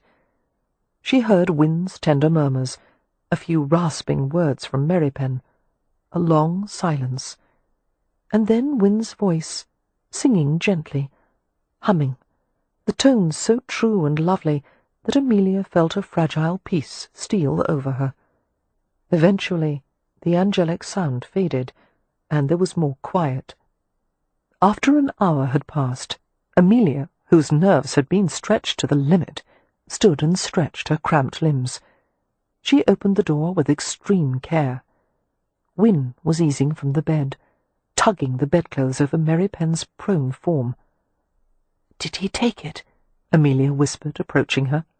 Wynne looked weary and strained. "Most of it." "Did you have to lie to him?" A tentative nod. "It was the easiest thing I've ever done. You see, I'm not such a saint after all." "Yes, you are," Amelia returned, and hugged her fiercely. "You are." Even Lord Westcliffe's well-trained servants were inclined to complain when Cam returned with 2 jars of live bees and brought them to the kitchen. The scullery maids ran shrieking to the servants' hall. The housekeeper retreated to her room to compose an indignant letter to the Earl and Countess, and the butler told the head groomsman that if this was the kind of house-guest Lord Westcliff expected him to attend, he was thinking seriously of retiring. As the only person in the household who dared go into the kitchen, Beatrix stayed with Cam, helped in the boiling, straining and mixing, and later reported to her revolted sisters that it had been great fun crushing bees. Eventually, Cam brought what appeared to be a warlock's brew up to Mary Penn's room. Amelia waited for him there, having laid out clean knives, scissors, tweezers, fresh water, and a pile of clean white bandages. Poppy and Beatrix were commanded to leave the room, much to their disgruntlement, while Wynne closed the door firmly behind them. She took an apron from Amelia, tied it deftly around her narrow waist, and went to the bedside. Placing her fingers at the side of Mary Penn's throat, Wynne said tensely, "His pulse is weak and slow. It's the morphine." "Apis stimulates the heart," Cam replied in a matter-of-fact tone, rolling up his shirt-sleeves. "Believe me, It will be racing in a minute or two. "Shall I remove his bandage?" Amelia asked. Cam nodded. The shirt, too. He went to the washstand and soaped his hands. Amelia almost smiled at the sight, being reminded of Merrypen's similar habit. The Rome were ritualistic hand-washers. Wynne helped her to remove the linen shirt from Merrypen's prostrate form. His back was still heavily muscled, but he had lost a great deal of weight. The sides of his ribs jutted in ledges beneath the swarthy skin. As Wynne went to discard the crumpled shirt, Amelia untucked the end of the bandage and began to pry it loose. She paused, however, as she noticed a curious mark on his other shoulder. Leaning over him, she stared more closely at the black ink design. A chill of astonishment ran through her. "A tattoo," was all she could manage to say. "Yes, I noticed it a few days ago," Wynne remarked, coming back to the bed. "It's odd that he never mentioned it, isn't it? No wonder he was always drawing pukas and making up stories about them when he was younger. It must have some significance to—" "What did you say?" Cam's voice was quiet, but it reverberated with such intensity he might as well have been shouting. "Merrypen has a tattoo of a puka on his shoulder," Wynne replied, staring at him questioningly as he reached the bed in 3 strides. "We've never known about it until now. It's a very unique design. I've never seen anything quite—" She stopped with a gasp, as Cam held his forearm next to Merrypen's shoulder. The black-winged horses with the yellow eyes were identical. Amelia lifted her gaze from the astonishing sight to Cam's blank face. "What does it mean?" Cam couldn't seem to take his gaze from Merrypen's tattoo. "I don't know." "Have you ever known anyone else who—" "No." Cam stepped back. "Sweet Jesus!" Slowly he paced around the foot of the bed, staring at Merrypen's motionless figure as if he were a variety of exotic creature he had never seen before. He picked up a pair of scissors from the tray of supplies. Instinctively, Wynne moved closer to the sleeping man's side. Noticing her protectiveness, Cam murmured, "It's all right, little sister. I'm just going to cut the dead skin away." Leaning over the wound and working intently, Cam didn't resemble a physician so much as a warlock weaving a spell. After a minute of watching him clean and debride the wound, Wynne went to a nearby chair and sat abruptly, as if her knees had been unbuckled. Amelia stood beside him, feeling a sting of nausea in her throat. Cam, on the other hand, was as detached as if he were repairing the intricate mechanism of a clock, rather than treating festering human flesh. At his direction, Amelia fetched the bowl of poultice liquid, which smelled astringent but curiously sweet. "Don't let it splash into your eyes," Cam said, rinsing the wound with salt solution. "It smells like fruit." "That's the venom." Cam cut a square of cloth and pushed it into the bowl. Fishing it out gingerly, he laid the dripping cloth over the wound. Even in the depths of his sleep, Merrypen jerked in reaction and tried to move. "Easy, chal." Cam laid a hand on his back, keeping him in place. When he was assured Merrypen was still again, he bandaged the poultice firmly in place. "We'll replace it every time we clean the wound," he said. "Don't tip the bowl over. I'd hate to have to go back for more bees." "How will we know if it's working?" Amelia asked. "The fever should go down gradually, and by this time tomorrow we should see a nice leathery scab forming." He felt the side of Merrypen's throat and told Wynne, "His pulse is stronger." "What about the pain?" Wynne asked anxiously. "That should improve quickly." Cam smiled at her as he quoted a Latin phrase, "Pro medicina est dolor, dolorem qui necat." "The pain that kills pain acts as medicine," Wynne translated. "That would make sense only to a Roma," Amelia said, and Cam grinned. He took her shoulders in his hands. "You're in charge now, Hummingbird. I'm leaving for a little while." "Right now?" she asked in bewilderment. "But where are you going?" His expression changed. "To find your brother." Amelia stared at him with mingled gratitude and dread. "Perhaps you should rest first. You travelled all night. It may take a long time to find him." "No, it won't take long." His eyes glinted with irony. "Your brother is not one to cover his tracks." Chapter 20. Approximately 6 hours after his search for Leo had begun, Cam knocked at the front door of a prosperous manor farm. A piece of tavern gossip had led to someone who had seen Ramsay with someone else, and they had gone to another place where their plans had been overheard, and so forth, until finally the trail had led to this place. The large Tudor house, with the date 1620 inscribed over the door, was located almost 10 miles from Stony Cross Park. From the information Cam had gathered, the farm had once belonged to a noble Hampshire family, but had been sold out of necessity to a London merchant. It served as a retreat for the merchant's dissipated sons and their playmates. Hardly a surprise that Leo had been drawn to such company. The door was opened, and a trout-faced butler appeared. His lips twisted disdainfully as he saw Cam. "Your kind isn't welcome here." "That's fortunate, since I don't intend to stay long. I've come to collect Lord Ramsay." "There's no Ramsay here." The butler began to close the door, but Cam braced a hand on it. "Tall, light eyes, ruddy complexioned, probably reeking of spirits." "I have seen no one of that description." "Then let me speak to your master." "He is not at home." "Look," Cam said irritably, "I'm here on behalf of Lord Ramsay's family. They want him back. God knows why. Give him to me and I'll leave you in peace." "If they want him," the butler said frostily, "let them send a proper servant, not a filthy gypsy." Cam rubbed the corners of his eyes with his free hand and sighed. "We can do this the easy way or the hard way. Frankly, I'd rather not go through unnecessary exertion.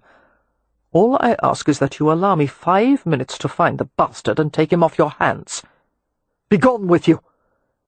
After another foiled attempt to close the door, the butler reached for a silver bell on the hall table. A few seconds later, 2 burly footmen appeared. "Show this vermin out at once," the butler commanded. Cam removed his coat and tossed it onto one of the built-in benches lining the entrance hall. The first footman charged him. In a few practiced movements, Cam landed a right cross on his jaw, flipped him, and sent him to a groaning heap on the floor. The second footman approached Cam with considerably more caution than the first. "Which is your dominant arm?" Cam asked calmly. The footman looked startled. "What do you want to know?" "I'd prefer to break the one you don't use as often." The footman's eyes bulged, and he retreated, giving the butler a pleading glance. The butler glared at Cam. "You have 5 minutes. Retrieve your master and go." "Ramsay isn't my master," Cam muttered. "He's a pain in my arse." "They've been in the same room for days," the footman, whose name was George, told Cam as they ascended a flight of carpeted stairs. "Food sent in, oars coming and going, empty wine bottles everywhere, and the stench of opium smoke spreading through the entire upper floor. You'll want to cover your eyes when you enter the room, sir." "Because of the smoke?" "That and, well, the goings-on would make the devil blush." "I'm from London," Cam said. "I don't blush." Even if George hadn't been willing to lead Cam to the room of iniquity, he could have easily found it from the smell. The door was ajar. Cam nudged it open and stepped into the hazy atmosphere. There were 4 men and 2 women, all young, all in various stages of undress. Although only 1 opium pipe was in evidence, it could have been argued that the entire room served as a huge pipe, so thick was the sweet smoke. Cam's arrival was greeted with remarkable unconcern, the men listlessly draped across upholstered furniture, One coiled on cushions in the corner. Their complexions were cadaverous, their eyes filmy with narcotic dullness. A side table was littered with spoons and pins, and a dish filled with what looked like black treacle. One of the women, who was entirely naked, paused in the act of lifting a pipe to a man's slack mouth. "Look," she said to the other woman. "Here's a new one." A drowsy giggle. "Good. We need him. They're all at half-mast. The only stiff thing left is the pipe." She twisted to look at Cam. "Gaw, what a pretty man." "Oh, let me have him first," the other one said. She petted herself invitingly. "Come here, love. I'll give you a—" "No, thank you." Cam was beginning to feel slightly dizzy from the smoke. He went to the nearest window, opened it and let a cold breeze into the room. A few curses and protests greeted his actions. Identifying the one in the corner as Leo, Cam went to the quiescent figure, lifted the head by the hair, and stared into his future brother-in-law's puffy face. "Haven't you inhaled enough smoke lately?" he asked. Leo scowled. "Sod off." "You sound like Merrypen," Cam said, "who, in case you're interested, may be dead by the time we return to Stony Cross Manor." "Good riddance to him." "I'd agree with you, except that agreeing with you probably means I'm on the wrong side of the argument." Cam began to tug Leo upward, and the other man struggled. "Stand up, damn you!" Cam hoisted him with a grunt of effort. "Or I'll drag you out by the heels." Leo's bloated bulk swayed against him. "I'm trying to stand," he snapped. "The floor keeps tipping." Cam fought to steady him. When Leo had finally gotten his bearings, he lurched toward the doorway, where the footman waited. "May I escort you downstairs, my lord?" George asked politely. Leo responded with a surly nod. "Close the window," one of the women demanded, her naked body shivering as the autumn wind swept through the room. Cam glanced at her dispassionately. He had seen too many of her kind to feel much pity.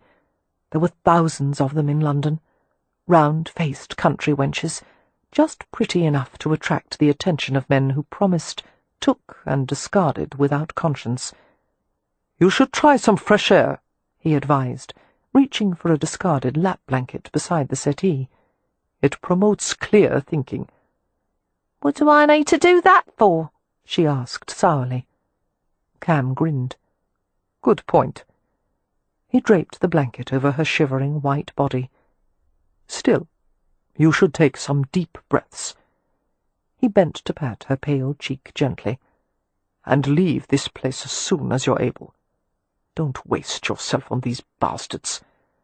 The woman lifted her bloodshot eyes, staring in wonder at the black-haired man, who was as swarthy and dashing as a pirate prince with a glittering diamond at his ear. Her plaintive voice followed him as he left. "Come back!" It took the combined efforts of Cam and George to load the grumbling, protesting Leo into the carriage.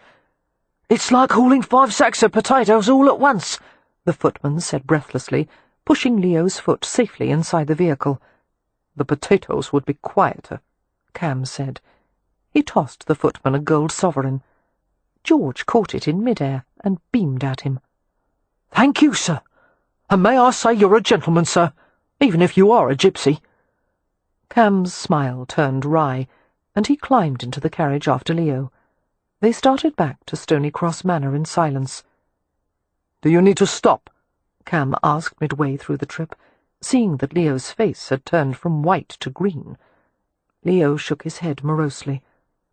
"I don't wish to talk. You owe me an answer or two. Because if I hadn't had to spend the day searching through half of Hampshire to find you, I could have been in bed."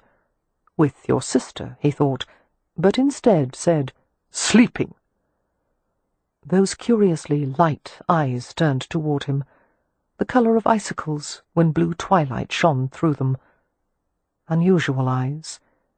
Cam had seen someone with eyes like that before, but he couldn't remember whom or when. A distant memory hovered just beyond reach.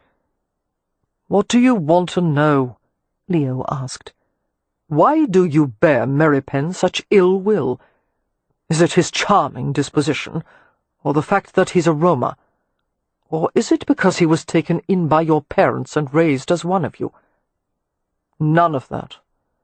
I despise Merrypen because he refused the one thing I ever asked of him, which was to let me die." Cam pondered that. "You must mean when he nursed you through the scarlet fever?" "Yes." "You blame him for saving your life?" "Yes." "If it makes you feel any better," Cam said, settling back in his seat, "I'm sure he's had second thoughts about it." They were silent after that, while Cam relaxed and let his mind wander. As darkness fell, and Leo was cast in shadow, the unnerving eyes flickered silver blue, and Cam remembered. It was in childhood, when Cam had still been with the tribe. There had been a man with a haggard face and brilliant, colourless eyes, his soul ravaged by grief over his daughter's death. Cam's grandmother had warned him to stay away from the man. "He's Muladi," she had said. "What does that mean, Mummy?"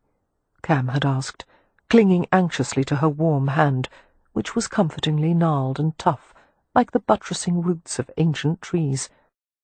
"Haunted by a dead person. Don't go near him. He's upset the balance of Romanisia. He loved his daughter too much." Feeling pity for the man, and worry for his own sake, Cam had asked, "Will I be Muladi when you die, Mummy?" He had been certain that he loved his grandmother too much, but he couldn't stop feeling that way. A smile had appeared in his grandmother's wise black eyes. "No, Cam. A Muladi traps his beloved spirit in the in-between because he won't let her go. You wouldn't do that to me, would you, little fox?" "No, Mommy." The man had died not long after that, by his own hand. It had been a horror, and yet a relief for the entire tribe. Now, as Cam looked back on it, with the understanding of an adult rather than a small boy, he felt a chill of apprehension, followed by searing pity. How impossible it would be to relinquish a woman you loved. How could you stop yourself from wanting her? The seams of your heart would rip open with grief. Of course you would want to keep her with you, or follow her.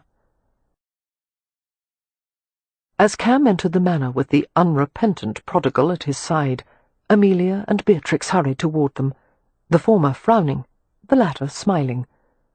Amelia opened her mouth to say something to Leo, but Cam caught her gaze and shook his head, warning her to be silent. To his surprise, she actually obeyed, and swallowed back the sharp words. She reached out for Leo's coat. "I'll take that," she said in a subdued tone. "Thank you." Both avoided looking at each other. "We've just finished supper," Amelia muttered. "The stew is still hot. Will you have some?" Leo shook his head. Beatrix, missing the seething undercurrents in the air, launched herself at Leo and wrapped her arms around his thick waist. "You were gone so long. So many things have happened. Merrypen is ill, and I helped make a potion for him, and—" She stopped, making a face. "You smell bad. What—" "Tell me how you made the potion," Leo said gruffly, making his way to the stairs. Beatrix chattered without stopping as she accompanied him. Cam looked over Amelia carefully, not missing a detail. She was dishevelled, her hair cascading down her back, her eyes tired. She needed to rest. "Thank you for finding him," she said. "Where was he?" "At a private home with some friends." She drew closer to him, sniffing gingerly. "That smell. It's on both of you." "Opium smoke. Your brother's taken up an expensive new habit."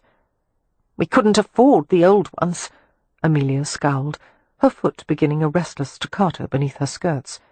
She was so small and fierce and adorable that Cam could barely restrain himself from snatching her up and kissing her senseless.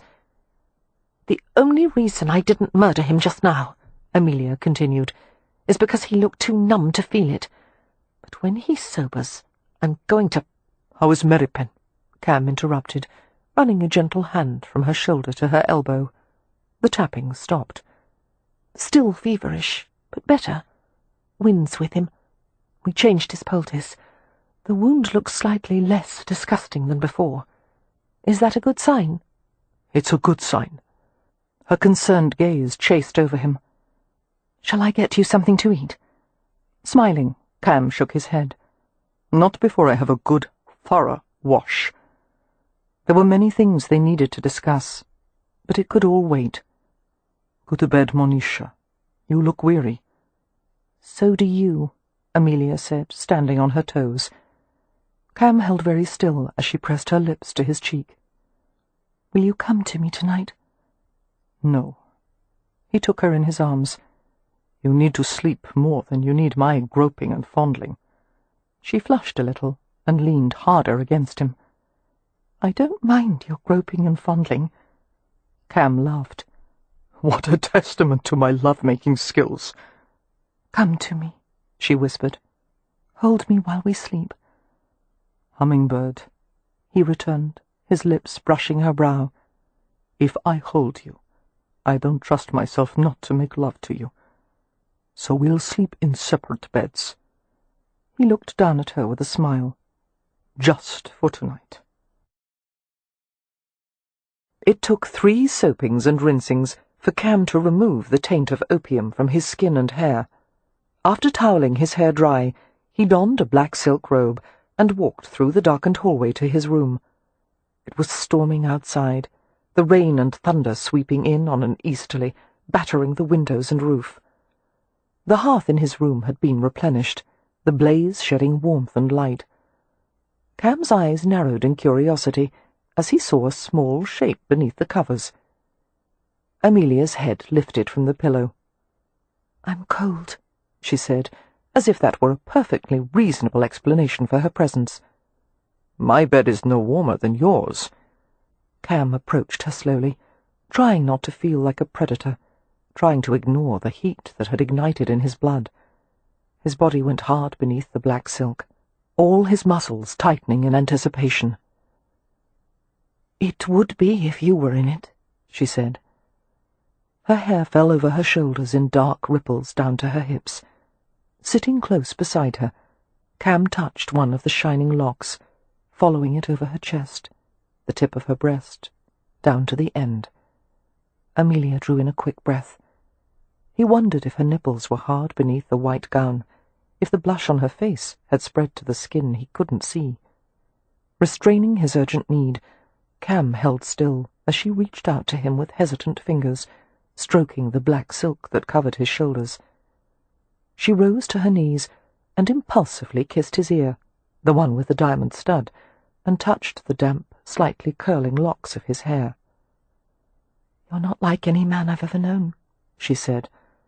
"You're not even someone I could have dreamed. I have no hope of understanding you. You're like someone from a fairy story, written in a language I don't even know." "The prince, I hope." "No. You're the dragon. A beautiful, wicked dragon." Her voice turned wistful. "How could anyone have a normal, everyday life with you?" Cam took her in a safe, firm grip and lowered her to the mattress. "Maybe you'll be a civilizing influence on me." He bent over the slope of her breast, kissing it through the muslin veil of her gown. "Or maybe you'll get a taste for the dragon." He found the bud of her nipple, wet the cotton with his tongue, until the tender flesh pricked up against the teasing friction. "I think I already have." She sounded so perturbed that he laughed. "Then lie still," he whispered, "while I breathe fire on you." The women he had slept with in the past had never worn this kind of prim white nightgown, which struck Cam as the most erotic garment he had ever seen. It had intricate little folds and tucks and lace trimmings, and it went from the neck to the ankles. The way it lay over her, like a layer of pale, crisp icing, made his heart pound with primal force. He followed her shape, searching for her scent, her heat through the cotton, lingering whenever she arched or twitched. The front was held closed by a long row of covered buttons. He worked at them while her hands slid restlessly over his silk-covered back. He kissed her, his tongue searching the sweetness of her mouth. The top of the gown slipped open, revealing the gleaming rise of her breasts, the tempting shadow between. He pulled the garment lower, lower, until her arms were delicately trapped and her chest was exposed. His head lowered, and he took what he wanted, licking a taut nipple, prodding with his tongue, making it wet and deep pink.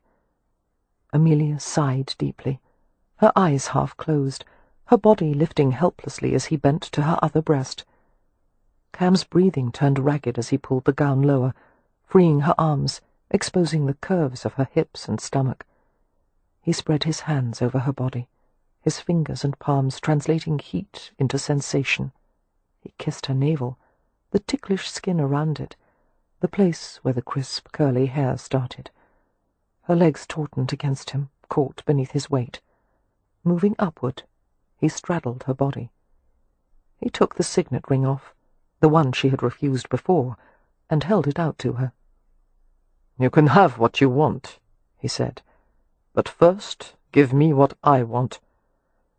Amelia focused on the ring. "I can't put that on." "You can take it off after we're finished, but I won't make love to you unless you're wearing it."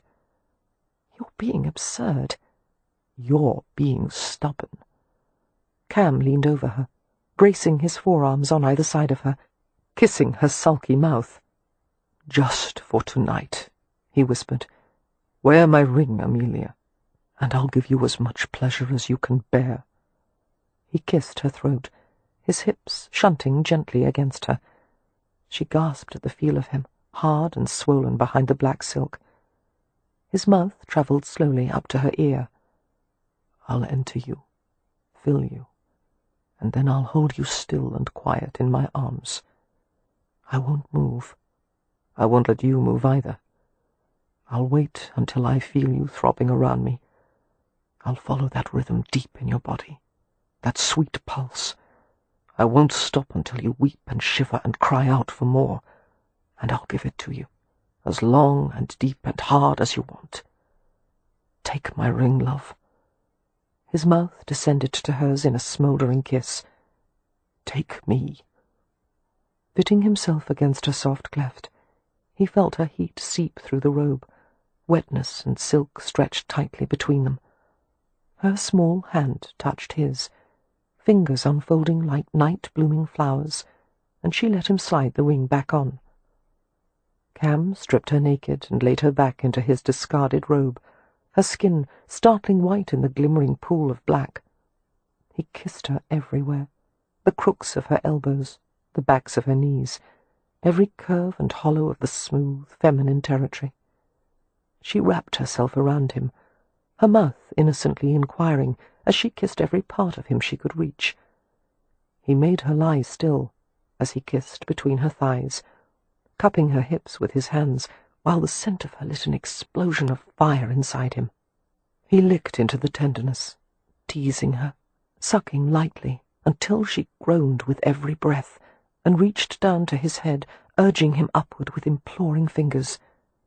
Fighting for self-control, Cam entered her, sliding deep. She moved and arched and nearly drove him insane. "Sweetheart, wait," he said shakily, trying to calm her. "Don't move, please. Don't." A laugh rustled in his throat as she hitched up against him desperately. "Be still," he whispered, brushing kisses across her parted lips. "Hold me inside you. Feel the way your body tightens around me. Be still, still." Breathing hard, Amelia tried to obey. Her flesh pulsed helplessly around the invading hardness. Cam made them both wait, their bodies perspiring and tense as they concentrated on that subtle, luscious clenching. Finally, He began to move, using himself to pleasure her. He made love to her, all of her, and as he sank into the fathomless, dark delight, he was flooded with a fulfillment he had never known before. She enclosed him in softness and strength, letting him feast on kisses while he rode the swift, hot pulse of her, stroking her inside and out. He looked down at her with pleasure-hazed eyes, at her face so tenderly confined in the bracket of his hands, and he whispered in Romany, "I am yours." He watched her eyes close in the sweet, temporary blindness of rapture. He felt it echoing in himself, the waves rushing stronger and stronger until the world caught fire.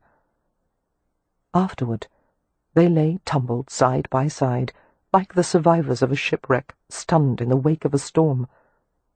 When Cam could gather the strength to move, which was not soon, he rolled to his side and nuzzled Amelia's throat, loving the fragrant, damp warmth of her. Amelia groped for the ring and began tugging and twisting it. "It's stuck again." She sounded disgruntled. Cam pinned her wrist and bent his head, taking her finger into his mouth. She gasped as his tongue swirled around the base, leaving it wet. Gently, he used his teeth to draw the gold band off. Taking the ring from between his lips, he slid it back onto his own finger. Her hand, now bare, flexed a little as if bereft, and she looked at him uncertainly. "You'll get used to wearing it." Cam smoothed his hand along the plane of her midriff and stomach. "We'll try it on you a few minutes at a time, like breaking a horse to harness." He grinned at her expression. Pulling the covers over them both, Cam continued to stroke her. Amelia sighed, nestling against his shoulder and biceps. "By the way," he murmured, "the flatware's back in the silver cabinet." "It is?" she asked drowsily. "How? What?" "I had a talk with Beatrix while we were crushing bees. She explained her problem. We agreed to find some new hobbies to keep her busy. To start with, I'm going to teach her to ride. She said she barely knows how." "There hasn't really been time with all the other—" Amelia began defensively. "Shh! I know that, Hummingbird. You've done more than enough, keeping all of them together and safe. Now it's time for you to have some help." He kissed her gently. "For someone to keep you safe." "But I don't want you to—" "Go to sleep," Cam whispered. "We'll start arguing again in the morning. For now, love, dream of something sweet." Amelia slept deeply, dreaming of resting in a dragon's nest, tucked beneath his warm, leathery wing, while he breathed fire on anyone or anything that dared to approach. She was woozily aware of Cam leaving the bed in the middle of the night, pulling on his clothes. "Where are you going?" she mumbled. "To check on Merrypen." She knew she should go with him.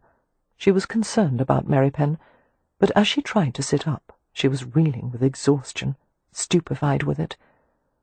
Cam coaxed her back down into the welcoming depth of the bedclothes.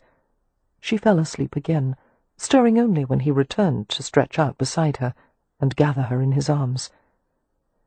"Is he better?" she whispered. "Not yet, but he's no worse. That's good. Now close your eyes." And he soothed her back to sleep. Merrypen awakened in a dark bedroom, the only glimmer of light coming from the quarter-inch space between the closed draperies.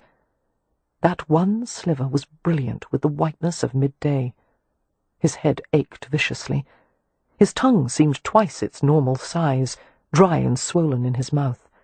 His bones were sore, and so was his skin. Even his eyelashes hurt.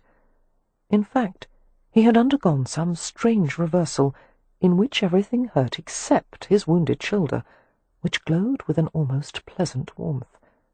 He tried to move. Instantly, someone came to him. Wynne.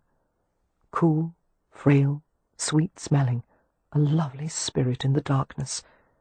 Without speaking, she sat beside him and lifted his head, and gave him tiny sips of water, until his mouth was moist enough to allow speech. So he hadn't died, and if he hadn't by now, he probably wasn't going to. He wasn't certain how he felt about that. His usual rough appetite for life had been replaced by shattering melancholy, probably the after-effects of the morphine. Still cradling Mary Penn's head, Wynne stroked her fingers through his matted, unwashed hair. The light scratch of her fingernails on his scalp sent chills of pleasure through his aching body. But he was so mortified by his uncleanliness, not to mention his helplessness, that he shoved irritably at the gentle hand.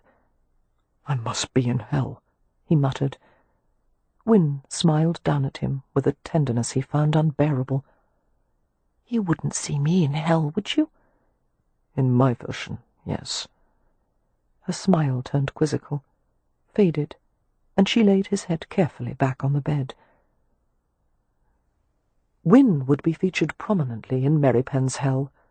The most profound, gut-wrenching pain he had ever experienced was because of her, the agony of wanting and never having, of loving and never knowing love.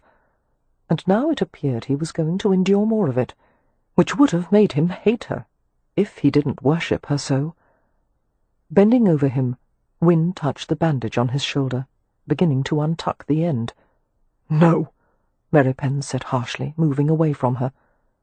He was naked beneath the covers, stinking of sweat and medicine, a huge, hulking beast, and even worse, dangerously vulnerable. If she continued touching him, tending him, his defences would be smashed, and God knew what he would say or do. He needed her to go as far away from him as possible. "Kev," she said, her too careful tone maddening him further, "I want to see the wound. It's almost time to change the poultice. If you'll just lie flat and let me—" "Not you!"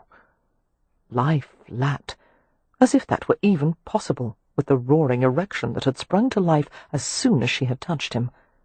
He was nothing more than an animal, wanting her this way, even when he was ill and filthy and still drugged from morphine, even knowing that to make love to her was like signing her death warrant. Had he been a prayerful man, he would have begged the pitiless heavens never to let Wynne know what he wanted or how he felt.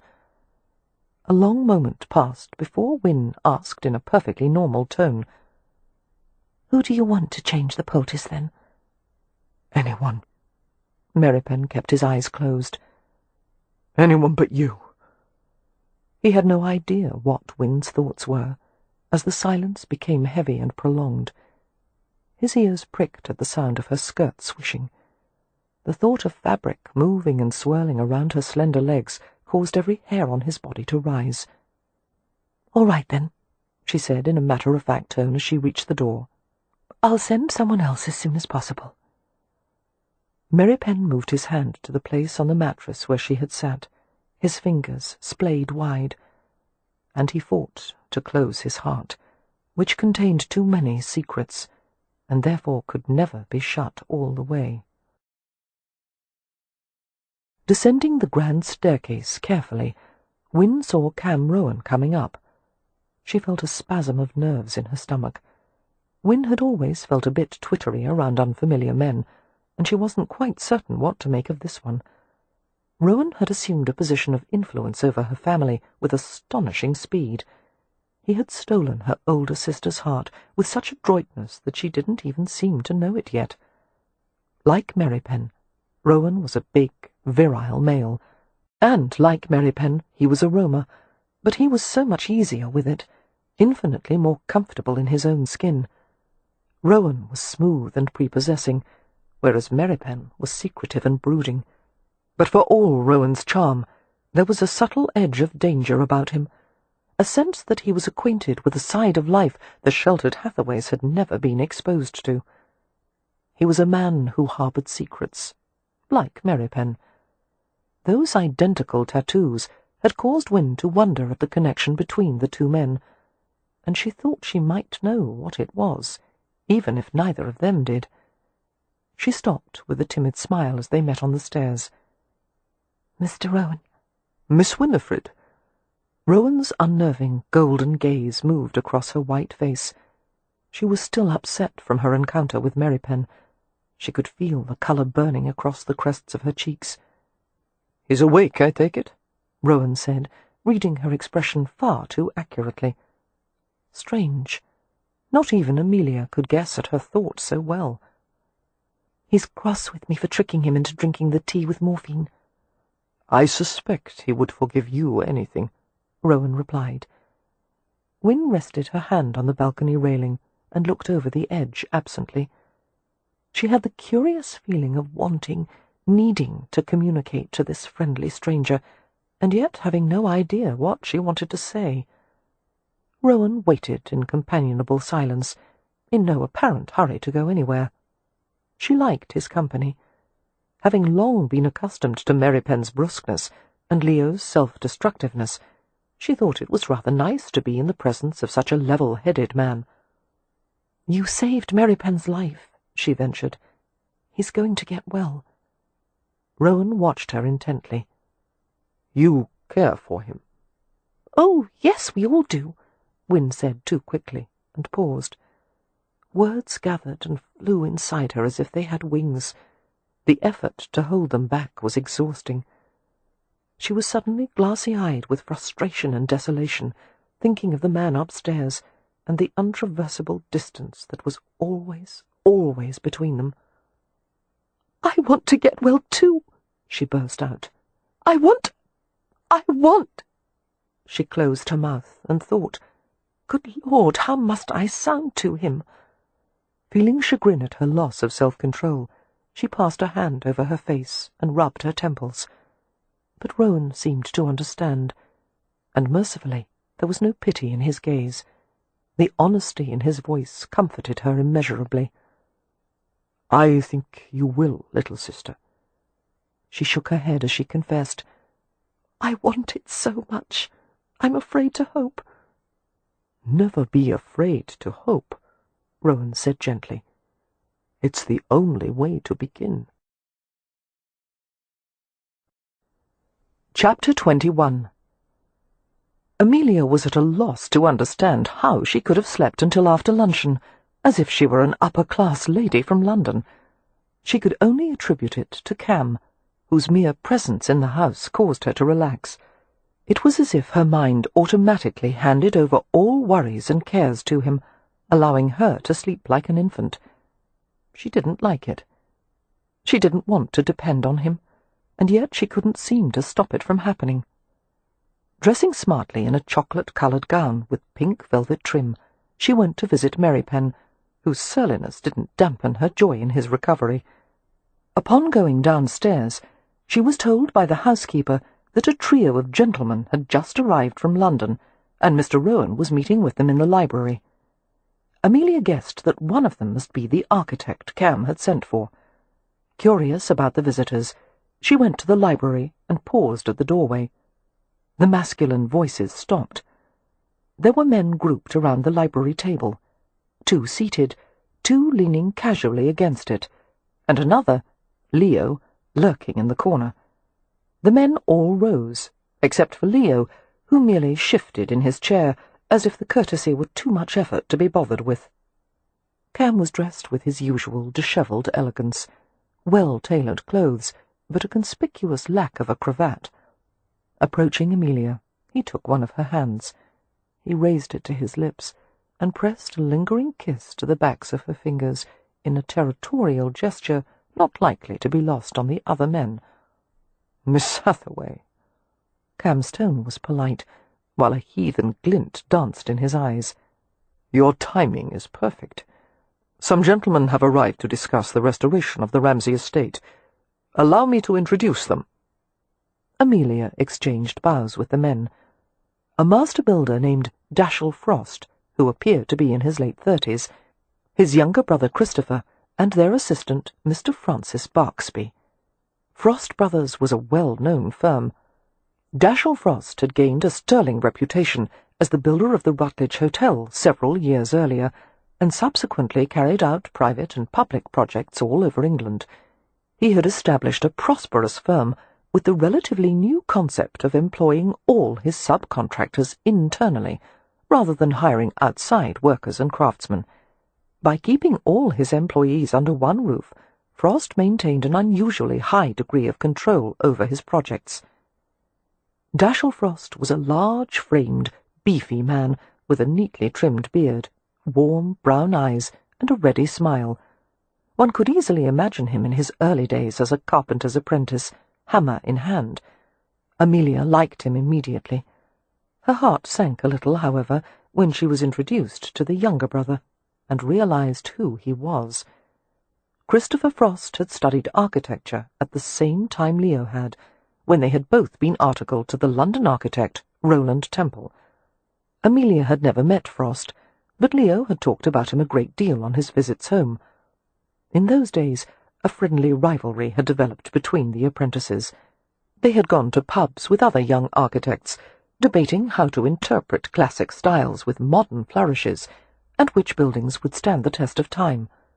Toward the end of the 3 years they had worked for Temple, Frost and Leo had even discussed starting a practice together, designing speculative houses. But then the scarlet fever had struck, and Leo's world had fallen apart, whereas Frost had gone on to establish himself as a sought-after architect. Christopher Frost was handsome, with alert blue eyes and thick, close-trimmed hair, too dark to be blonde, too light to be brown, a polished, professional man, lean and fit as Leo had once been. It almost hurt to look at him, knowing this was what Leo could have been. She couldn't imagine what her brother must have thought or felt upon seeing his former rival, but it helped that Christopher Frost was so pleasant and straightforward, seeming to disregard the awkwardness of the situation. "My old acquaintance," Leo said from the corner of the room. "You remember my having mentioned him?" "On many occasions," Amelia replied, smiling at Frost. "We never had the chance to meet, however." "Much to my regret." Christopher Frost returned her smile and glanced in Leo's direction. "I did send a letter when I learned of your ascendancy to the peerage, my lord. Something to the effect that, while I was pleased for your sake, I was disappointed to have lost a worthy rival. You always drove me to reach beyond the limits of my abilities." "Yes," Leo said sardonically. "I was a great loss to the architectural firmament." "You were," Frost agreed without irony. He turned back to Amelia. "I hope to persuade your brother to accompany us to the Ramsay estate. I would welcome his opinions about redesigning the place."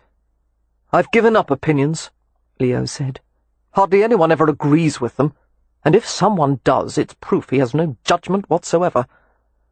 But somehow, by some verbal equivalent of a sleight-of-hand trick, Cam managed to get Leo to accompany them to Ramsay House. Later in the day, Cam described it to Amelia in private, the way Leo had mumbled and sulked for most of the visit, while Christopher Frost had made notes and sketches. But there had been moments when Leo had seemed unable to resist commenting on his abhorrence of Baroque trimmings and flourishes, and how the house should be designed with symmetry and proportion. "Did Mr. Frost listen to him?" Amelia had asked with a slight frown. "Or did he treat Leo disdainfully?" "Frost was courteous." They walked slowly along a path that led into the wood, the sky blushing with the advent of evening. A brisk wind sent leaves skipping and fluttering over the ground. Cam adjusted his stride to match Amelia's shorter one. Drawing off one of her gloves, he deposited it in his pocket and kept her bare hand in his. "Did you know Mr. Frost and Leo were once acquainted?" Amelia asked. "Did you bring him here as a part of some plan?" "No." Cam's voice held a faint whisk of annoyance. "I had no idea they'd once been rivals. I don't manipulate people that way." Glancing into Amelia's apologetic face, he added in a softer tone, "Besides, that wouldn't work with your brother. What he suffers from can't be cured by reminding him of what he used to be. He won't ever be that man again." "Do you think he'll always stay the way he is now?" Hearing the trepidation in her tone, Cam stopped with her in the shade of a stand of beeches and nestled her against him. "No, Hummingbird. People change. As the Roma say, No wagon keeps the same wheels forever. He eased her closer, feeling her body through the layers of clothes. You're not wearing a corset. This is a walking dress. Cam! He was pulling her to the trunk of the largest beech, its smooth grey bark knobbed and time-scarred. The massive branches had been weighted by their own mass until they touched the earth and reached upward again, as if the tree were a lazy giant resting on ancient elbows. Untying Amelia's bonnet ribbons, Cam tossed the garment to the ground and grabbed her. "I hope you don't think," she began, and immediately found her mouth occupied by his. His kiss was impatient, his tongue stabbing inside her in rough, delicious strokes. He shoved her against the trunk, where a huge branch diverged in a bulky joist, and dug his knee into her skirts to keep her there. Beechnut husks crackled beneath their feet with each shift of their weight. Every time Amelia thought Cam might stop kissing her, he found a new angle, a deeper taste, making love to her mouth with blatant sensuality. The pale gold leaves blurred overhead as she felt him slide the ring onto her finger. "Not here," she whispered shakily. "Really, we can't." "Oh, yes, we can." He unfastened the front of her bodice, untied her chemise, and spread it with a deftness that made her gasp. He bent hungrily to a cool, tight nipple, heating it with his mouth.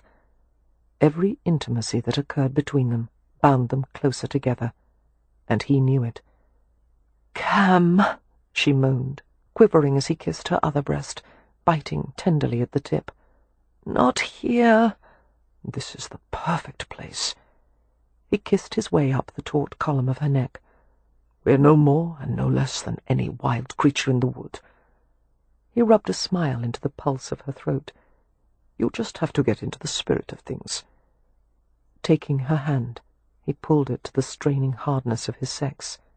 The feel of it, the memory of being invaded and pleasured, drove her breath into a swift rhythm. Her fingers worked helplessly, squeezing the heavy shaft, while he dragged up her skirts in great handfuls. He tugged at the tapes of her drawers, loosening them until the garment dropped to her knees. His hand slipped insistently between her thighs, pushing them apart. He touched inside her, seducing her with unbearably intimate caresses. Withdrawing, he used a fingertip to make slippery, soft circles around the sensitive bud. He kissed and whispered against her mouth, tightening his arm around her squirming, straining body. The wind caused the tree branches to whip and flail overhead, leaves falling in a dark flurry. Evening settled outside the wood, seeping inward through the trees. Cam covered the triangle between her legs with his hand and cupped her, held softness and curls and feminine heat against his palm until his breathing was as ragged as hers. As he turned her away from him, Amelia thought the interlude was over, and she choked on a cry of protest. But he guided her down until her front was supported by the gigantic beech branch, and her hands, one gloved, one bare, were clutched on the paper-flat bark. He shoved the mass of her skirts upward, heaped them at her waist, and drew his palms over her hips. The head of his shaft brushed the wet entrance of her body. She couldn't help cocking her hips upward, inviting more. She strained back into the satiny pressure as he gripped his sex and used it to tease her, circling, crossing, entering briefly and sliding back until the beech bark was wet beneath her bare palm, and all she could do was wait, trembling with her head lowered. She didn't dare speak, for fear she would cry out like one of the wild creatures he had mentioned. But a groan did leave her, as he finally pushed forward in a long, delicious slide. Cam's hand slid to her front, between her thighs, and he played with her as he thrust steadily, rooting out spasms of white-hot delight. She sensed the wild hunger in him, but he disciplined it for her pleasure, and her body responded with violent, throbbing convulsions. Pulling out with a groan, he urged his slick length against the smooth skin of her buttocks, letting the hot fluid spill. Amelia wanted him inside her. She had wanted to pull him as deep as possible in that final moment. Instead, she lay passively over the beechwood. Her legs were so weak, she doubted they would take her all the way back to the manor. Cam restored her clothing slowly, pausing often to kiss or stroke her, his strong hands lifting her from the beach. Crushing her close, he muttered something in Romany against her hair.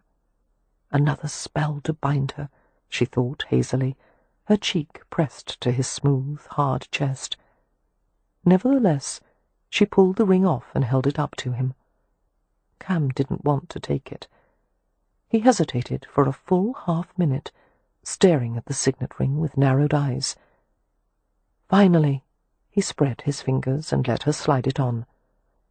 "Empty posturing," he accused, and grinned. "You'll have to take it soon, Amelia.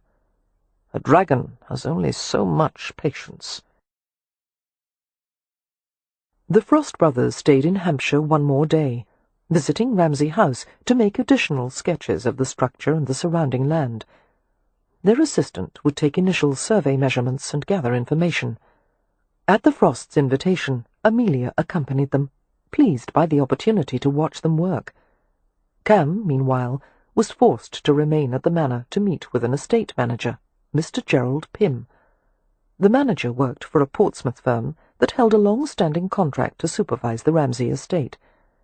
Pym had been hastily dispatched after news of the fire to compile an initial report of the damage and take stock of the situation. Rents, repairs, and development of the estate land would be discussed, as well as the contracts with the Frosts. Much would have to be decided in short order to keep the few existing Ramsay tenants from fleeing.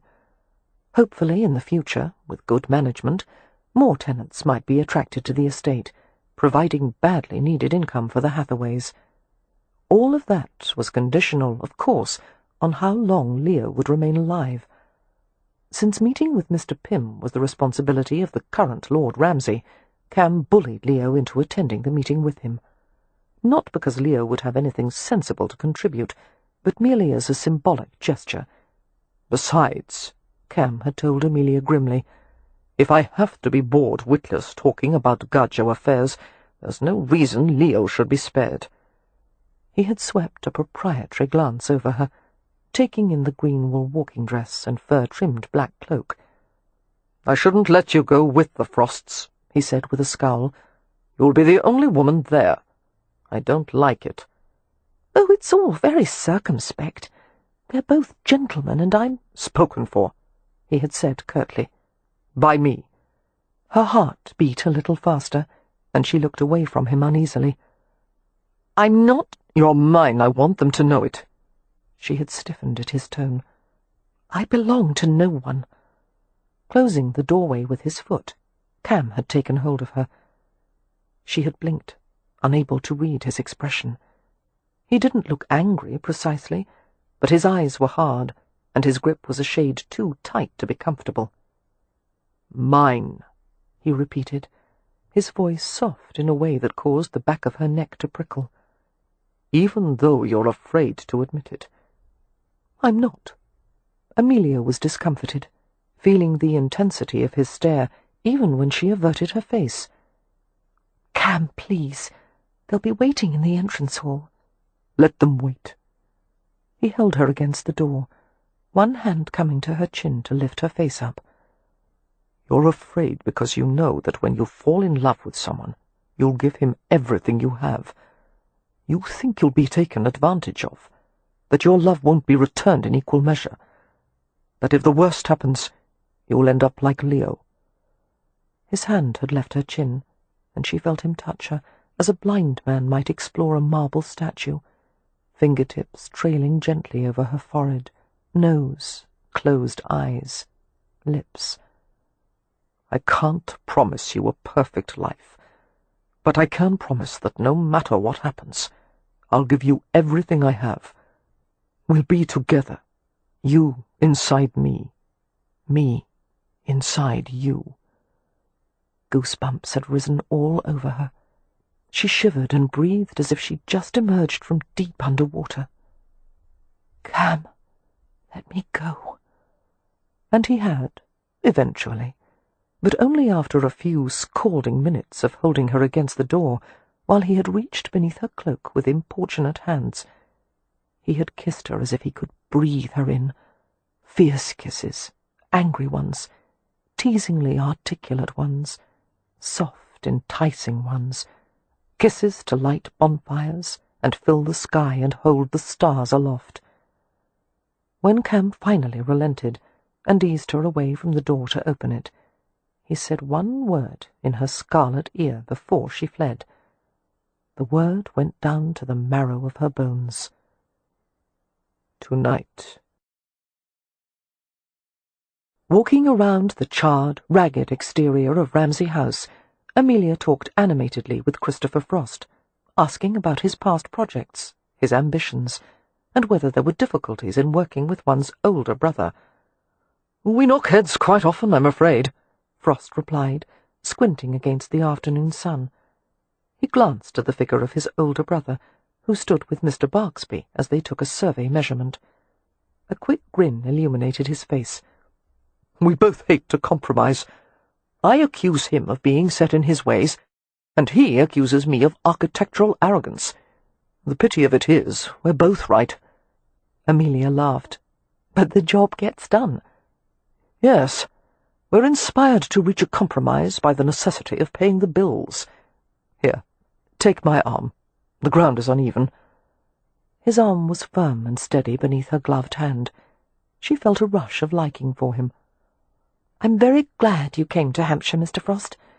I know Lord Ramsay has enjoyed seeing you again." "Has he?" Frost asked quietly. "It didn't appear that way. He doesn't seem to enjoy much of anything." "I'm sure he is greatly altered from the time you saw him last." "He's a different man altogether. The last time I saw him he was full of plans, and very much in love. I envied him. He seemed to have everything a man could want." "He hasn't yet recovered from his fiancée's death." Amelia's voice dropped to a near whisper as she confided, "Sometimes I fear he never will." Frost stopped and turned her to face him. Compassion flickered in his blue eyes. "That's the price of love, I'm afraid. The pain one suffers from its loss.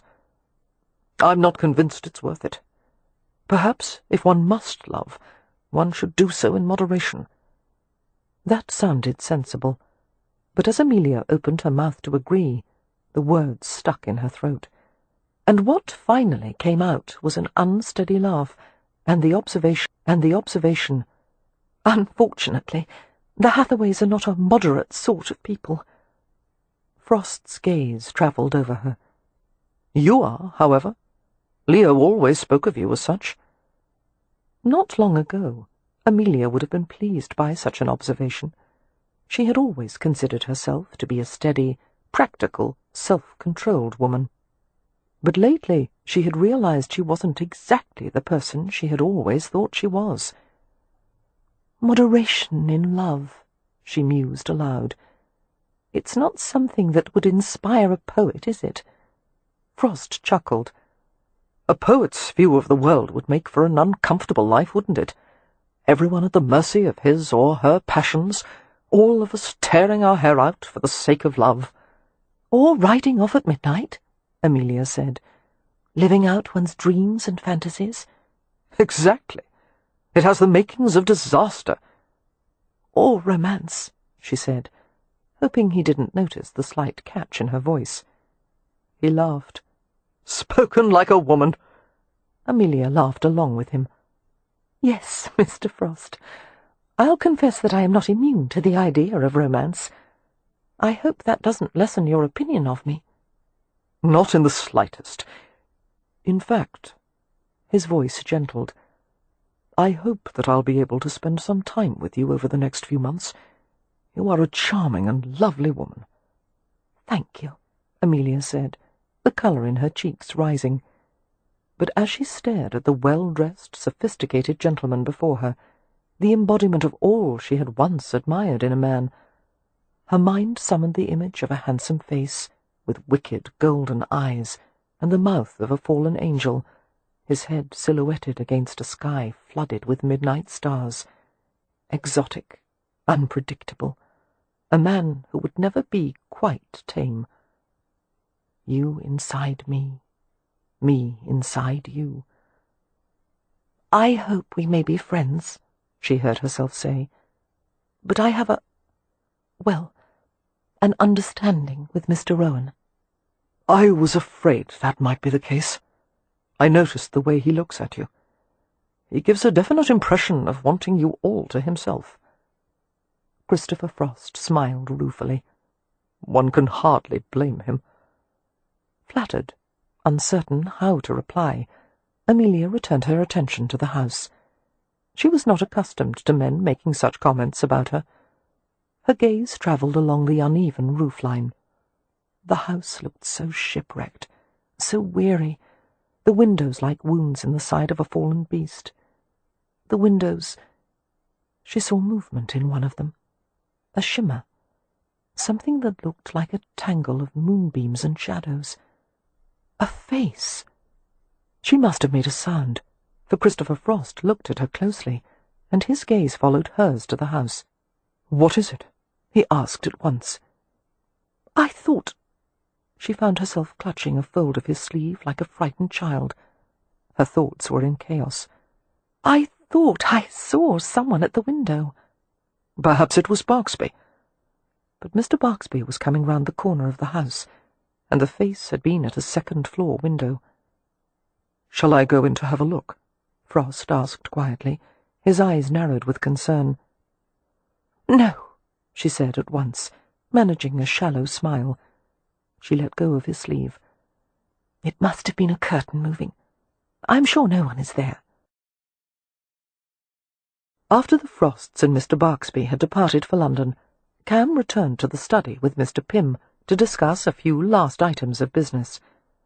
Having had enough of estate management, Leo abandoned all pretence of interest in Pym's concerns and disappeared up to his room. Although Cam had sardonically assured Amelia that she was welcome to participate in the meeting with Mr. Pym, she declined hastily, suspecting that she would not be able to endure the tedious discussion any better than her brother had. Instead, she went to find Win. Her sister was in a private family parlour upstairs, curled in the corner of a settee with a book in her lap. Win turned a page without seeming to read it, looking up with evident relief as Amelia came to her. "I've wanted to talk with you all day." Win moved her feet to make room for Amelia. "You seemed so distracted after the visit to Ramsay House. Was it seeing the house? Did it make you melancholy? Or was it Mr. Frost? Did he try to flirt with you?" "Heavens!" Amelia said with a disconcerted laugh. "What could have given you the idea that he would want to flirt with me?" Win smiled and shrugged a little. "He seems rather taken with you." "Pshaw!" Win's smile broadened until she looked like her old, mischievous self, as she had been in the days before the scarlet fever. "You only say pshaw because you have Mr. Rohan on the string." Amelia's eyes turned round, and she looked around as if fearing someone might have overheard them. "Hush, Win. I don't have anyone on the string." "What a horrid expression! I can't believe—" "Face the truth," Win said, enjoying her discomfort. "You've become a femme fatale." Amelia rolled her eyes. "Continue to make jest of me, and I won't tell you what happened during the visit to Ramsay House." "What? Oh, do tell, Amelia. I've nearly withered away from boredom." Amelia found it difficult to speak casually about the event. She swallowed hard. "I feel like a lunatic saying it, but when I was walking with Mr. Frost and looking at the house, I saw a face in one of the upstairs windows." "Someone was inside?" Win asked in a thready whisper. She reached out and took Amelia's chilled fingers in hers. "Not a person. It was Laura." "Oh!" The word was a mere wisp of sound. "I know it's difficult to believe." "No, it isn't. Remember, I saw her face on the magic lantern slide, the night of the fire. And—" Win hesitated, her slim, white fingers moving over the back of Amelia's hand. Having been close to death once, I find it easy to believe such apparitions could be real. The silence was cold and tense. Amelia struggled to be rational, to make sense of impossible things. She spoke with difficulty. Then you think Laura is haunting Leo? If she is, Wynne whispered, I think it's out of love. I think he's going mad from it. At Wynne's silence, the lack of disagreement, Amelia said desperately, How can we stop it from happening? We can't. Leo's the only one who can. Annoyed, Amelia jerked her hand away. Pardon me if I can't be fatalistic about it. Something has to be done. Then do something, Wynne said coolly. If you're willing to risk pushing him over the edge. Amelia leapt from the settee and glared at her. What in God's name did Wynne expect of her? To stand aside passively while Leo destroyed himself? Weariness cut through the vibrating anger. She was tired of everything, all of it. Tired of thinking and worrying and fearing, and getting nothing for it but the singular ingratitude of her siblings. "Damn this family!" she said hoarsely, and left before harsher words could be exchanged. Foregoing supper, Amelia went to her room and lay on the bed fully clothed. She stared up at the ceiling until the room grew quite dark, the sun extinguished, the air still and cool.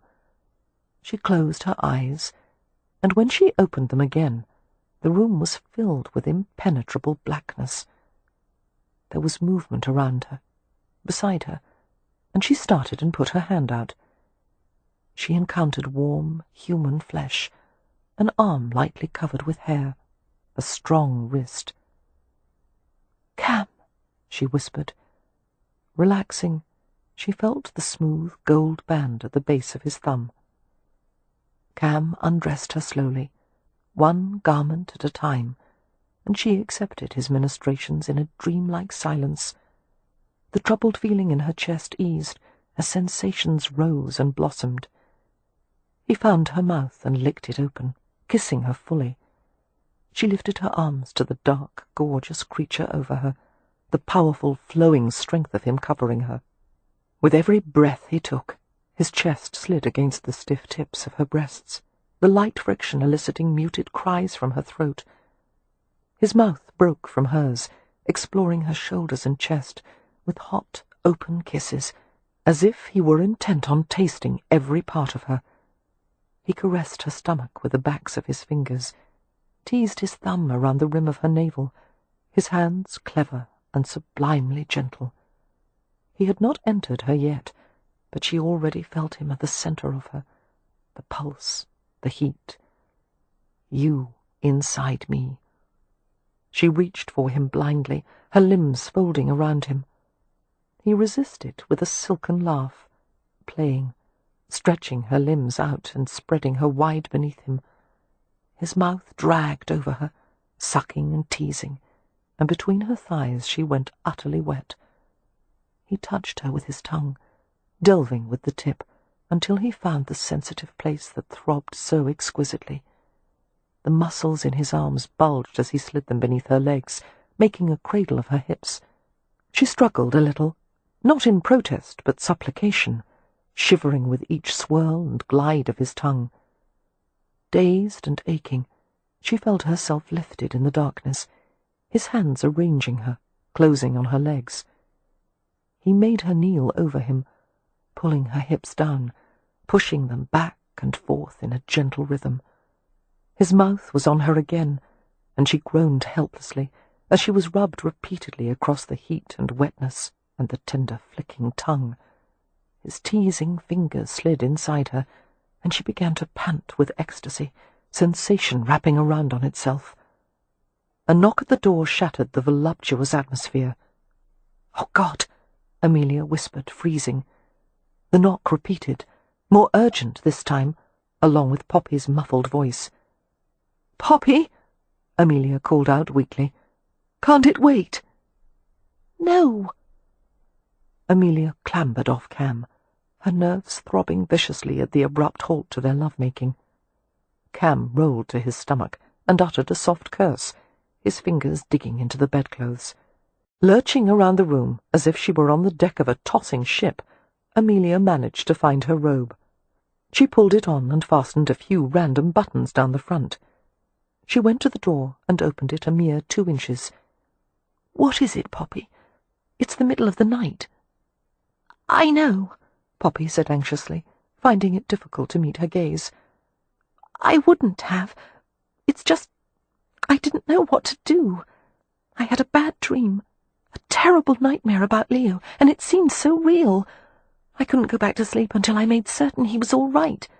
So I went to his room and he's gone." Amelia shook her head in exasperation. "Bother Leo. We'll look for him in the morning. I don't think any of us should go chasing after him tonight in the dark and cold. He probably went to the village tavern, in which case I found this in his room." Poppy held out a slip of paper to her. Frowning, Amelia read the note. "I'm sorry. I don't expect you to understand. You'll be better off this way." There were another few words, scratched out. "I hope someday." And at the bottom, once again, "I'm sorry." There was no signature, no need for one. Amelia was surprised by how calm her own voice sounded. "Go to bed, Poppy." "But his note. I think it means—" "I know what it means. Go to bed, dear. Everything will be all right." "Are you going to find him?" "Yes, I'll find him." Amelia's artificial composure vanished the moment the door closed.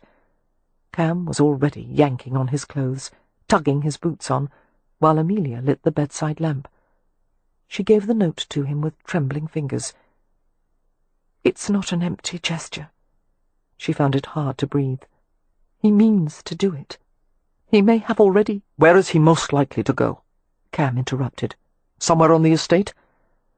Amelia thought of Laura's face in the window. "He's at Ramsay House," she said through chattering teeth. "Take me there, please." "Of course. But first you may want to put on some clothes." Cam gave her a reassuring smile, stroking the side of her face with his hand. "I'll help you."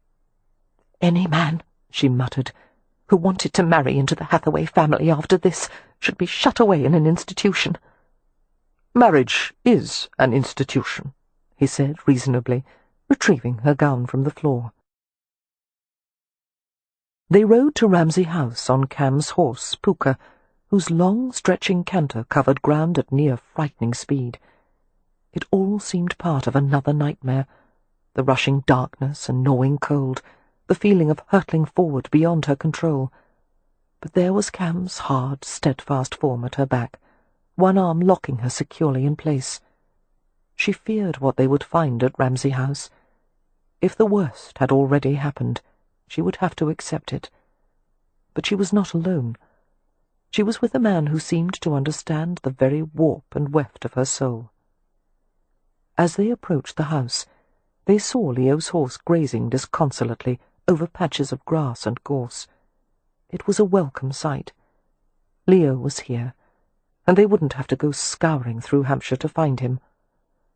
Helping Amelia to the ground, Cam took her hand in his. She held back, however, as he tried to pull her toward the front door. "Perhaps," she said tentatively, "you should wait here while I—" "Not a chance in hell." "He may be more responsive if I approach him by myself, just at first." "He's not in his right mind. You're not going to face him without me." "He's my brother." "And you're my Romney." "What is that?" "I'll explain later." Cam stole a quick kiss and slid his arm around her, guiding her into the house. It was as still as a mausoleum, the chilled air scented of smoke and dust. Exploring the first floor silently, they found no sign of Leo. It was difficult to see in the darkness, but Cam made his way from room to room with the sureness of a cat. There came a sound from overhead, the squeak of shifting floorboards.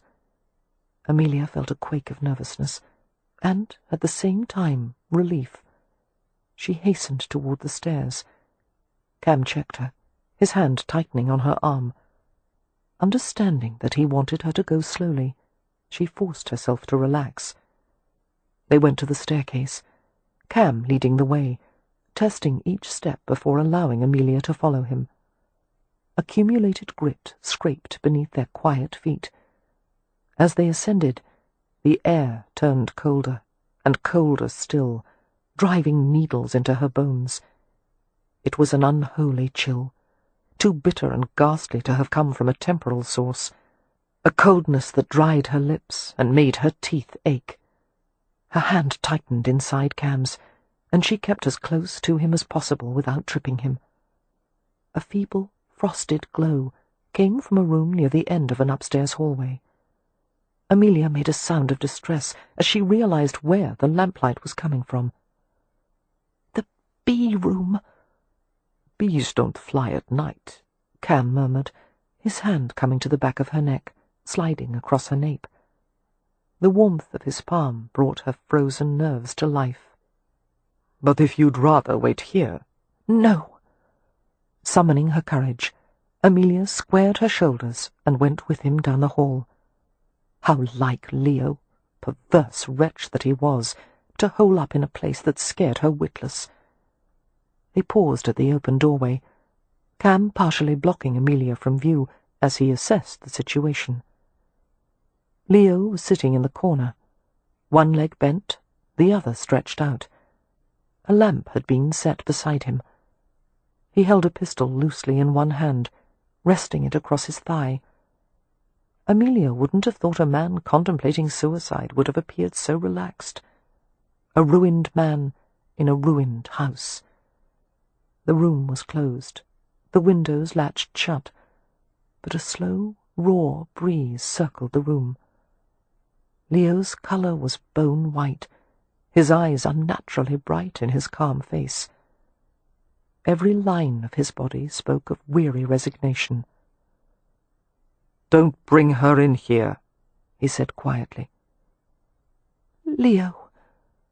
Amelia could think of nothing to say, at least nothing that wouldn't sound theatrical, weak, unconvincing, absurd. Her brother's mouth quirked as if he were too exhausted to smile. "I know," he said gently. "I know what you want and what you don't want. I know you wish I could be better than this. But I'm not." He blurred before her. Amelia felt tears sliding from her eyes, their heat turning icy by the time they reached her chin. "I don't want to lose you." Leo bent both his knees and braced an arm across them, his fingers remaining curled around the gun handle.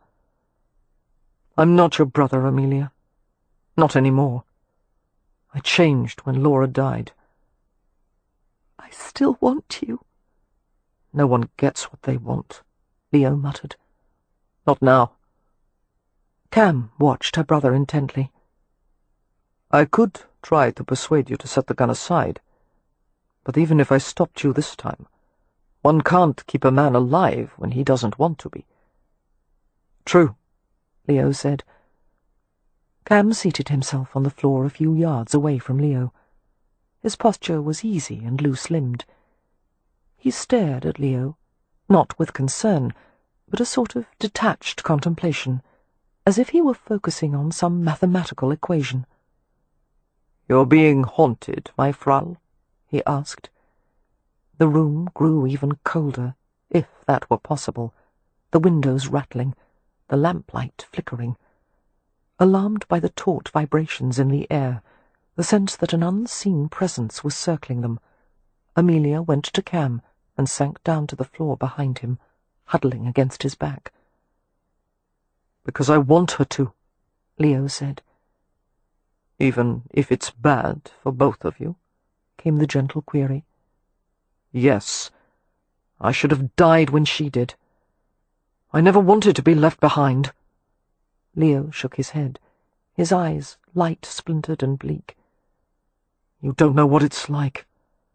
The thought of finally ending this is a bloody relief." But that's not what she wants. Amelia knew that Cam wasn't referring to her, but to Laura. How the hell would you know? If your situations were reversed, would you want her to do this? Cam gestured to the gun in his hand. I wouldn't ask that sacrifice of someone I love. You have no bloody idea what you're talking about. I do, Cam said. I understand. And I'm telling you to let Laura go. You grieve too much, my Frau. You've been forcing her to come back to comfort you. You have to let her go. Not for your sake, but hers. I can't. But emotion had begun to spread across Leo's face like cracks in an eggshell. Blue light danced through the room, while a frigid wind lifted a few locks of Leo's hair like invisible fingers. Let her be at peace, Cam said, more quietly now. Love her enough to set her free. Leo gave a wordless shake of his bent head, cradling his folded knees in a posture that reminded Amelia of the boy he'd once been, and she understood his grief with a thoroughness that had been impossible for her before. What if Cam were taken from her without warning? She could never again know the feel of his hair in her hands or the thump of his heartbeat.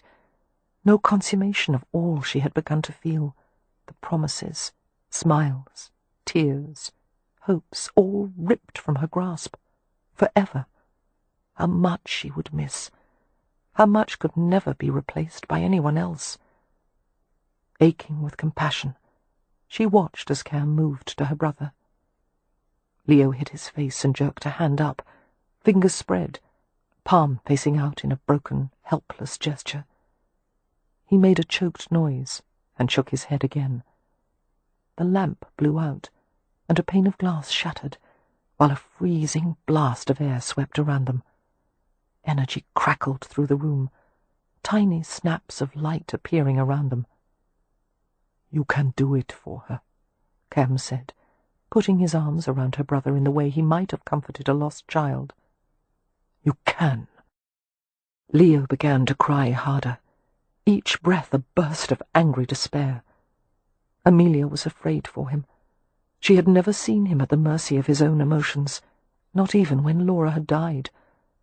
But as he wept, the atmosphere seemed to settle, glacier cold and calm, and the blue light, like the afterglow of a distant dying star, began to fade.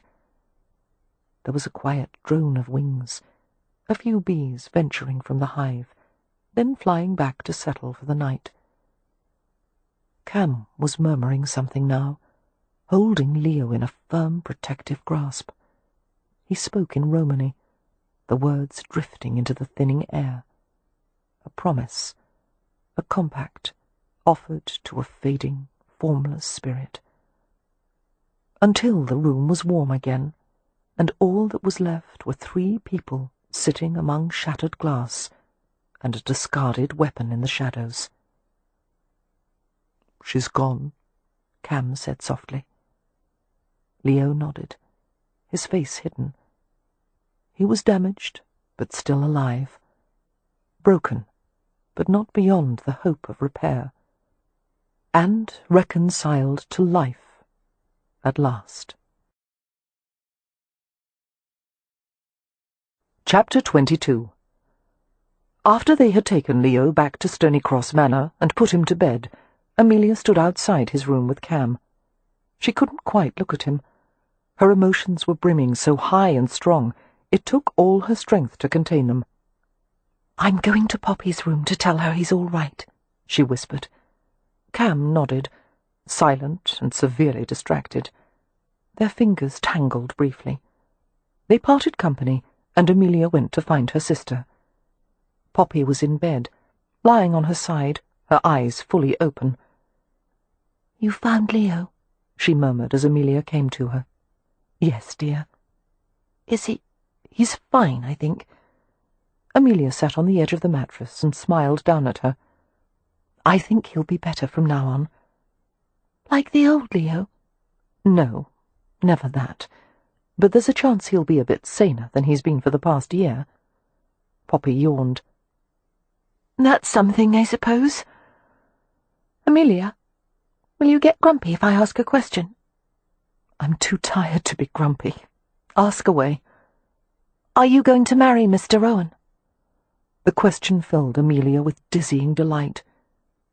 Should I? She asked mildly, while her heart thumped hard in her chest. Yes. You've been compromised, you know. Besides, he's a good influence on you. You're not nearly so much of a porcupine when he's around.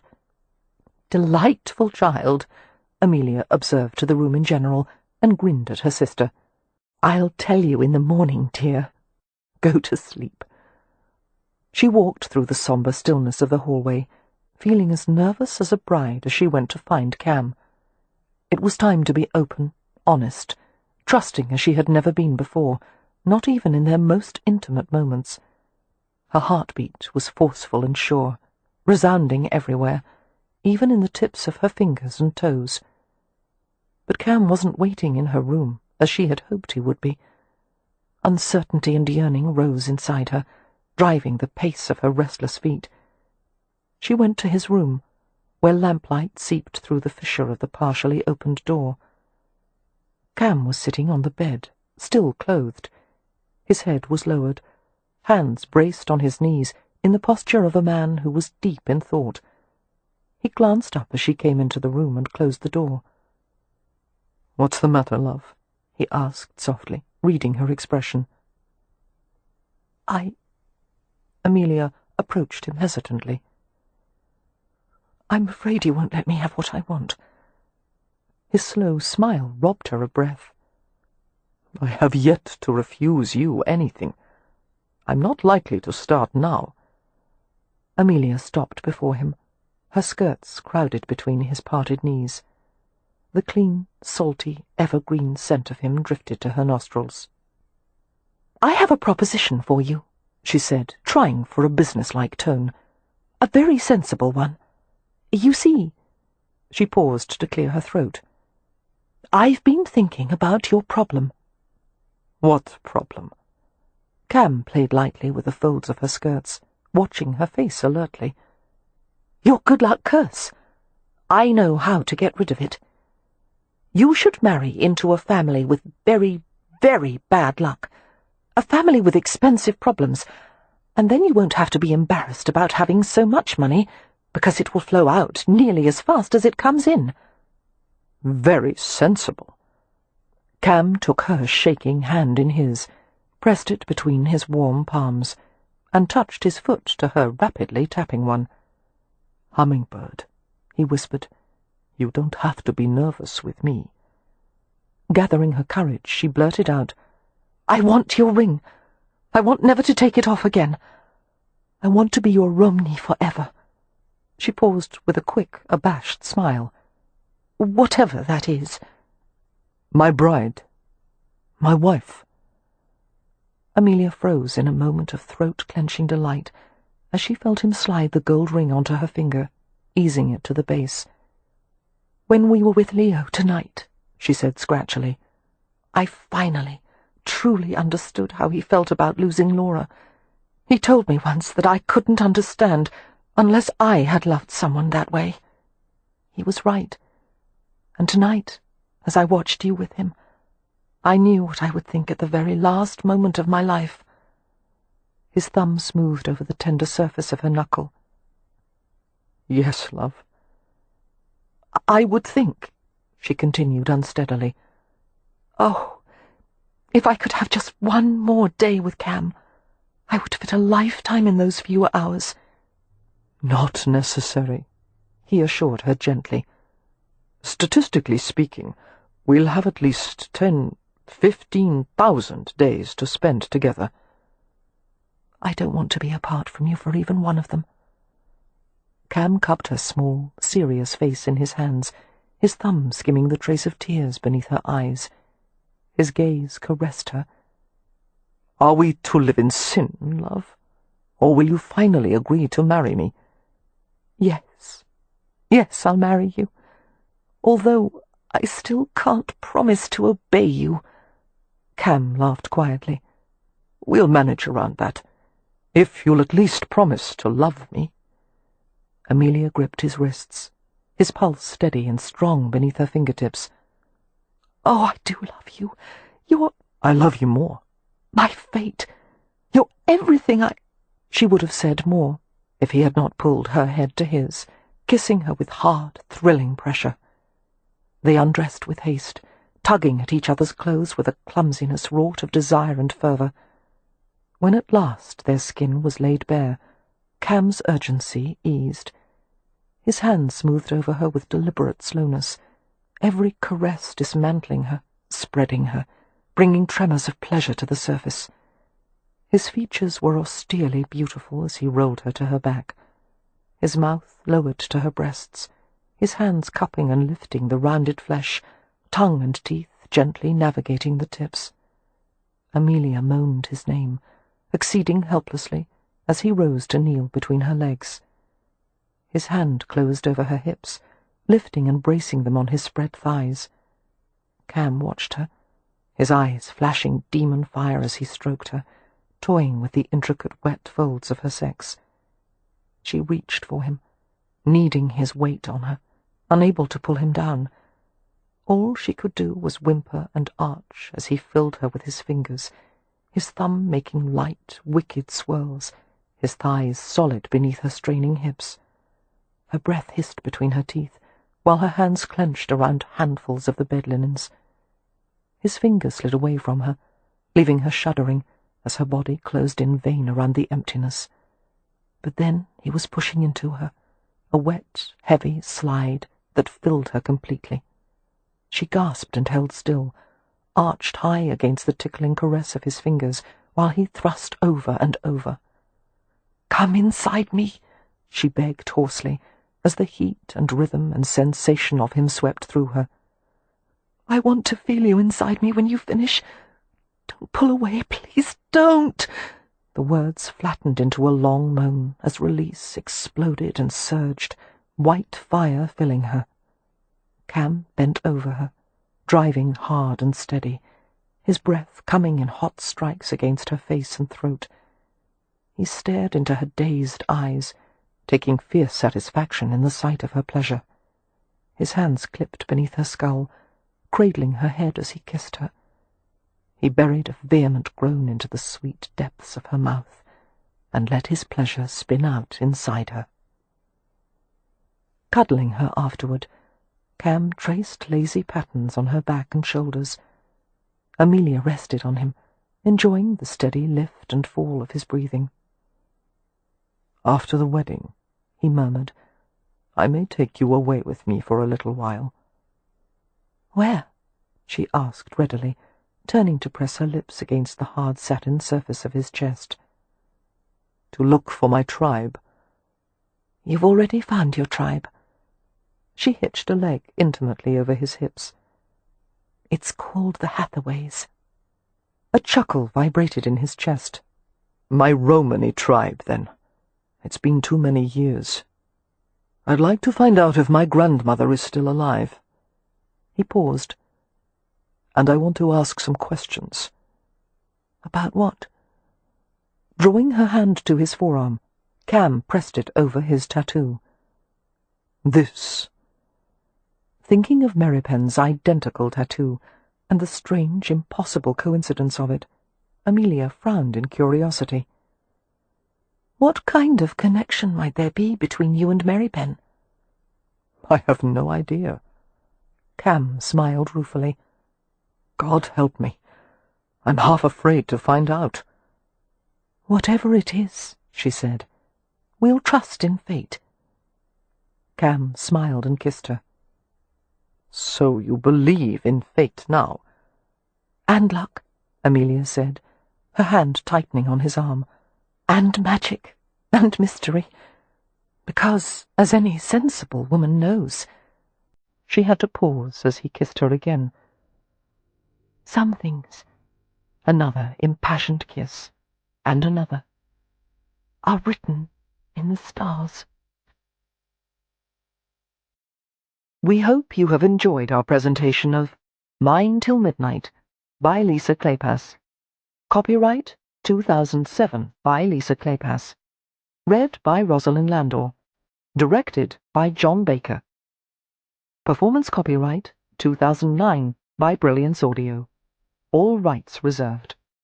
For further information concerning this program or other Brilliance Audio titles, please call the following toll-free number: 1-800-222-3225, or visit our website at www.brillianceaudio.com. No part of this recording may be played for an audience or reproduced in any form. It may not be streamed, downloaded, broadcast, or copied without written permission. Address all inquiries to Brilliance Audio, P.O. Box 887, Grand Haven, Michigan 49417.